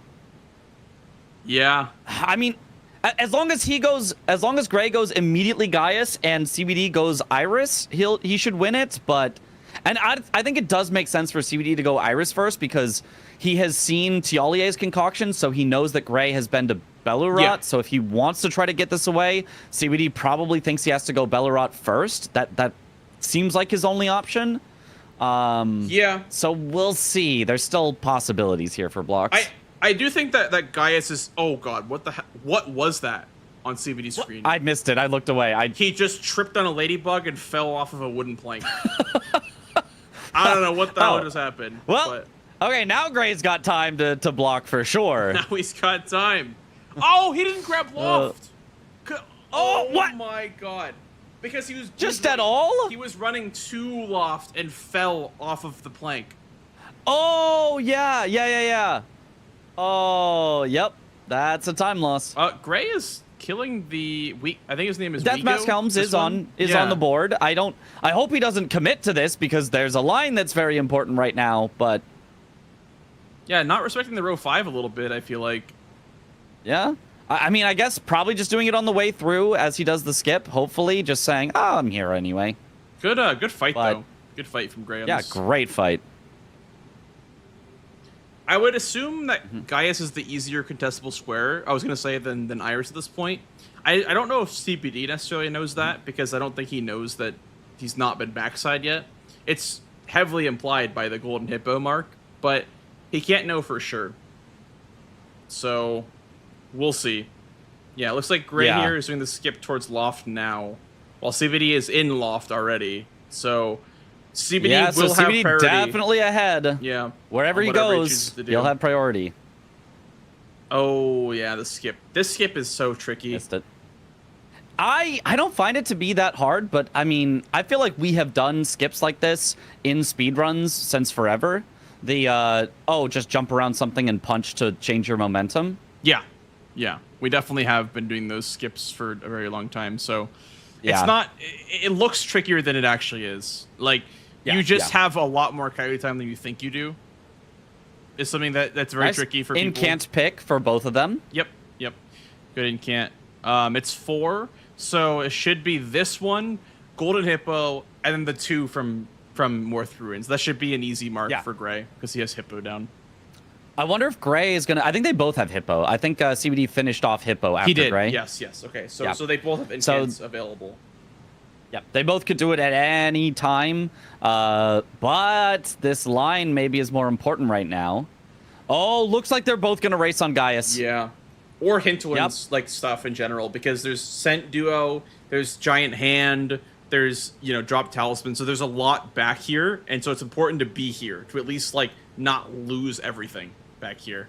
Yeah, but I mean, it's the line that I'm most worried about. Gaius Pants just immediately It sets is up the into square. Iris. Yeah.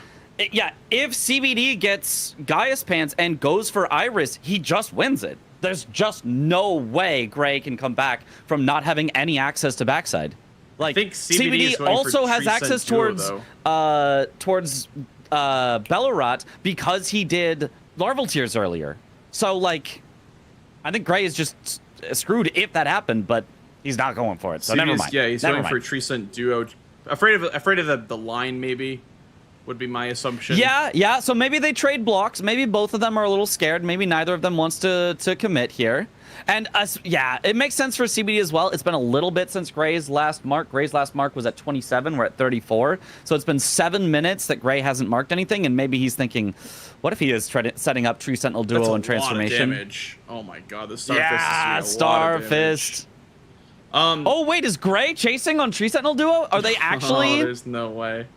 We thought it was a Gaius race? No, he's just grabbing the Skidoo. Yeah. Doesn't even O-Mother it. Because he doesn't have a mother yet. Yeah, he can't, yeah. But for CBD, honestly, I think this is not bad because he's going to get a 2-for-1 square trade if you assume that Giant Hand is next for him. So I don't hate this from CBD because you're just trying to catch up in majority. And this is how you do it: is you trade 2 for 1, right? Like that's kind of the best you can do. You can't go 3 for 1 or 3 for 0. Like that's kind of not really. These players are too good. To not respect them like that. We happen to know that if he went for Gaius and went for the line, he probably just wins the entire game. But from what he knows, this is a very reasonable play to make. Just say, I just want to get back into majority. 35 minutes, the Gray could be backside. So absolutely could be. There's Scent Duo for CBD. Big pickup there. And that's also, you know, maybe... Yeah, sets up a column 5, possibly. If he goes like Furnace Golem next... Yeah, and you know, I feel like that could be a scary one. I feel like Gray's lead is not as big as we thought it was at this point because CB now has access on the Giant Hand, Drop Talisman, maybe going towards Furnace Golem now. He's going back the 3-path cross, so he could be doing a potential Furnace Golem with these Starfist. Will do massive damage. It looks like that maybe what he's doing might level up first a little bit. But look at the diagonal now. If he goes to Furnace Golem, that bottom left to top right is looking mighty juicy. Yeah, CBD with the triangle. He's just making a triangle on the board. He's making a right triangle. Oh my god! Right triangle. It's a 45, 45, 90 triangle. We're back in math class. He's making the hypotenuse right now. No! Bro, I wish I was high on hypotenuse. Oh, early roll from Gray. Gets slammed there. Yeah, good thing it's not hitless because that would restart the whole thing. Did CBD just pop that guy's leg in one shot? There's no way. There's no way. There's no way. He is just cooking this Furnace Golem right now. Got to be careful of where he's standing. Oh, Gray barely lived. Okay, he's got to not freak out here. Do not. Okay. Oh, nice. Just heal instead of taking the riposte. Or heal after taking the riposte. Please heal. Please heal. Okay. He's fine. Wow. CBD with the Furnace Golem down, by the way. I would be probably doing running attacks on the head, but I guess it makes sense for him to be doing Charger 2s. He has a bunch of Charger 2s. I think Charger 2s is better with the Starfist setup that he has. He probably also has the Charger 2 talisman for it. I can see the charge up on his UI. Yeah. There should be a one cycle too. This should be easy one cycle. Yeah, from there. Yep. There's a Furnace Golem. He is pushing that column 5. He's cooking. He's cooking right now.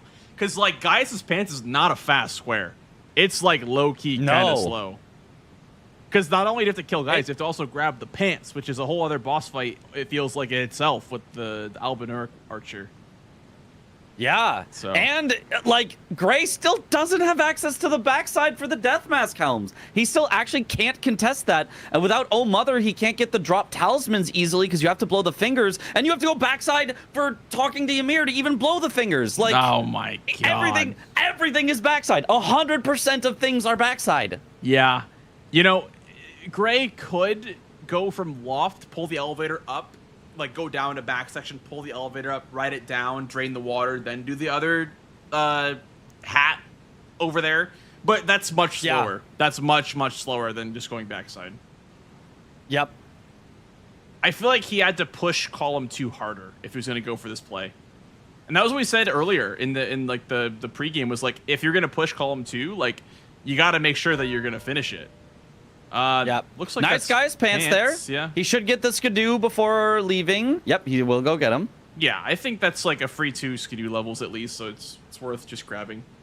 Oh, I guess 3 if you count the one in front of Hinterlands. That's 3 free skidoo levels pretty much. Yeah, yeah. CBD here is progressing towards Ancient Rao, by the way, for maybe incants. Probably for the Deathmask Helm. Yeah, and the Deathmask Helm. Yep. Yeah. Greatbird armor set, Letta. CBD just has Romina. access to all of them. Wow. Yep. 3 squares over here. What is Gray's next move? Is he going to push a line next? Like, now that he has Guy's pants, it unlocks... What line does he push? He unlocks column 3 maybe, but CBD's ahead now on column 3 stuff. This is so rough. Yeah. This is so This is so rough. Even though it's 7-5 in Gray's favor, and he hasn't not had the lead the entire game in squares, like, I feel like CBD's plan has just been so much better, so much more pressure, just because of Gray going the wrong way through Shadowkeep. That he is going to go backwards. He's going to go backwards from loft down. Yeah, loft down to back section, pull the elevator up, ride it down, drain the water. It's just such a long process, dude. It takes so long to go for the square. Oh, CBD having a rough to go at Salza. Yeah. Oh, wait, why did he get double hit there? What even hit him the second time?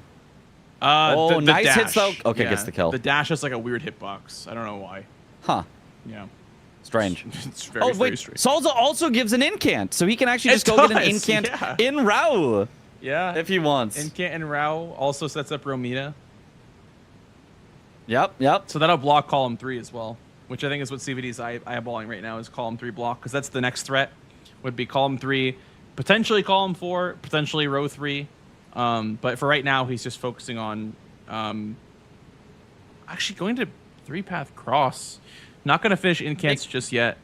This could be for Queeline for eventual Iris of Grace, and it's a DLC dropped talisman, so then he just has to blow the 2 fingers and get Beloved Stardust? Maybe? Yeah, this is a little safe, though, I feel like, from CBD. I feel like because I mean, he's looking at column 4, I guess, with the Iris of Grace. While Gray here is going to be draining the water, most likely, because he's riding that elevator back down.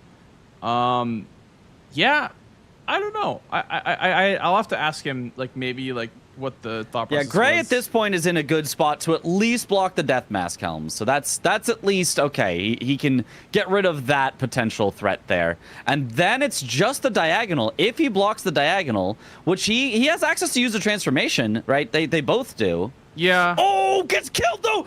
Did he grab the Grace down here? I mean, at the minimum, he's gonna have to ride the elevator again. He did not grab the Grace. No, that's so bad. Maybe he has back section. He did. Okay. I thought you meant the Church District Grace. No, that would be way out of the way. You wouldn't go there. Yeah. Wow. You know, I think from CBA this actually is pretty smart, because you're setting up the Iris. At this point, you have to assume that Gray is working towards backside or is backside with that guy's pants mark. So I think he's doing Iris here, setting it up for a drop talisman as well, just because he knows that this might be a square that could be under contention in a bit. So I don't know.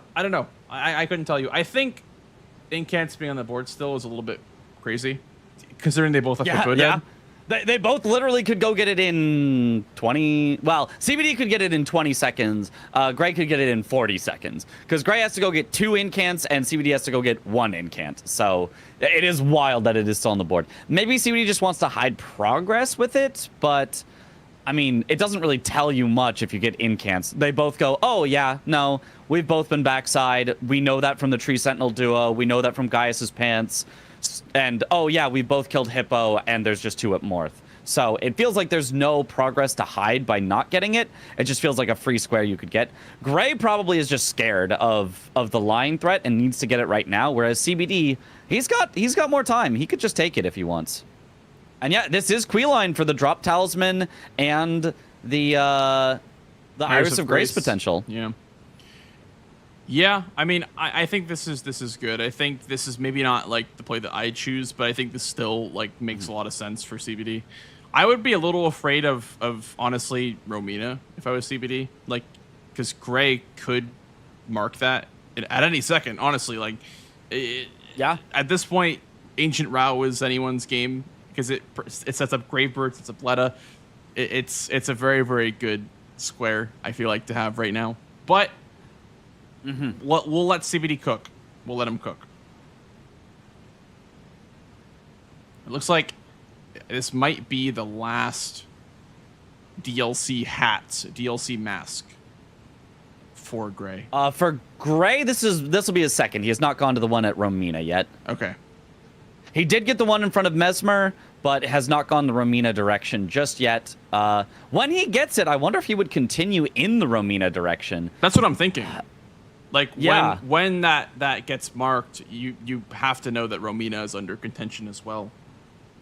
Yeah, I mean, I feel like I would probably want to do Hefty Pots after to block the diagonal, and it also sets up that row 2 that Gray is really close on because Gray already did NPC bosses. He can get his third NPC dropped weapon super quick. So if he goes Hefty Pots into Romina, oh, CBD died! Uh-oh. CBD going for the Iris of Grace feels like a little bit of a... Why? Like... Yeah. He already got the dropped talisman for his line, and the Grace, I mean, it does block a line from Gray, but just not the scariest line, I feel like.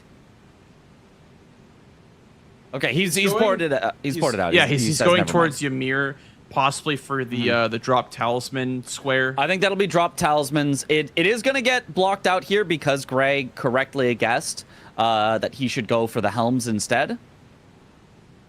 Wow. This is scary for CBD because of, like, we're talking about the row 2. Like, Hats leads directly into Romina. Gray has 3 NPC bosses, which is, it goes right into drop weapons. So it's like, this is really, really scary for CBD. I think Iris may not have been the best call, just because of, like, how much pressure is still on the board. Whereas, like, column 4 maybe is not he as wasn't scary. even thinking about Iris. Maybe he was just like, oh, there's some Skidoo there that I can grab, and it progresses. Like, it is a nice power play, and that's probably maybe also why when he died, he was like, I don't actually care about Iris. I was only doing that because I was already over there for the Skidoo. Yeah. So maybe that's all he's thinking. And I think when he sees the Death Mask square get marked, he might port right to Ancient Row to finish off Incants and also contest Romina. I would assume. Oh, he's porting there even before. He's going there right now. Yeah. He just wanted the finger whistle for later. You can't leave the Incants on the table, in my opinion. Like, it's so free for 4 with Golden Hippo on the board. You gotta finish it out. Yeah.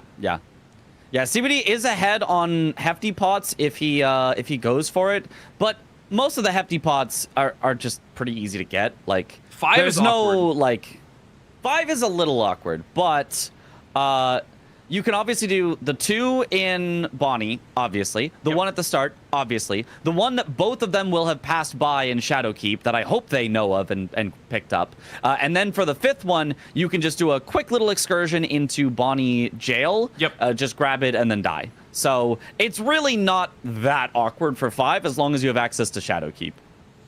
Yeah, I think right now there's other squares that are the main focus, but I think that Hefty Pots is still a good block for Gray because of the diagonal. I think it's actually very important because it's the diagonal, and I think it's Gray's strongest line, the row 2. Yeah. So I think Hefty Pots is the most important square on the board as soon as Death Mask Helms gets marked. Yeah, I mean, that's very fair. We'll see what Gray decides to go for next. Because I was thinking maybe he'd try to progress towards Romina because it kind of synergizes, but CBD will already be there.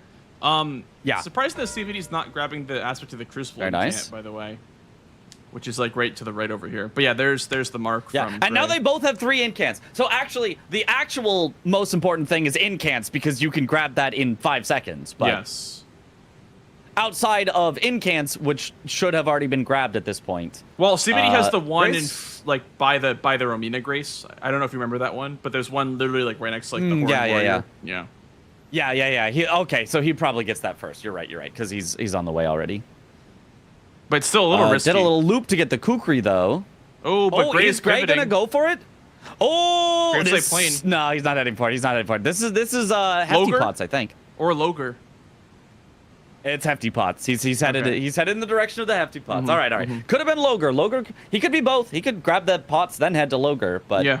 it's Pots at least first. Makes sense. I would agree. I think 5 Hefty Pots is very, very strong for him to block the diagonal and then also push the row 2.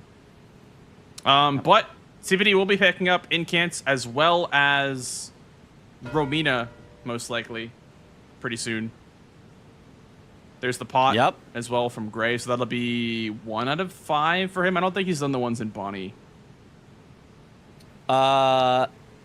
Yeah, I hope it's 2 out of 5 because he literally just went through Shadowkeep. If he doesn't have that, then it's a little silly because he can do the rest. He can do just You're right. Bonnie, and then Bonnie Jail. So if he grabbed the one on the way through there, it's just Bonnie, and you're done.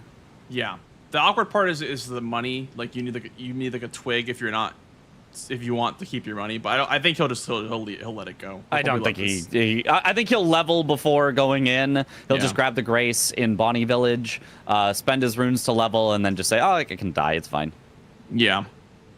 You know, I haven't really seen Ballarat Jail too much for the pots this season, just because like it doesn't seem to really be that good of a square, like a place to be. Is that Ballarat Jail? It's a horrible place to be, and Hefty Pots can be gathered so much faster than like doing 2 jails. So it's like, yeah, there's synergy with jails technically, but like you're in a real bad spot if you have to do that. Yeah, I do think on some boards like Swordsman. He hasn't grabbed Oh Mother while he was here. He grabbed the far pot and is coming back and did not grab Oh Mother. Very interesting. Hopefully at least grabs the Grace here so he could come back for Oh Mother if he needs it, but I am surprised. I feel like I never see a game where you don't want to get Oh Mother. He doesn't even grab the Grace. He says, no, I'm never coming back. Wow. I don't need it. That could cost him, for sure. It could. It really, really could, for sure. He's still winning on majority, but not for too much longer. CVD's going to be getting his 7th square with Romina, and then possibly going to be going for the drop talismans that he set up a while ago, or the giant hand in Dio Ruins, which is also behind Oh Mother. So there's a lot of stuff the CVD can just do here. That it can just do, or can just hold on infinitely because Gray cannot contest. Just doesn't have the stuff for. So there's Romina down, and CVD going to be. Let's see, where is he going? Yeah, Gray does not even spend the 78,000 runes. I mean, I guess that's not too much at this point, but like, I'd still be like, that sucks to lose. There's the 5th Hefty there's Pot. pots, and so now his row 2 is kind of dead, which does suck. But now column 4 is the new threat that's been developed. So yeah, and Gray at this point has blocked everything. Blocked all rows, all columns, all diagonals. So Gray, all he has to do is keep majority, but he could also threaten. I mean, he can't really threaten the line. He doesn't have access to the giant hand and the finger runes Dio. He just gave that up by not getting Oh Mother. So I don't know. Yeah. So is he going for NPC? Why is he talking to Hornsent? He's trying to get rid of him in the Letta fight, I think. No, he's talking to Letta too. He's going for like a Letta rune, but there's no Letta invaders or Letta rune or. Suggest the Hornsent? What? Oh, he's going to invade Hornsent. He's going to do the red invasion to get the drop weapon. That's got to be slower than Loger, right? That's got to be way slower than Loger. Yeah. I don't know. I don't really know. That's got to be like 2 tiers slower than Loger. I don't know what's happening here. Maybe he thinks that your penance That's what is he's doing. rune? That's 100% what he's doing, but like it's just not correct, I think. I don't know what's going on here. I don't know about this one. I guess it can remove Hornsent from Leda companions, but so can just summoning him on Mesmer. Yeah. You don't have to do all this. This is just much slower. This is summoning on definitely slower. Mesmer costs 0 seconds. This is definitely slower. It costs 0 seconds compared to this, which takes a whole extra invasion. elevator ride, and it's like I think a longer fight than Loger. I don't know. Maybe I'm wrong. Maybe he's timed it. Maybe Loger, it's just on average sucks so much because Loger is a really annoying NPC, and maybe this one is better. But like, I don't know. I don't know that I love this. Well, we'll see. We'll see because it will get rid of Hornsent in the Letta fight, which could help him. But like you said, so could talking to him one time and then summoning him from Mesmer. So yeah, it's one of those things where we're gonna see. If okay, well that was a fast fight. Maybe that's faster than Logar. Maybe I'm wrong. Maybe that was faster than Logar. Okay, I don't know. Also, maybe he grabs the painting now that he's already down here. For transformation. Oh yeah. Grabs Definitely painting while could he's be. down here, and then I don't know what he would maybe go for Anir Limb stuff next. Could be his way back in. Because there is 2 squares there, and there it is. That's the Iris of Grace for CBD, and that's the drop weapon square from Gray. Very interesting. The Horned Warrior sword. 10 to 8. I think it's a full majority at this point. The only line that Gray has left is row 3, but that doesn't matter because if he just got 3 of them in it, he would win anyway. So it is just a majority game at this point. Yeah, for CBD, he needs a block before he can go majority, but for Gray, he can just relax. Given that he needs to get 5 more squares, and there are only 3 that are not in the line, he will guaranteed block the line if he gets the 5 squares for majority. So it's just a majority game. Yeah. CBD going for bottles, by the way, now. I would be really interested to see if CBD is going for the Lamenter play that we discussed for the transformation. That would be huge. I think Lamenter with bottles sounds good.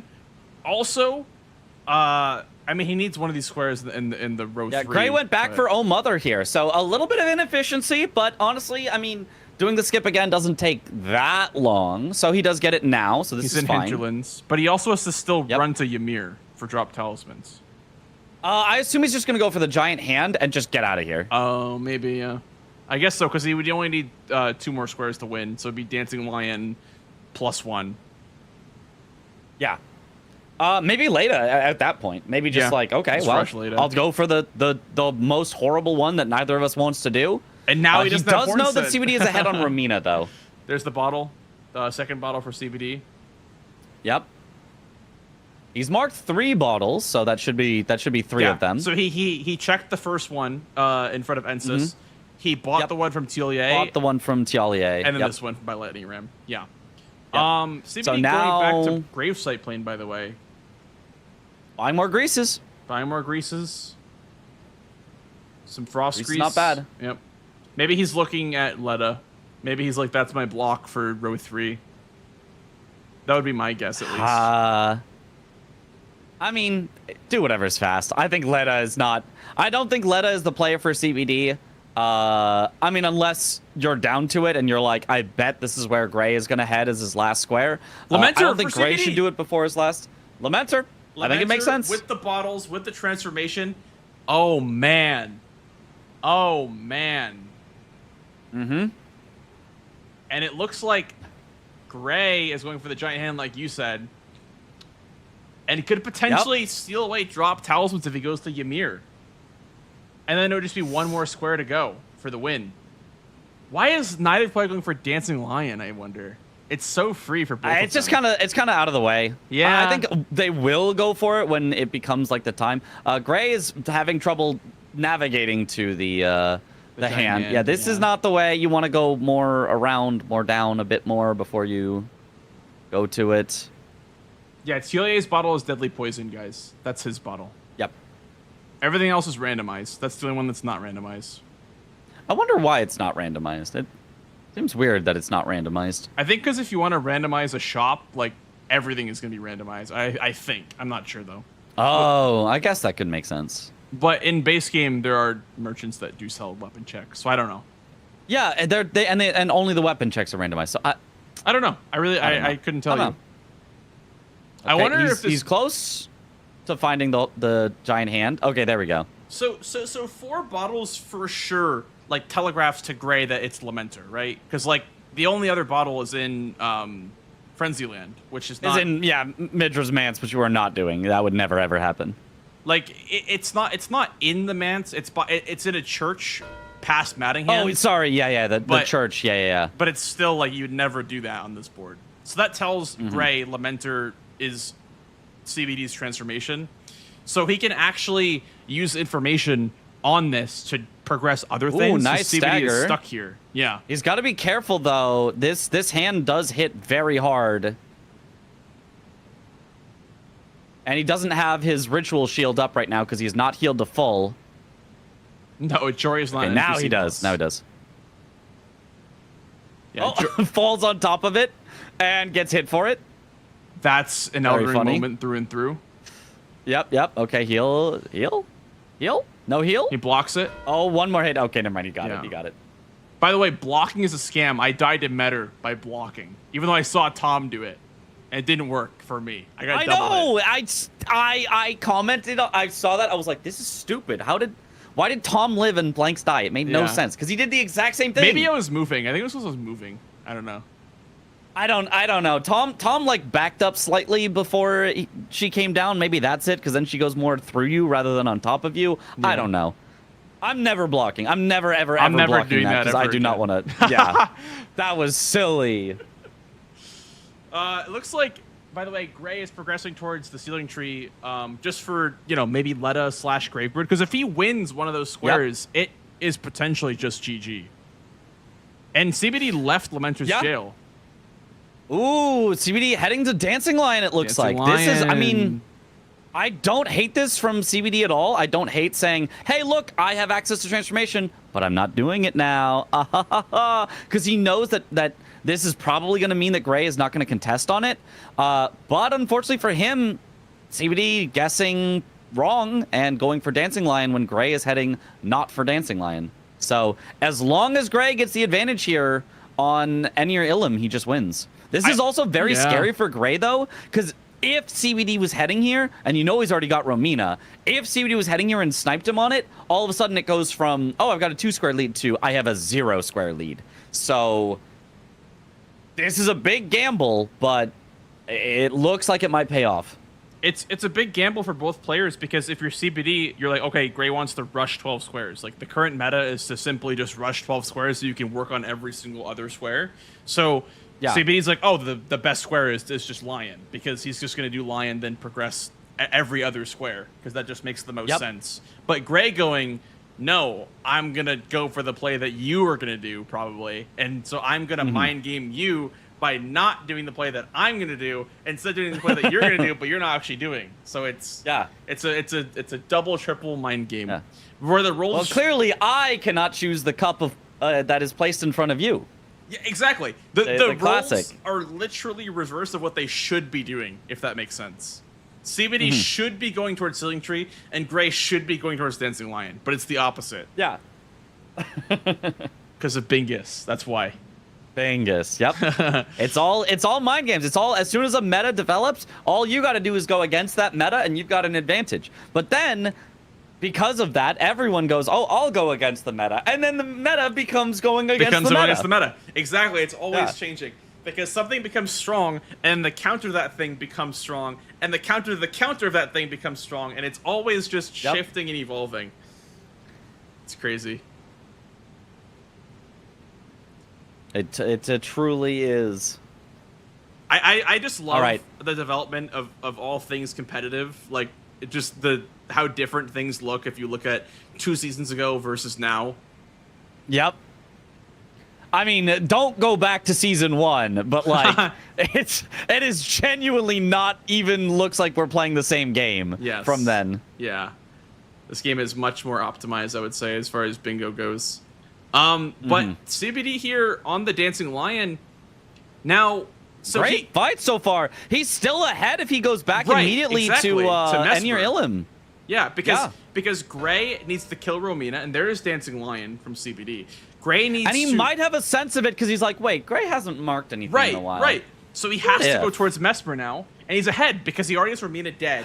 Yeah. And Gray has the Mesmer Grace, but CBD is ahead still.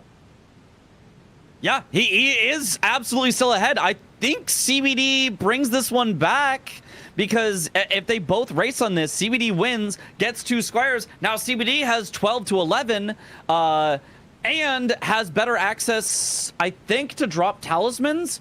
So, and transformation because he's actually already in the jail. Yeah. Letta drops a talisman, by the way. Letta drops a talisman. She does? She does?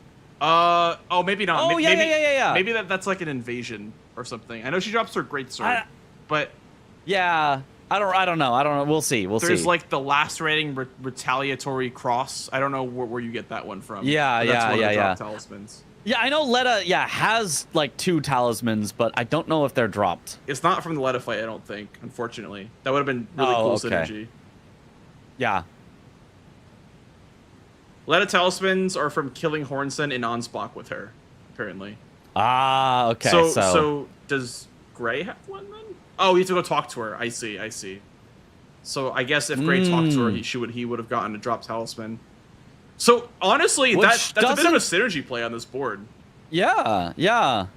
Maybe that's what he was thinking for why he did that as well instead of Loger. Yeah, a drop talisman and a drop weapon. Looks like CVD is trying to get Hornson out of his Letta fight, which is totally fair. I always forget to do this. Yep. That is, I think that's 100% the correct play every single time. Yeah. I know that in our defeat consort runs, eventually we learned that it was like 5 seconds faster to fight Hornsent, but it's like, okay, that's in a speed run where we have a specific script to kill him instantly with freezing grease. This is bingo. He's going to take more than 5 seconds. Yes, exactly, because you don't have wild strikes and you don't have frost procking right away. So, yep. Yeah, I mean, this is still anyone's game, I feel like, because Gray just needs 2 squares, so we could pivot out and just go for Talisman's transformation. So, like, it's still anyone's game, but I do think that Gray is chasing on one of these 2 squares. I don't know which one you want to do first, though, if you're CBD or Gray.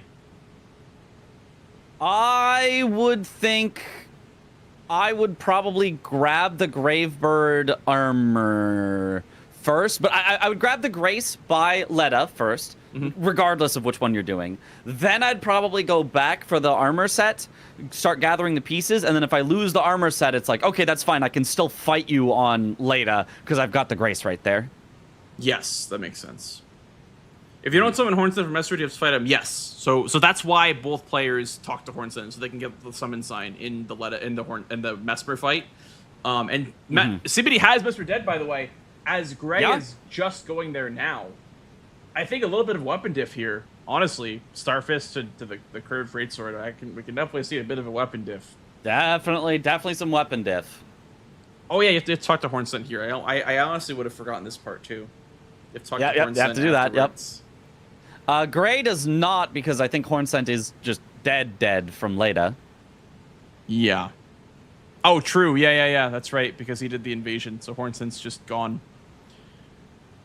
And I wonder if that actually changes like the speed of the fight as well for Mesmer. Yeah, I mean, you're not going to have... CVD, I think, might be able to win both. He's so far ahead on Mesmer. He has an entire fight of difference in time from Gray here. Gray goes for the jump attack, does not get it. That is so finicky. I was trying that jump attack on the Mesmer thrust, and I can't get it. It feels too inconsistent for me. Ooh, tries to heal, but honestly gets hit slammed for it with just as much. Yeah. Ooh, slammed again. He's not... In order to get that that strafe consistently, I have found you have to lock off so that you can run in the correct direction around him. I find that if you're locked on, your character just like doesn't move right and you just never get it. Yeah. For sure. Starfist with Frost Grease versus 2 toy sticks. Bless you, Mitch. Fire equals can't jump on that Mesmer poke? No, I'm almost positive I've seen people jump the fire poke. Yeah. It's just very finicky. I'm sure that I see Jack do it all the time. Yeah. In particular. It's one of those ones where you have to have the right distance and be strafing already in the direction and then jump. Yeah. It's really weird. Yeah. It's one that I don't think is worth it for somebody to learn unless they're like, really going for like the super optimal fights, but you'll be fine just fighting him a little bit more normally. CBD does the kukri strat, by the way, for the Divine Lion, not doing the Tom strat of abandoning all safety on these Enerlim stairs. He's gonna also be probably backstabbing this guy. Yep. Very common strat. As long as you're not quitting out, you're winning on these stairs. Yeah. Like, even if you are quitting out, as long as you don't die, like, it's not the end of the world. God, the Inquisitor can be so scary here. If he does anything, then you're kind of screwed. Like, you have to roll something, one of the Spyras. Mm-hmm. But makes it through nice and cleanly. There you go. Yep. And not grabbing the Grace, he's skipping the Grace, which I assume he's going for Gravebird first then, because I think this Grace is faster for going back and cleaning up the Gravebird's armor piece. So I assume he's going to grab it first. Yeah, grab later Grace first because it's the fastest for both, and then it's the decision of which way you want to go. Mm-hmm. So Gray is just about done here with Mesmer. I don't believe either player have done much progression towards the Gravebird pieces themselves. I don't think either of them have done any. Maybe one piece grabbed on the way to Ancient Dragon Man because that's pretty quick. Oh, but wait, Gray This going for the other pieces piece. first. This is objectively a mistake. This is actually a huge mistake because if CBD goes for the Gravebird armor first, then Gray just can't contest Leda because he won't even have the Grace yet. This is a big mistake actually. CBD getting the you piece need first. to get the Leda one first, the one that's next to Leda first. Yep. Oh no. Can I pull the lever down horrible for him. the elevator? Yeah. Mm-hmm. Yeah, this is I on my stream have been like teacher mode, like chat. Why is this an incorrect order to do these things in? It's because the efficiency of you could get sniped and I've said this one multiple times before, and every time it's just been like this was only a test though, because in this game it doesn't matter. This game it matters. Yeah. This game it 100% matters. If You you go gotta for be Ender these Lane to Gravebirds, contest. it's bad. Because, Yeah. like, in the time it takes for CBD to grab the other pieces, you could be catching up on Leda. Right? Yep. That's the thought process of not collecting the pieces first. And he's doing it. He's collecting all of them first. Wow. I don't know, man. This is going to be weird. He's gonna still get sniped on this, and then he's just going to genuinely have no way to contest Leda, no matter what. He is just gonna have to give that up, and his only hope will be to win both dropped talismans and use a transformation. I can see him winning dropped talismans. I think he's got a solid start there. Except he hasn't even talked to Ymir. No, he loses both. I think this is just 100% a CBD win, unless wait, CBD's going Leda first. He's just getting the dialogue maybe he first, still gets this. Maybe. If he commits to Leda first, and that would negate Gray's grabbing the other pieces of Gravebird armor first. And then all of a sudden, Gray can still win that and then still has a chance. Yeah, CBD probably going for Leda first. He is going for Leda first, yeah. Interesting. Very interesting. Oh. You know, I think because CBD's already here, so he's like, I don't want to get sniped on both, so going for Leda first is the one way I can guarantee I do not get sniped on both. Instead of grabbing pieces, going for Leda, and then getting sniped on pieces and on Leda. Well, if he goes for pieces and he gets sniped on pieces, then at worst, he's tied on Leda. They both warp back. They're both fighting Leda at the same time. So I would take that personally. I would say, I'm okay, you know, if I get sniped on one, I still have a 50-50 on the other. Whereas if he goes for Leda right now, and got sniped on Leda, which isn't happening, but if, you know, he gets marked while he's in this fight, he has no way out. You can't quit out during the fight. You don't have the finger sever. You have to slowly let them kill you, go through the entire thing, and then you're probably behind on Gravebird armor. So, yeah. I think going for the Gravebird armor would have been better here for him. And we just know that Gray had slower fights because of weapon diff. So I think this is working out just because CBD has a better weapon. Yeah, his weapon is good enough. I think he gets both anyway. He gets both regardless. But yeah, this is rough. And it's just crazy because that fist check by the armor set can be so good or so bad. It ended up being like gold, literally like gold for him.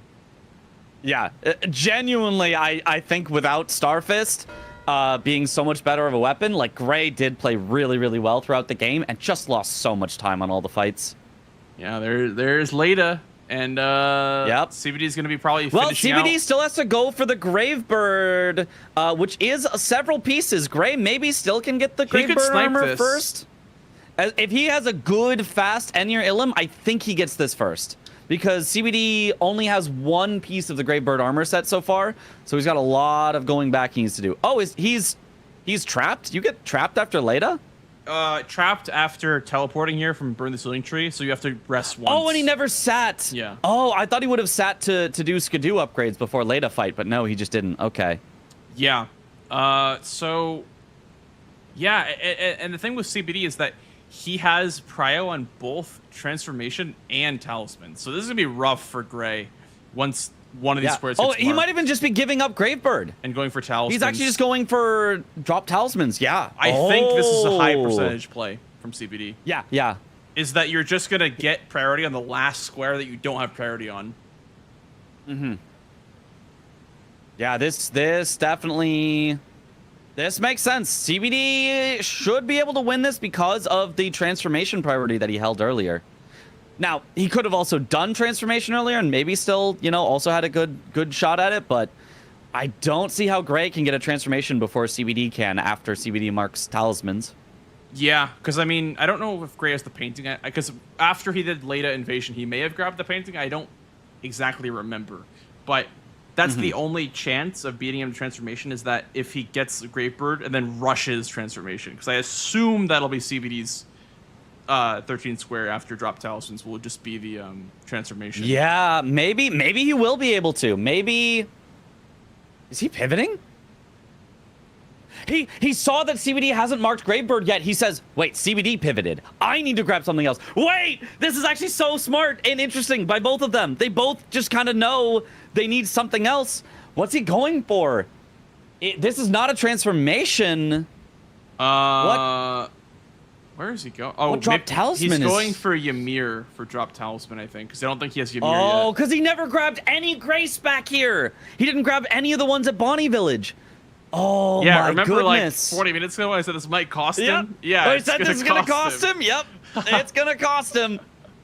This is why you never disrespect backside on backside boards. Never, yeah. You like, especially this board, like he had to do front to back, which already loses you most of the time it would take to go backside. It's already like, okay, that kind of sucks. Then he had to go backside down the elevator to drain the water.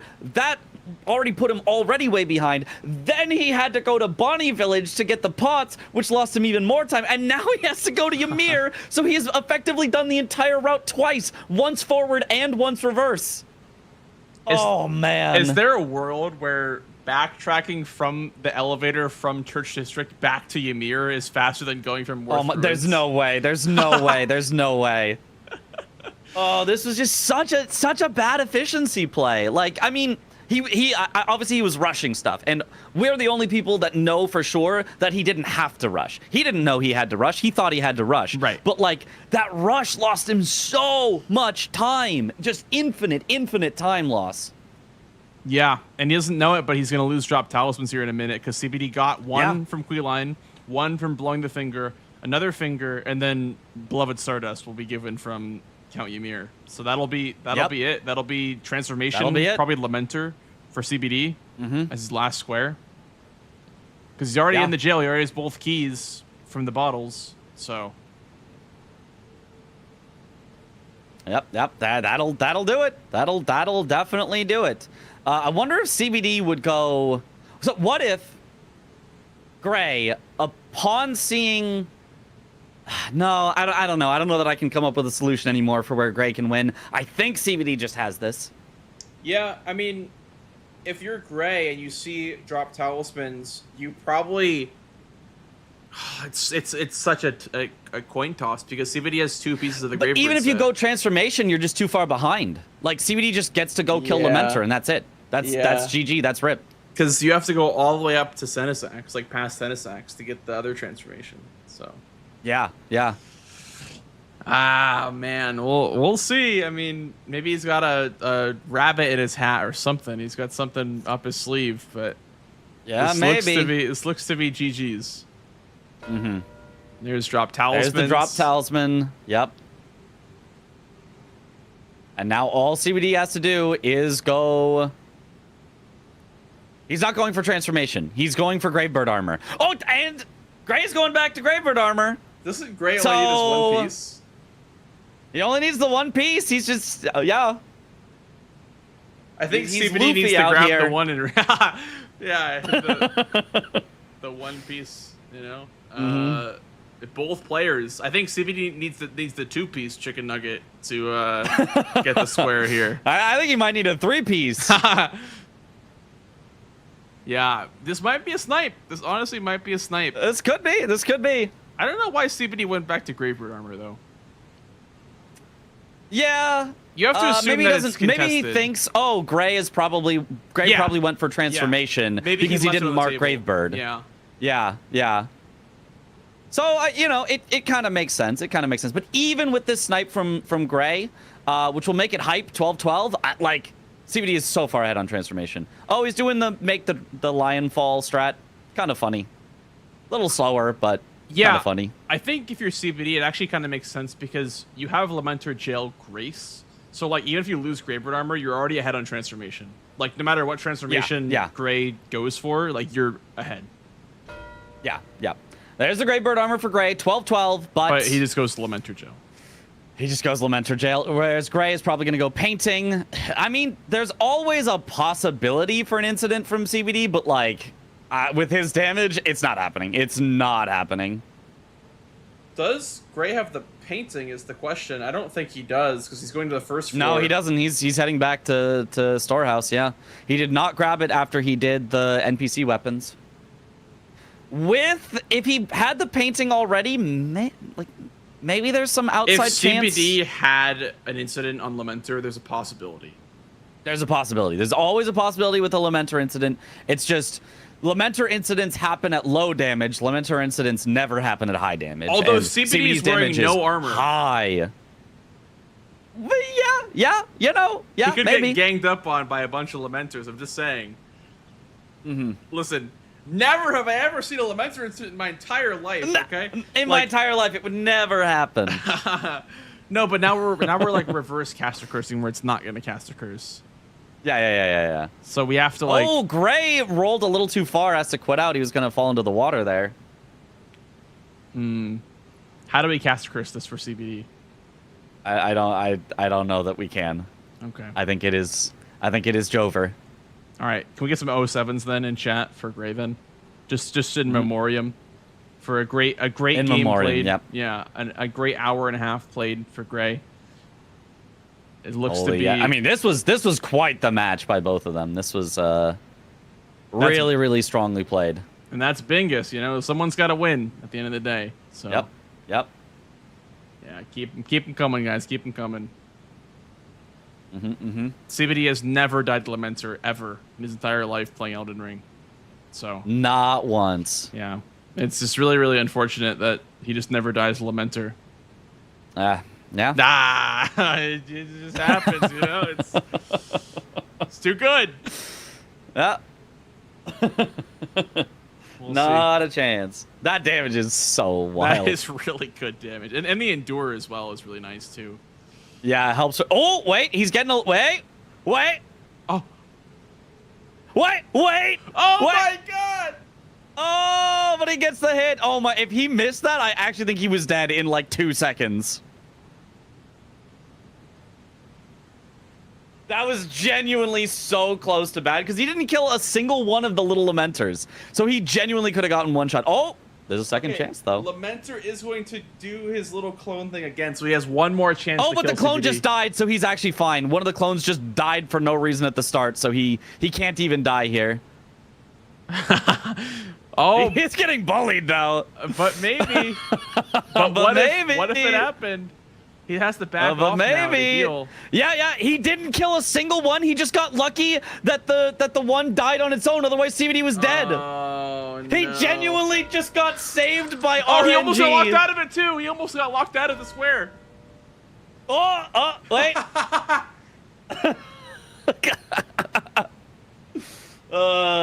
We tried. GG's. Dude, what if he locked himself out of Lamentor? That would have been so funny. All right, I'll let in. All right. Play this really good. You reading? Second part at least. you reading the column 2 was a very, very good start. I did not see that. Thank you for that. It was a good game. I enjoyed it. Mm-hmm. Watching, we did have one big question for Gray, which was, why did you not just go backside? Like, it felt like the going front side, front to back, then back down to drain the water, then back around to Bonnie Village, then back around to Ymir was like a lot of stuff. Yeah, I just felt it was at the moment quicker. Basically, that's the only thing. I felt it was quicker to do it that way. Okay, specifically because you were like, this is going to be a Gaius rush, and I have to get pants right now? Okay. Exactly. Gotcha. Yeah. And it would have been, I think he would have been quicker on Gaius as well. If he had committed for it, he could have been. Yeah, because of the NPC bosses. If I didn't go NPC boss, I would have been, but yeah. I have a question for Gray. You went for the Hornsent Invasion for your drop weapon. Oh, yeah. Did you also do that so you can get a drop talisman from Leda from talking to her after we were the talking invasion? about it, yeah. We were talking in chat. We were talking about it. Yes. Yeah, that's pretty crazy. That was pretty cheeky what you did. Yes. Yeah. We were talking about it in chat. Wow. It's pretty neat. Bits and pieces of knowledge. That with that's actually third armor set as well. Third armor set? Yeah, Hornsent. Oh, you get his armor set for doing the invasion? You get his armor set? If you kill him, yeah. Oh. You get weapon and armor set. Didn't know that. Yeah, you see, I have it on me. Because CBD did he talked to him to summon him for Mesmer, and so we thought you were trying to get rid of him for Leda, but CBD did the route for the speed run that we normally do. If you summon him for the fight, for that you have a rune Ash of War, and this way you have the other things. We have the weapon and armor set. Okay. It's pretty neat knowledge. Wow. I like that. I like to sneak that one in here and there.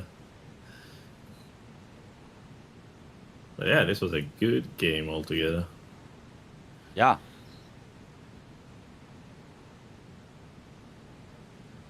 What made you want to go? I mean, I guess the answer is probably just the quick squares, but what made you want to just peel off and just go to Dane and Concoction? To make a threat on the row 4. Not just because they're quick. I wanted to pressure you because ADM and Dane are screaming, hey, I have 2 out of 3 as well. Thank you for the follow, dude. Thank you for all the follows today, guys. To pressure you a bit, basically. I got my transformation now, so you were quite ahead on that one. You also only had like Skidoo 2 or 3 at that point. Oh, I forgot to upgrade Skidoo as well. I forgot to put my Skidoo in for Hippo, so I just raw dogged it, and its damage was not good. Oh, that's why the damage. Okay, yeah. Yeah. Yes, I forgot to put my Skidoo in. I figured you were just pushing CBD there because you didn't have the damage, and you'd go like set up. There's a elephant in the room, by the way. Yeah. Gray does not know one important factor. That is true. Would you like to let him know, CBD? What factor? I mean, I may or may not have picked up Starfist on the Pata. Yep. Oh. Weapon diff was prevalent throughout the entire game. Tough. Yep. Makes sense. This is amazing weapon. I like this weapon. Really? Insanely good strength scaling. I don't know about amazing, but it's better than people give it credit for sure. Yes. But it's I don't know about amazing. For Rendos in general, it's amazing. A scaling in strength. I have 76 strength. It's doing damage, but it needs double F status. Nah, bro. Yeah. I'm out. You guys can use it. I'm out. I'm good. For Rendos, this is one of the best weapons that you can have, definitely. But one of the best? I don't know. Nah. Yes. It's actually pretty good. Yeah. It's all right. Nice. It's not bad. I just don't like the. I don't like her. Out the damages a lot of fair, weapons. Yeah. I don't like their moveset as well. To be fair. I like their moveset because So I goofy. have been forced to use them in speedruns since forever. No, I actually never tried speedruns. So. Huh? might at You, some you point. might gain a new appreciation for the moveset. Going Maybe. fast is boring. Don't do it. Don't get tricked. you don't want a life of staring at Torrent's butt. Trust me. True. I was a bit surprised that you actually went first Leda compared to Greybird Pieces. We were a bit We're surprised. talking about that. Yeah. And why are you surprised? We just felt like it was like more possible to get It's double sniped. announcement. Yeah. Like, yeah, it feel announces that, where you are, and both CBD only had the announcements? one Gravebird armor. I had two. Yeah, but one is much quicker buzzer, you know, like saying, Oh, hey, so- I yeah, have sorry. it here. Yeah, you had two because there's the one on the way to ADM that's just easy to grab. Yeah. My dumb. I don't get it. Wait, why don't I understand it? What makes it a better buzzer?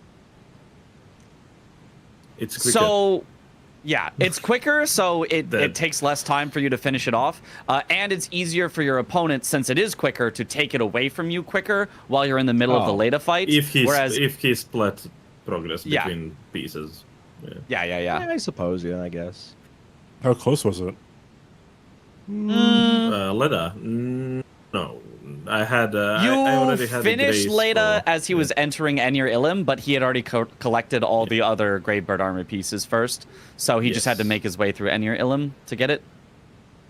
So I was holding onto that after I that and figured going that I for was talismans. I figured that I was just ahead on Leda or Enir Lim rather. Yeah. So I needed to I don't know, like it if it's faster and I know I'm ahead, then yeah. I knew that you were ahead on Leda. I was betting kinda that you were getting one of them, that I can get the other one, and that's why I wanted to split between transformation and armor. I mean, drop talisman with cross talisman that I get from Leda and everything. But I just needed like 2 extra minutes for that. I didn't have back section progress might have fucked me up there. If I had Ymir's Grace earlier, I could have held onto the Greybird pieces more, but this way I just could not, because I knew that I had to do full back section run for Ymir, you know. I would have definitely been holding onto Greybird pieces for longer, even though I know that you have Enerlim. I would have just be holding it up until I like guess correctly or like feel that is correct moment to mark the square. I didn't. This way is kind of forfeiting. Yeah. Yeah, I mean, I didn't dislike CBD going for Leda personally. I thought that like because he thinks he's ahead on Enir Limb, he may as well get the longer square and then also just go back to doing transformation / talismans, because that he only needed 2 more squares, so he didn't need both Enir Limb squares where Gray has to get one of them to win. Yeah, I don't know. My thought is take the faster one so that if your opponent wants to snipe you, they have to do the longer one, and then they're more behind on the other things that you're setting up. How is Greybird armor set considered faster?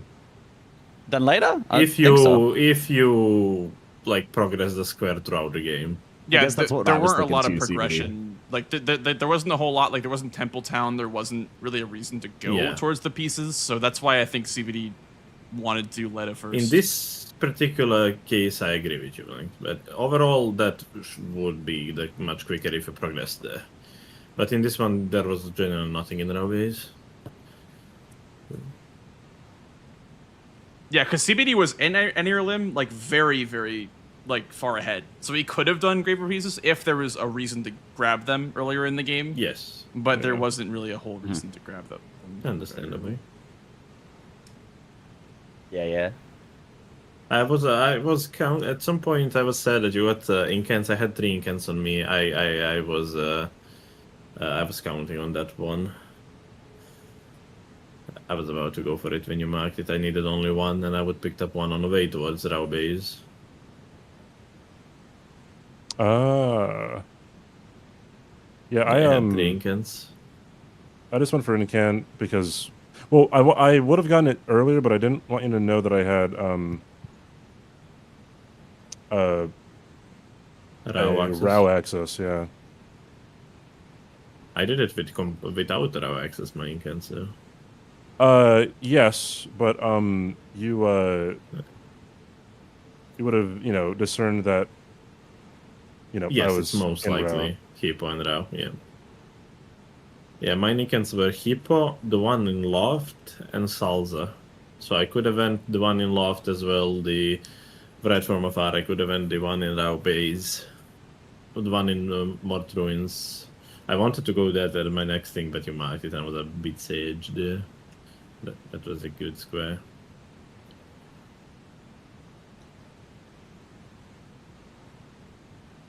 Yeah, it kind of felt like it lingered for a while. That square kind of was there on the Definitely. board longer than it should have I been. don't know if I could have sneaked it somewhere, but you did Lion, Dancing Lion, right?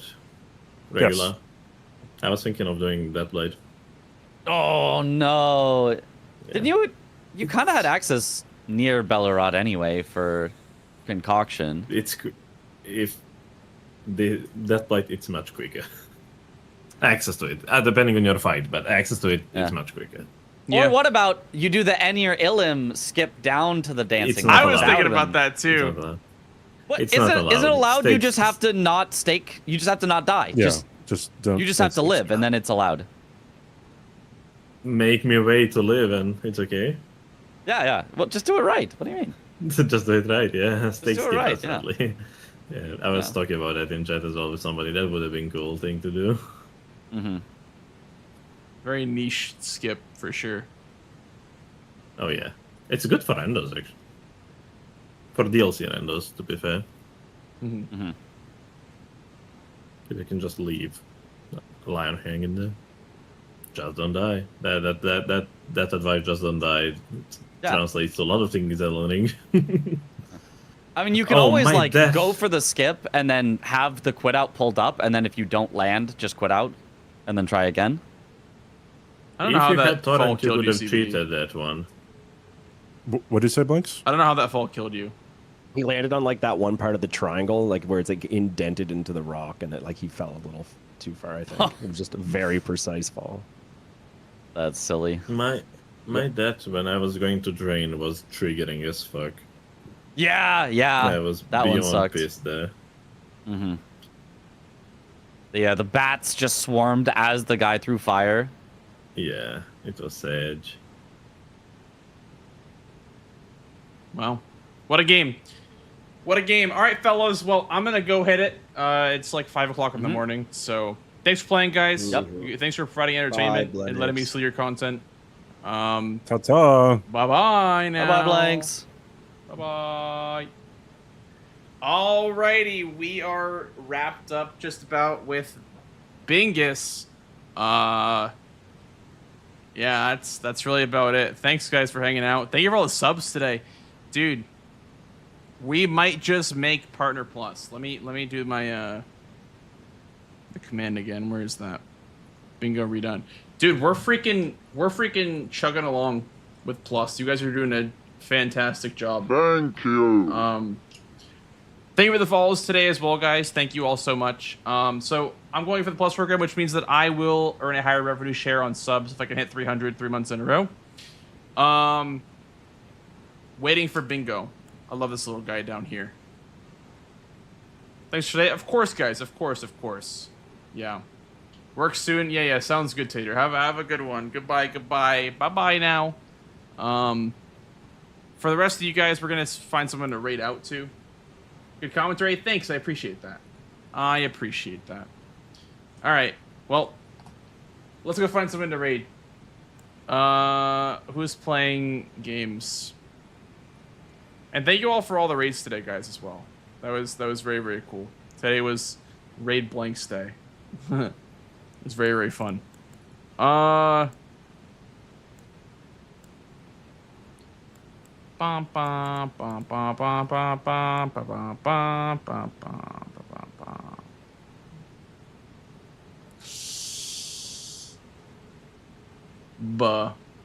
You're gonna slay? Thank you. I appreciate that, dude. I appreciate that.